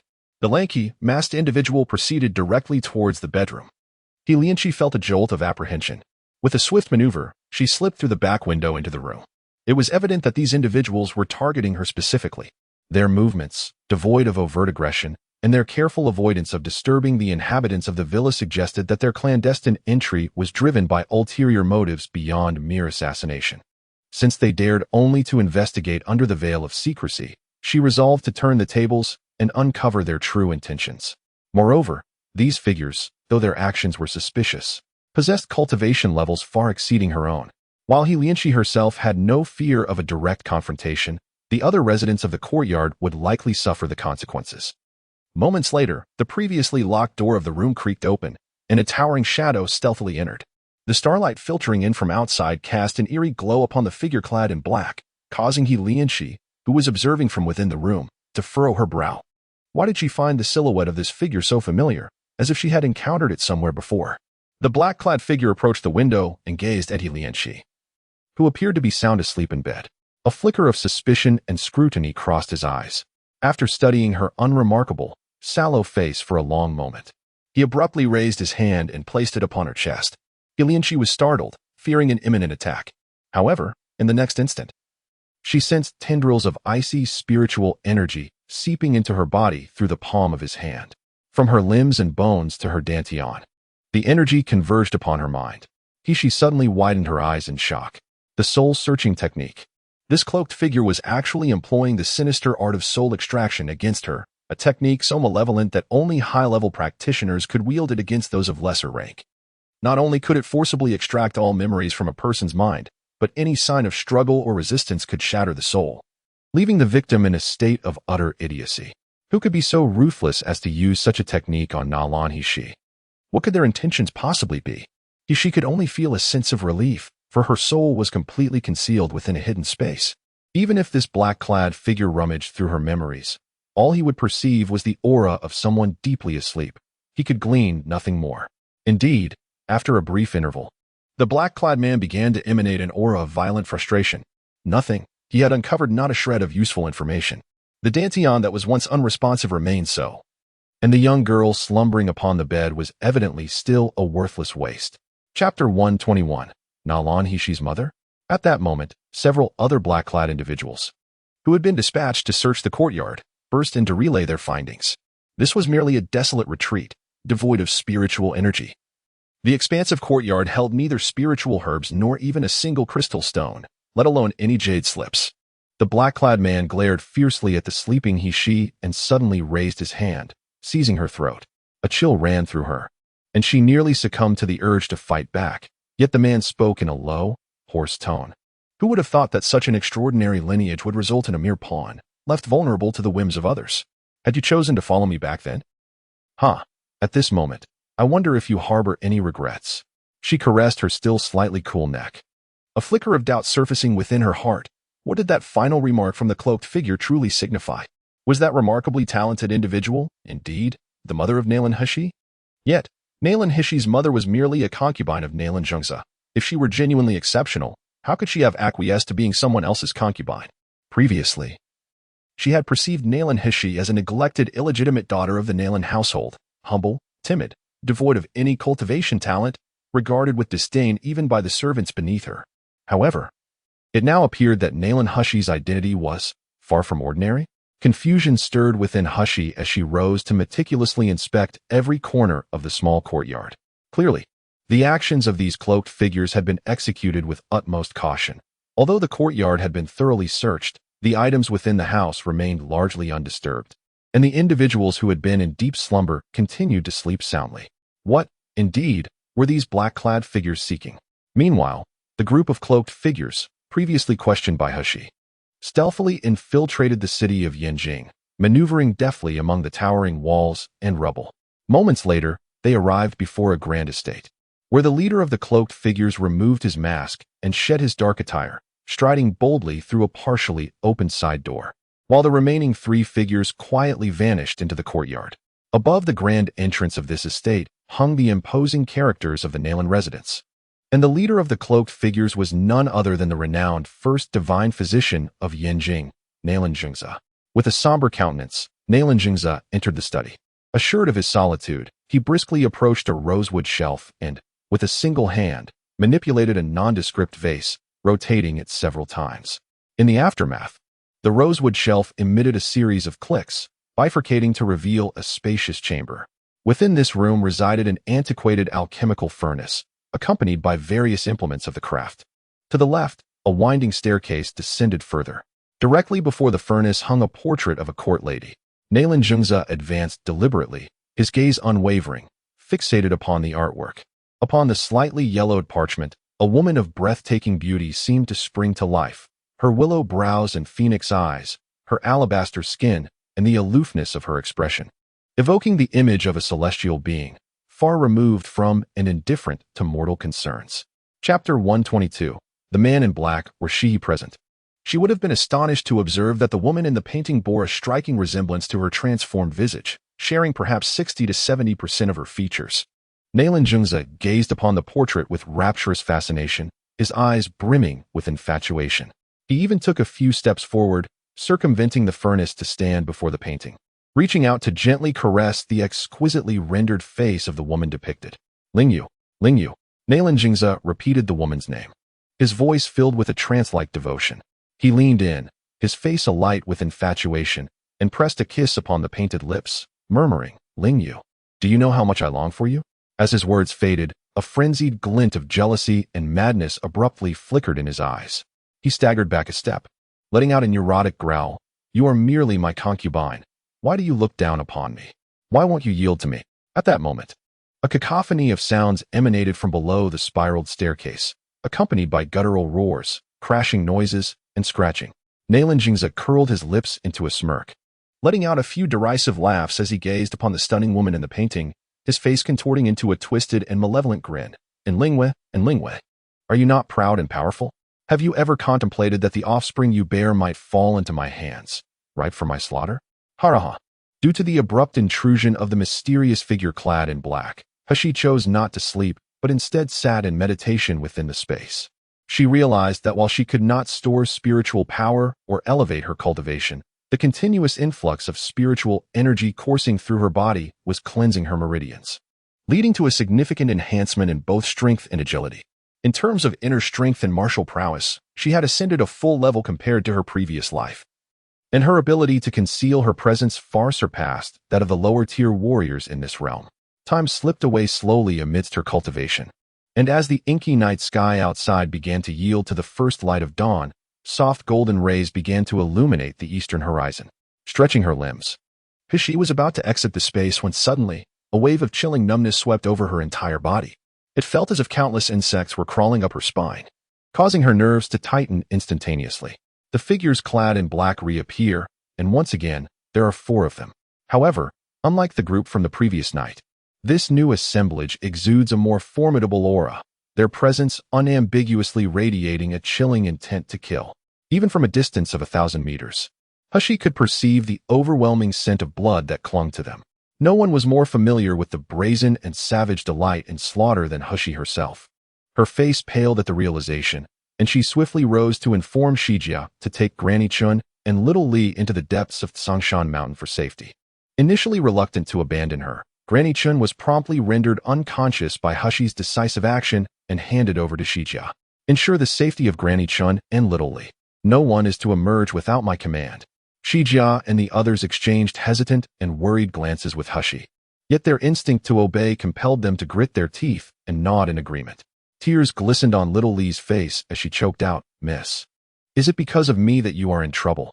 I won't leave. I want to stay with you. Hashi let out a cold laugh and replied, Are you hoping I will knock you out as well? Regardless of who approaches, I have my means to deal with them. You need not concern yourselves. After a brief pause, she added, Guard our home well. Chapter 123. It's indeed our home, though it has only been a little over a month. She had already come to regard this residence as her sanctuary and its inhabitants as her family. She would not permit any harm to befall her loved ones. Anyone who dared to provoke her wrath would undoubtedly face a dire reckoning. The countenance of the little raccoon gradually revealed a resolute and unwavering demeanor. She wiped away her tears and nodded earnestly, her expression akin to a vow or a solemn promise. Just as Jia and the little raccoon departed, several figures clad in black swiftly descended upon the courtyard's open space, soaring through the air on their swords. They had indeed spotted the elderly and weak, along with women and children seeking refuge in the Tsongshan Mountains. One of them, toying with a dagger in hand, scoffed. "Do you need me to rush over and eliminate those useless beings as well?" Another retorted, "The Master's intention is clear. The benefactor only desires the life of Nalan Mansion. The fates of the others are of no concern to us. Do they truly believe that our esteemed Scalpel-Wielding's elite assassins operate like vendors in a market, offering buy one get one free deals with every task?" The remaining members erupted into hearty laughter, their gazes fixating on one of the small houses within the courtyard. The one who had spoken earlier raised an eyebrow, exclaiming, "I never would have imagined that this so-called waste, the third Miss Nalan, would possess such audacity, allowing her subordinates to flee while she remains behind to face certain death. How intriguing." However, another youthful voice could not help but voice discontent. "I wonder what the master is thinking. She is merely a powerless individual, lacking even the foundation of chi training. Is it truly necessary for all four of us to mobilize?" Yet, recognizing the master's decision undoubtedly held its own rationale, he concluded, "We shall simply obey the orders. Xiaoba, you go ahead, be swift and decisive, and bring back the young lady's head. We shall await your return outside. Should it become known that 4 practitioners of the condensed vein stage banded together to hunt down a mere mortal, we would surely become the laughingstock of all." The young warrior, known as Xiaoba, muttered in complaint yet obediently pushed open the door to the room where she resided. In the courtyard, the remaining 3 assassins engaged in casual conversation, entirely unconcerned about Xiaoba's ability to eliminate the girl. After all, one was a martial artist at the pulse condensation stage, while the other was a mere mortal devoid of any cultivation, akin to the disparity between a human and an ant, easily crushed underfoot. How could one possibly fear an ant? Xiaoba twirled the dagger in his hand, his figure unmasked as he boldly entered the simply adorned bedroom of the young woman. However, in the next moment, he suddenly sensed a flurry of ethereal, nearly invisible, chilling projectiles hurtling toward him. Alarmed, Xiaoba instinctively sidestepped, most of the projectiles grazing his cheek. Yet some penetrated his body. Upon contact, he realized they were delicate silver needles imbued with an icy spiritual energy that sent shivers through even his cultivated form. Yet, he thought little of these trivial needles and their feeble icy power. However, this assault ignited a surge of bloodlust and savagery within him. He summoned his spiritual energy, preparing to charge at the shadowy figure of the girl whose expression remained obscured. But soon, a look of terror crossed Xiaoba's face as he shockingly discovered that his dantian felt as if it had been sealed, rendering him incapable of mobilizing any of his spiritual energy. Chapter 124. A single strike to kill you. He gasped, attempting to voice a shout, but the girl, who had been shrouded in shadow, suddenly vanished from sight. In the next moment, Xiaoba felt a sharp pain in his throat as a torrent of blood suddenly gushed forth from his neck. He stared in disbelief at the girl who was so near yet swiftly retreating, his eyes brimming with terror, resentment, and despair. Gradually, he closed his eyes, severing his breath. A single strike had claimed his life. She, without a moment's hesitation, summoned all her internal energy to swiftly conceal her presence, executing a somersault as she leapt through the back window, fleeing into the depths of the Tsongshan Mountains. In truth, She's current strength paled in comparison to that of the black-clad assailants. She had no confidence in prevailing against even one of them, let alone 3. Had that particular black-clad figure not been so reckless, or had he not attempted to unleash a powerful surge of spiritual energy after being struck by the shadowless needle, he would have discovered that the seal on his dantian was merely a fragile paper prison, utterly incapable of withstanding an assault. Unfortunately, he had severely underestimated she. And then, gripped by fear from the shadowless needle, he lost his capacity for rational thought, which afforded her the opportunity to strike with lethal precision. In the courtyard, the remaining 3 assassins had been leisurely conversing. Even as the pungent scent of blood reached their nostrils, they harbored no suspicions. However, as time dragged on and they awaited the return of Xiaoba, who they believed had completed his task, only silence emanated from the room. With growing confusion, they approached the door, and upon pushing it open, their expressions changed in unison. Inside the small room lay a scene of carnage. Blood was splattered across the floor. pooling even at the threshold, enveloping the entire space in an overwhelming stench. At the center of the crimson puddle, their familiar comrade Xiaoba lay sprawled on the ground. Eyes wide with terror, his breath already extinguished. The three assassins moved with astonishing speed. Despite Hishi's efforts to gain a significant lead and her utilization of all her lightness skills during her flight, she was swiftly overtaken by the martial artist capable of flying on a sword. The leading figure, clad in black, hovered in midair, observing Hishi darting below with a cruel smile curling at the corners of his mouth. To the eyes of an ordinary person, Hishi's speed was extraordinarily swift, almost transforming her into a fleeting shadow. Yet, to these three masters at the condensation stage, such velocity was utterly inconsequential. The black-clad man raised his hand, conjuring a dark red fireball that enveloped an ordinary flying sword. Gripping the sword's hilt with a single hand, he hurled it with ferocious intensity. The fireball swiftly engulfed the flying sword, which then sped towards the fleeing Hishi. With a resounding boom, the fireball erupted, scattering fragments, and the ordinary flying sword disintegrated into dust. However, the anticipated outcome of Hishi being obliterated into smithereens did not materialize. Instead, she was merely propelled forward by the shockwave of the explosion, stumbling a couple of steps before resuming her flight without so much as a pause. As if untouched by the attack, in midair, the faces of the three assassins revealed their astonishment. It was crucial to note that the previous strike had been the black-clad man's absolute full-powered assault. His cultivation had reached the pinnacle of the condensation stage. The force of that attack could have affected even a golden core master, let alone a mere mortal. Thus, the only explanation remained. This young woman possessed a remarkable treasure, undoubtedly a magical artifact of 5th rank or higher. A few individuals exchanged glances, their faces betraying an avaricious expression as the flying sword suddenly accelerated in pursuit. In the midst of her flight, Hishi ran her fingers through her hair, feeling the fine powder clinging to her hand, a ripple of unease coursing through her. The force that had just thwarted the attack from the cloaked assailant was no treasure, but rather, the mark left upon her by Nangongyu. It would only transform into a protective barrier when her life was in peril, saving her from harm. The debt she owed Nangongyu seemed to grow ever heavier. Yet today, she might meet her demise, leaving no chance for repayment. Just as this thought flickered in her mind, her vision blurred, and the three black-clad figures had surrounded her completely. The leader gazed at her with a sinister glint in his eyes and coldly proclaimed, "Nalan Hishi, if you surrender the treasure upon you, I shall grant you a swift death. Otherwise, for the grudge of killing Xiao Ba, we shall ensure your suffering is unparalleled." Hishi breathed heavily, her gaze icy as she regarded the trio, devoid of any hint of panic or fear. "Who sent you to kill me?" The figure on her left contorted his face in rage, suddenly drawing his sword. "You wretched woman. You truly won't shed tears until you see the coffin. How dare you bargain with us? Do you think you are worthy?" Hishi's form flickered, vanishing from sight as she charged towards the leftmost assailant with blinding speed. The man's expression shifted as a storm of lightning coalesced in his palm, viciously aimed at her chest. The crackling sound echoed as she felt a searing pain in her chest, akin to being scorched, causing her limbs to spasm uncontrollably. Yet, instead of retreating, she pressed forward, charging bravely into the tempest of exploding thunder, a bizarre smile gracing her face.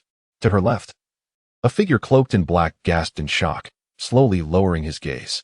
There, a slender dagger had been precisely plunged into his abdomen, blood seeping from the wound. Terrifyingly, the blood, upon meeting the air, transformed into a chilling shade of dark green. Ah, the agony, the itch.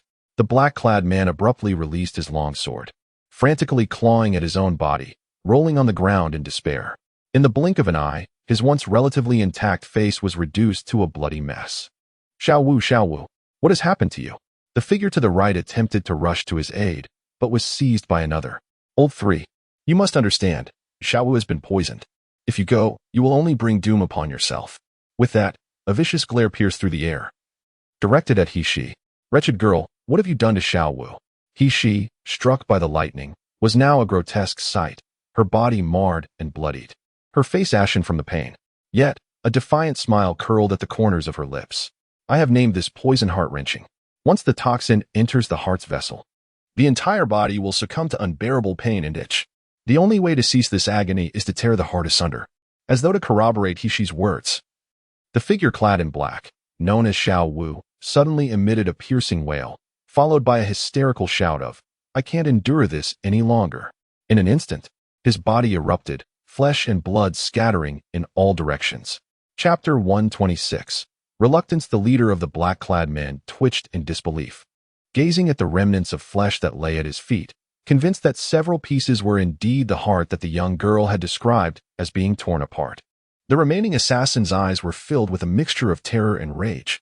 They had never anticipated that a mere mortal, devoid of cultivation, could bring such ruin upon four seasoned experts in the condensation stage. With Xiaoba already dead, now even Xiaowu had met such a tragic end.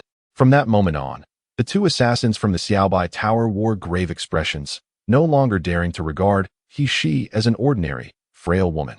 Yet, within He-Shi's heart, a bitter smile of helplessness began to swell. In truth, her poison was formidable. But the defensive capabilities of a martial artist's body were even more formidable. Had it not been for her risking injury from a lightning strike to unexpectedly drive her poisoned dagger into his dantian, the toxin would have been unable to penetrate their bodies, easily dispelled by their inner spiritual energy. This was her final opportunity for retaliation. There would be no second chance. Indeed, in the next moment, the leader of the black-clad men vanished from sight, only to reappear with a longsword emanating fiery spiritual energy, ruthlessly piercing through He-Shi's body. She felt a searing pain radiate from her chest and abdomen as the sword transgressed, drawing forth a stream of crimson blood. Her body gradually succumbed, her vision becoming increasingly blurred and hazy. In that moment, she could almost distinctly sense her vitality ebbing away, while the Grim Reaper's scythe loomed ever closer. Was she truly on the brink of death? To perish silently in this desolate wilderness just as a new life was beginning to unfold? How utterly disheartening. Indeed, it was profoundly disheartening. She had yet to grow stronger, to awaken her latent potential, to repay the debt of gratitude owed to Nagongyu. How could she possibly resign herself to such a fate?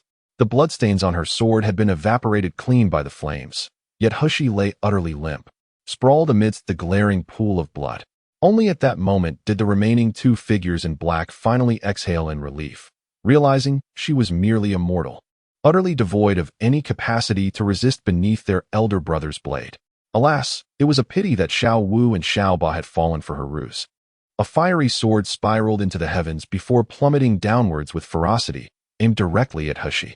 The black-clad figures stepped back in excitement, shouting, "First, sever her limbs. Reduce her to a mere puppet. I want to see what tricks she can still conjure." As the flying sword appeared poised to cleave He-Shi into countless pieces, leaving no chance of survival, she despairingly closed her eyes and gently grasped the poison meant to seal her fate. Rather than endure humiliation and degradation, she would prefer to end her own life. However, just as she was about to ingest the poison, a tremendous wave of spiritual pressure descended from the heavens. The sword, which had nearly reached her body, faltered like a kite with its string severed, swaying unsteadily before crashing to the ground with a resounding thud. The once exuberant figures clad in black now felt as though their very blood had turned to ice, overwhelmed by an intense fear of the high-ranking martial artists. Trembling uncontrollably, they collapsed to their knees with a thud. In Chapter 127, the Xiaobao Tower, a low growl of anger echoed in the air, a voice so familiar yet so distant. Before He-Shi, a haze enveloped her vision, and a chill seeped into her body. She sensed someone cradling her gently, tenderly peeling away the skin mask from her face. The embrace quivered slightly, imbued with a mix of fear and regret, yet it radiated warmth and reassurance. A faint, gentle smile graced He-Shi's lips as she surrendered herself to the depths of unconsciousness. Nan Gongyu held He-Shi tightly, his gaze fixed on her battered form, barely able to comprehend the sight before him. Beneath the mask, the girl's features remained exquisitely beautiful, yet her complexion was hauntingly pale, resembling that of a ghost. The enchanting phoenix eyes that once captivated him now seemed devoid of life, as though they might vanish from this world at any moment. Just days ago, he had been listening to reports from the White Tiger, savoring the food she had prepared and imagining her proud yet playful demeanor. He had eagerly anticipated this day, longing for the moment he could meet her, to lift the seal from her dantian, ensuring her dependence on him would deepen. Yet, after waiting all morning, what had he received? News of an attack on the mark he had left on her, and upon his hurried arrival, the sight of her barely clinging to life. Nan Gongyu clenched his fists tightly, his eyes ablaze with a fierce, crimson light. "Cheer, you shall not come to harm." Nan Gongyu swiftly grasped He-Shi's hand, channeling his pure spiritual energy into her. "With me here, I shall ensure your safety." The infusion of energy gradually eased Hishi's previously feeble breaths, and the life-threatening wound on her abdomen began to show signs of healing. Only after confirming that she was no longer in mortal peril did Nangongyu lift his gaze, his blood red, icy eyes fixating on the two figures clad in black, not far away. His voice, frigid yet imbued with ferocious intent, resonated. Xiao Ba Lu. Very well. Few in this world have managed to provoke my wrath, yet you have succeeded. Why, you are the prince of the underworld, the leading figure in black. Upon witnessing his devilishly cold smile akin to that of an infernal demon, widened his eyes in terror and exclaimed, "Is this truly the prince of the underworld? Revered as the greatest genius of Jinling for millennia, who summoned a heavenly thunder upon his ascension? Is this the very being feared even by the Jinling royal family, who single-handedly slaughtered thousands of ferocious beasts, staining the Gui Jin mountain range with their blood?" The two figures in black sat dazedly on the ground, trembling uncontrollably under Nangongyu's chilling gaze. Heavens! What kind of mission has Xiao Ba Lu undertaken? How could this seemingly unremarkable girl have caught the attention of the prince of the underworld? No one who has ever offended the prince has emerged unscathed. This is surely a harbinger of doom for Xiao Ba Lu. Spare us. Prince of the underworld, please show mercy. The black-clad man of lesser cultivation could no longer suppress the terror within him. He prostrated himself at Nangongyu's feet, trembling as he spoke. "We merely received a task to take money for others and avert their calamities. We did not intend to harm Miss Nalan. I implore the King of Hell to spare our Xiao Ba Lu." Chapter 128. Turned to ashes. Nangongyu gazed down upon them with an air of indifference. His crimson eyes, seemingly encased in frost. "Reveal the identity of your employer, and I shall allow a spark of hope for your Xiao Ba Lu." His words implied that the fate of Xiao Ba Lu was one of inevitable destruction. Despair washed over the leader of the black-clad men. Yet confronted with the overwhelming presence of this excessively youthful figure, he found no courage to resist. We do not know who issued the task. Business at Xiao Ba Lu is conducted through the black market. We are merely hired hands. Given that, there is no need for your existence, Nangongyu remarked, a cruel smile playing upon his lips. No sooner had he spoken than a blinding sphere of spiritual energy erupted from his slightly raised left hand. The black-clad man, who had been kneeling at Nangongyu's feet, let out a scream and attempted to flee, but before he could take a single step, the sphere enveloped him entirely. Then, as if something were burrowing into his very being, his flesh and skin began to swell and contort grotesquely. The black-clad man emitted a piercing scream, and in an instant, his body was torn asunder, shattered into a mass of blood and gore. However, the corrosion and combustion of the spiritual essence orb have yet to conclude. The scattered blood clots and bones remain engulfed in a ghostly blue flame, which persists until the flesh and bone are entirely eroded, reduced to dust, at which point the spiritual fire gradually vanishes without a trace. Nangongyu observed as the wind swept away the ashes of the two cloaked figures, dispersing them across the heavens and the earth. With a cold smirk, he lifted Hishi and swiftly soared towards the Demon King's mansion. Within the mansion, Qinglong, Baihu, and Zhuke stood at the entrance, frequently casting anxious glances at the sky, their faces etched with concern. Zhuke, positioned nearby, was partially concealed by a mask that obscured a prominent scar. Upon hearing the conversation, her eyes mirrored the unease of her companions. "Qinglong, do you know why the master chose to emerge early today? It is to lift the seal on the dantian of the esteemed healer, Shiyu." Qinglong was indeed aware of the master's intentions for his premature appearance and was vehemently opposed to it. Yet, the master is the master, regardless of the turmoil within. Qinglong could never voice his concerns aloud. After a prolonged gaze at the sky, Qinglong's expression darkened as he spoke. "Baihu, Zhuke, if someone's presence poses a threat to the master, yet he chooses to protect them at all costs, what would you do?" Baihu responded, "Of course. We prioritize the master's will above all else." Zhuke echoed, "Indeed, we must eliminate any scoundrel that threatens the master." Their voices almost harmonized, but after speaking, they exchanged glances filled with complexity. Even Qinglong frowned, his face a canvas of inner turmoil. In the next moment, the billowing garments of Nangongyu descended from the heavens, landing gracefully at the entrance of the Demon King's mansion. As Qinglong was about to step forward and follow, he suddenly caught sight of the bloodied figure in his master's arms, his eyes widening in shock. "Master, is this the esteemed physician Shi?" Chapter 129, Secluded Recovery. Moreover, she was a stunningly beautiful young woman, possessing enigmatic and unparalleled medical skills. Qinglong gasped, unable to suppress his astonishment. Physician, she is a woman? This revelation explained why his master had been so attentive and protective of her, and why he had behaved so in the carriage. Standing beside him, Zhu Ke instantly recognized Hushi's identity. However, upon seeing her once pallid and unattractive visage transformed into such exquisite beauty, she clenched her fists in fury, her heart seething with disbelief. Impossible! Impossible! This despicable wretch has ruined her own appearance, making me feel even more inadequate in front of my master. Now, she dares to flaunt this pitiful, alluring demeanor to seduce him. How shameless! Utterly shameless! Zhu Qiue's eyes turned bloodshot as she glared fiercely at the unconscious Hushi, oblivious to the veil that had slipped from her face. She yearned to rush forward and tear that face apart, to drag her from Nalan Yu's embrace and cast her to the ground, trampling her mercilessly. The flames of jealousy raged within her, distorting the scars on her face, which twisted grotesquely like a centipede crawling over her delicate features, rendering her appearance both contorted and hideous. At this moment, Nalan Yu paid no heed to the reactions of his subordinates. Casting a glance at the increasingly feeble breaths in his arms, his gaze darkened, and he spoke coldly. I shall enter seclusion to heal Sheer. Prepare the finest elixirs to be brought in. Qinglong shall guard the entrance. No one is permitted to enter without my command.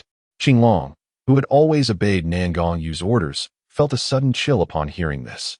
He glanced at He and murmured, Master, are you intending to? Nalan Yu shot him an icy, piercing glare, silencing Qinglong instantly.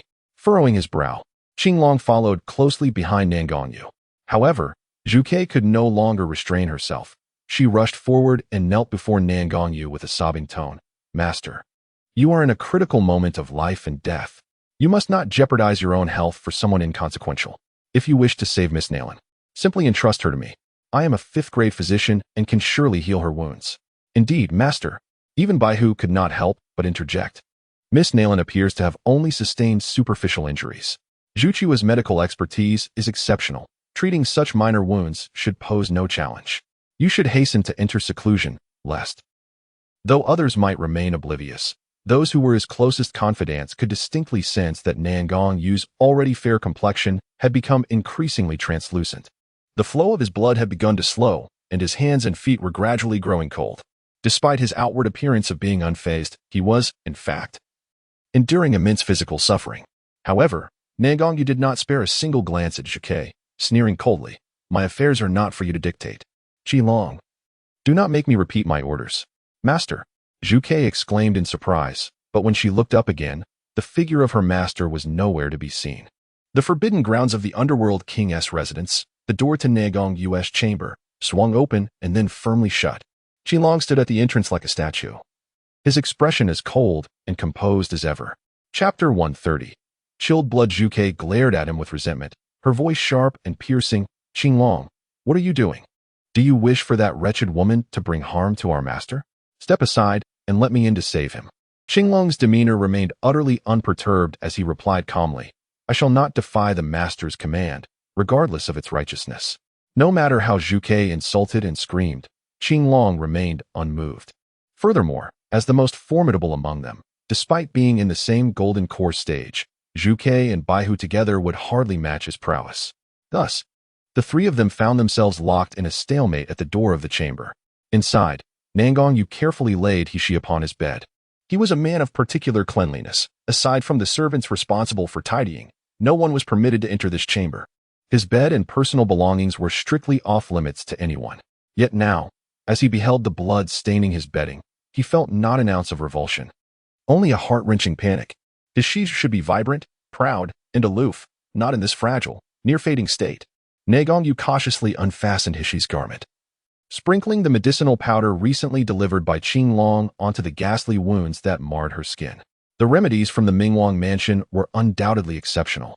As the potent concoction permeated her flesh, both the sword gashes and the wounds inflicted by lightning began to mend at an astonishingly visible pace. Yet, despite the healing of all her injuries, Hishi's breath grew increasingly feeble, her pallid face revealing an air of desolation, akin to a withering flower. Nalan Yu cradled her gradually cooling body in his arms, an unexpected surge of fear coursing through his heart. This was the first time in his life that he had experienced such emotions: fear, trepidation, and panic. The dread that the girl in his embrace might slip away from him, leaving him forever unable to see or touch her again. After a moment of contemplation, he resolved to act. He retrieved an ancient jade box from his storage ring. Upon opening the box, a wave of searing heat enveloped him, revealing the yuanyang fruit that Hishi had entrusted to him. Compared to the yuanyang fruit from a month prior, this one remained fervent. Its once volatile fire energy now tempered and pure, devoid of any harmful impurities. This was the culmination of Nangang-U's efforts, having nurtured it with his own body for an entire month. Yet, this alone was insufficient. Even with the fire energy pacified and refined, Hushi's fragile mortal form would still be consumed and incinerated by the intense fire elements if she ingested the fruit. Thus, it was essential to have a substance of utmost yin to guide and neutralize the energy. Nangang-Yu enveloped the yuanyang fruit in his spiritual power, then gently grasped Hushi's chin, using his energy to slowly guide the fruit into her mouth. As the yuanyang fruit entered her system, HX emitted a stifled groan, her pallid complexion instantly flushing crimson. Ning lowered his head as the raging flames spread from her dantian, like a fiery orb, incinerating her meridians and flesh. Gradually, a trickle of icy, scarlet blood flowed from the corner of HX's lips, tracing a path down her flushed cheeks. In her unconsciousness, HX felt as though her entire being was ablaze. Every vein and meridian within her felt as though it had been doused in scalding oil, burning intensely. Chapter 131. Blood of the Covenant. In her comatose state, HX felt as though she was being roasted alive. Each blood vessel and meridian within her burned as if saturated with boiling oil. This heat gradually permeated her bones and flesh, baking and scorching her, as though on the verge of reducing her to ashes. HX moaned in agony, her brow furrowed tightly, the intense pain causing her body to convulse and writhe.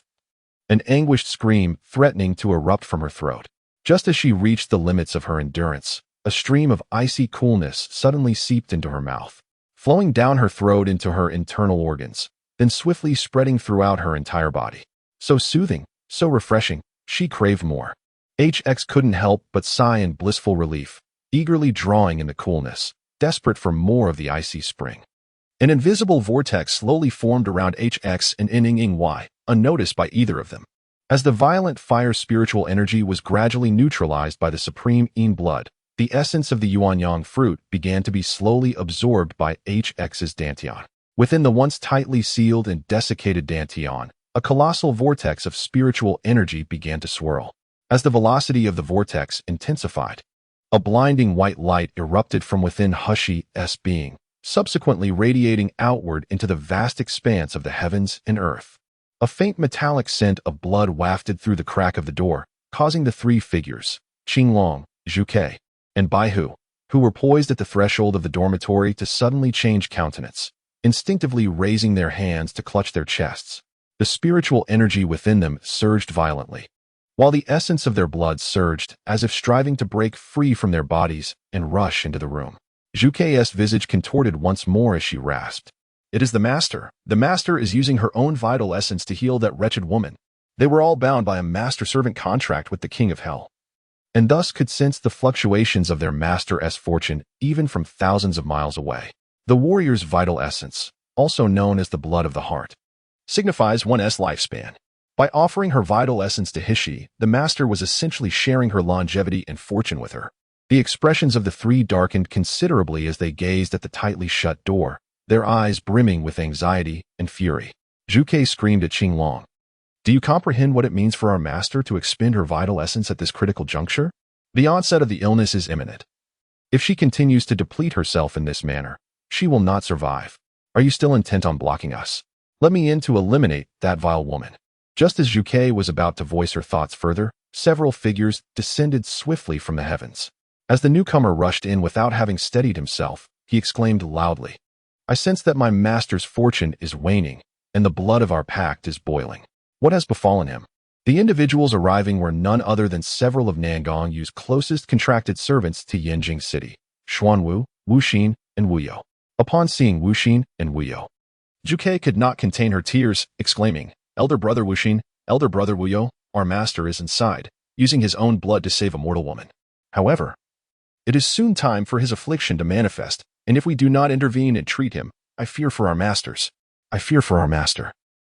Whoa. A sudden, chilling intent surged forth from Wuxin's previously cold gaze as he strode forward, determined to breach Nangang Yu's chamber.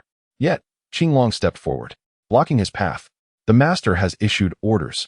None may enter without his command. Wuxin's piercing gaze fell upon Qinglong as he coldly retorted, "Do you believe you can thwart me, Qinglong?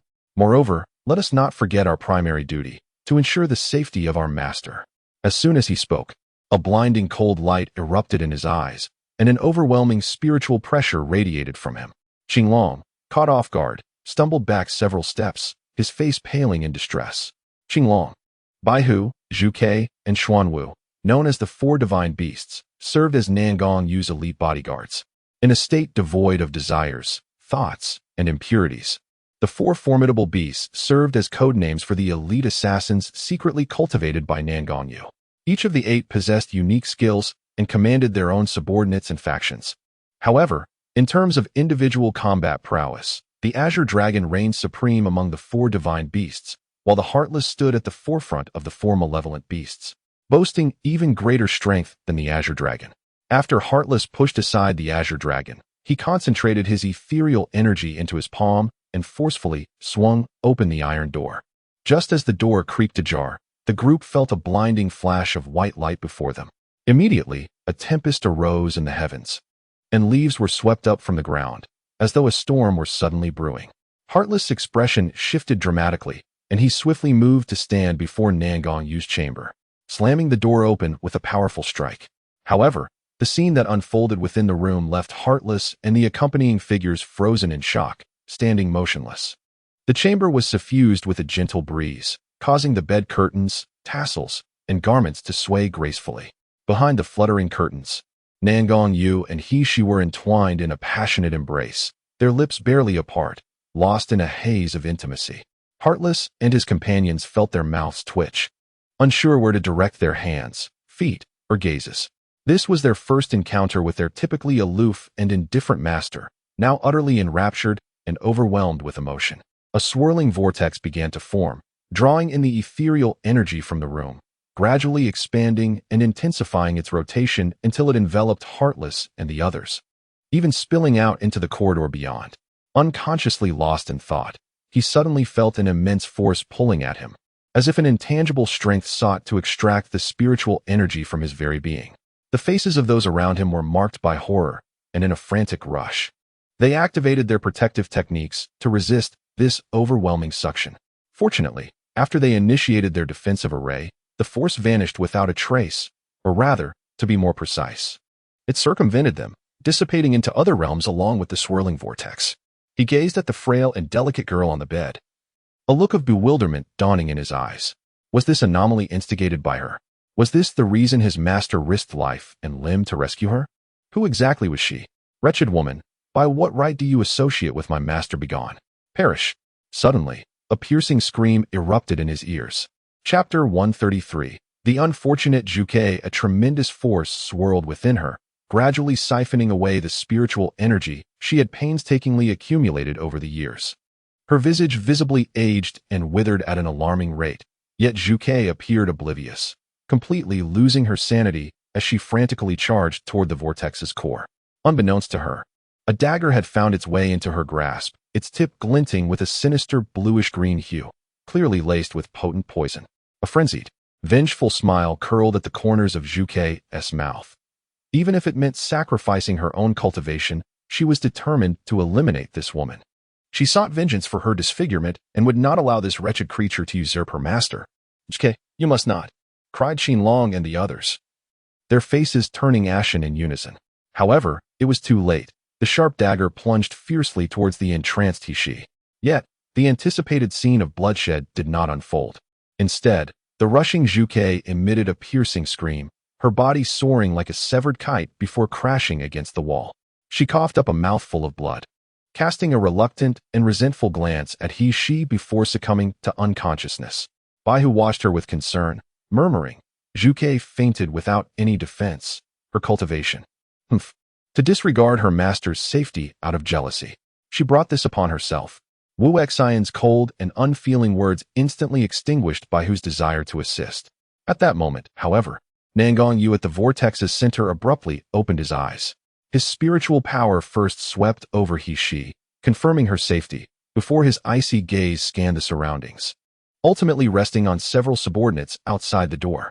Wu Xian and the others felt a chill run down their spines under the scrutiny of those cruel, blood-red eyes, nearly losing their protective barriers. Nangong Yu let out a cold snort and declared in a deep voice, "There shall be no next time. Anyone who dares defy my orders again shall never appear before me again." With that, he waved his hand, and the door that Wu Xian had forced open slammed shut, reinforced by a sturdy barrier of spiritual energy. Wu Xian gasped, his face reflecting the terror of having narrowly escaped disaster. The expression on his master's face moments ago had been utterly terrifying. Beside him, Wu Yu could not help but furrow his brow and murmur, "The time for the master's affliction is approaching. Will this truly be without consequence?" A few individuals exchanged glances, enveloped in an unutterable silence. Unbeknownst to the anxious souls within the halls of the underworld king's palace, this tempestuous vortex extended far beyond their 6 lives and the confines of their realm. It engulfed the entirety of Yinjing City. Except for Nangong Yu, no one was aware that the epicenter of this maelstrom was the gradually unsealed Dantian of He. At this moment, He's Dantian resembled an insatiable black hole, eternally greedy and incapable of satiation, as countless strands of spiritual energy were drawn into its depths.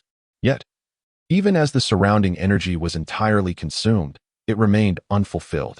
The vortex expanded relentlessly, with fierce winds howling and dust swirling violently, as the air and the spiritual essence within the flora were thoroughly absorbed. Within the mountains and forests, demonic beasts surged in a frenzy, radiating blinding light as they valiantly resisted the siphoning of their inner power. Above Yinjing City, martial artists soaring through the skies on their flying swords suddenly felt a peculiar buzzing beneath their feet as their entire reservoir of spiritual energy became inaccessible, causing them to plummet from the heavens like fallen leaves. Fortunately, each adept possessed protective artifacts to shield their lives, sparing them from a gruesome fate of being reduced to mere pulp upon impact.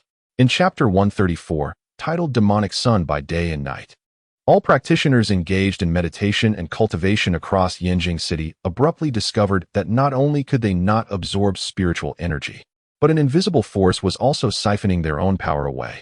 The martial artists were struck with terror, hastily producing various talismans and artifacts designed to gather spiritual essence in a desperate attempt to resist this overwhelming pull. However, this force proved to be far more formidable than they had anticipated. Aside from those martial artists at or above the Golden Core stage, who could conjure protective formations, the remaining practitioners, regardless of the strength of their artifacts, found themselves incapable of entirely halting the dissipation of spiritual energy within them. In the city of Yinjing, the once serene streets that fell silent with the onset of night now erupted with fervor. Even the venerable ancestors of the prominent families, who were in seclusion, were stirred and emerged prematurely from their retreats. Various factions, including the royal family of Jinling, dispatched operatives to investigate. Yet the obstruction of spiritual energy utilization rendered the practitioners unable to exhibit their true prowess, thus thwarting their attempts to uncover the source of this bizarre phenomenon.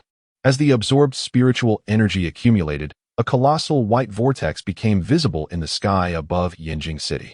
This vortex spun with increasing velocity and expanded in scale, hovering overhead like a radiant white sun, illuminating the entire city as if it were daylight. What on earth is this? Is this vortex siphoning our spiritual energy? What could this possibly be? All cultivators in Yinjing City rushed outside, gazing upward at the blinding white vortex. Suddenly, someone shouted, "The demon sun emerges at night." This is the demon sun's emergence. Upon this proclamation, a wave of astonishment surged among the practitioners, their faces reflecting palpable terror. The emergence of the demon sun at night, could it truly signify a cataclysmic event for the world? Did this imply that the Moro continent was on the brink of a great calamity? In a distant realm, a man of strikingly unusual appearance, with slender phoenix-like eyes, stood atop a mountain peak, gazing at the distant east where a radiant orb of white light shone like a blazing sun. A brilliant smile curved upon his lips. After such a long wait, has it finally appeared? Meanwhile, at the epicenter of the swirling phenomena, she remained entirely oblivious to the extraordinary events she had inadvertently triggered. The last remnants of the seal lingering in her dantian were dissipated, eroded away, while her cultivation began to escalate at a visibly astonishing pace. From the initial stage of chi training to the mid-stage, and soon achieving the consummate stage of chi training. Nalan Yu raised an eyebrow, observing as the young woman in his embrace gradually transcended from the initial level to the mid-level of chi training, and then instantaneously advanced to the foundation establishment stage. Yet, even then, her cultivation continued to surge unabated. Such a terrifying rate of advancement, if witnessed by other martial artists, would surely leave them aghast. Nalan Yu lowered his gaze and gently kissed the warm, soft lips of the girl, despite the blood within him beginning to congeal, causing his body to tremble in agony, and his skin appearing so pale and translucent as if it might shatter at any moment. A tender smile graced his lips. Simultaneously, within he-she's space, monumental changes were also unfolding. Chapter 135, High-Level Foundation Establishment. The depths of the nine nether spirits spring roiled and bubbled, while spirals of energy swirled above the ancient spiritual fields, and the doors of the Sumi Hall creaked open one after another.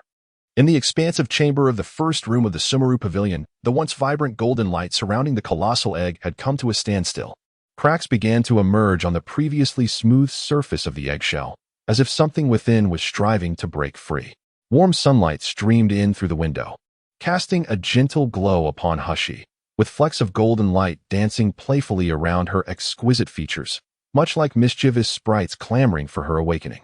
Her long eyelashes fluttered slightly, and with a furrowed brow, Hushi gradually opened her eyes.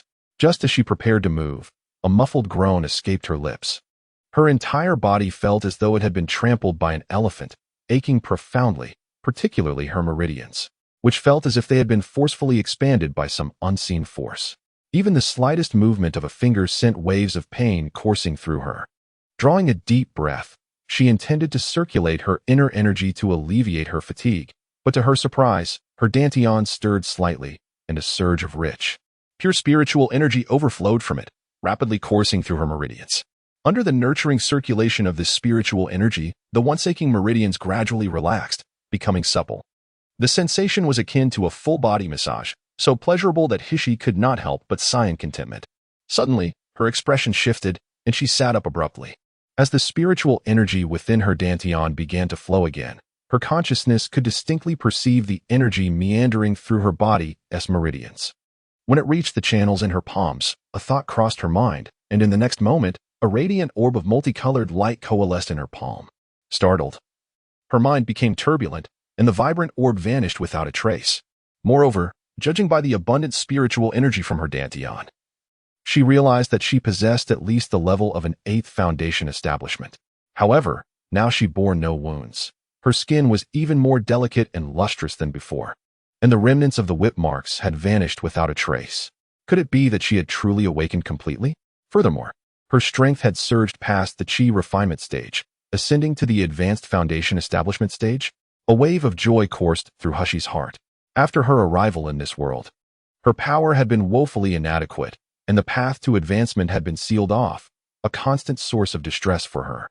The illustrious Bai Wuchang, the youngest gold medal assassin in the organization's history, had found herself reduced to the status of a mere waste in this unfamiliar realm.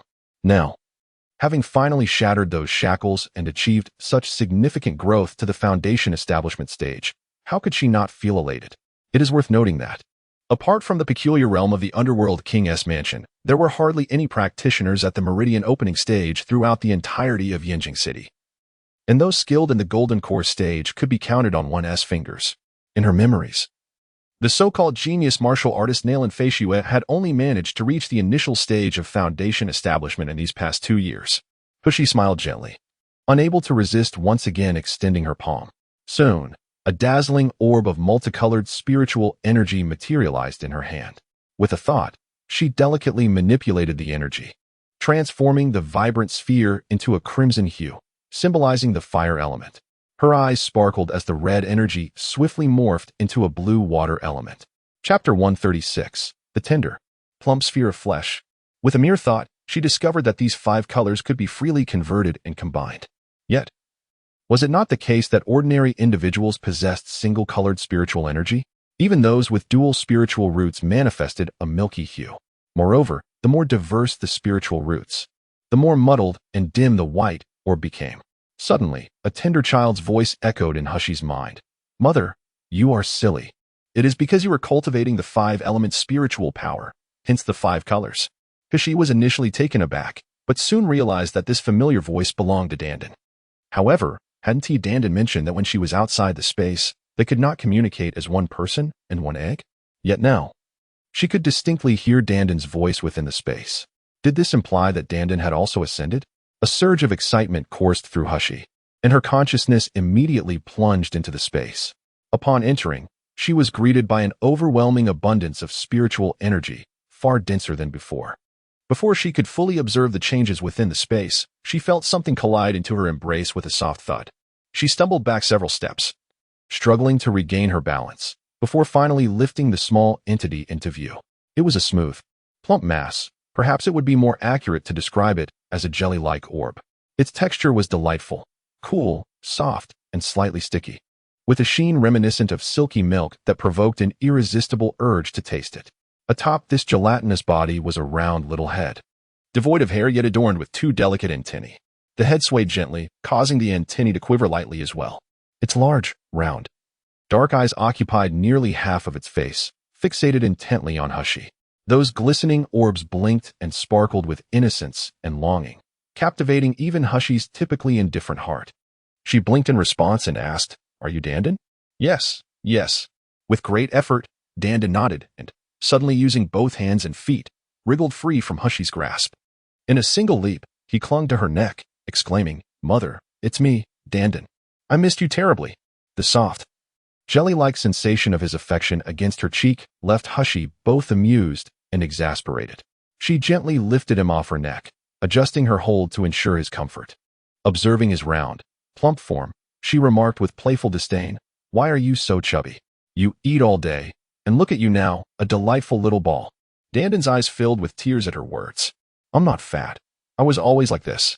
"Mother, you don't love me anymore, boo-hoo." All right. Dandan is the cutest, the slimmest. Mother doesn't think you're chubby. Is that better?" After much comforting, Hushie finally pacified her fragile-hearted spirit companion. Reflecting on his earlier words, she couldn't help but inquire, "What did you mean by 5-element spirit power?" 5-element spirit power? Isn't that what represents the 5 elemental roots? In the realm of cultivation, 5 elemental roots are deemed utterly useless, akin to my former useless Dantian. Yet, my spirit power seems somewhat different. Dandan nibbled on his finger, his large eyes blinking innocently at Hushie. 5-element spirit power refers to the powers of metal, wood, water, fire, and earth. "Mother, you didn't know that?" Hushie facepalmed, realizing she should not have expected much from Dandan's intelligence.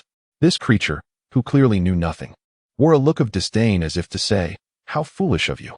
How could things possibly improve?" She chose to disregard the little imp and turned to observe the transformations within her space. Indeed, after enduring a single night, not only had she unsealed her Dantian and ascended to the foundation establishment stage, but the egg had also hatched, leading to a profound metamorphosis of her space. The once expansive yet sparsely cultivated ancient rhythm spiritual field now stretched into the horizon, beyond the limits of human sight, while the spiritual herbs that had been planted within the space matured overnight. It is essential to note that within the Marolo continent, the classification of spiritual herbs is exponentially progressive. A first-tier spiritual herb requires a decade to mature, a second tier takes a century, a third tier demands a millennium, a fourth tier spans 5 millennia, and a fifth tier necessitates 10 millennia. Spiritual plants beyond the fifth tier are exceedingly rare, defying simple chronological classification. The ancient rhythm spiritual field inherently accelerated the growth cycle by 100-fold. However, the transition from first to second tier spiritual herbs to third tier was traditionally a protracted endeavor. Yet astonishingly, several third-tier herbs had ripened overnight. Even more astonishing to she was the fact that a portion of the first-tier spiritual plants within her space had remarkably advanced to the second tier, a phenomenon virtually unheard of within the Marolo continent. She hastened to the Gioyo spiritual spring, and at first glance, it appeared unchanged.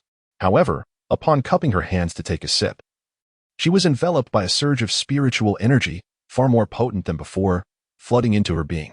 This overwhelming influx of spiritual force coursing through her meridians did not elicit pain.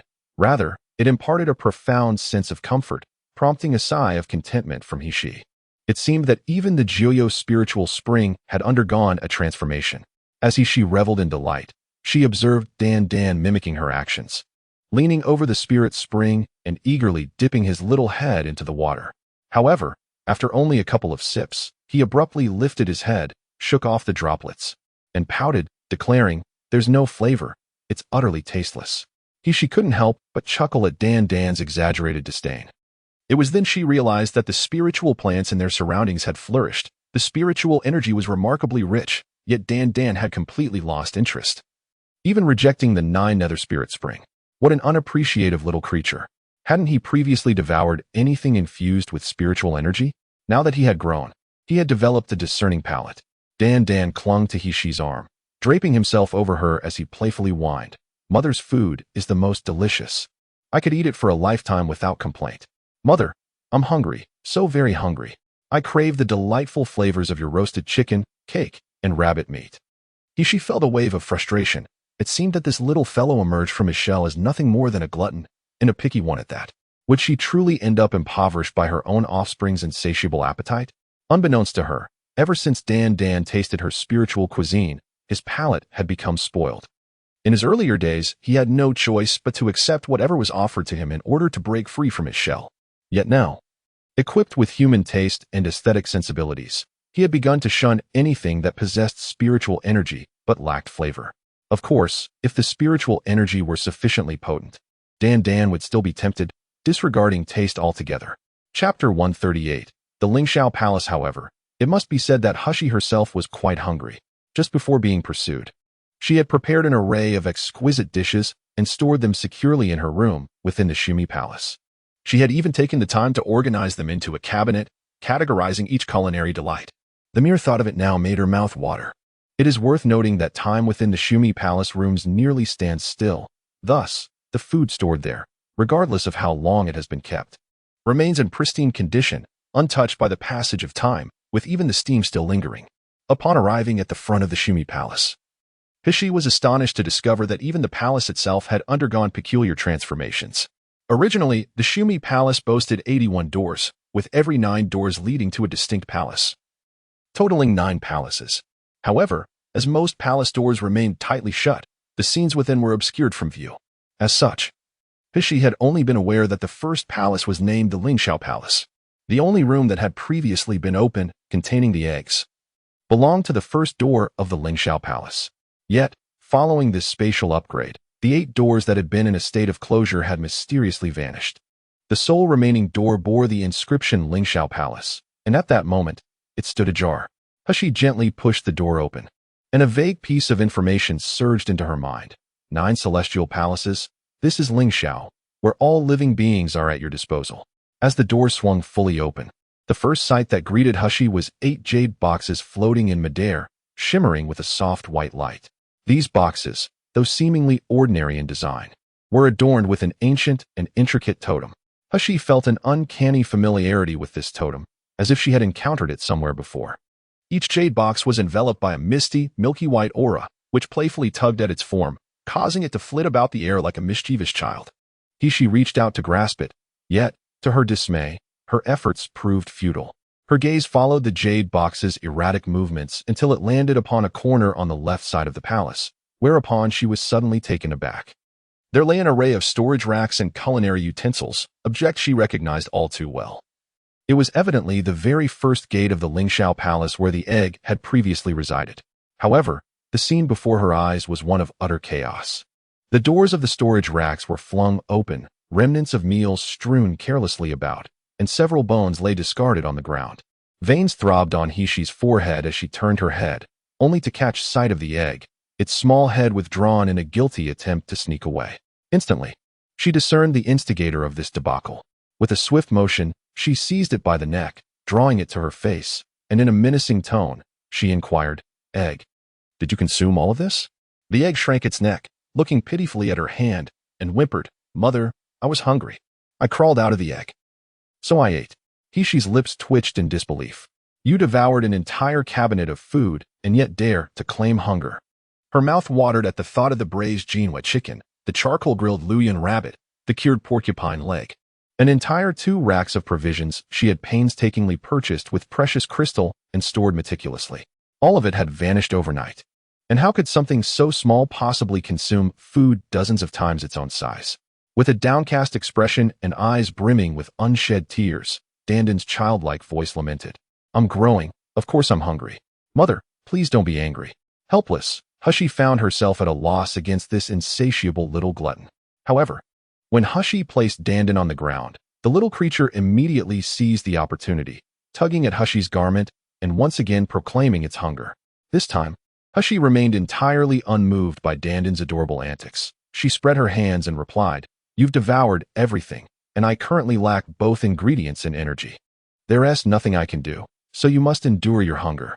Furthermore, clean up this mess, or you shall never taste my cooking again." With that, she disregarded the pouting and rolling Dandan, returning her attention to the jade slips. After calling out for some time and realizing that Hushie was genuinely upset and ignoring him, Dandan's small head drooped, and its 2 tendrils sagged listlessly. Suddenly, one of the tendrils twitched, prompting it to survey the chaotic surroundings. It then raised its tiny hand to gesture into the air. In an astonishing display, all the scattered items began to organize themselves, neatly arranged upon the shelves. Dandan watched for a moment before bursting into a fit of giggles, eager to seek Hushie's praise. However, he noticed Hushie was preoccupied, frowning at the 8 erratically flying jade boxes. The tendrils on its small head swayed, as if a realization dawned upon it, and with a swift flick of its paw, the glowing orbs atop the 8 boxes quivered before swiftly darting towards Hushie, coming to a halt before her. Hushie was momentarily taken aback, still grappling with the unfolding situation, when Dandan scampered over with his little legs, tugging at her garment in a bid for recognition, exclaiming, "Mother, look! I have organized everything. I even helped you by bringing over these unruly boxes. Aren't I impressive? Please don't be upset." Hushie affectionately patted his small head, offering a word of praise, which sent him rolling with joy, eliciting a soft laugh from her. Regardless of whether in his egg form or human shape, this creature possessed the innocent heart of a 5-year-old child. Hushie picked up one of the jade boxes, first attempting to penetrate it with her spiritual energy. When that proved futile, she shifted to probing with her divine consciousness. To her astonishment, upon contact with the luminous aura enveloping the jade box, it was as if a key had unlocked a lock. The surrounding energy dissipated instantaneously, and the box settled heavily into Hushie's hand. Noticing her bewilderment, Dandan wiggled the antennae atop his head and chirped in a clear, youthful voice, "That's because Mother is the master of the Shumi Palace. These jade boxes only recognize your spiritual imprint. No one else can open them." Hushie suddenly grasped the situation and proceeded to retrieve the remaining 7 jade boxes, successfully opening each one. Soon, the contents were laid out before her: an egg-sized hard-shell egg, 2 mysterious black spirit pills of unknown attributes, and 5 jade slips. Sitting cross-legged on the ground, Hushie gazed at these items, momentarily unsure of how to proceed. She beckoned Dandan closer, asking, "Do you know what these are?" Dandan scratched his head with his tiny hands, his face reflecting a look of innocent confusion. However, when its gaze fell upon the jade tablet, it seemed to suddenly recall something. With a flurry of excitement, it scampered over, extracting one of the 5 jade tablets and handing it to Hushie. "Mother," it exclaimed, "I remember now. Grandfather Shumi said he left something important for you and instructed me to tell you that after opening the door to the Lingxiao Palace, you should first look at this. Here, it is this jade tablet." Hushie's eyes brightened as she received the tablet, her mind swiftly immersing itself within its depths.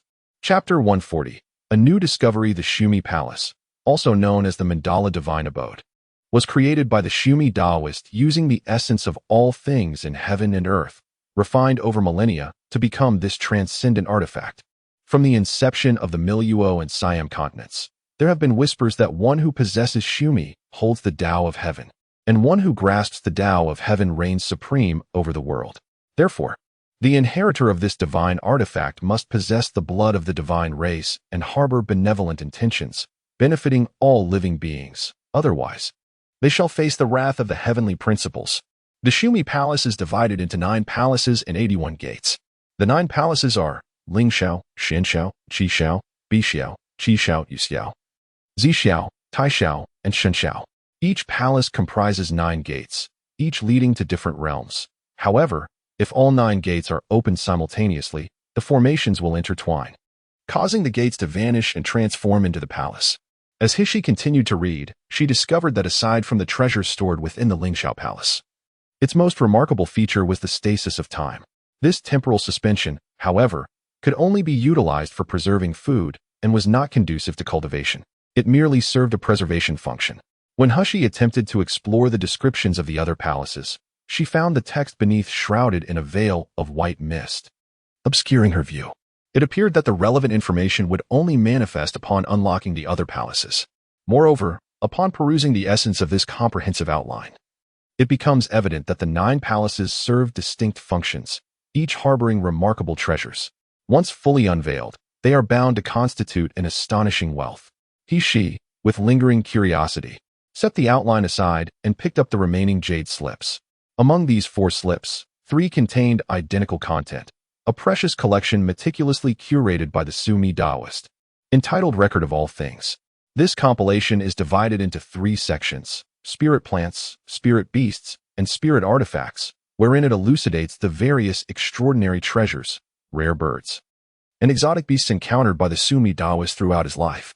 The descriptions are not mere cursory remarks, rather, they offer detailed portrayals of the characteristics and habitats of these species, often accompanied by vivid imagery within the jade slips.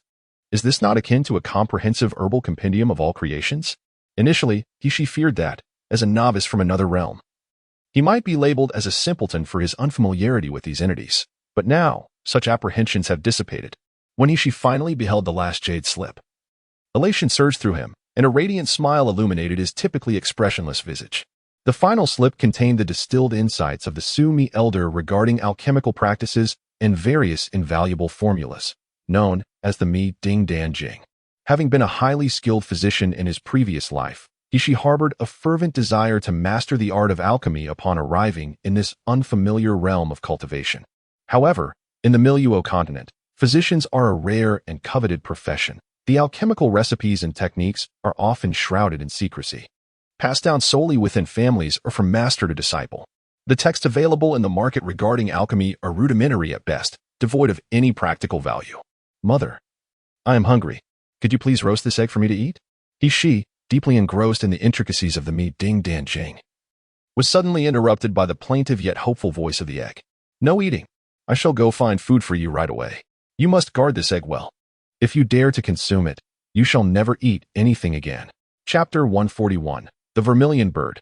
Again encountering the vermilion bird, what a jest. This was a treasure left behind by the venerable Sumi, and who knows when it might hatch into a divine beast. If it were to be devoured by the egg, she would surely be heartbroken. The egg blinked its large eyes at Hishi and pleaded, I won't eat the egg. Mother, please take me out with you to find something to eat. I will be obedient.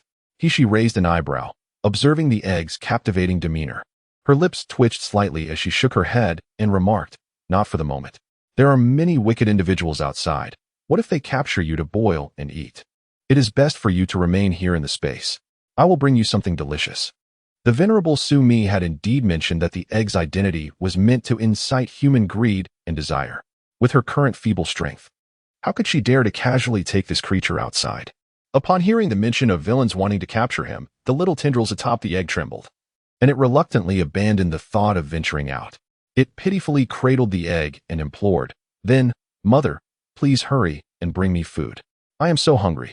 As it spoke, it rubbed its small face against the eggshell, and Hishi's keen eyes noticed that, at that moment, a faint glow seemed to emanate from within the shell.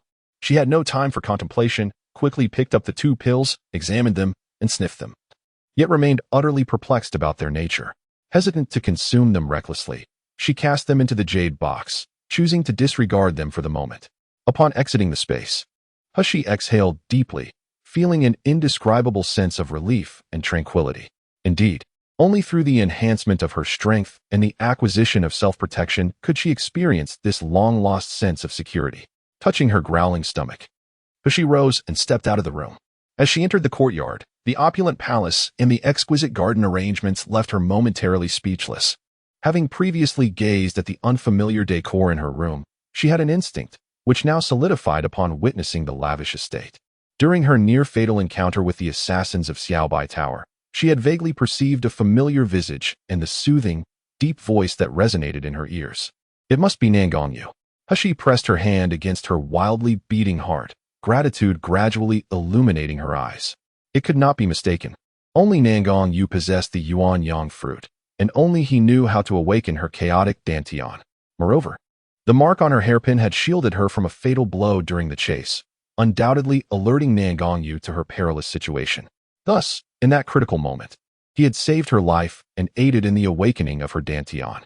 With this thought, Humph quickened her pace, fervently yearning to see Nangongyu, wishing to delay not even a second.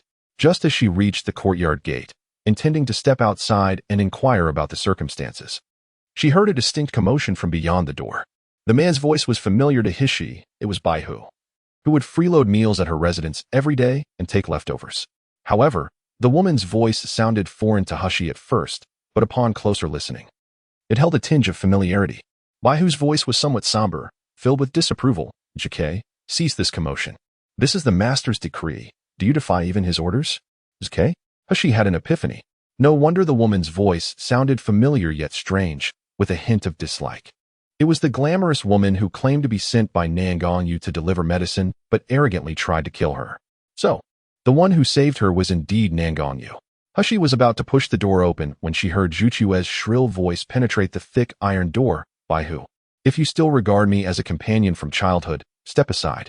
Otherwise, I won't stand on ceremony. Today, I will slay that harlot no matter what." Baihu retorted immediately. "You heard what the master said before falling into a coma. She is the princess consort that the master personally appointed, and from now on, she's practically one of us. Even if I resent her for harming the master, we cannot disobey his orders." "Princess consort? Harm the master?"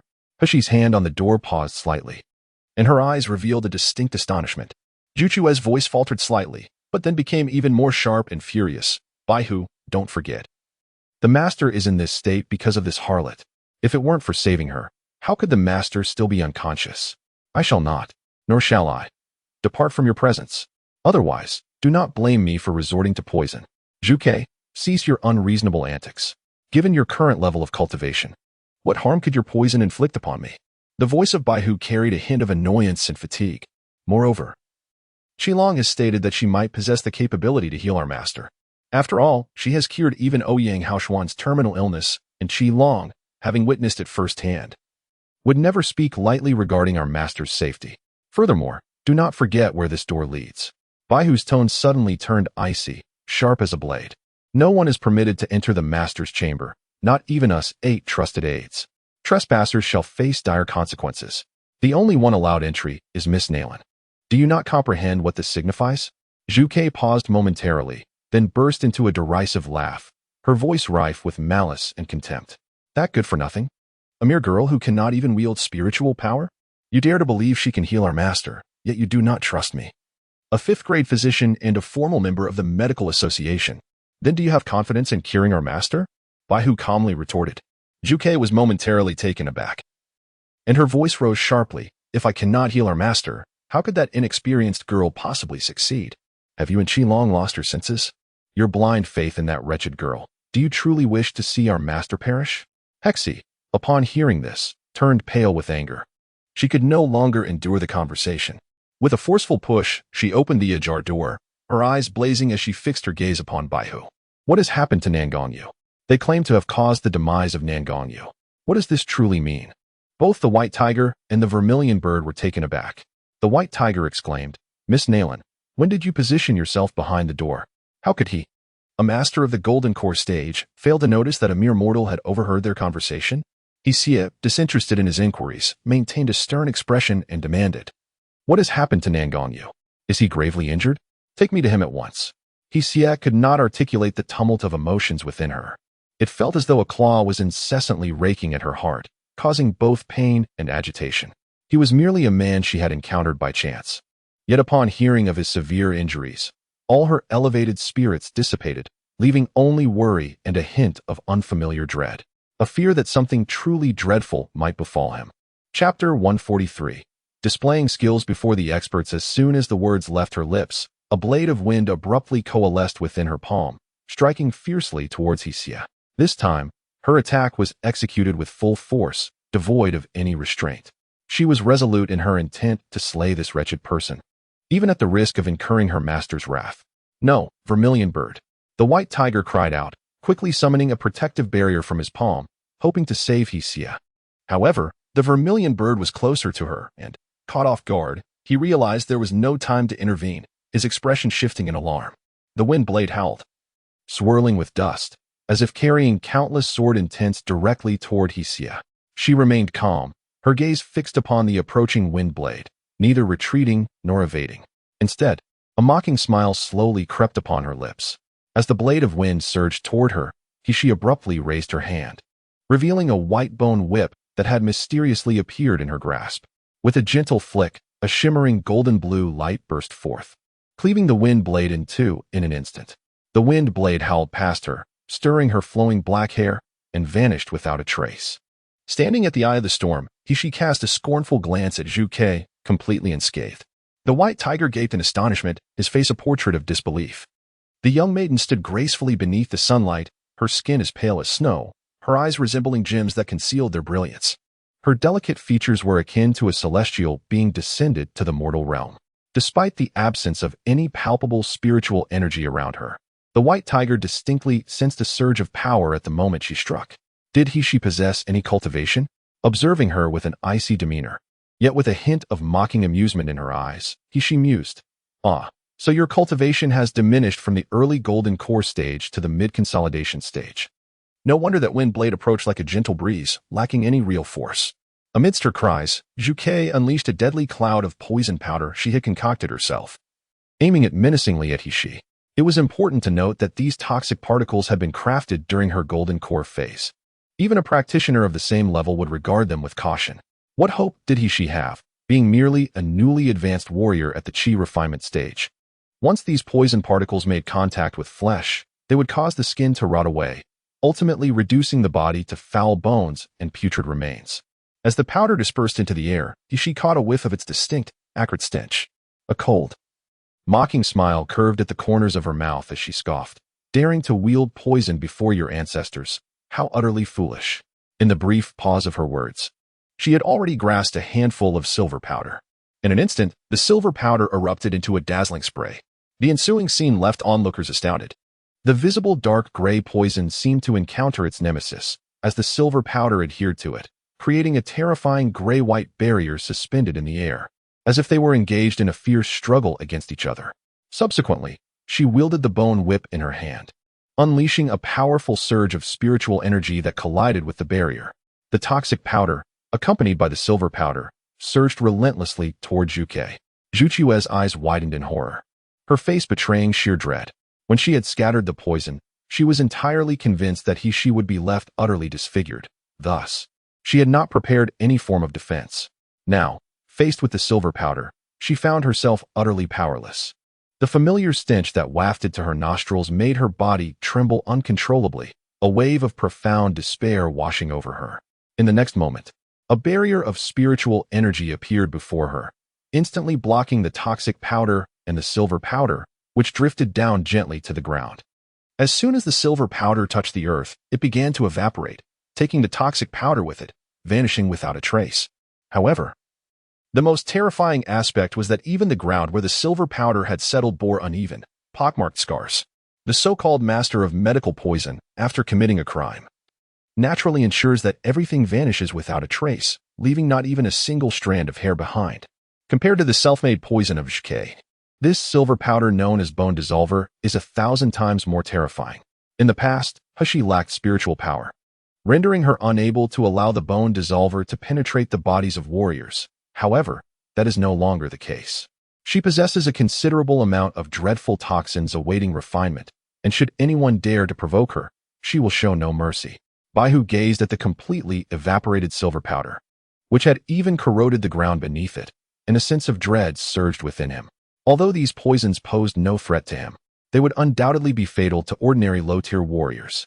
In just a few short days, Miss Nalan's strength had escalated to such a degree. No wonder their master held her in such regard. When he lifted his gaze again, a hint of reverence shone in his eyes as he looked at He. Yet, Zhu Ke was still their companion from childhood. Even if Zhu Ke was initially in the wrong, he could not bear to watch her perish. "Your Highness, Zhu Ke has acted recklessly, intending to attack the princess," and should be punished. However, I implore you to spare her life, considering her crimes do not warrant death. Your Highness? Humph furrowed her brow, puzzled by this strange title. Just as she was about to question it, she heard Zhuge behind Baihu, once again frenziedly attempting to lunge at Humph. Do you really think your meager cultivation can stand against me? I was merely momentarily distracted before. This time, I will surely kill you. Before Zhuge could finish her words, Baihu had already raised his hand, suddenly unleashing a formidable spiritual pressure. Zhuge's expression changed dramatically, and she shuddered, spitting out a mouthful of blood. In disbelief, she raised her gaze towards the white tiger. You actually harmed me for the sake of a lowly stranger. Very well. White tiger, do you think I have suffered the loss of my cultivation because of that woman, and now you wish to add insult to injury?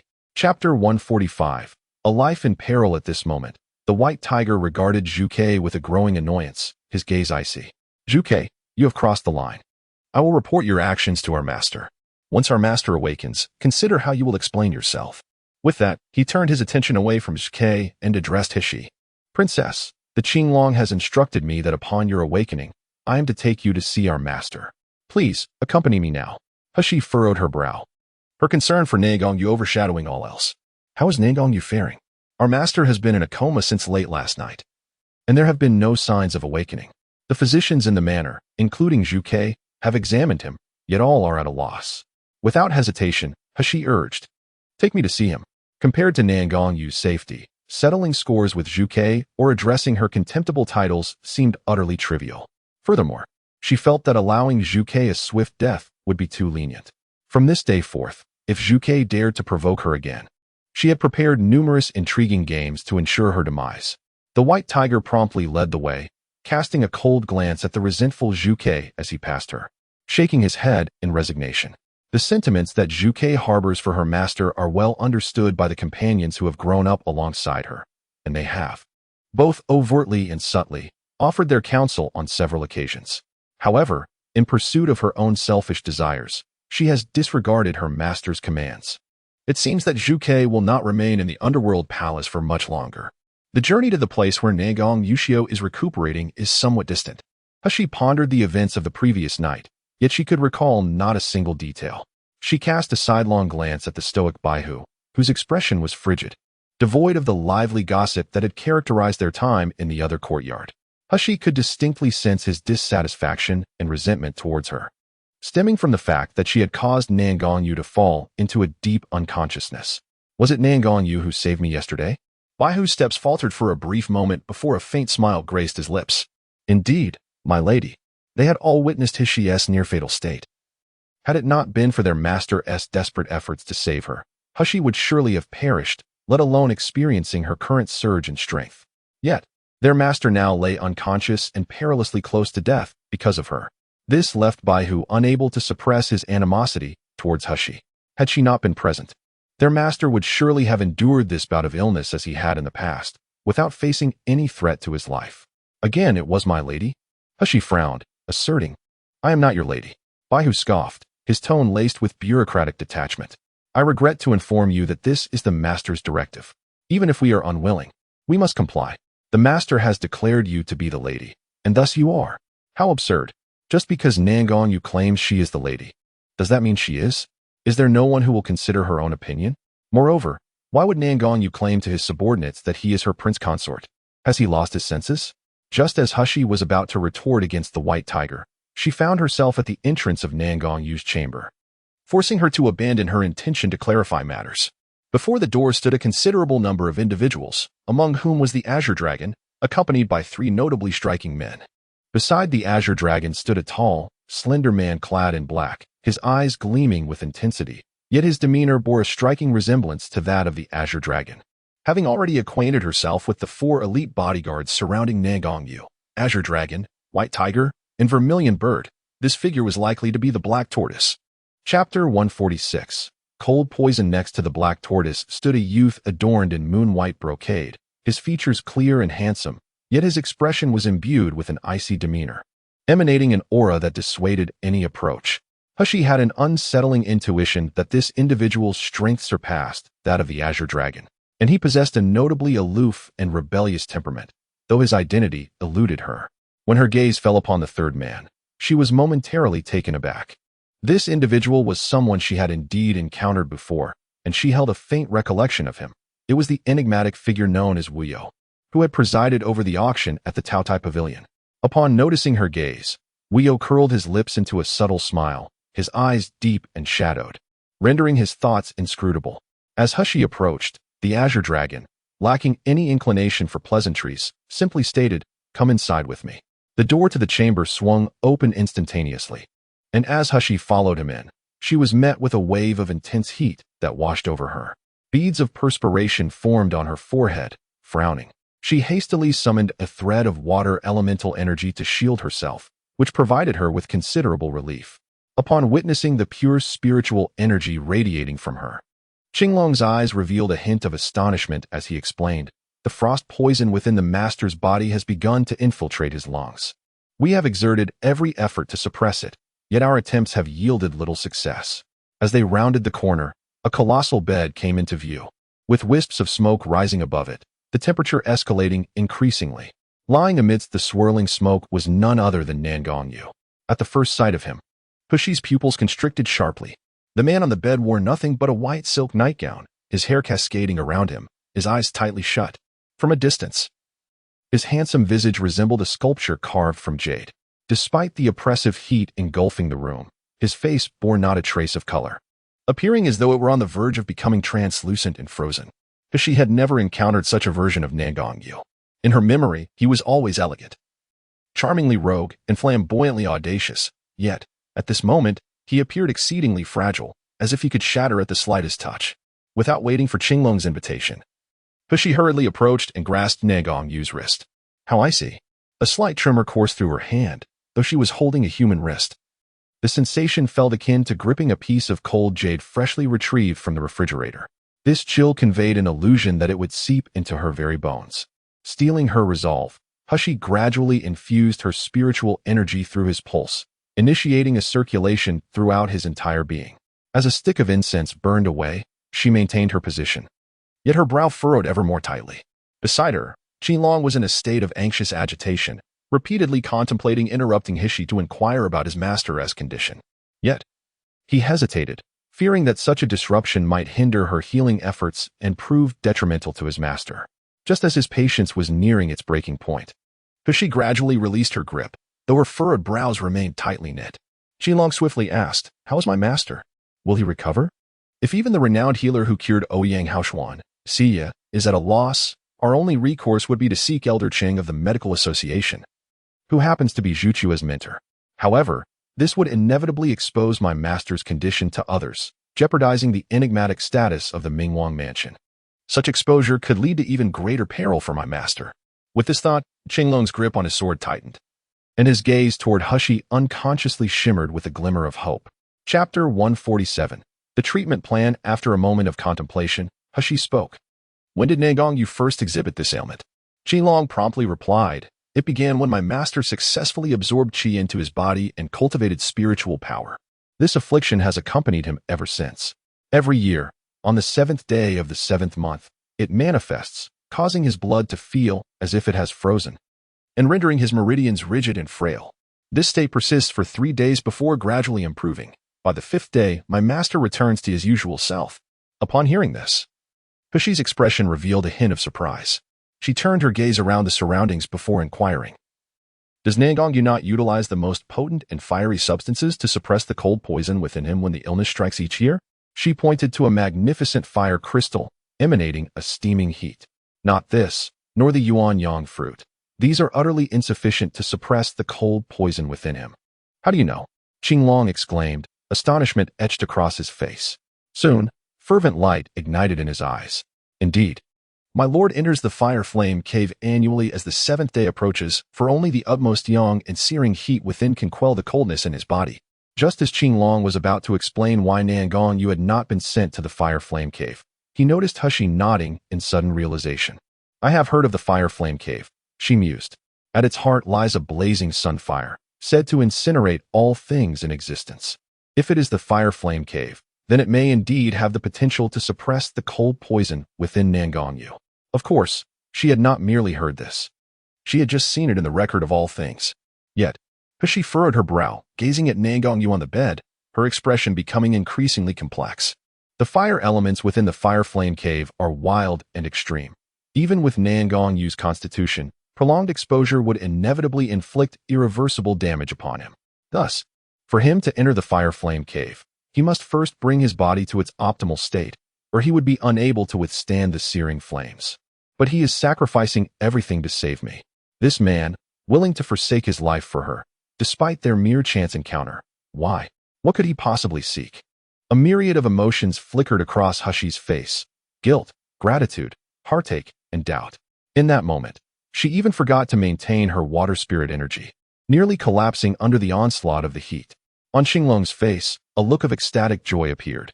As he gazed at Hishi with eyes no longer filled with resentment or suspicion, but rather brimming with hope, he nodded repeatedly, affirming, "What the princess has said is entirely correct. Our master retreats every year as the 7th day approaches, adjusting his cultivation and strength to their utmost potential. When the 7th day arrives, he enters the fire abyss. Externally, he claims to be in seclusion, however, as the princess noted. Each time our master emerges from the fire abyss, the injuries within his meridians and dantian worsen. We are all deeply concerned whether he can endure this year and the years to come." Pausing for a moment, he lowered his voice and gently inquired, "Princess, do you possess a method of treatment?" After a brief silence, she furrowed her brows and replied, "I have not yet conceived a fundamental remedy. But I do have some proposals that may temporarily alleviate his condition, allowing him to navigate this crisis as if he were cultivating within the fire abyss. However, this plan is merely a concept of mine, untested on other patients, and my approach to treatment differs entirely from that of your local physicians.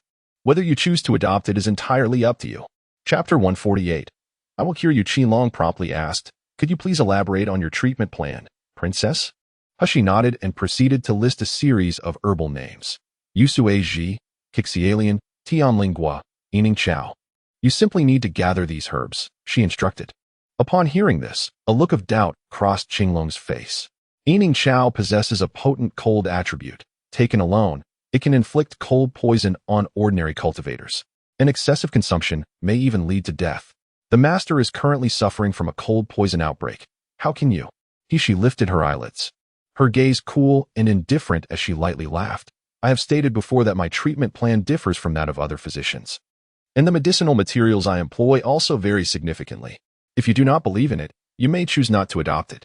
Qinglong paused, momentarily taken aback. His hesitation evident as he requested, "Please allow me to confer with others." An expression of urgency crossed Qinglong's face as he vanished from the room in an instant.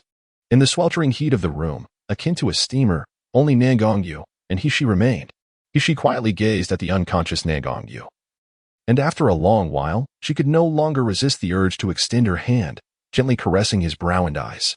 He boasted slender eyebrows that arched elegantly, a high nose bridge, and thin, beautifully shaped lips. His long eyelashes rested quietly, casting a faint silhouette beneath his eyelids. His complexion was pale as snow, almost translucent, with faint blue veins visible beneath his delicate skin, rendering him both fragile and exquisite. Yet, she would forever remember how, when those ebony eyes opened, they surveyed the world with disdain, brazenly flamboyant, burning with an intense and profound heat.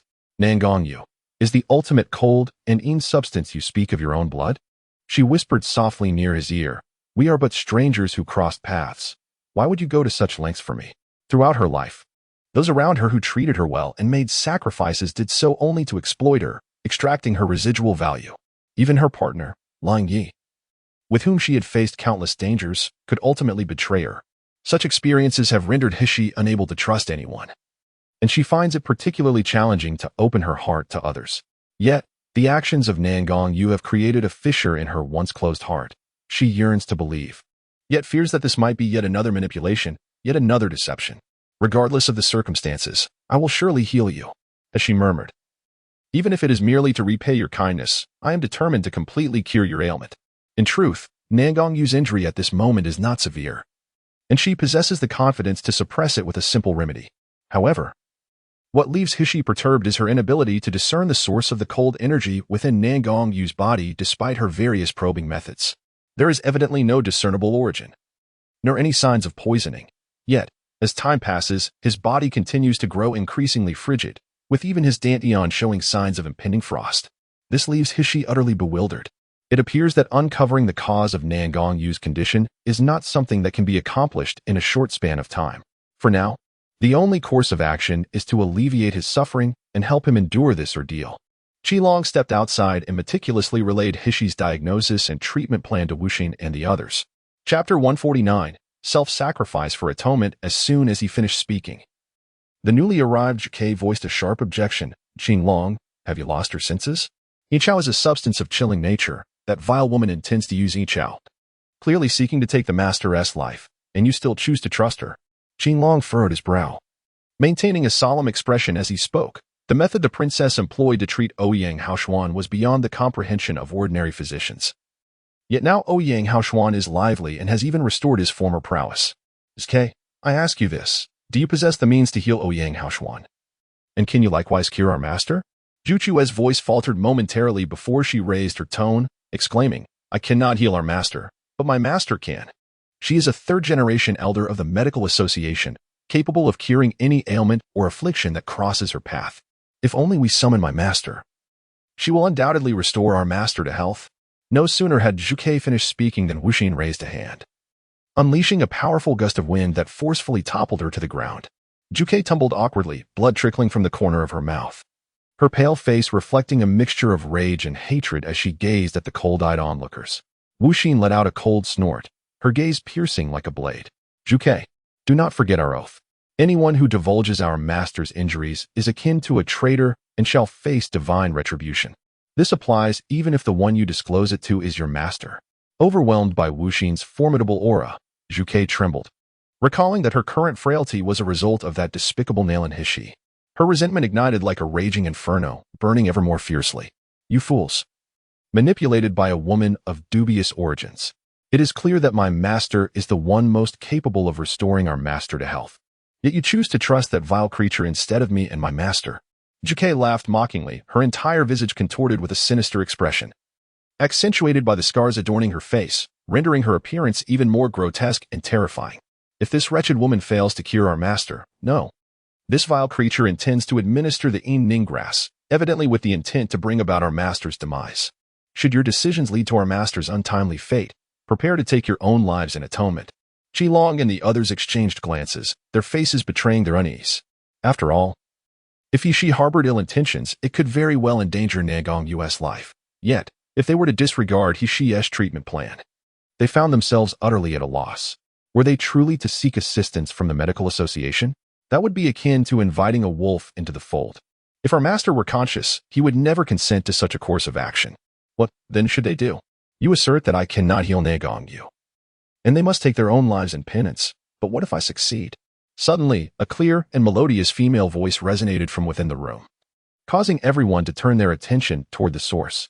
Emerging gracefully was she, garbed as a youth, though her lack of disguise made her feminine identity immediately evident to the discerning eye. Her porcelain skin shimmered in the sunlight, while her hair, damp with perspiration, clung delicately to her cheek, further enhancing her enchanting features. With bright eyes and pearly teeth, she appeared as a sprite born from the morning mist, captivating all with her breathtaking beauty. The onlookers felt a momentary daze, realizing how, despite the master's usual cold demeanor, he would treat Miss Nalan with such notable regard. Chapter 150, A Wager Yet. Upon witnessing the state of Hishi, Zhuke felt an intense jealousy igniting within her, her eyes bulging out like those of a lifeless fish, glaring malevolently at Hishi, while the wound on her face trembled incessantly. Taking a deep breath, she spoke sharply, Nalan Hishi, I have yet to inquire about your sinister intentions, knowing full well that the master is suffering from internal cold poison. You still dare to use the Ning grass on him. You clearly wish to jeopardize his life. Do not think that your flowery words have deceived Qilong and the others. You cannot fool me. I am a recognized fifth-grade physician of the Medical Association. With your meager skills, do you truly believe you can surpass me? Hishi scoffed, her gaze filled with disdain and contempt. Zhuke, you would do well to save such grandiose claims for when you've healed the scars on your face before addressing me. Zhu Chue's expression abruptly froze, instinctively covering her face. For a woman who cherished her beauty, her appearance constituted her very essence, particularly given how her grotesque visage had been unveiled before the master. Her expression twisted further, her eyes burning with hatred as she glared at Hishi. Do you not realize that the scar on your face is expanding, becoming darker by the moment? She nonchalantly interrupted her, revealing the truth. I must inform you that one day, this scar will encompass your entire face, emanating a foul odor. Ah, how delightful that sensation must be. But you are a fifth-grade physician, are you not? Surely you will be able to remedy it. Juchue's eyes widened in horror and disbelief. No. She harbored profound skepticism towards Hishi's words, convinced that no such poison existed in this world. Yet, what could possibly compel that wretched woman to speak with such unwavering conviction? What if it were indeed true? Unperturbed by her terror, Hishi's demeanor shifted to seriousness as she stated, to return to the matter at hand. If I were to utilize the Yin herb along with the concoctions I mentioned, could it awaken Nangong Yu and allow him to overcome this ailment? Impossible, Zhuke exclaimed vehemently. The Yin herb is of extreme cold nature and would only exacerbate the master's condition. How could it possibly cure him? Spare me your nonsense. Oh, since you are so insistent on your disbelief, why not engage in a wager? Hishi toyed with a jade pendant at her waist, a smile playing on her lips. If I fail to awaken Nangong Yu, you may do with me as you please. Zhuke immediately raised her voice in a furious roar. Should you fail to heal the master, I will mar your face and use poison to corrupt your entire body. Do you dare to accept my challenge? A glimmer of cold light flickered in Hushi's eyes as she replied slowly, why would I hesitate to accept? But what if I were to successfully heal Nangong Yu?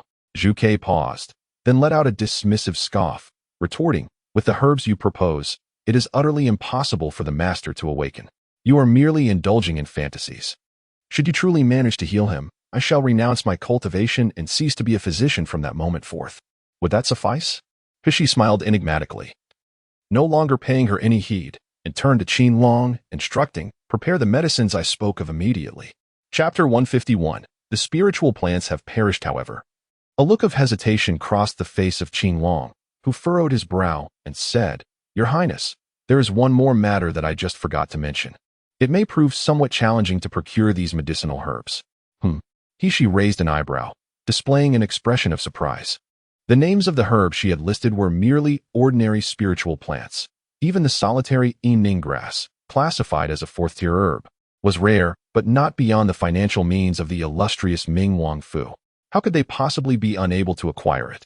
With a complex gaze, Qinglong glanced at her, hesitating to speak. He revealed that, just yesterday, throughout the entire city, all the spiritual plants seemed to have their spiritual essence drained overnight, leading to their demise. Even those kept in jade boxes were not spared. Particularly, the Yinning grass, though merely a fourth-tier spiritual plant, was a rare variety, and it was currently impossible to determine where one might locate another.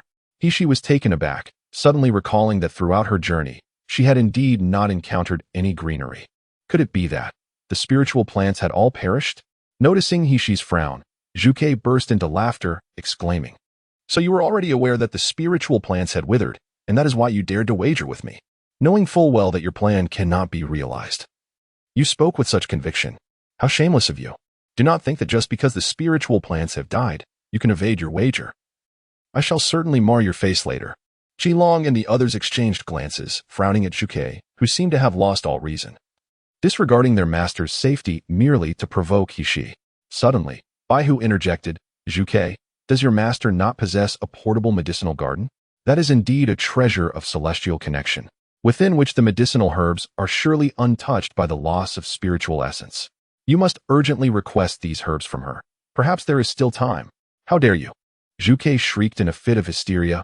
Why should I assist that wretched woman? If healing the master is the goal, it is merely necessary to summon my master. I would rather perish than aid that scoundrel. Juchue's words evoked a chilling intent of murder in the gazes of Qi Long, Wuxin, and the others. Regardless of the outcome of her wager with Nalan Hashi, Zhuke must not remain in the King of Hell's residence. It would ultimately be up to the master to decide her fate. Hishi, however, turned to Qi Long and said, Lead me to the herb garden. Qi Long was taken aback, his expression revealing astonishment. Your Highness, all the spiritual plants in the garden have withered. Not a single one remains. Hishi smiled gently and replied, What I wish to see is precisely the withered spiritual plants.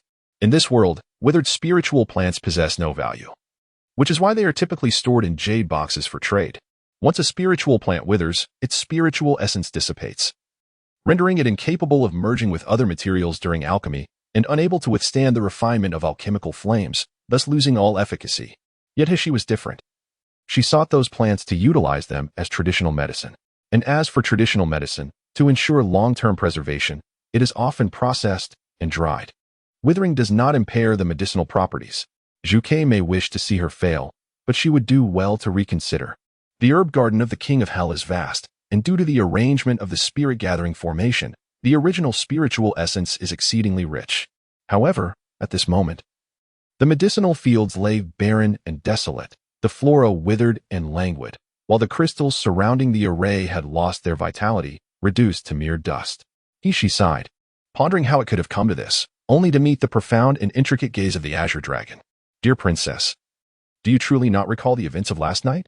Chapter 152. I cannot refine pills. Hishi was momentarily taken aback, unable to comprehend the meaning behind the Azure Dragon's words, but then heard him continue. After the master aided the princess in her recovery last night, a colossal vortex suddenly formed within your body, nearly siphoning the spiritual essence from the entirety of Yinjing City.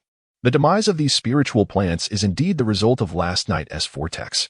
Hishi's eyes widened in astonishment as she surveyed the lifeless fields and then glanced at the Azure Dragon.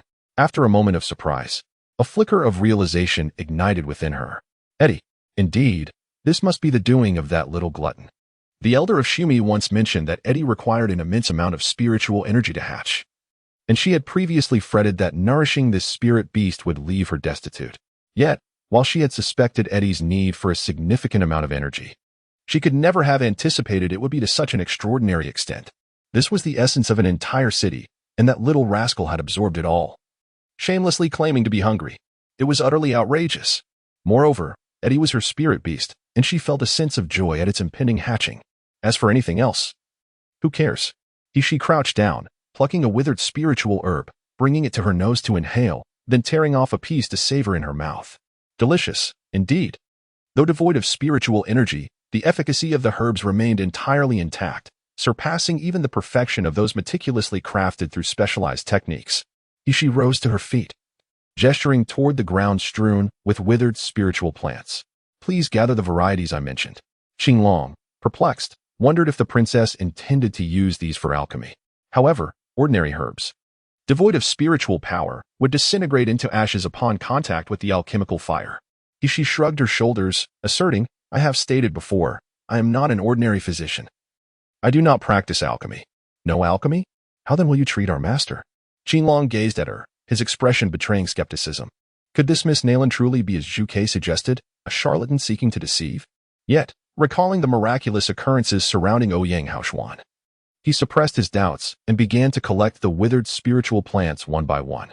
Upon returning to the quarters of Nangongyu, she issued a series of directives, instructing her attendants to prepare clay pots, kindle the furnace, and even procure a large bathing tub. Zhuke stood nearby, mocking with laughter. I have studied medicine for decades, accompanied my master through countless patients, yet I have never encountered such a method of treatment. Nalan Hishi, it is evident that you are out of your depth, struggling in vain as you face defeat. As she meticulously crushed the herbs, adhering to strict proportions, she glanced up at Zhuke, her disdain evident. Ignorance is not fearsome. What is truly alarming is the audacity of the ignorant to parade their folly. Did your parents not enlighten you that the eyes situated on top of your head belong to a toad? Beside her, the white tiger could not help but chuckle, observing the frenzied and contorted expression of the vermilion bird. He felt an inexplicable sense of schadenfreude, devoid of any sympathy.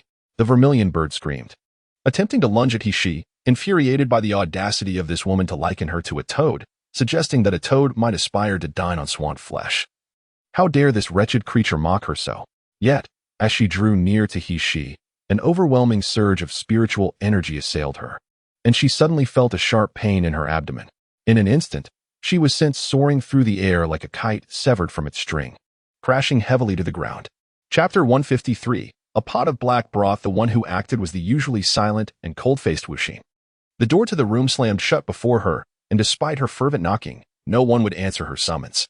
She had prepared all the necessary medicinal ingredients and began to brew the traditional Chinese medicine in a clay pot. After a moment's hesitation, she discreetly added water from the 9 nether spring to the concoction. Even the silver needles intended for treatment were immersed in the herbal broth during the boiling process. An hour later, the potion was successfully brewed, and a potent aroma filled the room. This scent was unlike any other medicinal fragrance from the Miro River continent. It bore no trace of spiritual energy and was devoid of any herbal essence, instead emanating a rich bitterness. Gazing at the ominous pot of thick, dark broth, the Qinglong and others displayed expressions of trepidation. The white tiger murmured hesitantly, "Your Highness, this concoction, it cannot possibly be intended for our master to consume. Can it? If the master were to drink this, would he truly survive?" She disregarded him and poured the prepared medicinal concoction into the bathing tub, which was already filled with warm water. After a moment's contemplation, she secretly added a considerable amount of spiritual spring water before commanding, "Strip Nan Gongyu of his garments and place him inside." Qilong and the others exchanged glances, their faces betraying a hint of ambiguity. Miss Nalan had yet to acknowledge her status as a princess, if there were no intimate relationship with her lord. How could a young maiden of unmarred virtue bear to witness her lord in a state of undress? Little did they know. Once she assumed the role of a healer, she entirely set aside her own identity and gender. Whether male or female, clothed or nude, held no significance in her eyes.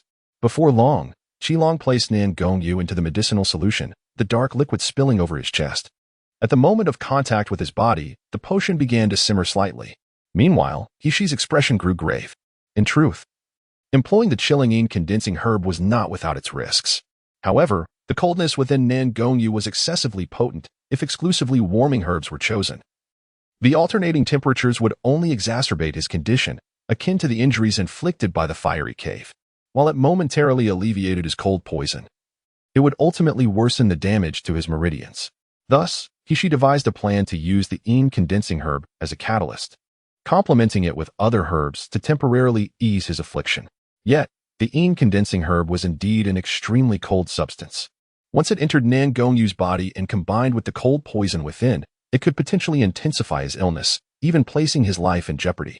The only method is for her to use a silver needle to unblock his major acupoints before the medicinal properties of the condensing grass penetrate Nan Gongyu's heart meridian, allowing the effects of various remedies to take effect prematurely and neutralize with the condensing grass. This process of acupuncture must not be interrupted by anyone. Qinglong and the others quietly left the room, standing guard outside the door. The ever-silent Wu Xian could not help but furrow his brow, remarking, "If I recall correctly, this Miss Nalan was merely a discarded illegitimate daughter of the Nalan family, characterized by her timidity and subjected to relentless bullying, not to mention her complete lack of cultivation. How can her true self be so vastly different from the rumors?" Before Qinglong could respond, Wu chuckled and said, "If this little girl is considered timid, then there would be no fiercely robust women in this world." When she was auctioned off to the Taodai Pavilion, she opened her eyes and annihilated every guest in the room. Both my master and I witnessed it firsthand. Chapter 154. The Extraordinary Woman. Before Qinglong could interject, Wu continued, "If this little girl is referred to as timid, then surely there is no woman in this world worthy of the title fierce." When she was brought to the Taotai Pavilion as a mere item for auction, she opened her eyes and wiped out every single guest in the room. My master and I both saw it with our own eyes. Wu Xian raised an eyebrow, a look of confusion crossing his face. "So, does this mean the rumors are unreliable?" Upon hearing this, the others displayed expressions of hopeful anticipation. Perhaps such an extraordinary woman truly could heal their master's affliction.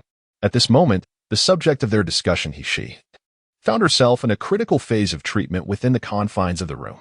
Her hands moved with astonishing speed, blurring into what appeared to be phantoms, as silver needles glimmered at her fingertips, deftly maneuvering across Nan Gongyu's body with unwavering focus. Each puncture and withdrawal of the needles required the entirety of her spiritual energy, aimed at precisely controlling the acupuncture's effect on the meridian points. After this series of needlework, she was drenched in sweat, a faint blush gracing her cheeks.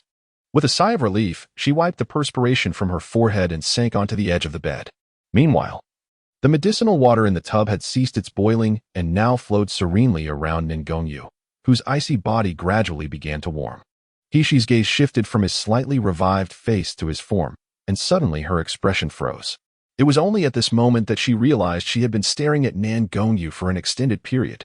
Fortunately, he remained blissfully unaware, quietly leaning back in the tub. Otherwise, he would undoubtedly seize the opportunity to mock her. As she observed Nan Gongyu, she found herself lost in thought. He was truly an enchanting enigma.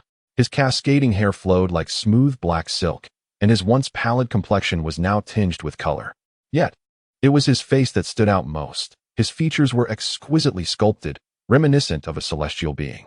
Despite his handsome visage, there was an air of regal authority that commanded respect and captivated the heart, compelling one to surrender to his allure. Had he existed in her previous life, she might have been the one pursuing him fervently. Although she had never had a lover in her past life. If she were to encounter such an exquisite individual, she surely would not let the opportunity slip by. Even when presented with such captivating beauty, it would indeed be a delightful affair. With this thought in mind, she could not help but reach out and poke. Suddenly, the voice of Nan Gongyu reached her ears, expressing satisfaction. Without a moment's thought, she blurted out, "Indeed, quite remarkable." A low, magnetic laugh echoed beside her. "As long as you like it, sure." What? She was abruptly jolted awake, and upon raising her head, she found herself staring into a pair of profound eyes. At that moment, a tender smile graced Nan Gongyu's lips, his gaze soft as he looked at her, his eyes shimmering as if they intended to drown her in their depths. Alas, beauty does indeed mislead. Where had her assassin's alertness vanished? She had completely failed to notice that this fellow had already roused from slumber. Clearing her throat softly, she suppressed her embarrassment and awkwardness, inquiring, "When did you awaken?" A mysterious smile flickered in Nan Gongyu's eyes. "When you mentioned the idea of supporting me." Cough, cough, cough. At this, she was genuinely choked by her own words. After several coughs, she raised her voice slightly, her tone betraying her unease. "You must have misheard." To admit to such a notion of supporting him was simply out of the question. Nan Gongyu, with an amused expression, gently patted her back to ease her discomfort. His voice dripping with affection as he said, "Yes, I must have misheard." She exhaled in relief, contemplating that perhaps this fellow was not as scheming as she had initially imagined. However, Nan Gongyu continued, "Compared to you supporting me, it is far more practical for me to support you." She fell silent. Nan Gongyu, amused by her rare blend of quirky charm and innocent naivety, found himself leaning closer to her without realizing it. As their proximity increased, a flicker of panic ignited in Hishi's eyes. She hastily stood up and exclaimed, "You need to remove the remaining silver needles from your body. Do not move recklessly, or you might suffer backlash." In truth, only 6 silver needles remained on Nan Gongyu, merely for the purpose of regulating his energy, devoid of any extraordinary effects. Yet, for reasons unbeknownst to her, she found herself lying in that moment. As she attempted to break free, Nan Gongyu's gaze suddenly sparkled with intensity, and the silver needles promptly detached from his body. He tightened his grip on Hishi's hand, pulling her into his embrace. Though separated by a bathing tub, it felt as if there was no barrier between them. Nan Gongyu lowered his head, gazing at the flustered girl in his arms, his eyes softening like warm spring water. She felt her thoughts becoming hazy, as if she might succumb to the moment, unable to extricate herself or escape. Yet, abruptly, an image of Long Yi glaring at her surfaced in her mind. She recalled the man's words, "Since I cannot have you, I might as well destroy you." He had once been her partner in life and death, the only friend and family she acknowledged. Yet ultimately he plunged a knife into her heart, laughing maniacally, declaring that even if she could not be used by him, he would never allow another to possess her. Chapter 156. Indifferent relations. A fervent heart felt as if doused with a bucket of cold water, instantly extinguishing the flicker of excitement and infatuation within her. She abruptly opened her eyes and forcefully pushed away Nan Gongyu, who had embraced her. With a resounding thud, Nan Gongyu was violently thrust against the edge of the bathtub, emitting a muffled groan. His complexion, which had slightly regained some color, turned pallid once more, and his skin became cold and translucent again. At that moment, the door to the room was flung open, and the figure of Qin Long burst in. Upon seeing Nan Gongyu standing upright, he couldn't help but exclaim joyfully, "My lord, you are awake." However, Nan Gongyu's face was ashen, his gaze fixed intently on Hishi. As he coldly uttered 3 words, "Get out," Qin Long shivered at Nan Gongyu's furious shout. He glanced at Hishi, whose clothes had also become damp, and his face flushed with embarrassment as he hurriedly retreated. The room was once again left with only Hishi and Nan Gongyu, but this time, the atmosphere between them was no longer imbued with lingering affection. Instead, it was tinged with a frostiness that seemed to crystallize the air. Hishi observed Nan Gongyu's pale visage, a twinge of guilt surging within her. She stepped forward, took his wrist, and with concern in her voice, inquired, "How do you feel now?" Yet, Nan Gongyu swiftly grasped her delicate hand, pulling her close, his gaze sharp as a blade, as if he sought to penetrate her very soul. Feeling the icy chill emanating from his palm, she exclaimed in distress, "Will you not release me? Allow me to examine you." To his surprise, Nalan not only did not release her, but tightened his grip on her palm. His voice, laden with suppressed anger, asked, "Sheech, why were you lost in thought just now? Why did you push me away? In my embrace, whom did you think of?" It was his concern that rendered him sensitive. The emotions he harbored made it unbearable to contemplate her belonging to anyone else. Nalan sensed the sorrow, resentment, and determination that emanated from Humph in that fleeting moment. What kind of experience could prompt such profound emotional turmoil within her? For whom did she grieve? And for whom did she feel heartache? Humph was momentarily taken aback, then abruptly shook off his hand, her voice sharp as she declared, "I don't know what you're talking about. Sit down so I can assess your injuries. The medicine has yet to fully permeate your body. If it reacts adversely, your condition will worsen. Do you wish to die?" Nalan remained unmoved, his gaze fixed intently upon her, as if seeking to peer into the depths of her soul. Humph felt a chill creep into her heart under his domineering stare, yet at the same time, she could discern the increasingly grim expression on his face. She resented his relentless manner, and simultaneously loathed herself for her concern for him, which ignited her embarrassment and fury. "We are not related.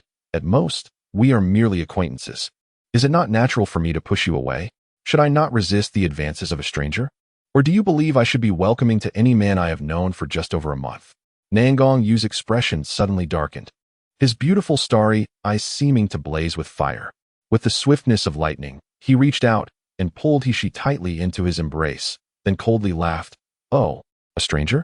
In Sheer's eyes, am I merely a distant outsider?" Chapter 157. Not worth arguing with a lunatic. She recalled all he had done for her, the numerous times he had rescued her from peril, and a sense of guilt flushed her cheeks. Her resolve to push him away wavered, and her small hand rested against his bare chest, almost invitingly. Nalan gazed at her rosy cheeks with satisfaction, leaning closer to whisper in her ear with a husky voice, "Sheer, you must recognize a truth. From now on, you belong to me. You are the princess of the underworld, my wife. You shall not entertain thoughts of any other man, nor shall you leave my side." "Madman!" she exclaimed in exasperation, stepping back, remembering that everyone in the manor referred to her as the princess. Her face flushed even deeper. Indignant, she retorted, "You say I am a princess. But have I ever agreed to that? In modern proposals, one kneels and presents a ring. How dare you unilaterally declare me your wife? When had she ever consented to marry him?" Yet, deep down, her concern for his injuries lingered, silently reminding herself not to argue with a lunatic. She stepped forward and took Nalan's hand to check his pulse. This time, he did not resist. His gaze upon her was unsettlingly gentle. A glimmer of amusement flitted across Nalan's eyes as he raised an eyebrow and remarked, "Sierra, do you recall how many favors you owe this prince? It is said that a debt of life must be repaid with one's body. Tell me, Sierra, how many times do you think you owe me such a debt?" She's expression faltered momentarily before she scoffed, retrieving a vial of spirit spring water from her spatial pouch and presenting it to Nalan, sneering. "Who is to say who owes whom? I am the one saving your life now." Nalan's lips curved into a charming smile as he replied gently, "If it brings you joy, I would gladly offer myself in return." She retorted, "You, a dignified prince of the underworld, the legendary Shura king, have you no shame?" Nalan accepted the spring water with a smile and drank it in one gulp, his face revealing a look of astonishment. "Is this the 9 nether spirit spring water?" She's expression shifted, a hint of wariness flickering in her eyes as she asked in a low voice, "How do you know?" This spring water originated from her spatial realm, and she had never encountered it in any of the texts within this world. How could Nalan possibly know about it? Would the existence of her Sumeru space and the egg be exposed as well? Nalan gazed at she with profound astonishment. "Indeed, it is the 9 nether spirit spring water. Do you not realize that such water cannot be found in the Moreau River continent? It is said to not only cleanse the meridians but also serve as a vital ingredient for alchemy, a treasure coveted by all esteemed physicians." She furrowed her brow and pondered, if the 9 nether spirit spring does not exist in the Moreau River continent, how could you possibly know of it? At this moment, Humph had calmed down. Upon hearing the words, she merely smiled faintly and chose not to speak further. Instead, she took out her silver needles, swiftly employing them to puncture the acupuncture points on Nalan's body. Chapter 158. Not as capable as your man, she was acutely aware of the wisdom in concealing one's wealth.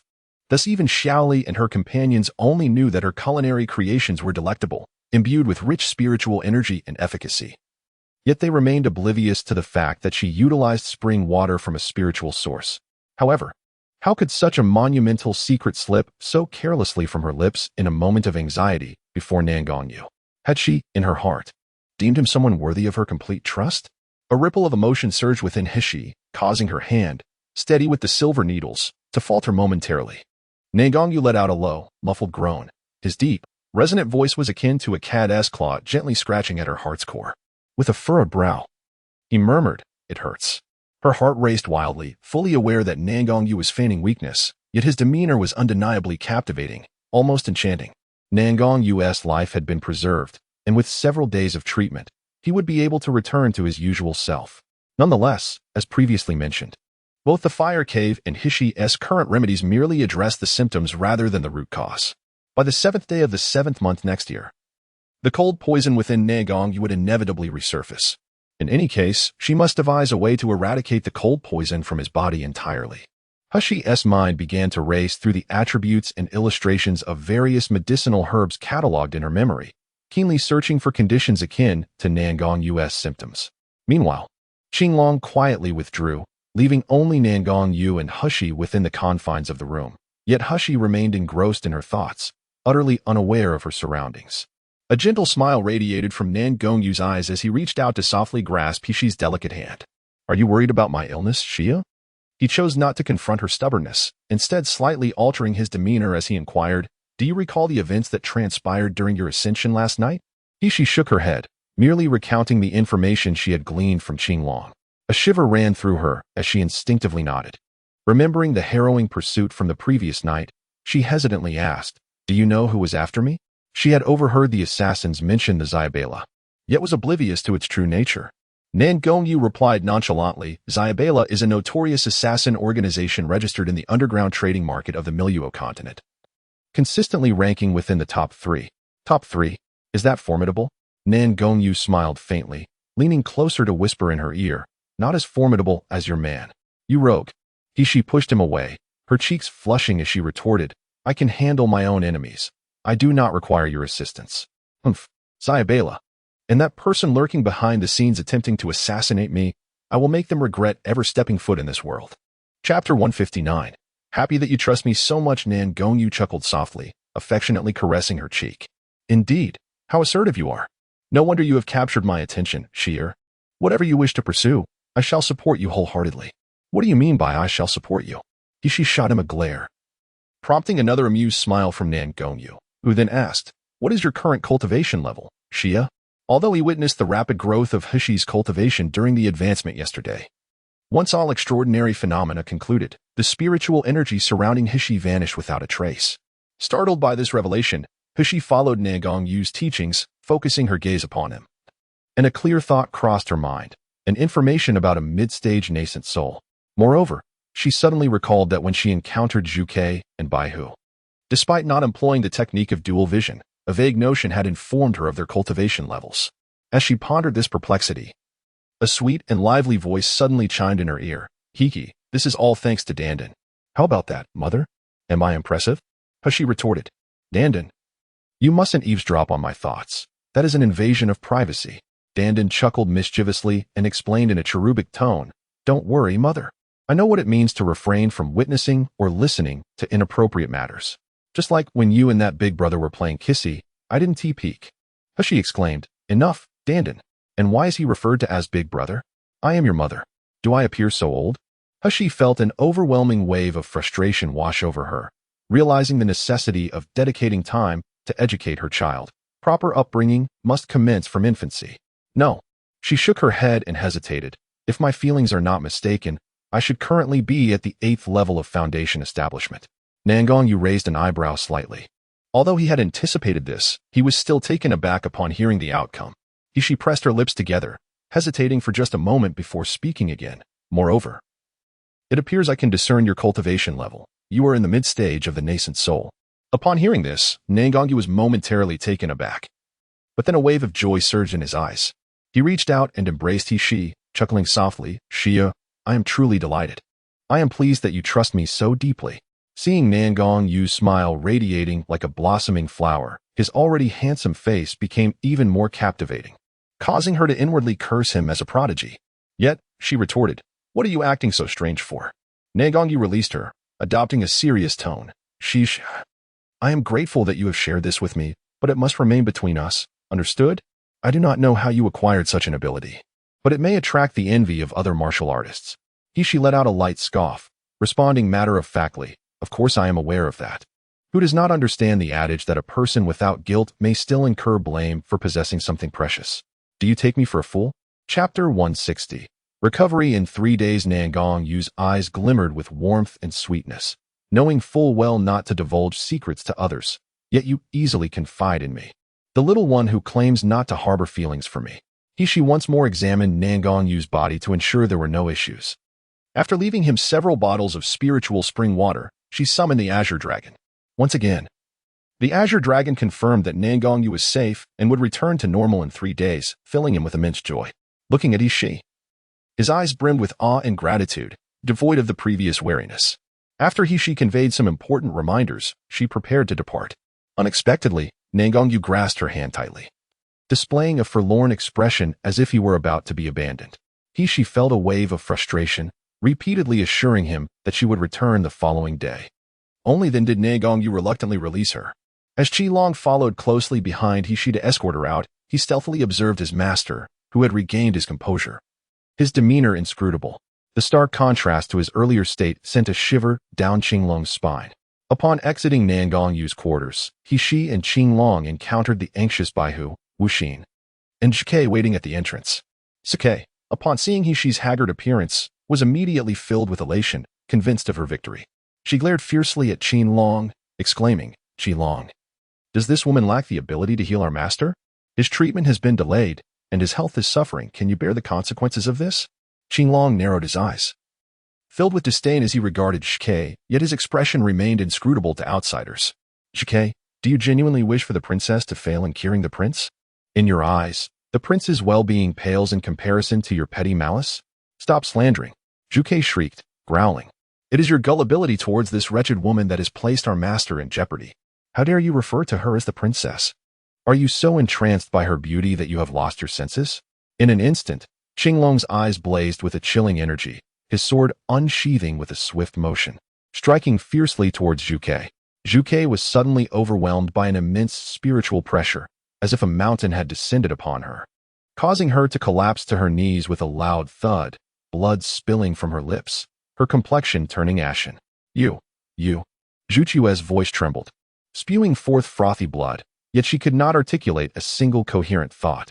Wuxin stepped forward, anxiously inquiring, what has happened to our master? Qilong cast a sidelong glance at the seemingly amused Hushi before responding in a calm tone. The master has regained consciousness. He shall recover in 3 days, as I have just confirmed with him personally. Upon hearing this, Wuxin and the others instantly displayed expressions of immense relief, their taut nerves relaxing in an instant. Although their master was merely a youth of 20, significantly younger than those of them who had lived for decades, he had, over the years, established himself as the cornerstone of the Iron Qilin and the underworld King's mansion through his unparalleled strength and wisdom. Without their master, they would be akin to headless flies, lost and directionless, unsure of how to proceed. Chapter 161. A new appearance, however. Upon hearing this, Zhike was taken aback. She glanced at Hushi and suddenly screamed, impossible. How could she possibly heal our master? Qilong, you must be colluding with this wretched person to deceive us. Qilong furrowed his brow, about to speak, when Hushi stepped forward, a haunting smile gracing her lips. Zhike, since I have achieved results regarding Nalan Yu's treatment, it is now time for you to fulfill your wager, is it not? If you successfully heal our master, I shall forsake my cultivation and cease to be a physician henceforth. In the eyes of Zhike, a sudden glimmer of terror flickered, and she abruptly rose to her feet, swiftly brandishing a shimmering azure sword. With bloodshot eyes, she glared fiercely at Shi, exclaiming, wretched one, it was you who conspired with Qilong to deceive me, seeking to enforce the wager. What a delusion! Today, I shall cleave you into countless pieces, and we shall see how you continue to allure the master with that beguiling countenance. With that, she lunged forward, the sword gripped tightly in her hand, aiming directly at He. Qinglong and the others watched anxiously, poised to intervene, for the safety of their master rested precariously in the hands of Miss Nalan. However, Bai Hu restrained them with a glance, signaling them to merely observe the unfolding drama. Just as Zhu Kei's sword was about to pierce He form, a blinding golden light erupted from He, infused with crackling thunder that resonated with a sharp noise, transmitting a jolt of energy directly to Zhu Kei's sword tip. Zhu Kei was suddenly seized by a violent tremor, as if electrified, her limbs convulsing uncontrollably like a creature stricken by madness. In that fleeting moment of distraction, He produced a bone whip, deftly sweeping it across the air above Zhu Kei's head. A piercing scream escaped Zhu Kei's lips as she stumbled backward, her hands instinctively reaching for her crown of hair. Yet, the anticipated sensation of silken tresses was absent, leaving only the slick, bloodied surface of her scalp. With a look of horror, Zhu Kei raised her gaze, only to be met with the barely contained laughter of Bai Hu and the mocking smile of Nalan He. Subsequently, He seemed to recall something. With a swift motion, she retracted her whip and conjured a mirror, directing it towards Zhu Kei with a languid tone. You must be quite curious about what you have become now, right? Here, take a good look at the new design I have crafted for you. Are you satisfied? Zhu Kei trembled as she gazed into the mirror, where an aged visage stared back at her. The face bore a grotesque scar reminiscent of a centipede, and above it, instead of elegantly arranged dark tresses, there lay a stark, bald head. Ah, no. This is not me. This is not me. Zhu Kei shrieked in despair. Wretched woman! Wretched woman! You have transformed me into this monstrosity. I shall seek vengeance upon you. I will ensure you meet a fate worse than death. Her eyes ablaze. Zhu Chue's face contorted with madness as she suddenly produced an ancient lamp from her bosom. The moment the lamp came into view, the expressions of Qinglong and the others shifted dramatically. This seemingly unremarkable lamp, known as the Dream Retracing Lamp, was a high-tier magical artifact bequeathed to Zhu Kei by her master. Only cultivators at the Golden Core stage and above could wield such a lamp, which would deplete the user's internal spiritual energy with a single strike. If the energy was insufficient, it would require the sacrifice of blood to compensate. Yet, once activated, it could instantly cloud the opponent's mind, rendering them incapable of resistance. Such a formidable artifact was a cause for concern not only for He, whose cultivation level was not high, but also for Qinglong and his companions. Should Zhu Kei unleash its power, He would surely meet her demise here. Chapter 162, Abandoned Cultivation. Anxious expressions crossed the faces of the group as they yearned to intervene. But Zhu Chue's activation of the Dream Retracing Lamp was alarmingly swift, leaving them powerless to stop her. As the luminous glow from the lantern prepared to envelop He, a sudden veil of pale white light descended, encasing Zhu Kei along with the Dream Retracing Lantern. The once radiant lantern extinguished in an instant, reverting to its antiquated form and tumbling to the ground. While Zhu Kei collapsed onto the earth, her gaze fixed ahead with a fervent yet fearful glimmer in her eyes. Furrowing her brow, she was about to speak when Nangongyu interjected, I have heard that you wagered with Sheer. If she were to cure me, you would forfeit your cultivation? Zhu Kei, momentarily entranced by Nangongyu, was jolted back to reality by his words.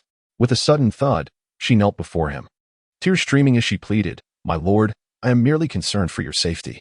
Your ailment recurs annually, growing more severe with each passing year. And now you risk your life for an enigmatic woman. My heart aches with worry, which is why I wish for my master to treat you. I believe that with his arrival, your illness can be wholly cured. Nangongyu's lips curled into a slight smile at her words. As Zhu Kei lifted her gaze to meet his expression, believing he would pardon her, her heart soared with joy. However, Nangongyu's voice turned cold as he stated, Regardless of whether you wagered or not, since you have shown disrespect towards Sheer, and she seeks to punish you, you shall forfeit your cultivation. Zhu Kei was momentarily struck dumb, staring at Nangongyu in disbelief. Before she could process his words, a gleaming white light, sharp as a sword, flickered in Nangongyu's hand and carelessly struck her. Zhu Kei felt a surge of excruciating pain coursing through her body, as if a gaping wound had opened around her, causing her cultivation to flow out like a torrent of spring water. In the blink of an eye, her visage aged dramatically, transforming her into a woman of over 40. My lord, I have been unwaveringly loyal to you, holding you in the highest regard. How could you treat me this way? Zhu Chue's voice was hoarse, her gaze filled with bitterness, despair, and resentment as she screamed in hysteria. Nangongyu looked down upon her, his expression reminiscent of one observing a lowly ant. I have declared that Sierra is my queen. Your disrespect towards her is an act of disloyalty. To obstruct Sierra from treating me for your selfish desires is treasonous. A subordinate like you, who exhibits such disloyalty and treachery, is of no use to me. Zhu Ke collapsed to the ground, her face streaked with tears and blood, as if she had lost all hope in an instant. Nangong Yu cast a glance at Qinglong and the others, speaking coldly. Take her to the spirit prison. Do not let her die easily. Qinglong and the others promptly obeyed, dragging the forlorn Zhu Ke away. This time, no sympathy was extended towards her, for her actions had crossed an irrevocable line. Endangering her lord for her own sordid ambitions, she was deserving of the harshest punishment. Chapter 163. The Jade Fire Toad. Nangong Yu smiled faintly, extending his hand towards the dream lantern, which floated gently into his grasp. He carelessly tossed the lantern to Hishi and tenderly caressed her face, saying, Sierra, I am sorry for the grievances you have endured these past few days. I do not slay the Zhu Ke, not out of mercy for her life, but rather due to the fact that her master possesses the Zhu Ke's life lamp. Should her master discover that the Zhu Ke has met her demise, and the medical association begins to investigate, it would pose a peril to you. Please, do not be angered. All right? I'm not angry. Hisisi replied dismissively, pushing him into the room. Amirj K certainly did not occupy her thoughts, especially considering that every weapon in her possession had been enhanced. The wound upon the Zhu Ke's head may seem inconsequential now, yet in a few days, it would surely inflict unbearable agony upon her. Naturally, Hisisi would seek her own vengeance. Employing the hands of others was simply not her style. Your Highness, do you possess a means to completely cure the Master's affliction? Upon hearing this, Hisisi was momentarily taken aback, her gaze shimmering with a flicker of light. The Hangsingzi is a highly ranked and chilling poison documented in the Book of All Things. When absorbed, during times of intensine energy, it emanates an icy aura capable of freezing one's blood and organs from within. For an ordinary person who consumes Hangsingzi, if they cannot promptly find a complementary antidote, they are destined to succumb to their malady upon the first onset. This condition bears a striking resemblance to the cold poison within Nangong Yu's body. Furthermore, the Book of All Things records that the nemesis of Hangsingzi is the Yuhua Chan, a creature unlike ordinary yang entities. This spirit beast, while lacking inherent solar attributes, possesses an innate affinity for absorbing cold energy and is capable of neutralizing it without succumbing to its effects. Thus, it is recorded in the Compendium of All Things that a person afflicted by the cold star poison can alleviate their suffering by nurturing a jade fire toad nearby. Whenever the ailment manifests, they may draw upon the toad to absorb the coldness, ensuring a painless experience. This process must continue until the potency of the cold star poison is entirely expended, at which point the affliction will be considered cured. However, the true nature of the poison afflicting Nangong Yu remains a subject of debate, nonetheless. Possessing a jade fire toad would at least mitigate the damage inflicted upon his body from the incessant entry into the fiery abyss, significantly reducing the associated risks. Hishi hesitated for a moment before inquiring, Are you familiar with the jade fire toad? The jade fire toad? Qinglong and the others exchanged puzzled glances, their expressions reflecting confusion. Qinglong even summoned a fourth-tier physician from the underworld palace, an elderly man with silver hair. Although his medical rank was not as high as Zhu Chue's, his knowledge was far more extensive. Yet, upon hearing the name, he shook his head repeatedly. The jade fire toad? What kind of spiritual herb is that? I have perused the entire compendium of spiritual herbs from the Miluo continent and have never encountered such a name. Are you certain you have not misnamed the herb? My dear? She could only shake her head in resignation, realizing that not everything recorded in the Compendium of All Things could be found in this world. Observing Hishi's helpless expression, Qinglong could not help but urge, Is there truly no alternative aside from the jade fire toad? Chapter 164. The Secret Realm? At present, I have yet to conceive of any other solutions. After a moment of contemplation, she promptly retrieved a blank jade slip. Immersing herself in divine consciousness, she meticulously inscribed its surface for a considerable time. She then casually tossed it to Qinglong, remarking, within this slip, I have furnished a comprehensive depiction of the jade fire toad's attributes, developmental tendencies, and physical appearance. Henceforth, as you venture forth, maintain a diligent lookout for this creature. Should we acquire the jade fire toad, I assure you that Nangong Yu will no longer be compelled to enter the fire flame cave. Initially, Qinglong, akin to the elderly physician, had dismissed Xi's nomenclature as a fabrication. However, Upon scrutinizing the detailed descriptions and vivid sketches within the jade slip, he found himself increasingly convinced. Such a comprehensive compilation could not have been contrived within a brief span. The prospect of discovering the jade fire toad and potentially ameliorating his master's ailment stirred Qing Long to elation.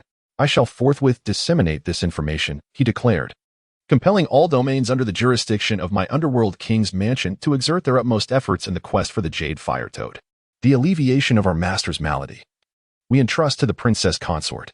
With a dismissive wave of her hand, she gracefully turned and departed from the underworld king's mansion. As she stepped through its gates, she abruptly halted, her countenance betraying a hint of vexation. Why, she mused.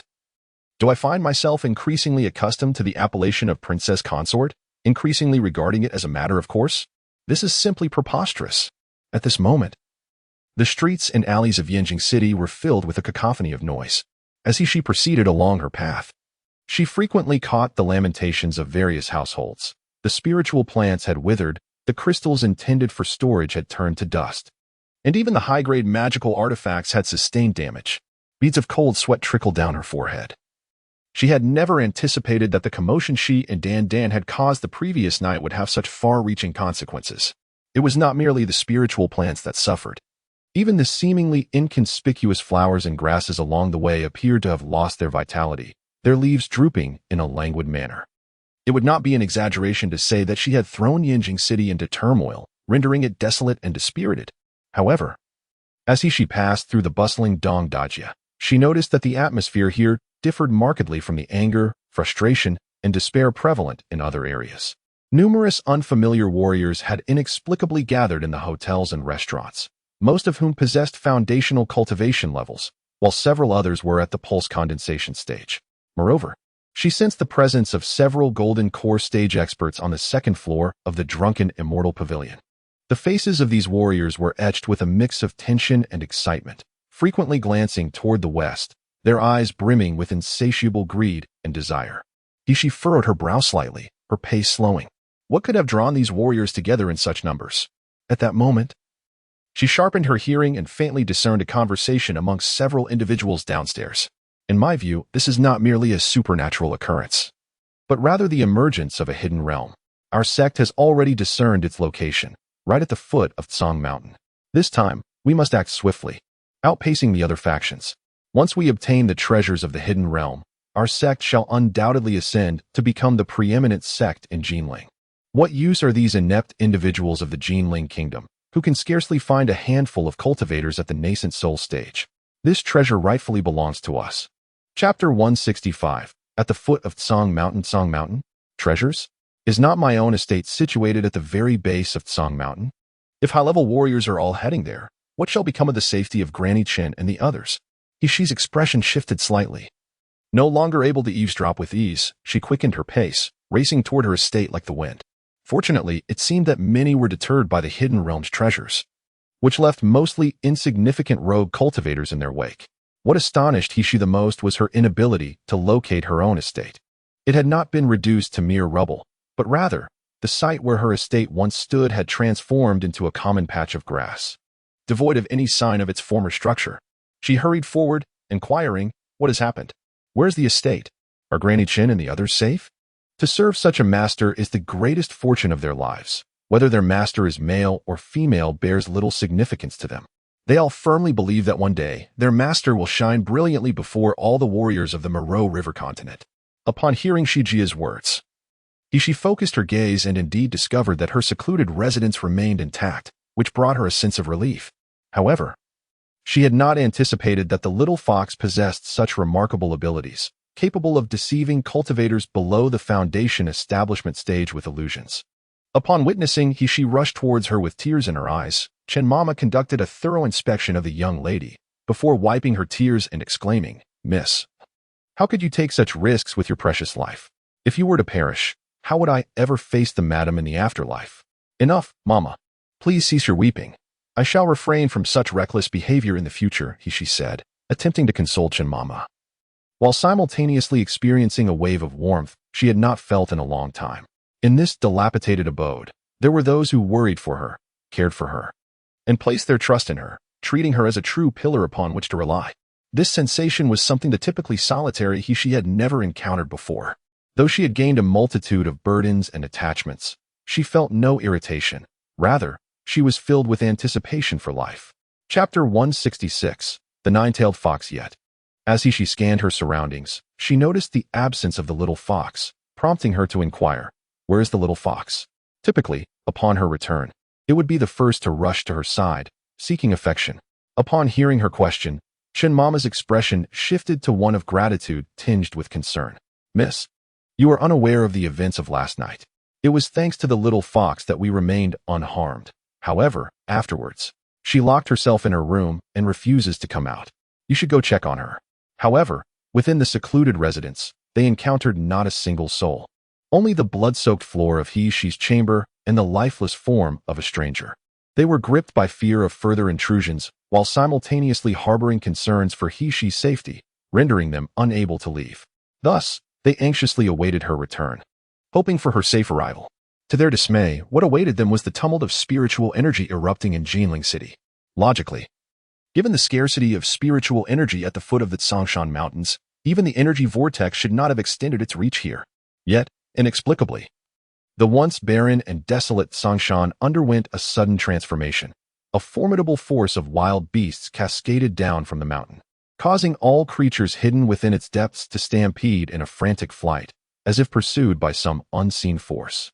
This overwhelming power, descending from the mountain, encroached upon their small courtyard, and in that fateful moment, the puppets and rough servants stationed at the periphery bled from their 7 orifices, perishing silently.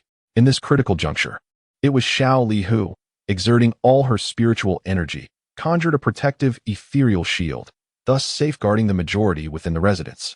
Though the onslaught of the wild beast's power lasted but an instant, Xiao Li, in her effort to maintain the shield for a fleeting moment, coughed up copious amounts of blood, subsequently retreating into her room and refusing to emerge. She approached the door of Xiao Li's chamber and knocked softly. "Xiao Li. It's me. Can you open the door?" A faint sound of impact echoed from within, followed by an unsettling silence, pierced only by the soft sounds of muffled sobs. She furrowed her brow slightly, and with a gentle press of her hands against the door, the tightly shut entrance swung open effortlessly. She strode forward, noticing little Li curled up in the corner of the bed, tightly wrapped in a cup, her head completely concealed, while her small body trembled incessantly. She casually closed the door behind her and approached the bed, saying, "Little Li, come out and talk." The quivering figure under the covers shuddered even more, and soon a pitiful whimper emerged. "Miss, please don't come closer. I might frighten you. I don't want you to dislike me." She frowned and reached out to pull the blanket away, but as her hand brushed against it, little Li trembled even more violently, her sobs imbued with a sense of sorrow and despair. Just as she found herself at a loss, a childish voice echoed in her ear, "Mother, mother, I think I smell the fragrance of the nine-tailed spirit fox. Is the meat of the nine-tailed spirit fox delicious? Can you roast it for me to eat, please?" The mention of the nine-tailed spirit fox startled she, instantly recalling the records within the compendium of all things.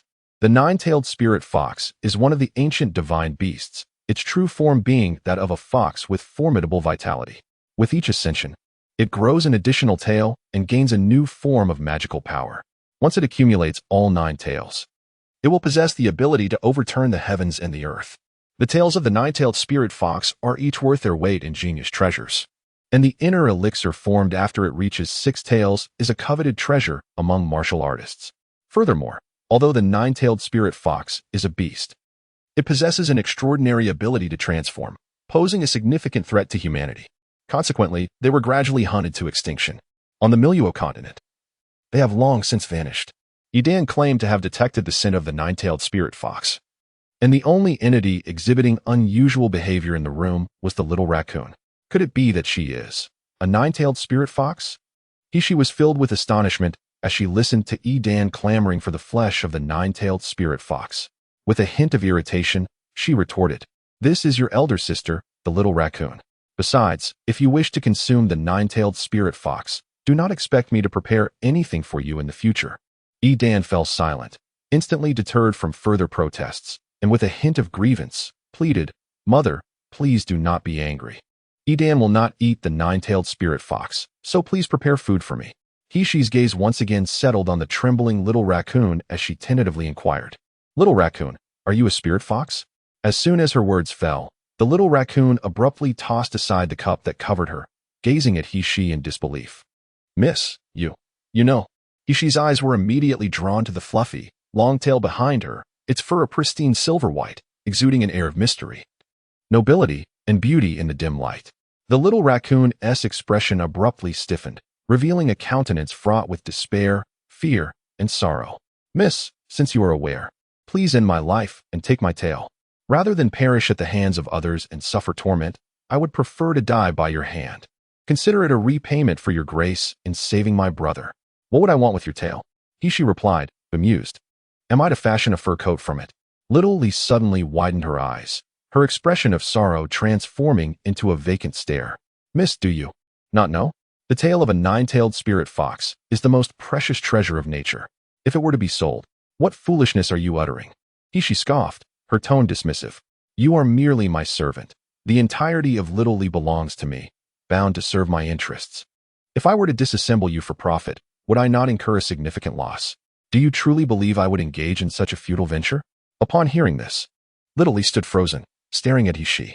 She noticed that Hishi's demeanor remained as cold and composed as ever, devoid of any glimmer of greed or disdain. In her eyes, Little Lee was not regarded as an aberration, but rather as the same Little Lee, the young girl by her side. After being shackled by despair and fear for an entire day and night, her heart finally began to relax. With a cry, Little Lee threw herself into Hishi's embrace. Sobbing uncontrollably, she had been genuinely terrified. Before descending into the mortal realm, her brother had warned her repeatedly never to allow humans to discover her true nature, for she would undoubtedly face a gruesome fate. She had even heard a tale from a little bird about a fellow fox from her clan, who had been boiled alive in molten lava, only to have their skin and tail meticulously stripped away. Chapter 168. A Tale Lost in Her Tender Heart. Little Lee understood that there were kind humans, yet the majority were malevolent, particularly upon the revelation of their true forms. Few could ever accept them. However, since becoming close to the young lady, she has grown increasingly fond of her and this home. It was for this reason that last night, she risked exposure of her true identity to uphold the protective barrier, saving everyone in the auxiliary residence. The ethereal shield is a technique that can only be wielded by those in the nascent soul stage. Given the current cultivation level of the little fox, even sustaining it for a mere moment pushed her beyond her limits. She lost a tail that she had painstakingly cultivated and could no longer maintain her complete human form. Throughout the night, she concealed herself in the house, gripped by fear that the young lady and the others would discover her true identity, leading to her expulsion or even worse, being sold off. Yet, it became evident that the young lady was indeed different from other humans. She and her brother had not misjudged their trust in her. She gazed at the little girl in her arms, sobbing uncontrollably, her breath hitching as she wiped her tears and snot on her. It was nearly enough to prompt her to kick the child away in frustration. Why were all the little creatures around her so troublesome? However, upon witnessing the child's swollen, tear-stained eyes and her frail, delicate frame, she felt a pang of compassion. If it were not for the little fox, the auxiliary residence would have been utterly destroyed in the chaos of yesterday, and she would be left with nothing but regret. The little fox had exerted powers far beyond her own capabilities, undoubtedly suffering significant injuries in the process. Sighing, she consoled herself. Given the pitiable yet adorable state of the little girl, if she wished to cry, so be it, and if she wanted to snuggle, let her do so. It was only when the little fox had cried enough that she gently pushed her away, saying, "All right, have you cried enough now? Let me take a look at your injuries." The little fox, blushing, wiped away the tears staining her face and flicked her white tail behind her.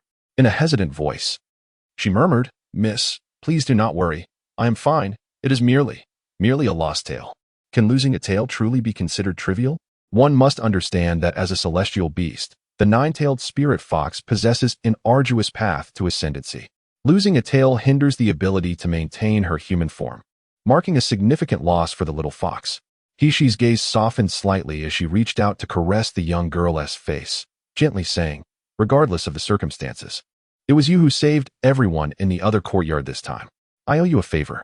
"Thank you, little fox." The blush on the little fox's face deepened, her eyes sparkling like stars in the night sky. She shyly grasped Hishi's arm and smiled. "Miss, I am so delighted to have met you and to remain by your side. There could be no luckier nine-tailed spirit fox in the world than I. She felt a pang of disbelief. When had this little girl learned to speak such honeyed words? She pursed her lips, concealing her amusement, and said, "As for your strength, do not worry. I will assist you in your recovery. In the future, we shall undoubtedly discover ways to help you advance." With that, she produced a vial of spirit water from her space and remarked, "This is a concoction I prepared to replenish spiritual energy. Drinking this will allow you to at least maintain your human form." There is nothing quite like the spirit water from her space to restore spiritual energy. However, the existence of her space must remain a secret. Moreover, the potency of the 9 nether spirit springs' energy is exceedingly rich, making it difficult to conceal. Following Nangong Yu's admonition, she employed potent medications renowned for their efficacy in concentrating the mind and gathering spiritual energy, blending them with diluted spiritual spring water to concoct the elixir now held by Little Lee. Chapter 169. Security concerns of the villa. Although this spiritual spring water does not replenish spiritual energy to the extent of the 9 Serenity spiritual spring, it far surpasses the spirit-gathering pills or ordinary spiritual spring water available on the market. Moreover, the aura of the 9 Serenity spiritual spring is completely concealed, alleviating her concerns about the discovery of her spatial dimension and the 9 Serenity spiritual spring. Little Lee received the spiritual spring water and imbibed several mouthfuls, her eyes immediately illuminating as she felt her depleted spiritual energy being replenished at an accelerated rate. Upon finishing the entire bottle, she could freely retract and extend her tail, and her once pallid and gaunt face regained its roundness and radiance. Little Lee cradled the bottle, licked her lips with lingering satisfaction, and softly inquired, "Miss, what is this water? It's so delectable." She casually tossed out another large bottle, nonchalantly stating, "If you find it palatable, then savor it at your leisure. Once you've finished, join me in examining the security concerns of this villa." Through the recent series of events, she has come to the profound realization that the security of this villa is woefully inadequate. She must dedicate time to fortifying it, especially with the recent cataclysmic changes in Song Mountain, which have drawn a multitude of cultivators to the area. Little Lee's illusionary techniques may not be sufficient to evade detection, despite her current financial means allowing her to purchase a superior residence in the city of Yanjing for everyone to inhabit. She preferred to remain in the tranquil and sparsely populated area near Songshan. This was an environment that she cherished. Furthermore, she had long believed that Songshan was a treasure trove, ideal for training Shi Jia and others, as well as for constructing future defensive fortifications.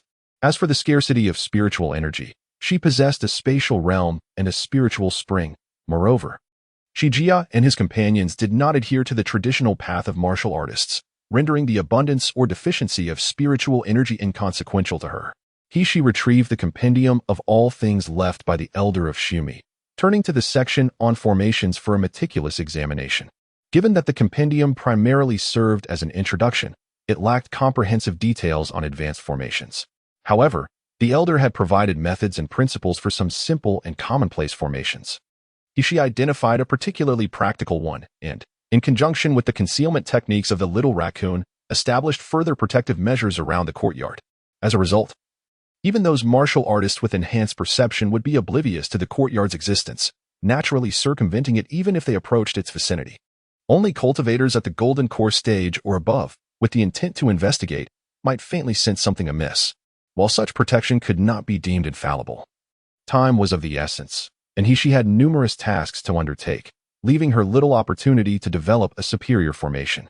At this moment, her most pressing concern was to gather the wilted spiritual plants scattered throughout the city. After all, those withered spiritual plants might be considered worthless to others, yet they were, to her, treasures beyond expression. She mobilized nearly all of Shi Jia and the others, devising ways to collect the spiritual herbs they had meticulously gathered from various families and courtyards along the route to the capital, Yanjing, particularly among the renowned noble families. Each household possessed a medicinal garden, teeming with countless precious spiritual herbs. Although the spiritual energy had dissipated, preventing further growth, the fundamental medicinal properties remained intact. With these herbs, she could entirely enhance the health of old Madame Chen and Shi Jia, and, of course, most importantly, without incurring any expenses. Chapter 170. Collecting medicine, she furrowed her brows slightly, a glimmer of fierce determination flashing in her eyes as she calmly remarked, "This is more than sufficient." As for the disdainful words from those who look down upon you, you need not concern yourselves. There will come a day when you will make them realize who the true waste and refuse are. Shi Jia and the others' eyes brightened suddenly, their earlier dejection and inferiority dissipating in an instant as they looked at He Shi and nodded in unison. At that moment, He Shi unexpectedly heard Qing Long's voice beside her. "Your Highness, I am at the entrance of your villa, seeking an audience." Startled, He Shi swiftly appeared outside the villa. Qing Long had already reached a high stage of the Golden Core realm. With a mere intent to investigate, he could effortlessly uncover the villa's existence. Nevertheless, he demonstrated discernment, having discovered it yet refrained from entering hastily, instead communicating from outside. Upon seeing He Shi emerge, Qing Long promptly signaled for his subordinates to come forth. Before her stood a dozen guards from the Nalan Mansion, each carrying 2 large bags, which they placed before He Shi. She widened her eyes in astonishment, for without needing to open the bags, she could already detect the fragrant aroma of the herbs. Qing Long bowed respectfully and said, "My lord heard that the princess is gathering withered spiritual herbs. So I took the liberty of collecting all the dried spiritual plants from the prominent families in the royal palace. I hope the princess will accept them without disdain." He Shi was momentarily at a loss for words. This scoundrel, Nangongyu, despite being ill, was acutely aware of her every move. He had even gathered the medicinal herbs for her without waiting for her to ask. The effort to collect these spiritual plants must have cost the Ming Wangfu considerable manpower and resources. However, Qing Long promptly interrupted her thoughts, his voice imbued with pride and an air of inevitability. If the Ming Wangfu desires the spiritual herbs from various families, it is not just the withered ones. Even the living ones will be willingly offered. Once my lord makes his intentions known, each family will present these bags of herbs without hesitation. The princess need not feel embarrassed in the slightest. Qi Long, are you certain you are not here to provoke us humble citizens who have come seeking medicinal materials only to be turned away? That overbearing prince is simply insufferable." Upon hearing this, Qing Long's eyes brightened, and he quickly bowed again, saying, "Then I shall be in your service, princess."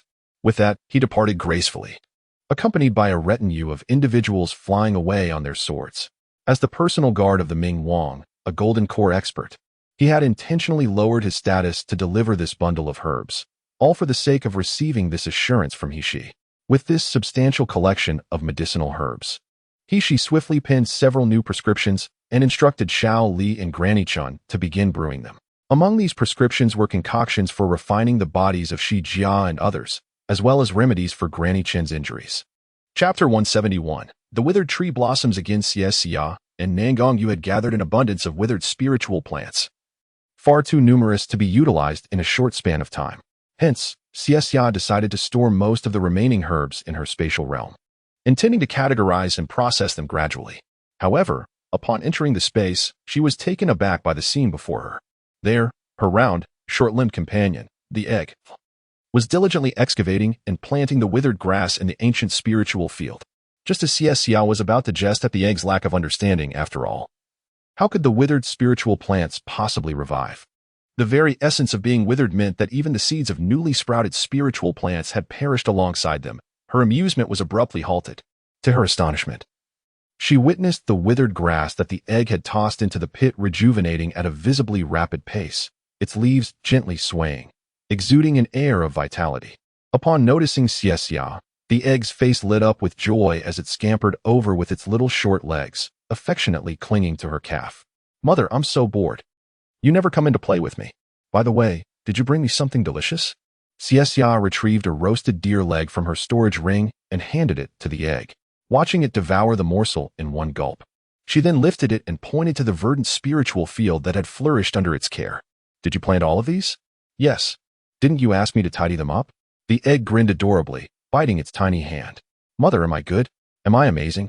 Indeed, you are truly remarkable." With a surge of uncontrollable joy, He Shi could not help but shower several affectionate kisses upon Dandan's tender little face. "Dandan, you continue to tidy up. Once everything is organized, Mother shall reward you with a grand feast of delectable dishes." Intrigued, He Shi picked up a withered spirit plant and dug a small hole, burying it within. However, the anticipated revival of the plant did not occur. The dried grass remained lifeless, showing no signs of rejuvenation. Why could the grass sown by Dandan thrive while hers could not? Was it not due to the ancient and mystical fields, but rather Dandan's unique ability? "Dandan, scratching the little antennae atop his head, wore an expression of bewilderment. He then lifted a paw and gently touched the withered grass cultivated by Humph. In the next moment, the previously unresponsive grass dramatically transformed, resembling a withered tree that had suddenly sprung to life. Chapter 172. The marvelous Dandan Humph, undeterred by her earlier failures, attempted to revive 3 more plants. She even fetched some water from the 9 nether spirit spring to nourish the wilting spirit plants. Yet the grass remained obstinately lifeless, showing no inclination to flourish. Resigned, Humph conceded defeat, having confirmed that her little Dandan was indeed a remarkable being. As a normal human mammal, it would be wise to refrain from challenging the supernatural.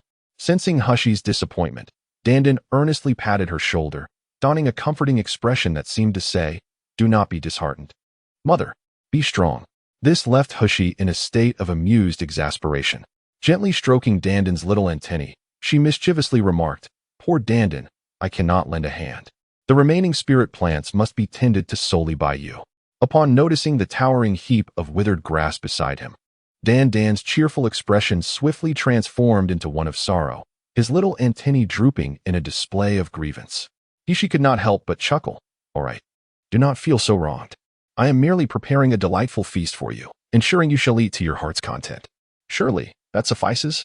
With that, Dandan's tears gave way to a smile, and he diligently resumed his task of cultivating the withered grass. As Humph gazed at the pairs of spiritual fruits within Ling Shao Palace, a thought crossed her mind: the art of brewing wine. It is well known that the value of spiritual wine is exceedingly high, and coupled with the enhancement from the diluted 9 nether spring water, she believed the resulting brew would be nothing short of extraordinary. Humph buried a portion of the prepared wine jars in the spiritual field, while another part was placed within the 9 nether spring. In her previous life, she had also stored brewed wine in the spiritual springs, discovering that within 3 to 4 days, the wine would complete its fermentation. Remarkably, this wine, brewed for merely a few days, was far more fragrant than those crafted over several years in the mundane world. Now, with the spring having evolved, the effects were surely destined to amplify. As for the spiritual field, it had previously been an arid stretch of sand, rendering it unsuitable for winemaking, and thus had never crossed her mind.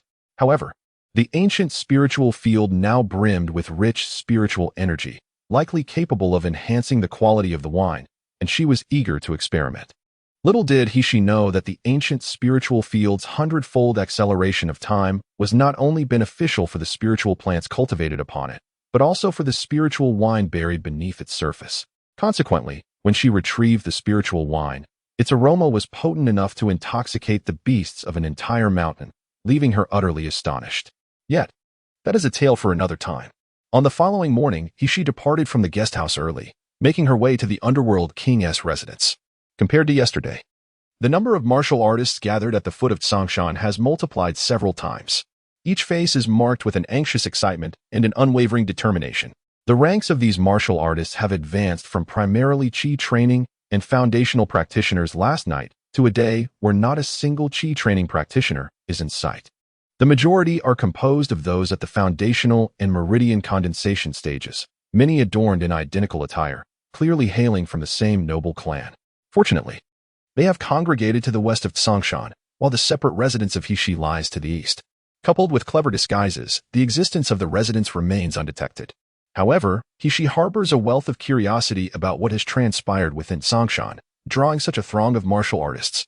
Once Nagongyu recovers, she is determined to venture inside, as this is her stronghold. If there is indeed a hidden realm that others seize before her, it would signify a profound failure on her part. As the morning sun gently cast its rays upon the glazed rooftops of the Nalan Mansion, Humph arrived at the grand entrance. Dressed in a moon-white brocade robe, her hair elegantly styled with a jade crown, she revealed a visage of exquisite beauty. Her skin, delicate and flawless like porcelain, complemented bright eyes and radiant teeth, with willow-like brows and cherry lips. Her phoenix eyes sparkled brilliantly, and although she was attired as a man, she captivated the gaze of all passers-by. Chapter 173. His Highness III Prince many were left spellbound, momentarily forgetting themselves as they collided with walls, pondering how such an ethereal beauty could exist among mortals. If only they could possess him, they would gladly embrace any sacrifice, even the renunciation of their own desires. Upon reaching the entrance of the Nalan Mansion, She noticed a considerable crowd gathered there. At the forefront stood two young individuals. The young man adorned in resplendent attire, exuding an air of nobility, while the young woman, with her ruby lips and pearly teeth, radiated beauty and charm. They were engaged in an animated dispute with the steward of the underworld palace. After a heated exchange, the young man's face betrayed a growing ire as he raised his voice, declaring, "Steward Nan, do not mistake the gravity of the situation. We come bearing the imperial decree to visit the lord of the underworld, akin to a command from the heavens. Moreover, it is I and the princess who have personally come to fulfill this duty. What are you but a mere servant of the royal household, daring to defy our orders?" Upon hearing these words, she felt a flicker of surprise. She had not anticipated that this pair were, in fact, the prince and princess of the Jinling kingdom. The fact that the royal siblings were thwarted at the gates was a clear indication of the extraordinary and overbearing status held by Nan Gongyu within the kingdom. She shook her head in disbelief, casting her gaze towards the elder gentleman stationed at the entrance, who was known as Steward Nan, appearing to be in his 40s. He possessed a gentle and refined demeanor, yet he was, in reality, a formidable master at the golden elixir stage. She recalled Qinglong's words, which described Steward Nan as the most trusted confidant of their master, handling all matters, great and small, within the estate. In response to the inquiry, Steward Nan maintained his composure, a serene smile gracing his face as he replied, "Your Highness, the third prince, you exaggerate. How could we ever defy a command? It is merely that my lord is presently unwell and unable to receive guests. I kindly ask for your understanding." The third prince, Shangguan Rui, was indeed a scion of the current empress, sharing the same mother as the crown prince. As one of the only two legitimate heirs of the Jinling kingdom, his noble status was unmistakable. In the entirety of Yinjing City, who could gaze upon the esteemed Shangguan Rui without offering utmost reverence and flattery, treating him as the most exalted and illustrious prince? Yet it is the Mingwang Mansion that repeatedly disregards him, even repelling him at the behest of his father's decree, refusing him entry. Humph. When his royal brother ascends to the throne, the first order of business shall be to eradicate the Mingwang Mansion. A chilling glimmer of lethal intent flickered in the third prince's eyes. While the steward Nan maintained a facade of bureaucratic cordiality, an unmistakable hint of disdain evident in his gaze. Indeed, with the master's command, no one is permitted to intrude without his consent. We ask for the understanding of the third prince and the princess. What remained unspoken was that not even the crown prince or the emperor himself would be granted passage if the master wished to avoid an encounter. The celestial sovereign must yield to the whims of the master. The third prince's hands hung at his sides, tightly clenched into fists, producing a crackling sound. He was still striving to contain his fury, yet the lady beside him erupted in indignation. "You wretched lackey! I instructed you to announce my arrival to Princess Xinhua. Did you not hear me? As long as brother you hears my name, he will undoubtedly allow me to enter." Chapter 174. Princess Xinhua's steward Nan smiled gently. "My apologies. Princess, I have already conveyed your message. However, the master's command is, no audience." "Impossible. How could brother you refuse to see me?" Princess Xinhua's face flushed crimson with anger, her eyes ablaze. "It must be that you, old man, failed to articulate my message clearly. Hurry inside and announce my presence once more." A flicker of disdain and contempt passed through the eyes of Steward Nan. Yet he maintained a courteous demeanor as he spoke. "Princess Xinhua, do you not comprehend? What the master means is that he shall not meet with anyone these days. No one at all, including you and His Highness the Third Prince." Princess Shangguan Xinhua, being the legitimate daughter of the empress, had always been proud and willful, lacking in knowledge yet enamored with swordplay. Unfortunately, she possessed little talent, despite the emperor and empress procuring numerous prodigies and treasures for her. She barely managed to ascend to the intermediate level of qi cultivation. Since childhood, she had idolized the strong, and upon encountering Nan Gongyu in the royal garden, she was utterly captivated, insisting on marrying into the Prince of Hell's household. Alas, the Prince of Hell deemed her unworthy, leading to her becoming a source of ridicule for many in Yinjing City over the years. Steward Nan's expression remained stoic, devoid of joy or anger, though his eyes displayed unmistakable scorn as he replied, "Please, princess." Princess Xinhua, with a swift motion, unsheathed her sword, ready to confront the impudent elder, but was halted by the third prince. "Xinhua, do not be disrespectful." The third prince's countenance darkened, yet he was not the naive and reckless Princess Xinhua. He understood all too well the consequences of antagonizing the Prince of Hell. Regardless of their ire, they had to endure, lest it jeopardize his elder brother's ambitions for the throne. Turning to Steward Nan, the third prince donned a gracious and magnanimous smile. Princess Jinhua is young and impetuous. I beseech you, Steward Nan, to overlook her transgressions. We have come on behalf of His Majesty and the Crown Prince to pay a visit to His Highness, the Prince of the Underworld, rather than to cause any disturbance. It is merely due to the impatience of the Emperor's sister that we inadvertently offended Steward Nan. We kindly request that Steward Nan convey our goodwill to the Prince of the Underworld. Steward Nan smiled faintly and nodded, responding, of course. The noble princess. How could this old servant dare to take offense? Though his words were humble, there was not a trace of subservience or fear in his demeanor. Rather, an innate pride characteristic of those from the Prince of the Underworld's household shone through his features. The onlookers regarded this exchange as entirely natural.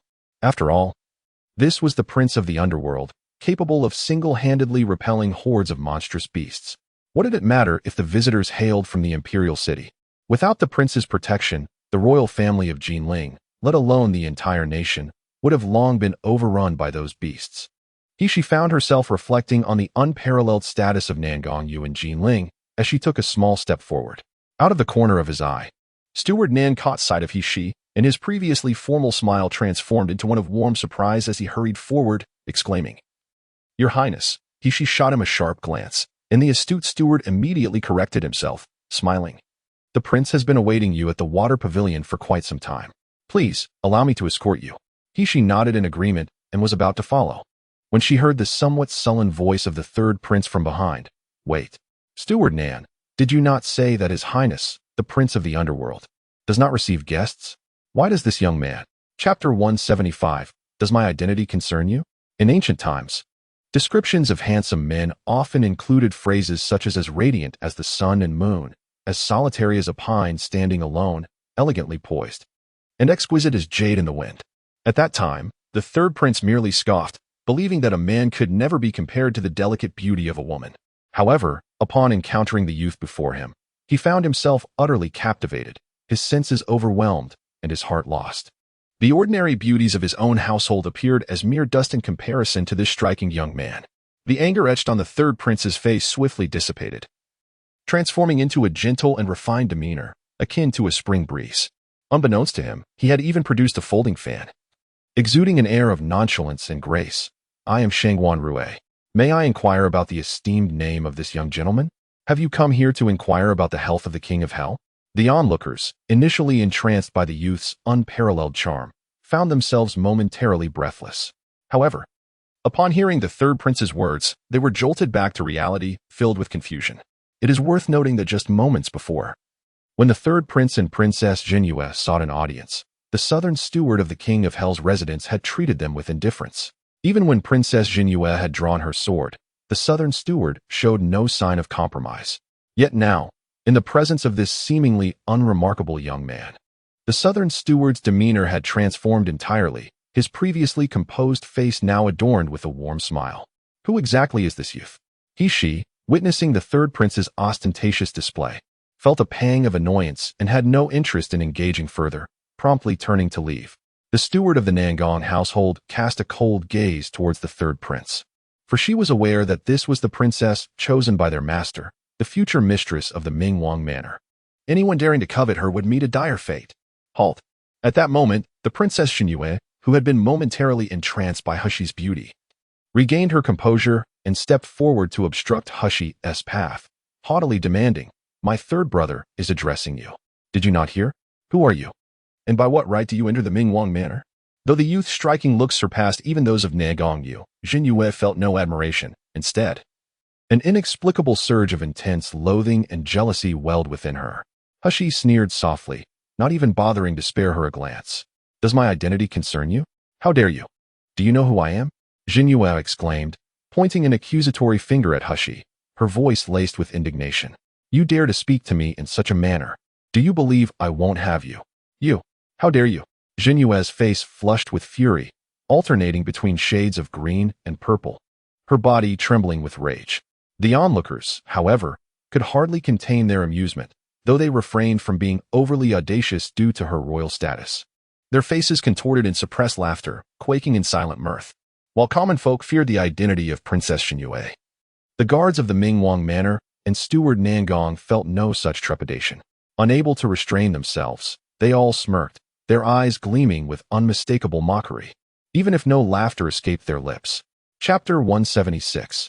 The mysterious young master, she as Princess Xinyue teetered on the brink of madness. The third prince could no longer contain his irritation. With a grave expression, he stepped forward and addressed Steward Nan. What do you mean by this? Was it not stated that the king of the underworld forbids any visitors? How is it that this young gentleman is permitted entry? Shall our royal dignity be trampled upon at your whim? Despite the youthful beauty of the boy stirring something within the third prince, the blatant disregard exhibited by the king of the underworld's household incensed him greatly. He had utilized his spiritual perception to gauge the boy's cultivation level, which was evidently only at the chi refinement stage. Even if the youth possessed an illustrious background, it paled in comparison to his own stature and that of Princess Xinyue. Yet, the king of the underworld escort chose to fawn over such a low-tier martial artist while casting aside their royal presence. It was an affront to their authority that they could no longer tolerate. At present, the cultivation level displayed by He-Shi to outsiders was indeed that of the chi refinement stage, a result of her deliberate adjustments with Dandin's assistance. The rationale was simple. In the future, when she needed to employ her spiritual power in the presence of acquaintances, appearing devoid of cultivation would arouse suspicion, while an overly conspicuous advancement would attract unwelcome attention. Thus, the chi refinement stage was perfectly suited. Steward Nan, unfazed by the third prince's words, replied, Your Highness must be jesting. Our master has decreed that young master she is regarded as one of the king of the underworld's own. He may enter and exit the king's residence freely, and thus does not fall within the category of visitors. If the third prince has no further matters to discuss, I would respectfully take my leave with young master she. With that, he did not await the reactions of the third prince and Princess Xinyue, but rather guided He-Shi swiftly into the depths of the king of the underworld's estate. Upon the entrance of the southern steward and He-Shi, the grand gates of the underworld king's manor shut with an abrupt finality. The guards stationed outside bore an air of aloof indifference, entirely disregarding the presence of the prince and princess. Xinyue, enough? Shangguan Rue interjected coldly, his expression stoic as he turned towards the nearby carriage. Shangguan Jinyue's reckless disposition was matched only by her utter ignorance of the gravity of her actions. The underworld king's manor, so brazenly dismissive of their royal lineage, posed a formidable challenge to the Shangguan family, who lacked the audacity to retaliate. Why, you may ask? It was due to the immense power wielded by the underworld king, who could easily unseat the Shangguan family and claim the throne for himself. In the realm of Miluo, the law of the jungle prevails, where the strong reign supreme and the weak are devoured. Within a nation, the most influential voice is not necessarily that of the emperor. It could very well belong to a powerful sect, particularly those ancient beings who have reached the nascent soul stage. With but a flick of their fingers, they could shake mountains and seas, rendering ordinary armies utterly impotent. How could one dare to oppose such formidable strength? Thus, despite the simmering resentment, the third prince dared not provoke the underworld king's manor. No, it was not just him. Even his elder brother and their father lacked the courage to confront them. At this moment, Shangguan Rue's thoughts were consumed by the handsome youth, young Master Shi. When had a young Master Shi emerged in Yinjing City? How was he unaware? Yet, regardless of this individual's status, his connection with the underworld king was undoubtedly significant. If he could be won over or even controlled, might it not unveil some of the underworld king's secrets? Chapter 177. Effortlessly achieved a glimmer of brilliance flashed in Shangguan Rue's eyes as he commanded a nearby guard. Go. Find all the youth bearing the surname Shi in the city of Yinjing. I am eager to discern the origins of that young man. This imperial sister, truly, has allowed the affection of our father to cloud her judgment. She dares to aspire to wed the king of the underworld. Should she continue to act with such impunity, she is destined to face a significant downfall. I can only hope that she does not jeopardize the grand affairs of herself and our imperial brother. At this moment, the crowd that had gathered, having lost interest, began to disperse. Unbeknownst to them, in a shadowy corner of the street, a modestly dressed vendor gazed at the firmly shut gates of the king of the underworld's residence, a faint smile gracing his lips. He then released a paper crane into the air. Moments later, the crane transformed into a streak of light, landing before a courtyard where an elderly man donned in a white robe sat. The elder received the paper crane and glanced at the message inscribed upon it, his face instantly illuminating with excitement. Truly, one may traverse far and wide in search of something, only to discover it without any effort. It was astonishing that the young divine physician they had sought for over a month would suddenly materialize and, moreover, be associated with the king of the underworld. Although the king's involvement would complicate matters, the secret method to connect meridians was something the Jiang family was determined to obtain. This young man must be secured. The elder incinerated the paper crane in his hand and, after a brief contemplation, spoke solemnly. Summon Xie Chongming to see me at once. Swiftly, his subordinate took heed of the command, and shortly thereafter, led the alchemist, dressed in his refining attire, to the elder. Without waiting for Dr. Xie to speak, Elder Jiang softly remarked, "The young man who caused your defeat and humiliation has been found. Do you know what you must do?" Dr. Xie's expression tightened, a surge of intense hatred igniting in his eyes, yet it quickly subsided as he bowed his head and replied, "Rest assured, Elder Jiang. I will acquire the secret method to restore his meridians and personally present it to you." At that moment, Qinglong and Elder Qiu, along with others, observed a complete transformation in He Shi's demeanor, treating her with the reverence one would afford a bodhisattva. Elder Qiu, his face aglow with astonishment, eagerly probed He Shi. "Your Highness, I simply cannot fathom how a withered spirit herb devoid of spiritual power can possess healing properties, rivaling even that of medicinal pills. What method did you employ to neutralize the cold energy of the condensing grass? I pondered it for an entire day yesterday, yet could not devise a solution. Your medical skills are truly extraordinary." "Stop," He Shi interjected, her expression stern. "Could you refrain from addressing me as Your Highness? My relationship with Nagong Yu is not as you presume." At her words, the group fell silent, exchanging glances for a while. Finally, Qinglong cleared his throat and, casting a pointed look at He Shi, remarked, "Your Highness is jesting. The relationship between you and the master is something we, in the Nalan Mansion, have all witnessed with our own eyes. Especially when the whirlpool emerged the night before, we opened the door to find you and the master." Chapter 178, A Lack of Integrity and Desire. Qinglong's words remained unspoken, yet He Shi's face had already flushed a deep crimson. Though he did not articulate it, He Shi could infer what this group had witnessed, and at that moment, he wished he could burrow into a hole in the ground. By who, however, wore a carefree smile as he said, "Addressing you as the princess is merely our master's command.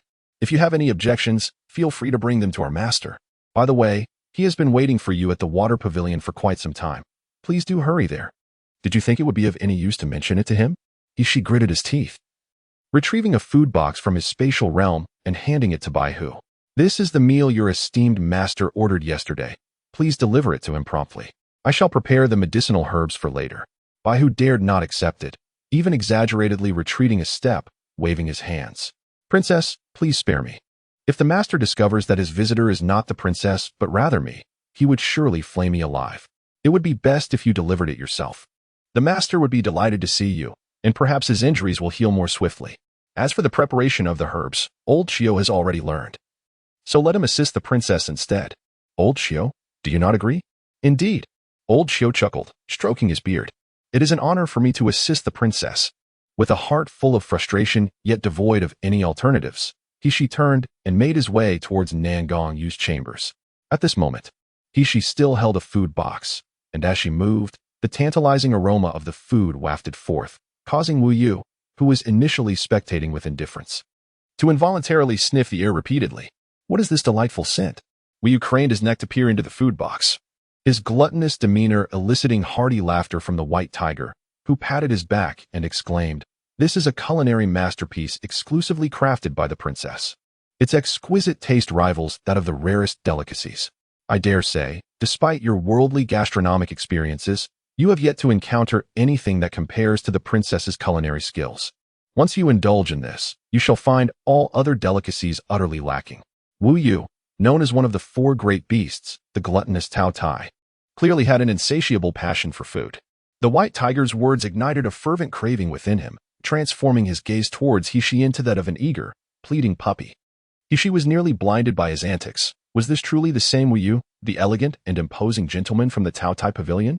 His behavior was even more absurd than the white tiger's foolishness.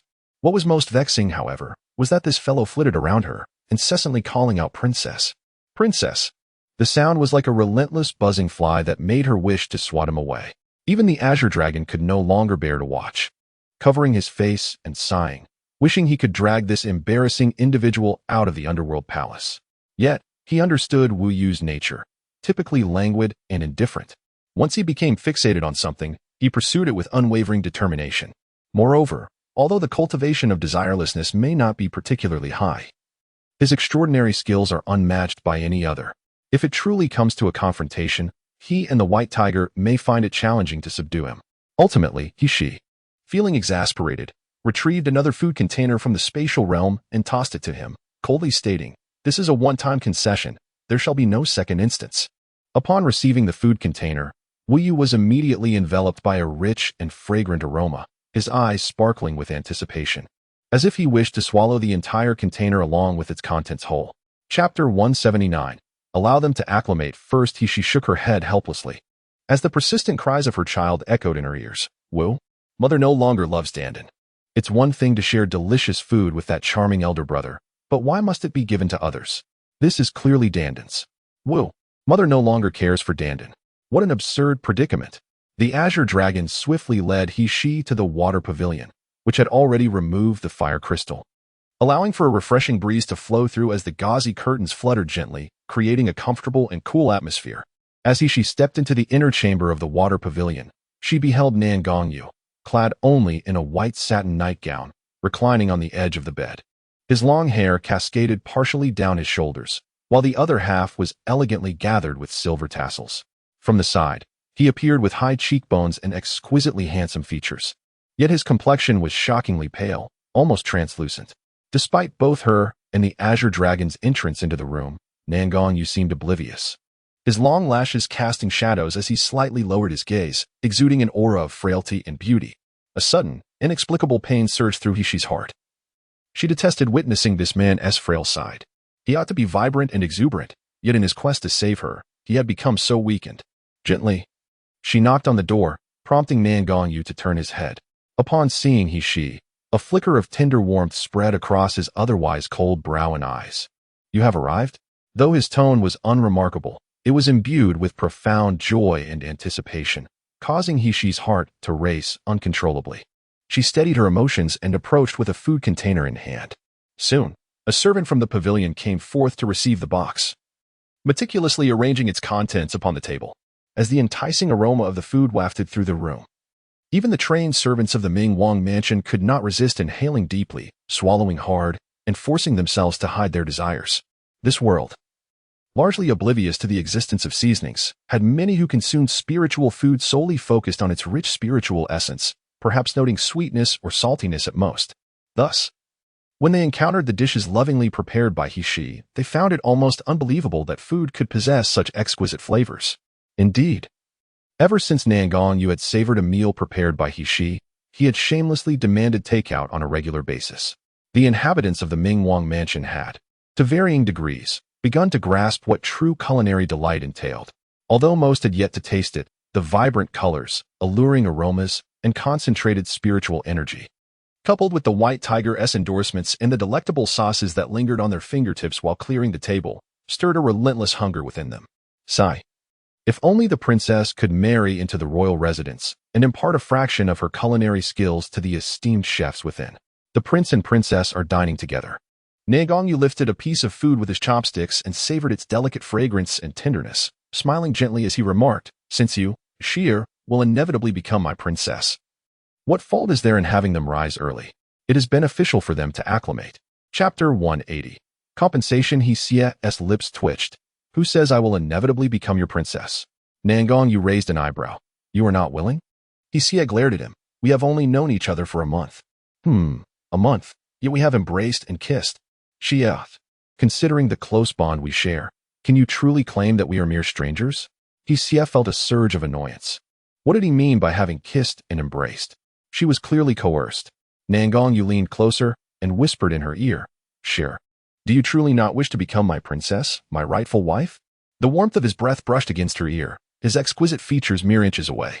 Hsieh felt her heart race and her cheeks flush. It was not merely a matter of willingness. Nan Dongyu's expression brightened. "Oh, does that signify your consent? Since she is willing, then everything else is inconsequential. I am delighted that our views align." "Who said our views align?" Hsieh's brows furrowed in anger. When did this man become so shameless? When they first met, he undeniably exuded a cool and charismatic demeanor. Nalan gracefully shifted his position, settling beside Hishi, his hands naturally resting on her delicate waist. "Well, my lady, are you now ready to join me for a meal? Look, I have specially selected dishes for you that you have yet to touch. Are you displeased with me?" The servants nearby, witnessing their master in such stark contrast to his usual self, nearly had their eyes pop out in astonishment. They regarded Hishi as though she were a rare specimen. Indeed, she was a true princess. They had never seen their master show such indulgence towards anyone before. Hishi, feeling the servants' unabashed stares, flushed with embarrassment and shot an angry glare at Nalan. "Let go. Not a chance," he replied nonchalantly. "From now on, my lady and I shall dine without any attendants. You may leave." At his command, the servants promptly obeyed, hastily exiting the room, leaving only Hishi and Nalan together. "Now, we are free from interruptions," Nalan remarked. "Sheer, you need not feel shy any longer." "Who is shy? You are the one who should feel ashamed. Your entire family should," Hishi retorted, her irritation mounting, wishing she could kick this shameless man away. However, Nalan quickly adopted a tone of feigned sorrow. "Sheer, we had a pact yesterday. I wanted to see you as soon as I opened my eyes this morning. Yet, I have waited for you all morning. Shouldn't you make it up to me?" Recalling the scene from the previous day, Hishi felt a slight blush creep onto her cheeks. "Why did you wake up so early? Should I be at your side every moment just because you woke in the middle of the night?" "That is indeed a splendid idea." Nalan's eyes suddenly brightened. "After all, you are my princess, and residing in the royal residence is a matter of course." "Someone." Hishi hastily covered his mouth, exclaiming, "What are you trying to do?" Nalan grasped her delicate hand within his palm, feigning innocence as he replied, "I merely wish for someone to assist you in tidying your quarters. Perhaps it would be best to arrange for you to stay in the chamber adjacent to mine, or do you prefer sharing the same bed with me, Shia? That would indeed be most desirable." Seeing his increasingly absurd remarks, Hishi quickly interjected, "That's enough. Why are you acting so strangely so early in the morning? Let go of me." Instead of releasing her, Nalan tightened his embrace around her waist, pulling her even closer. "I might let go, but after waiting the entire morning, surely you could offer some form of compensation, right?" Chapter 181. The propriety of male and female interactions. What sort of compensation do you seek? A kiss. Hishi's lips twitched in disbelief. "In your dreams. Haven't you heard of the propriety that forbids intimate relations between men and women? Such propriety applies to unrelated individuals, does it not?" Nalan smiled. "But you are already my wife. How can we be considered unrelated? Moreover, we have shared kisses and embraces before." He turned his face slightly, presenting himself as if fully prepared. Hishi was nearly driven to laughter by his shamelessness, utterly perplexed whether Nalan's behavior was his true nature or merely a consequence of his illness. "Who do you think you are? Spare me your self-indulgent fantasies. I have no interest in you." Nalan smiled faintly, unperturbed, as he gently caressed her delicate nose. "You, a woman of contradictory sentiments, if you shun my kiss, then allow me the privilege of kissing you instead." With that, he pulled Hishi into his embrace, leaning in to capture her cherry lips. Without hesitation, Hishi waved her fingertip, dusted with an inconspicuous and tasteless powder, near the man's nose. Nalan felt a sudden heaviness in his head, as if his eyelids were weighed down by 1,000 pounds. "Shia, you." Nalan glared at Hishi, ultimately unable to withstand the effects. His body swayed slightly before succumbing to slumber. Given Nalan's formidable cultivation, it was inconceivable that he could be easily subdued by Hishi's meager sedative. However, Hishi's cultivation had now reached the 8th level of foundation establishment, rendering her prowess incomparable. Furthermore, Nalan had suffered severe injuries over the past 3 days, leaving him devoid of spiritual energy. In an unforeseen moment, he had indeed fallen prey to Hishi's scheme, observing the man peacefully asleep in her arms. Hishi recalled the sorrowful glimmer in his eyes before he succumbed, unable to suppress a soft chuckle. Nalan possessed an extraordinary appearance. When awake, his piercing gaze, often tinged with a hint of wickedness or sternness, overshadowed his striking features. Yet now, in slumber, his radiant and chiseled visage appeared irresistibly alluring. Unable to resist, Hishi reached out to gently touch his brows and eyes. After a moment, she withdrew her hand, intending to depart. Given Nalan's unique constitution, she was uncertain whether the sedative would affect him. If she did not leave now, she might find herself unable to escape later. Hishi arranged Nalan's body into a prone position, settling him on the table. Just as she was about to turn away, She felt a sudden tightness at her waist, followed by the sound of a crash echoing in her ears. Suddenly, the man, Nalan, whom she had just placed on the table, collapsed onto the ground. Lying supine, his complexion was ashen, resembling a soul on the brink of departure. The sound of his fall was thunderous, alarming Qinglong, who stood guard outside. Rushing in, he was met with the sight of his master unconscious on the floor. While Humph stood there, utterly bewildered, he hastened to Nalan side, checking his pulse with urgency. Wasn't he just fine a moment ago? How could he have changed so drastically? He exclaimed, "Miss Nalan, why are you standing there in a daze? Hurry and attend to the master. Check his pulse." Humph remained silent, her lips pressed tightly together, her gaze unwaveringly fixed on the unconscious man, her brow slightly furrowed in concern. Miss Nalan, Qinglong, witnessing her inaction, finally lost his temper. "Do you not care about the master's life? Do not forget, he has become like this to save you." It was the first time the usually taciturn Qinglong erupted in anger, for the safety of their master was of paramount importance to them. Chapter 182. Nalan. Why are you not vying for an Oscar? However, just after his outburst, Qinglong lowered his gaze and met the profound eyes of his master.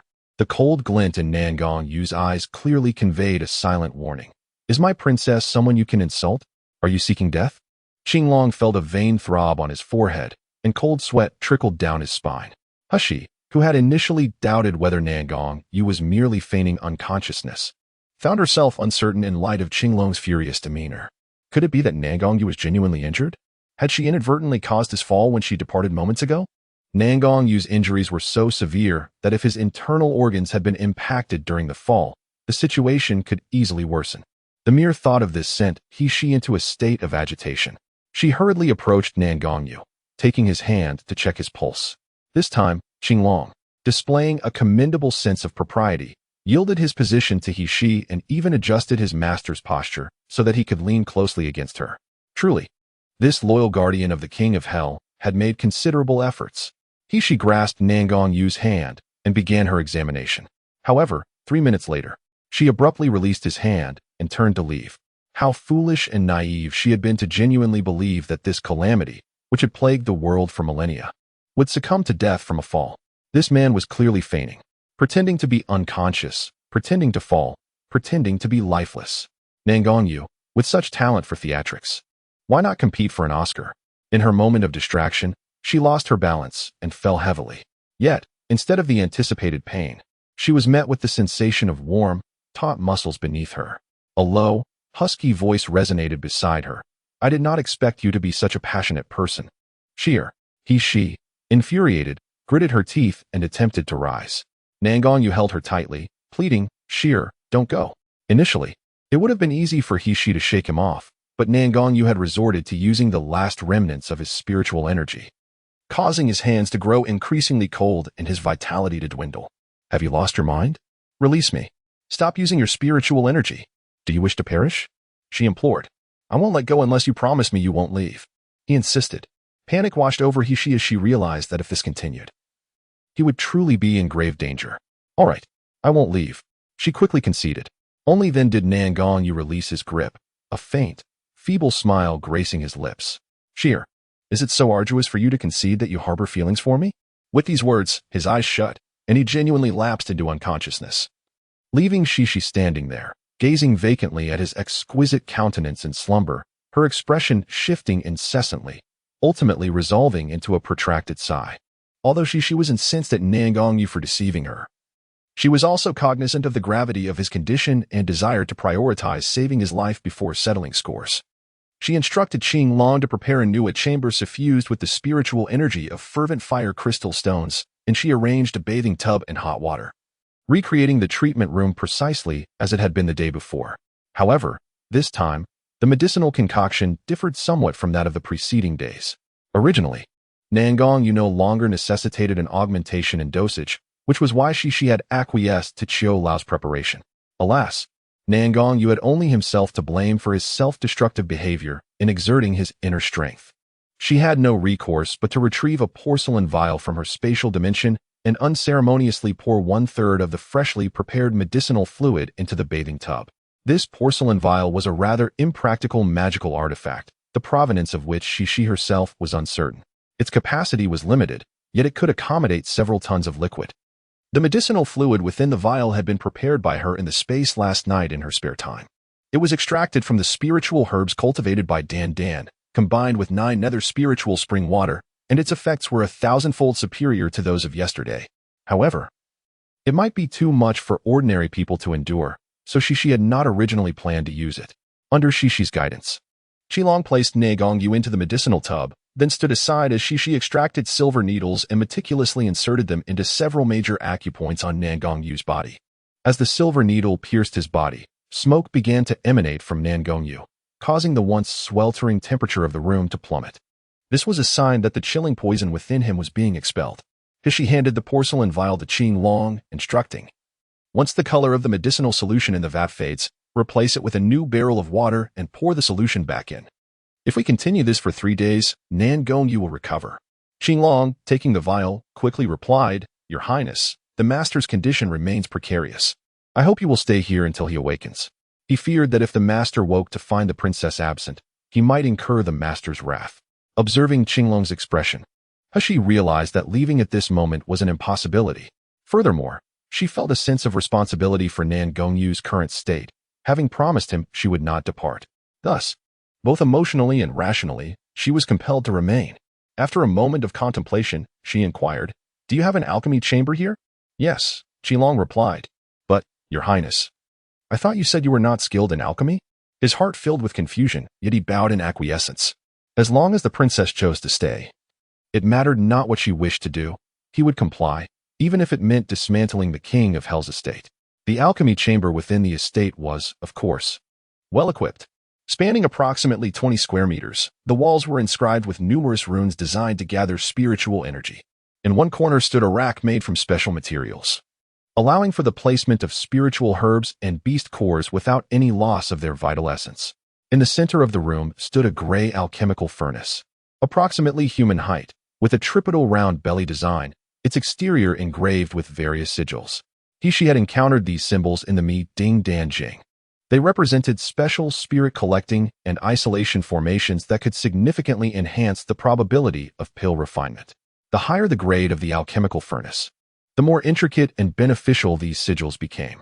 Surrounding the furnace were several meditation cushions, while against the wall lay a long table and a simple bed, intended for rest during the alchemical process. Upon arriving at the Wangfu of the King of Hell, she had contemplated this very plan.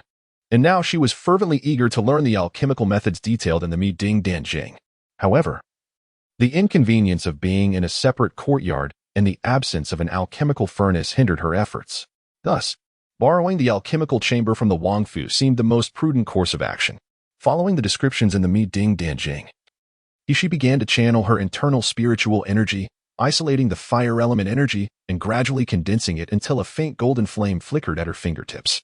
As the spirit fire entered the alchemical furnace, it began to burn slowly, aided by the spirit collecting and isolation formations within, gradually heating the furnace to a fiery crimson. Wiping the sweat from her brow, she felt as though the effort to condense the spirit fire had nearly depleted her entire reservoir of spiritual energy. It was only after consuming a large vial of spiritual spring water that she began to recover. Reflecting on the spirit fire that had been so taxing to conjure, she felt a sense of dismay. She wondered how many pills could possibly be refined with such a small amount of spirit fire. Estimating it would hardly suffice for a second-tier elixir. Unbeknownst to her, had other practitioners witnessed her recent actions, their eyes would surely have widened in disbelief. The warrior conjured the essence of alchemical fire, a feat achievable only at the golden elixir stage. Ordinary cultivators typically rely on the fire imbued with celestial energy sourced from nature to accomplish alchemy. Yet she, despite being merely at the foundation establishment stage, managed to unleash the alchemical flames. Not only did she succeed, but the spirit fire she summoned was not the dim reddish-brown of lesser quality, but rather a splendid pale golden hue. This was a blatant violation of the advancement principles for alchemists in the Moluo continent. Regrettably, she remained blissfully unaware of the extraordinary nature of her accomplishment. Having derived her entire knowledge of alchemy from the Mi-Ding Danjing left by the venerable Sumi, she practiced exactly as instructed, oblivious to the fact that what she was doing was nothing short of remarkable. Once she replenished her spiritual energy, she retrieved the spiritual herbs she had meticulously prepared in accordance with the requirements and, enveloping them in her spiritual power, cast them into the cauldron. Chapter 184. the completion of the spirit-replenishing pill due to the influence of her spiritual power. The herbs were positioned centrally within the cauldron and were instantly engulfed by the alchemical flames. This represented the most rudimentary formula for a spirit-replenishing pill, classified as a first-grade elixir, and was the most suitable for He-She's current practice. Activating her spirit-gathering eyes, she observed the situation within the cauldron and noted that the inserted herbs had begun to gradually meld with the spirit fire. However, the integration appeared suboptimal. Some portions had already melted while others retained their herbal form. Such inconsistency could adversely affect the properties of the elixir. If only she could flip the herbs. Akin to how she constantly stirred medicinal concoctions. Pondering this, she felt a spark of inspiration and channeled her spiritual energy into the seething cauldron, enveloping the herbs and gently turning them over again and again. In regions where the spiritual fire was not sufficiently vigorous, she utilized her divine consciousness to sever her spiritual power, extracting slender strands to coalesce into vibrant spiritual flames, thereby enhancing their intensity and uniformity. This process resembled the act of stoking a fire. Wherever the flames dwindled, one simply added more kindling. She perceived this as an elementary principle. Although the Mi-Ding Dan Jing did not delineate such techniques, she believed it was an intuitive method that any seasoned alchemist would conceive. Yet, she remained oblivious to the profound transformation her seemingly trivial action would impart on this batch of elixirs, along with the delightful surprises that awaited her. As half an hour elapsed, she observed that the spiritual herbs had only just fully dissolved. Wiping the perspiration from her brow, she replenished the mixture with a bit of spring water, calculating in her mind that, at this rate, the formation of the elixir would be impossible without 1 or 2 more hours. Fortunately, the spirit-gathering array inherent in both the cauldron and the chamber significantly mitigated the consumption of spiritual energy. Had it not been for this, the continuous output of spiritual power over several hours would have rendered her incapable of sustaining even with ample spring water. Another hour passed, and at last, all the spiritual herbs achieved their final amalgamation, erupting with a resplendent golden light from the gray cauldron. Upon opening the cauldron, she was greeted by a refreshing aroma that invigorated her senses. At that moment, nestled within the second tier of the cauldron, lay several gray-black elixirs, each the size of a fingernail. Distinct from ordinary replenishing elixirs, these gray-black concoctions bore delicate golden patterns, faint yet discernible upon closer inspection. With 30 elixirs of spiritual nourishment in hand, she sighed. After 2 arduous hours of refinement, only 30 elixirs emerged from the process. Such a laborious endeavor seemed almost futile.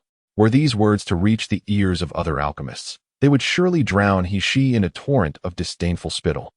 For a novice alchemist, utilizing nothing but the most common spiritual herbs, producing 30 elixirs in a single batch would hardly be deemed insufficient. How could such a feat possibly sustain their livelihoods? Yet, as she calculated the cost of the materials alongside the value of the elixirs, her expression brightened with joy. The total worth of the spiritual herbs amounted to merely a few dozen crystal coins, while each inferior elixir commanded a price exceeding 100 crystal coins, with the superior varieties soaring beyond 1,000. What a lucrative endeavor! In light of this realization, the 2 hours spent were undoubtedly worthwhile. As 3 swift days passed, she devoted her days to studying the Mi-Ding Dan Jing within the alchemy chamber, diligently applying her newfound knowledge and practice. By night, she retreated into her space for meditation and cultivation. By the end of the 3 days, every available porcelain vial in her space was filled with elixirs, and some even overflowed, leading her to resort to a large jar where she deposited the excess, placing it within the Lingxiao Hall. The hall possessed an extraordinary preservation effect. Anything stored within emerged in pristine condition, unchanged from its original state. Despite the considerable quantity of elixirs she had produced, they were all of the first tier. She had made attempts to concoct second-tier elixirs, but alas, her efforts were thwarted by various hindrances, resulting in failure. The Mi-Ding Dan Jing also summarizes that the intensity and rank of spiritual fire influenced the quality of elixirs.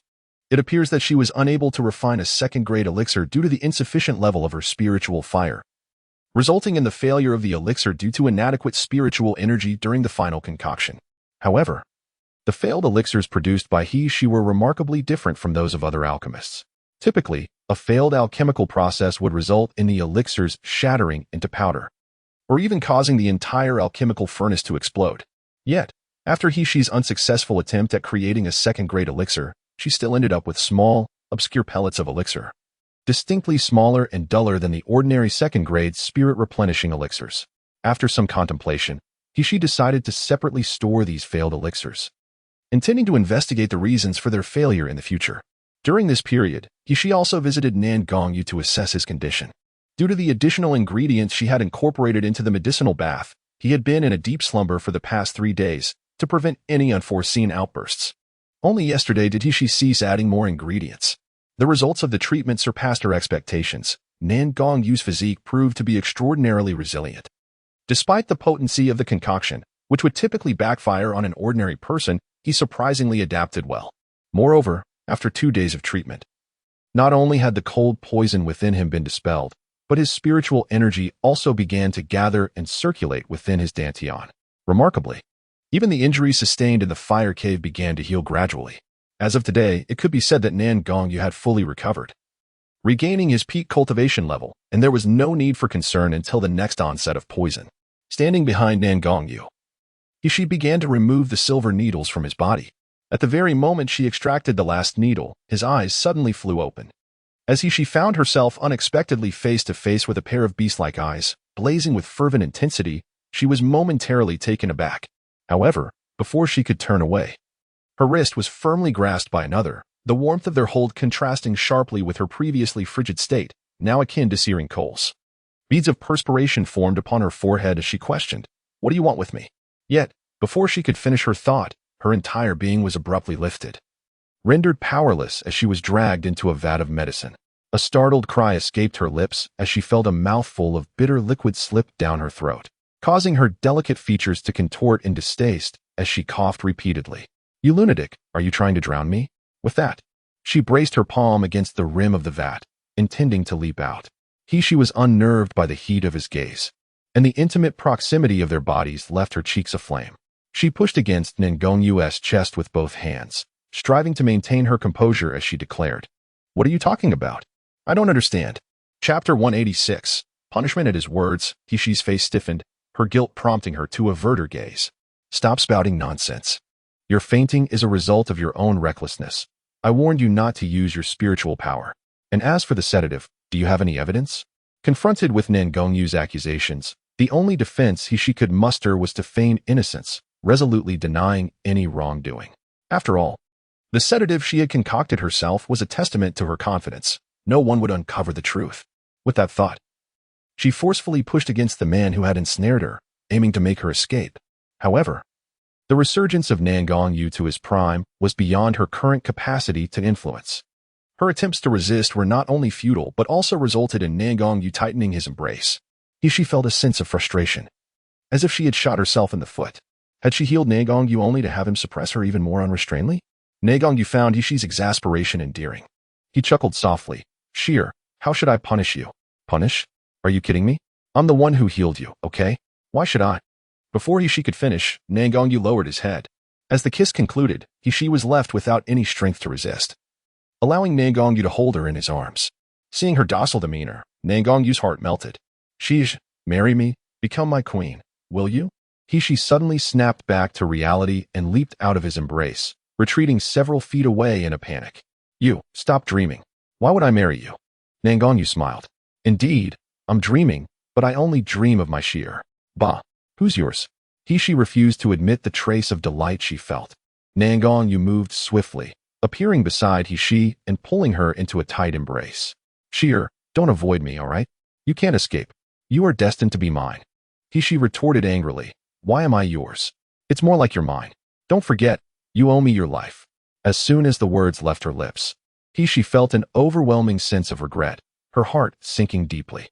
Had she not just granted this shameless scoundrel an opportunity to seize upon her words? It was entirely due to this rogue's influence that her own intellect seemed to diminish. Indeed, upon hearing her, Nan Gongyu burst into hearty laughter, leaning down to plant a kiss on her flushed cheek. "Ah, Shia speaks the truth. I am yours. As long as you desire it, I shall be your man." Just as she prepared to retort, a somewhat anxious voice from outside interrupted her thoughts. "Master, Miss Feng has come to visit." Qinglong was acutely aware that his master was presently with Miss Nalan, and anyone daring to intrude should be prepared for dire consequences. However, the visitor was none other than the Ice Lotus Fairy, which compelled him to announce her arrival.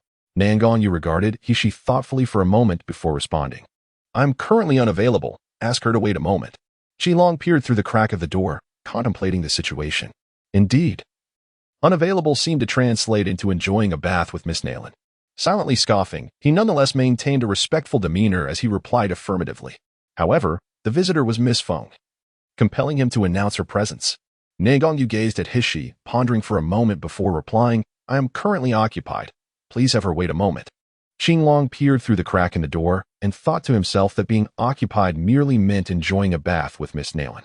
He inwardly scoffed but maintained a respectful demeanor as he affirmed, yes. Just as he was about to depart, he heard Hishi's clear voice from within. No need to wait. He is free now. Upon finishing her statement, Hishi forcefully pushed Nangon aside, casting a fierce glare at him before swiftly tumbling out of the medicinal tub. Her garments, dried rapidly by her spiritual energy, still bore a noticeable medicinal scent and appeared rather tattered and yellowed, yet she paid it no mind. Fortunately, she was dressed in male attire, which, despite its disheveled state, would not attract undue attention on the streets. Once she had arranged her clothing, she did not bother with farewells, but instead flung the door open and hurriedly exited the room. Behind her, Nangon's hearty laughter echoed, inciting Hishi's irritation to the point of gritting her teeth. Qinglong, witnessing this scene, had long lost his initial astonishment. After all, whatever peculiar behavior or rare expressions his master exhibited in the presence of Miss Nalan no longer surprised him. As Hishi hastily brushed off the wrinkles from her attire and quickened her pace through the corridor, she encountered a group of individuals approaching her. Not wishing to linger any longer in the Mingwang Mansion, especially since she did not recognize this group, she prepared to bypass them. However, just as she was about to veer into a narrow path, a sharp voice commanded, "Stop."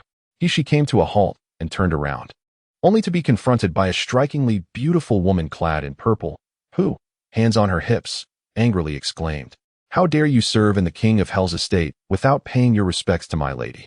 Hishi narrowed her eyes and retorted coldly, "Who informed you that I am employed at the King of Hell's residence?" At her words, the crowd turned their attention towards her, and upon realizing her appearance, they collectively gasped in astonishment. This seemingly unremarkable youth, donned in tattered, old garments and exuding little spiritual energy, possessed a stunningly exquisite visage. Her eyes, particularly, were clear and cold, akin to sparkling gems that captivated all who beheld them. The purple-clad woman, momentarily rendered speechless by her beauty, soon noticed her cultivation was merely at the chi refinement stage, and a sneer of disdain crept into her gaze. You are nothing but a mere chi refinement brat. Even if you are not from the King of Hell's estate, being here should make you aware of my lady's exceptional status within it. To request you to pay your respects is to show you a modicum of honor. She found herself almost amused by the purple-clad woman's nonsensical tirade. With her arms crossed and a cool demeanor, she regarded the woman and replied, "Pray tell, who is your lady? Forgive my ignorance, but I fail to see anyone of significant stature here worthy of my reverence." Chapter 188. Miss Feng, the purple-clad woman, retorted in anger. "My lady is none other than the eldest daughter of the Feng family, and also the junior master of the Liuli sect. You, simpleton, surely cannot be unaware of the Liuli sect, one of the 4 great sects of the Maluo continent? Even the esteemed azure dragon and white tiger of this underworld palace would offer respectful salutations upon encountering my mistress. For an unrenowned and obscure youth such as yourself, merely appearing before my mistress should be considered a distinct honor. Yet, you seem incapable of appreciating this privilege." She narrowed her eyes imperceptibly. She harbored a profound aversion to those who adopted an imperious and condescending tone when addressing her. If you derive pleasure from adulation or engaging in sycophancy, that is your prerogative, but refrain from attempting to involve me in such behavior. The woman garbed in violet silk was taken aback that, despite her explicit pronouncements, this youth failed to exhibit any semblance of contrition. Instead, his demeanor grew even more presumptuous. She erupted in indignation, exclaiming, "Are you cognizant that my mistress is destined to become the future consort of the underworld king? To exhibit such insolence towards my mistress within the confines of the underworld palace suggests you possess no fear of being dismembered by his highness, the underworld king." The future consort of the underworld king? A chilling glint flickered within Hishi's eyes, a sensation akin to being clawed at gnawed at her heart. An amalgamation of fury and vexation surged within her, inciting a homicidal impulse. However, outwardly, she merely offered a nonchalant smile, remarking, "Ah, the future consort of the underworld king. Yet, what concern is it of mine? I am not affiliated with the underworld palace." Having uttered these words, she turned to depart. The violet-clad woman, her face flushed crimson with indignation, trembled with rage. With a swift motion, she unsheathed her longsword, unleashing the full force of her meridian condensation stage cultivation. Poised to impale He-She's eyes narrowed slightly as she beheld the sword, gleaming with a frigid, spectral light, hurtling directly towards her. The corners of her lips curled into a chillingly sinister arc. "Zien, cease this impudence." As the long sword approached, a melodious voice, imbued with gentle reproach and commanding authority, resonated through the air. Zien, grasping the sword hilt, stamped her foot and exclaimed, "Miss, this uncouth boy has shown you such disrespect. Surely, he deserves some reprimand?" Zien's gaze was directed towards the assembled crowd, which parted to reveal a woman adorned in a white gauze gown. The first glimpse of this maiden left a striking impression on She. Her countenance possessed a refined and ethereal beauty, complemented by a slender and graceful physique. However, it was her otherworldly aura that captivated the most, an essence that seemed untouched by the mundane concerns of humanity. Furthermore, her bearing exuded the elegance and nobility befitting someone of high status, resembling a flower on a distant peak, admired from afar but never to be profaned. As she scrutinized the woman in white, the latter reciprocated the observation. Upon beholding She's exquisitely crafted face, a fleeting glimmer of obscure light flickered in the maiden's eyes. However, her attention was brief, as if She were a mere buffoon unworthy of further consideration. This condescending demeanor irked She.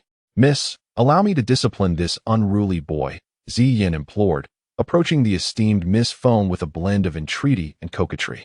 Miss Feng responded with a refined and haughty smile. "Zien, this is, after all, the prince of the underworld's estate. Even if a rude boy requires chastisement, it should be carried out by the prince of the underworld's people. Don't you agree, brother you?" Chapter 189. Brother you. Upon hearing the voice, Zien lifted her gaze and, to her delight, beheld the tall and handsome figure of the Dark King, Nalan Mansion. She exclaimed with joy, "Miss, the Dark King has indeed come to personally welcome you. Such an honor is bestowed upon no one else under heaven." Zien deliberately raised her voice, occasionally casting a disdainful glance at He, ensuring she understood the gravity of the noble individual she had offended. Hushi smiled faintly as she observed Miss Feng approaching with a pair of beautiful eyes filled with concern. "Brother you, I heard that you have been unwell. Are you feeling any better now?" Nalan Mansion turned his gaze toward Miss Feng. The brilliant smile that had adorned his face while teasing Hushi vanished in an instant, replaced by an air of aloofness and detachment, his eyes reflecting indifference. "What brings you here?" Feng Lianying produced a porcelain vial, saying, "Elder brother mentioned he had matters to discuss with you. I was worried about your health, so I volunteered to bring you news. This was personally concocted by my master, and I believe it will be of great assistance to you." Nalan did not take the vial but instead cast a profound glance at He. "No need. I have my own personal physician. Though Juchua's medical skills are remarkable, they pale in comparison to my master's. Brother you, please accept this vial of medicine. Do not let Xiner worry about you from afar." "It's not Shk," Nalan replied with a faint smile, completely disregarding Feng Lianying's pitiful expression as he refused to take the porcelain vial from her hands. His gaze, however, remained fixed on Hushi not far away, as if boasting, "My personal physician possesses exceptional skills. With her here, you have no need to fret." Following Nalan's gaze, Feng Lianying's eyes fell upon the figure of the unyielding and untamed youth. She furrowed her delicate brows slightly. This young man possessed merely the cultivation of the Qi training stage. How could he possibly be a physician? "Yugij, is this the new medical attendant you've hired?" Although there was only a slight distinction between physician and medical attendant, their statuses were vastly different. Medical attendants typically possessed lower cultivation levels and could only perform miscellaneous tasks and caretaking duties. They were not particularly skilled in alchemy or treatment, so their compensation was naturally lower. Generally, wealthy families who could not afford high-ranking physicians would hire a medical attendant to ensure the health of themselves and their families. Seeing that Hushi's cultivation was only at the Qi training stage, Feng Lianying naturally suspected that she was merely a medical attendant. Nalan chuckled softly upon hearing this, replying helplessly, "A medical attendant? I wouldn't bear to do that. Furthermore, which medical attendant would dare to disrespect their master so much and frequently torment him half to death?" Feng Lianying detected the doting tone in his voice, and her elegant eyebrows furrowed slightly. This was the first time she had heard Yugij speak in such a manner. Hushi, who was standing afar, observed the two whispering intimately, her face serene and composed, though a slight chill flickered in her eyes. At such a distance, if she were to use her inner strength to eavesdrop deliberately, it would not be difficult to discern the content of their conversation. However, she was unwilling to do so, for it had nothing to do with her. From the very beginning, she had wanted to distance herself from Ne Gongyu, to settle their grievances and sever their connection, so that they would no longer interfere with each other. Now that it is known he has a future princess, is it not better? From a distance, the two are nestled among the blossoms and verdant trees, resembling a pair of exquisite companions, a truly delightful sight. Beside them, a triumphant laughter echoed. You see, right? His Highness the King of Hell never allows others to approach easily, but our young lady is an exception. In this mansion, who does not know that Our Lady will one day become the Queen of Hell? What do you think? Are His Highness and Our Lady not a perfect match? Chapter 190. Why the anger? She remarked softly. Indeed, they are quite compatible. Upon hearing this, Zn's smile radiated even more pridefully. It is good that you understand. His Highness the King of Hell is not someone of your lowly status who can aspire to. If you know what is wise, you should keep your distance, or else. Suddenly, Zn's voice trailed off as she was astonished to see the King of Hell, who had been intimately conversing with her lady, approaching them. Gazing at the king's handsome visage and tall, striking figure, Zn felt her cheeks flush, and she lowered her gaze, a hint of bashfulness gracing her lips. However, Ne Gongyu seemed utterly oblivious to Zn's presence. Instead, he hurried towards she, reaching out to pat her head. What are you discussing? So engrossed in conversation that you failed to notice my arrival? Ne Gongyu's actions left Zn dumbfounded. Wasn't it said that no one should be allowed to approach so easily? Such familiarity was unprecedented, even for her lady. Turning her gaze, she indeed met her lady's cold, piercing eyes, sending an involuntary shiver down her spine. She instinctively sought to evade Nangongyu's hand. Yet who was Nangongyu?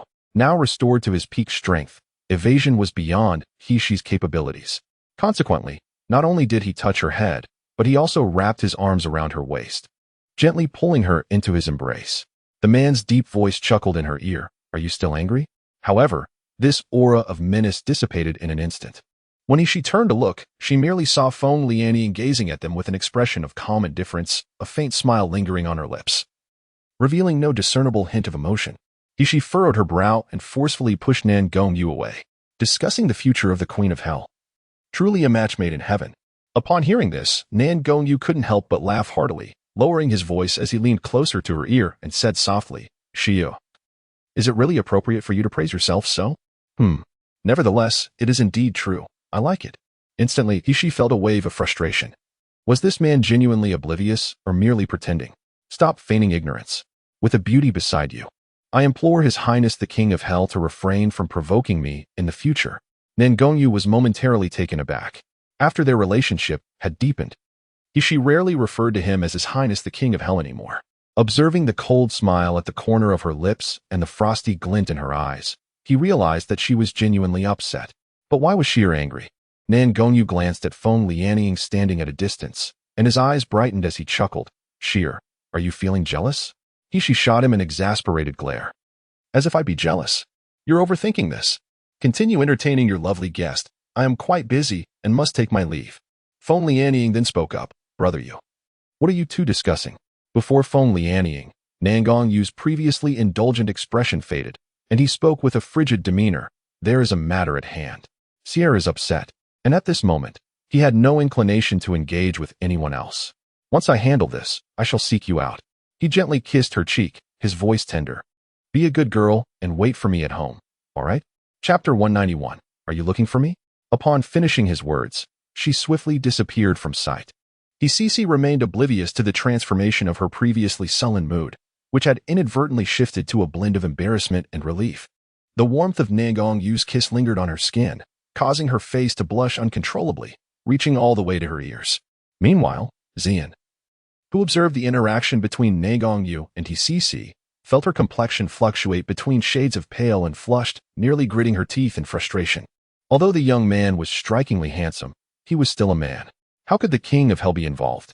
Was there truth to the rumors that the Prince of Hell indeed harbored such inclinations? His indifference towards women, did it stem from an affinity for men? What then of her young mistress? Xian cast a worried glance towards Miss Feng Lianying, only to find her demeanor as calm as ever, her enchanting gaze fixed on Nan Gongyu, glistening like water, devoid of any shadow or darkness. It was only after confirming that he had left the King of Hell's estate that Nan Gongyu approached Feng Lianying. Let us proceed to the study for our discussion. Feng Lianying acquiesced, then seemingly without intent, inquired, who was the gentleman that just departed? Her name is Xie. Since Sierra prefers her identity to remain undisclosed, I shall assist in concealing it. She is my personal physician and holds great significance to me. As he spoke, Nan Gongyu recalled the myriad moments shared between them, his eyes glistening with profound tenderness and indulgence. Beside him, Feng Lianying slightly lowered her eyelids, her expression concealed in the shadows, rendering her unreadable. Exiting the King of Hell's residence, she turned towards the apothecary on East Street. Although her space was replete with numerous spiritual plants, most were of considerable value, and she found her stock of ordinary spiritual plants and materials, essential for alchemy, alarmingly low. Today, she intended to procure some. As she rounded a corner, she suddenly felt a chilling sensation at her back, as if a pair of eyes were fixated upon her, imbued with a palpable aura of malevolence. She maintained her stride, yet a faint, cold smile played upon her lips. Did they wish to follow her? Even during the time she lacked spiritual power, she had ways to detect the Azure Dragon's pursuit, and the strength of this current stalker was evidently far inferior. In the next moment, Hishi's figure wavered slightly, vanishing entirely into the secluded alley. This was a dilapidated little lane. Although it was near the bustling East Street, it was primarily a place where beggars sought refuge at night, permeated with a foul stench, thus deterring most from entering. After Hishi had disappeared for several breaths, a woman clad in white appeared in the alley. Her face bore no disguise, revealing a delicate countenance, and in her eyes, alongside the intent to kill, there was an unmistakable expression of astonishment. She had clearly seen Hishi enter. Yet in just a heartbeat, she had completely lost track of her. How could she, being at the peak of Foundation establishment, possibly lose sight of someone who was merely a cheer-finding novice?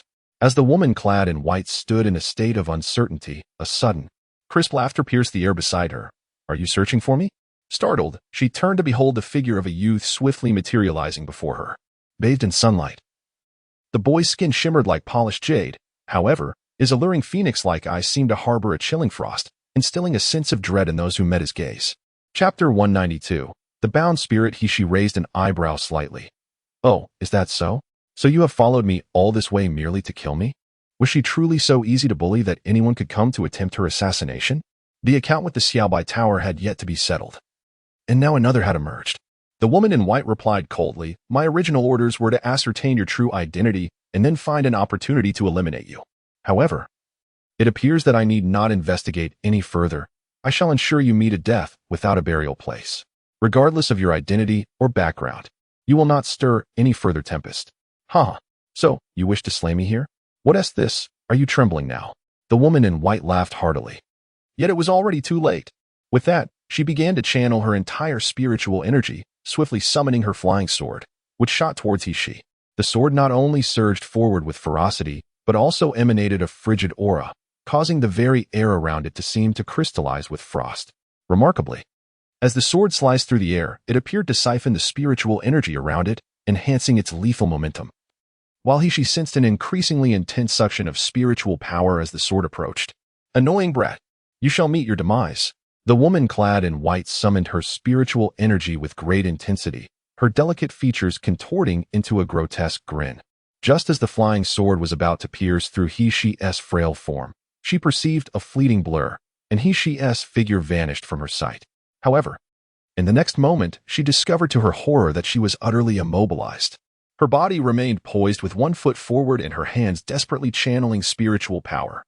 A stance both bizarre and comical, yet she found herself incapable of moving even a fraction. Even more terrifying was the chilling sensation creeping into her feet, as though a layer of mud had been wrapped around her skin. At that moment, Hishi's ominous voice echoed in her ears. So, do you still wish to kill me now? The woman in white was overwhelmed with dread, her eyes brimming with intense fear. What have you done to me? Why can't I move? Oh, this is a poison known as earth-binding spirit, a little diversion I concocted out of boredom. Hishi replied, moving to stand before her. She kicked the woman's rigid calf and smiled faintly. Earth-binding spirit renders one's body immobile. as if ensnared by malevolent spirits, unable to budge. Over time, the body becomes increasingly stiff and fragile, ultimately resembling plaster, so brittle that it shatters upon the slightest touch. With each word, the fear on the woman's face deepened, her muscles twitching uncontrollably from sheer terror.